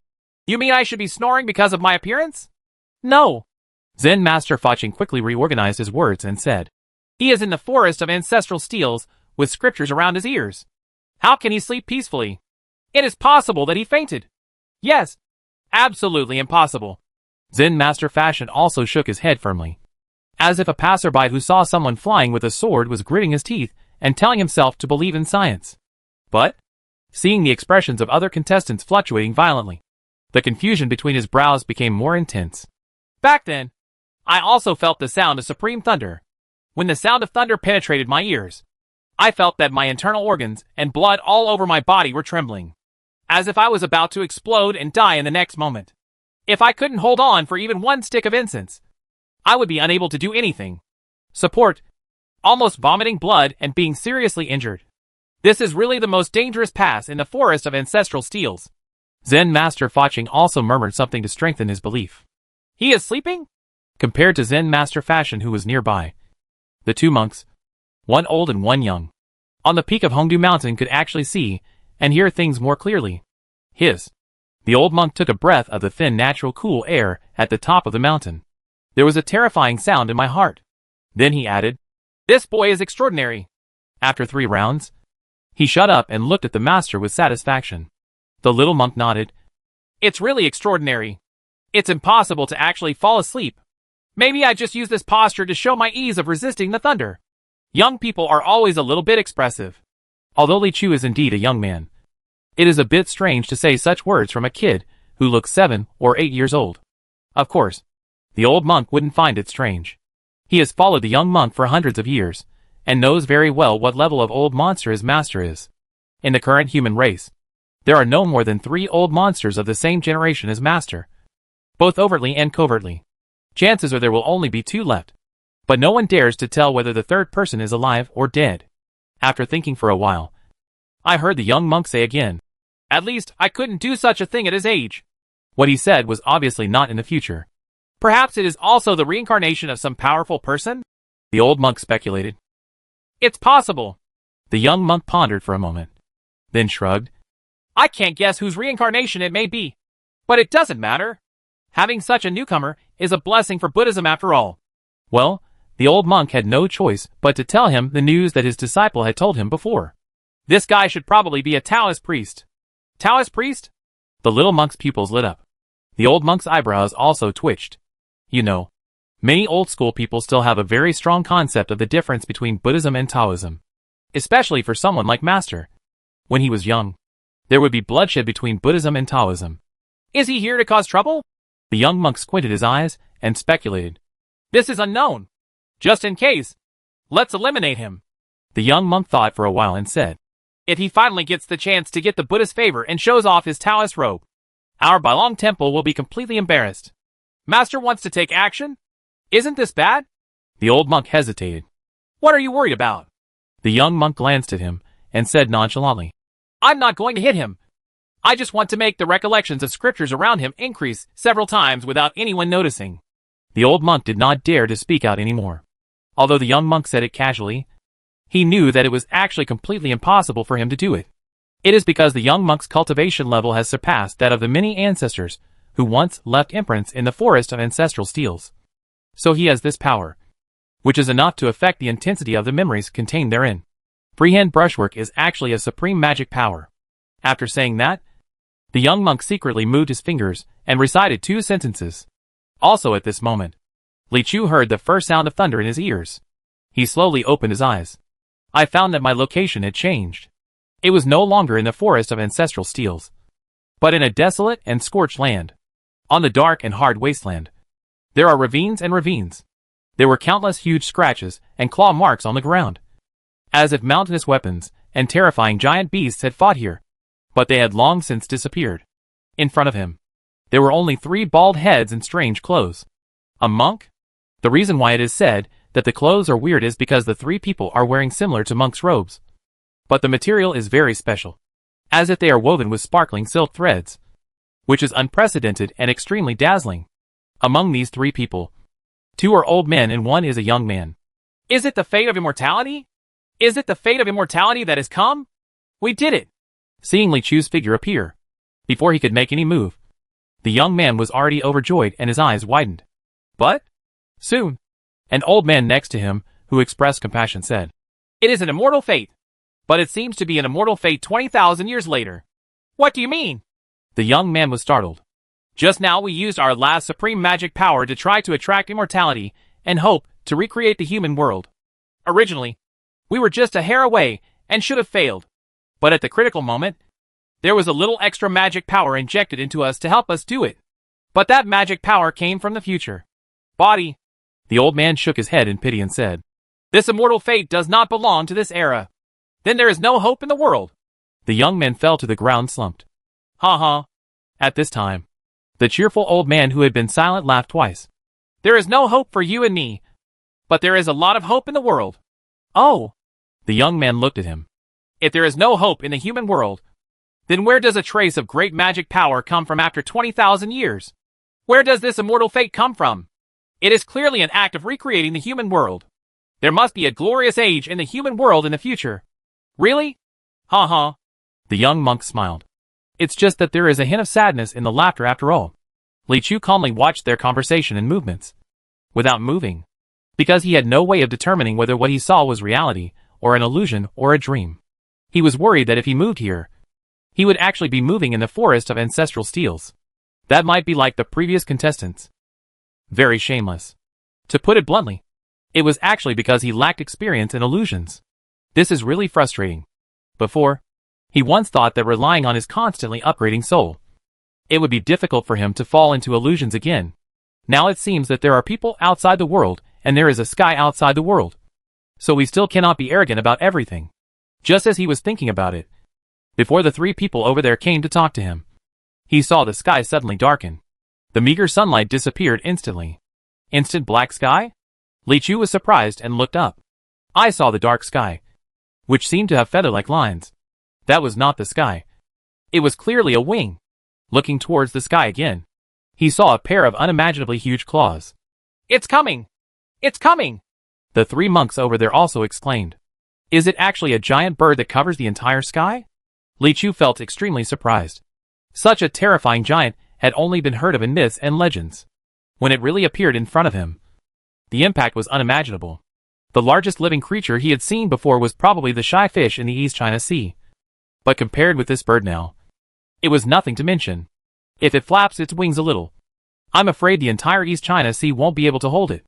In fear, he subconsciously touched his hand behind him, and actually touched the hilt of the sword. This time when he participated in the Buddhist fate meeting, he did not carry a sword on his back. But for some reason at this time, Chunyang's sword actually appeared behind him. Is it really an illusion? The thought passed by in a flash. Immediately afterwards, a terrible pressure came down. This big bird, about to land. Boom. Just the slight vibration of one wing caused a huge force to surge from the ground. This was a world-destroying disaster. If it really fell after this attack, it would be the same as the sky falling and the earth falling. Have no choice. Li Chu drew out the pure yang sword without hesitation. Even if it was an illusion, he still had to kill it with his sword. After level 78, he had never tried to use his sword with all his strength, always worrying that he would destroy something nearby. At this moment, in this special realm, there is no need to worry. The sword rises, the sword falls. Strike with all your strength and strike. But what he swung out was not a sword spirit, but a ray of sun. The three monks in front of them were suddenly illuminated. They opened their mouths almost simultaneously and whispered, "It's so glaring!" Puff! A mouthful of hot blood surged up, and Yisho gritted his teeth and swallowed it back. The thunder rolling in the ears has been going on for a long time, and it is as if the whole internal organs of a person are being hammered to pieces. He has done much more preparation than others.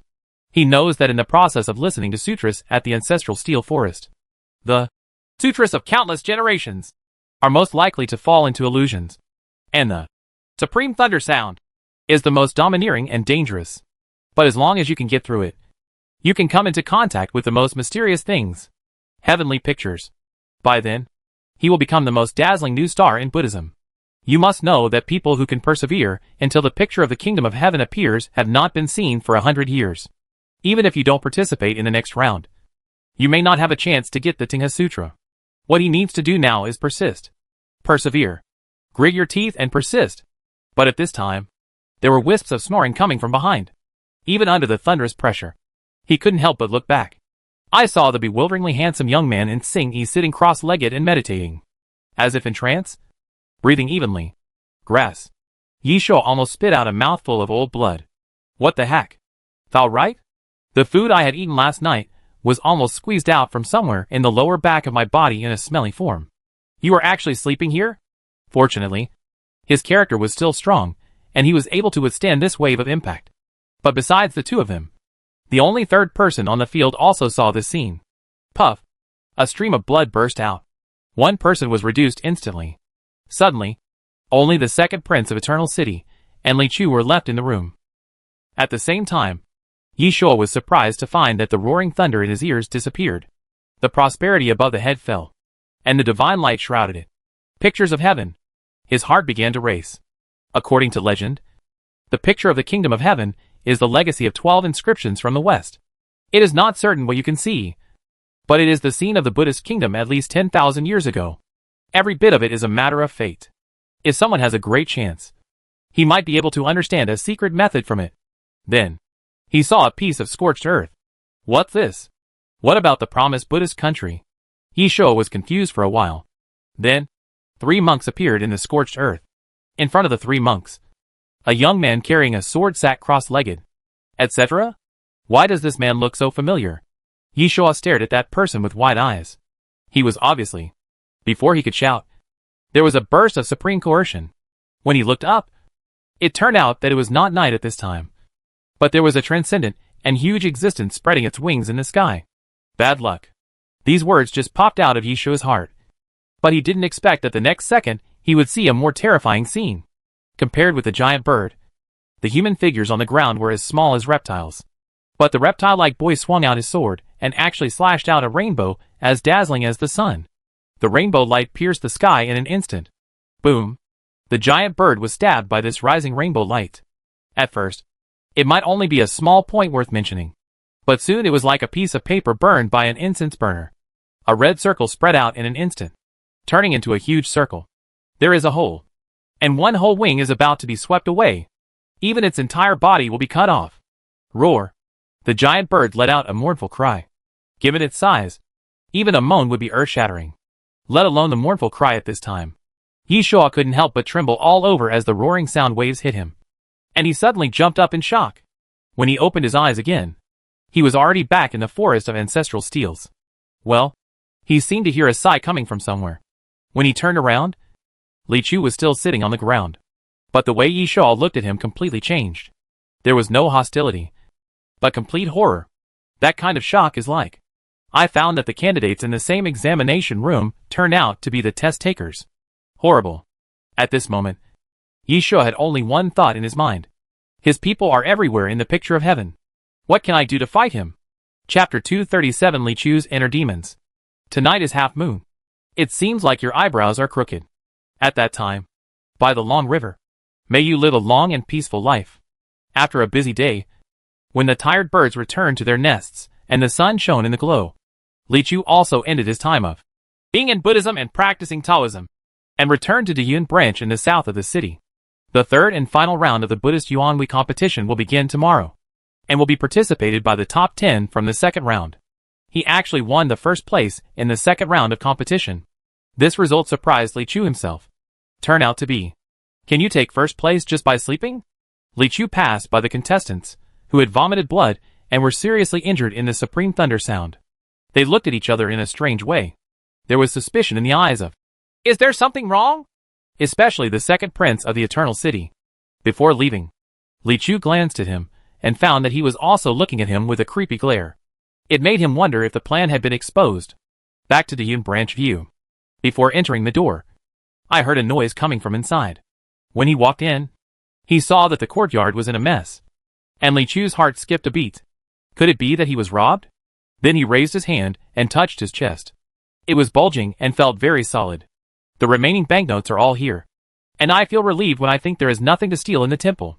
When I walked to the backyard, I saw Wang Longji, Fox Girl, and Du Lank gathered in a circle, with stern expressions on their faces, and loudly reprimanding something. Among the 3 people was the little fat dragon with his head hanging down. He was obviously a dragon with a majestic head. But at this time, he had his tail between his legs. His head almost dropped to his belly, and his big eyes that occasionally raised were filled with tears. And he was being trained to act like a third grandson. What's wrong? Li Chu came over and asked. The fox girl pinched her waist and said angrily, I'm going out to buy groceries this afternoon. I go out to exorcise evil spirits from pilgrims. Taoist priest Du also said, I have something to go out to. Wang Longji said, it's the only one at home. The fox girl pointed at the depressed-looking thunder dragon, and then pointed at the messy yard around her. It almost demolished the entire Taoist temple. Li Chu looked at the little fat dragon carefully. Does this guy still have the blood of a northern wolf? However, looking at its droopy face and obedient scolding state, it was hard to imagine that a husky would behave like this before. He actually had 2 faces at a young age. as if he realized that Li Chu was the talker in this Taoist temple. The little fat dragon walked up to him step by step with his belly swaying, and pitifully stretched out his paws to gently tug at the corner of Li Chu's clothes. As soon as Li Chu lowered his head, he met a pair of big innocent eyes. Even my heart of stone melted when I saw it. So he said lovingly, "The child has such a good attitude in admitting his mistakes. Just scold him and give him 2 or 3 beatings. He can be locked up in a small dark room for 7 days and not allowed to eat in the middle. Okay." Wang Longqi rolled up his sleeves and revealed a sinister smile. "Ouch! Ouch!" Ignoring the screams behind him, Li Chushi walked back to his room. Later, the panting Daoist Du came over. It seems that spanking a child is a strenuous task, and Daoist Du is obviously a little tired at his age. "Master!" He came in, sat down, and said, "There is something that may require you to take action later." "What's the matter?" Li Chu asked. "There is a shopkeeper Lu in Qianqian Street, who owns dozens of stores. It is not an exaggeration to say that he is rich." Du Lang recounted. "His family used to invite me to his house when there was something going on. But now his wife is pregnant. Is there any causal relationship between this?" Li Chu asked cautiously. "His family definitely doesn't have this." Du Lang quickly denied. Li Chu nodded and did not pursue him further. "But shopkeeper Lu is particularly nervous about this child, because we are familiar with each other. After I asked several times, he also told me the reason." Du Lang continued. "It turns out that before he became successful, his family was in an extremely miserable situation. The whole family fled from the Northland, and several members of the family starved to death. Only he and his wife were left. When he saw that his wife was about to starve to death, a strange man appeared. A Gu master." "Gu master?" Li Chu pondered for a moment. "That's not from southern Xinjiang. The slightly weird inheritance of Gu masters and wizards is mostly spread in the southern land of Xinjiang, which is quite far away from Shenluo City. Moreover, these inheritors attach great importance to their ancestral land and rarely leave southern Xinjiang." So he felt a little strange. As for why this Gu master came to the north, he didn't know. But that's what the man said. So he believed it. Daochan Du continued. "The man found him and said that he could give him a life, wealth, but the price is his second child. Shopkeeper Lu can't remember the exact words of the Gu master, but he probably said that he wanted his second child to make Gu for him. Shopkeeper Lu asked him how to do it, and he said that you will naturally do it in 30 years. "New." Li Chu frowned, sounding a little evil. Shopkeeper Lu didn't take it too seriously at that time. Not to mention that he couldn't find a wife at that time, and even his own life was about to be lost. After hearing what the Gu master said, he just thought he was seriously ill and sought medical treatment. So he casually agreed. Who would have known that from then on, Shopkeeper Lu would really meet kind-hearted people one after another, and his business would go smoothly. He would make a lot of money by starting a business. A beggar who fled from the Northland to escape famine actually became a popular figure in this area in the south of the city in more than 10 years. The richest man can be said to be a god. But what about this year?" Du Lang changed the subject.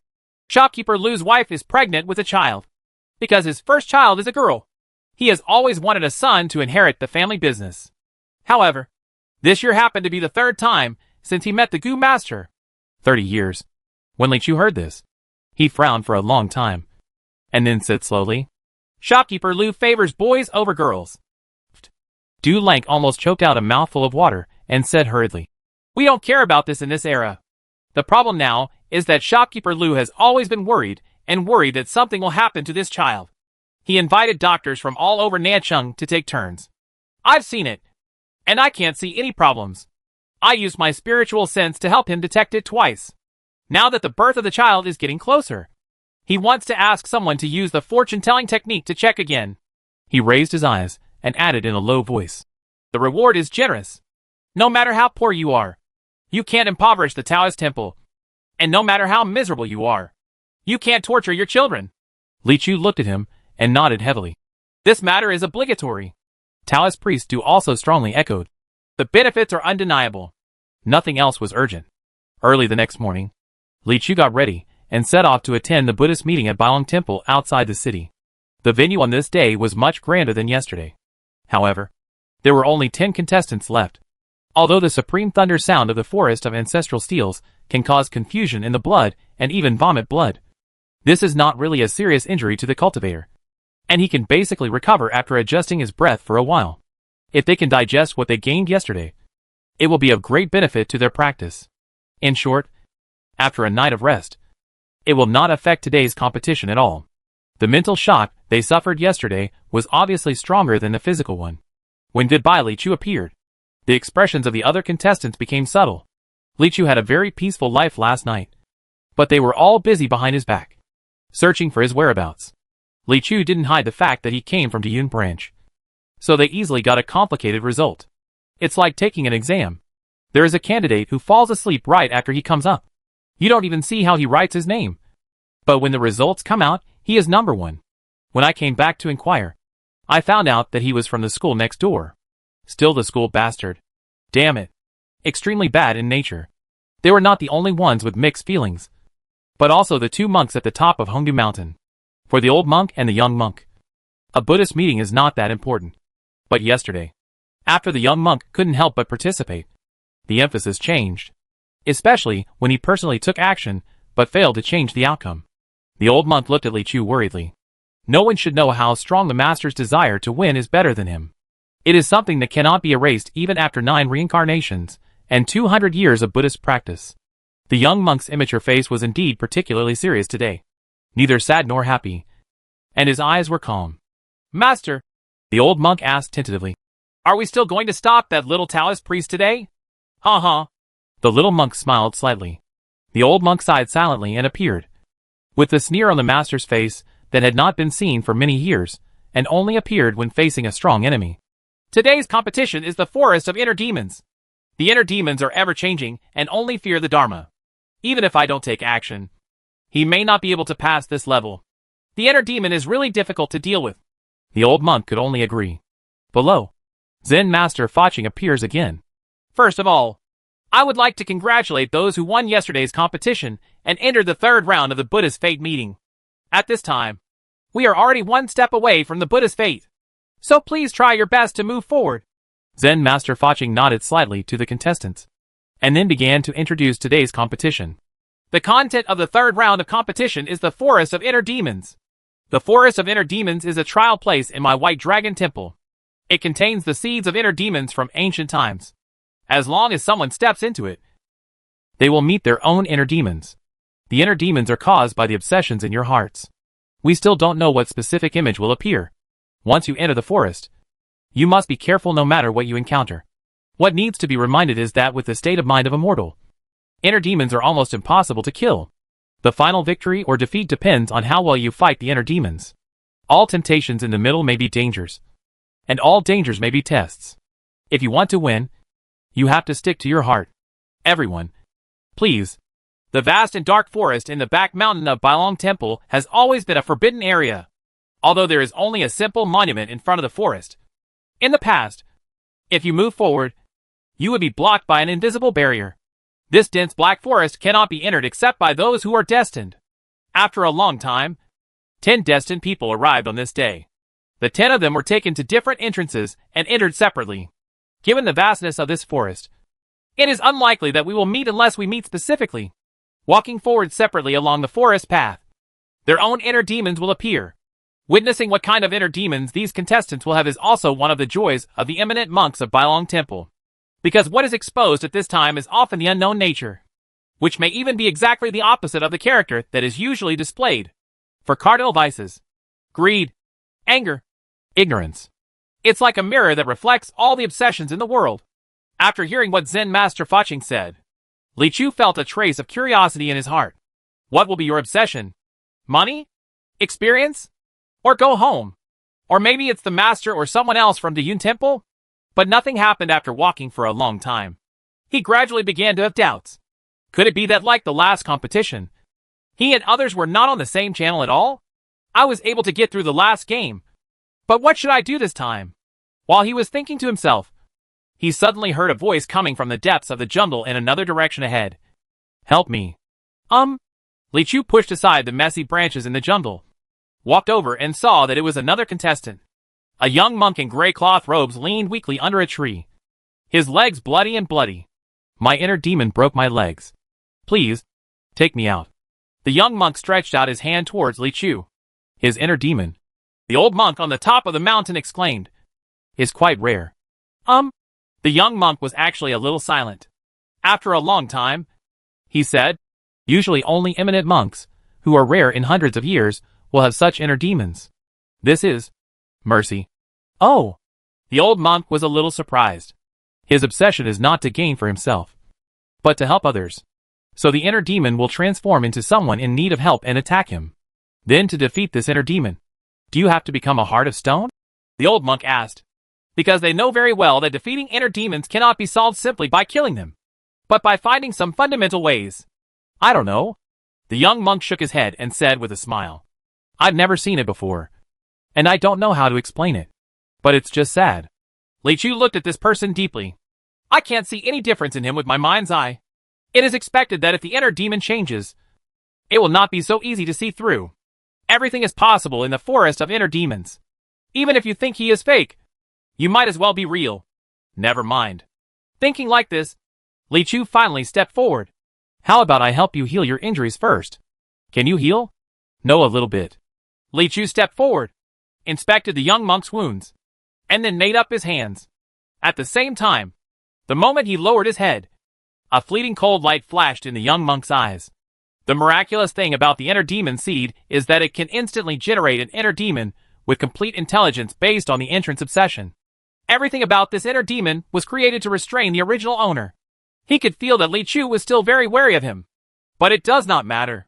As long as you have a compassionate heart, I will always find an opportunity. Just when he was secretly getting angry, a small sun rises slowly. Then, his bloody legs were gradually healed by the light of the little Bodhi mantra. And then, in Bailong Temple, the bell that had been silent for some time suddenly rang again. Buzz. This sound shocked everyone. In Shiluo City, countless armed and iron horses suddenly ceased their activities, and many heavy rains suddenly stopped. Some people were so frightened that they fell out of bed and exclaimed, "We're back! We're all back!" But mortals are far less affected than these few in the demon forest. The little Bodhi mantra is a gentle and healing Buddhist method, so the inner demons are not affected. As soon as the Dharma bell rings, it is like thunder. At this time, the sound of the Dharma bell came, and the young monk's body was shaken, and he looked up to the sky and spit out a mouthful of blood. The whole person suddenly became depressed. "What are you?" Li Chu's pupils trembled. Why would this person die if he cast the little Bodhi curse? The young monk held Li Chu's hand and explained tremblingly. "Internal injuries. It doesn't matter. My little Bodhi mantra can even heal internal injuries. I'll do it to you again." With that said, Li Chu picked up the little Bodhi again. A little sun rises again. The wounds on the young monk's body were slowly healed. And then, buzz, another bell tolled. Puff, the sky is stained with blood again. Chapter 238. You have seen it. He committed suicide? Wait for me. Hey. Yishuo also walked a long way, and walked deep into the dense forest. He heard a burst of laughter like silver bells coming from the front. He opened the branches and leaves in front of him, and saw several children wearing exotic clothes. There are 5 jingle rings for boys and girls. The older one is 12 or 13 years old, and the younger one is 3 or 4 years old. They are chasing each other and playing in a happy atmosphere. Really? Yishuo said secretly in his heart. This so-called inner demon did not exceed his expectations. Even before entering the forest of inner demons, he had guessed that it might be related to the dispute over holy objects and his 4 brothers and sisters. When they were young, the relationship between the 5 of them was still very good. But as they grew older and their father's body gradually declined, people around them conveyed some messages to them intentionally or unintentionally. Over time, the current situation was formed. He believed that this inner demon existed not only in his heart, but also in the hearts of others. This scene couldn't help but remind him of the beautiful feelings he had in the past. Puff. Before he could remember it for a while, the situation suddenly changed. The eldest boy locked the second tallest boy, and then the other smaller children took out their knives and stabbed him hard in the body. Crazy backstab. Puff. The second tallest child was Yishuo himself. Yishuo, who was immersed in beautiful memories, felt a string of curse words coming to his throat. But he swallowed it back when he thought that they all had a common father and mother. In the blink of an eye, the joyful atmosphere turned into a bloody and chilling one. Only 4 of the 5 children were left, and the corpse representing Yishuo himself fell to the ground. Then,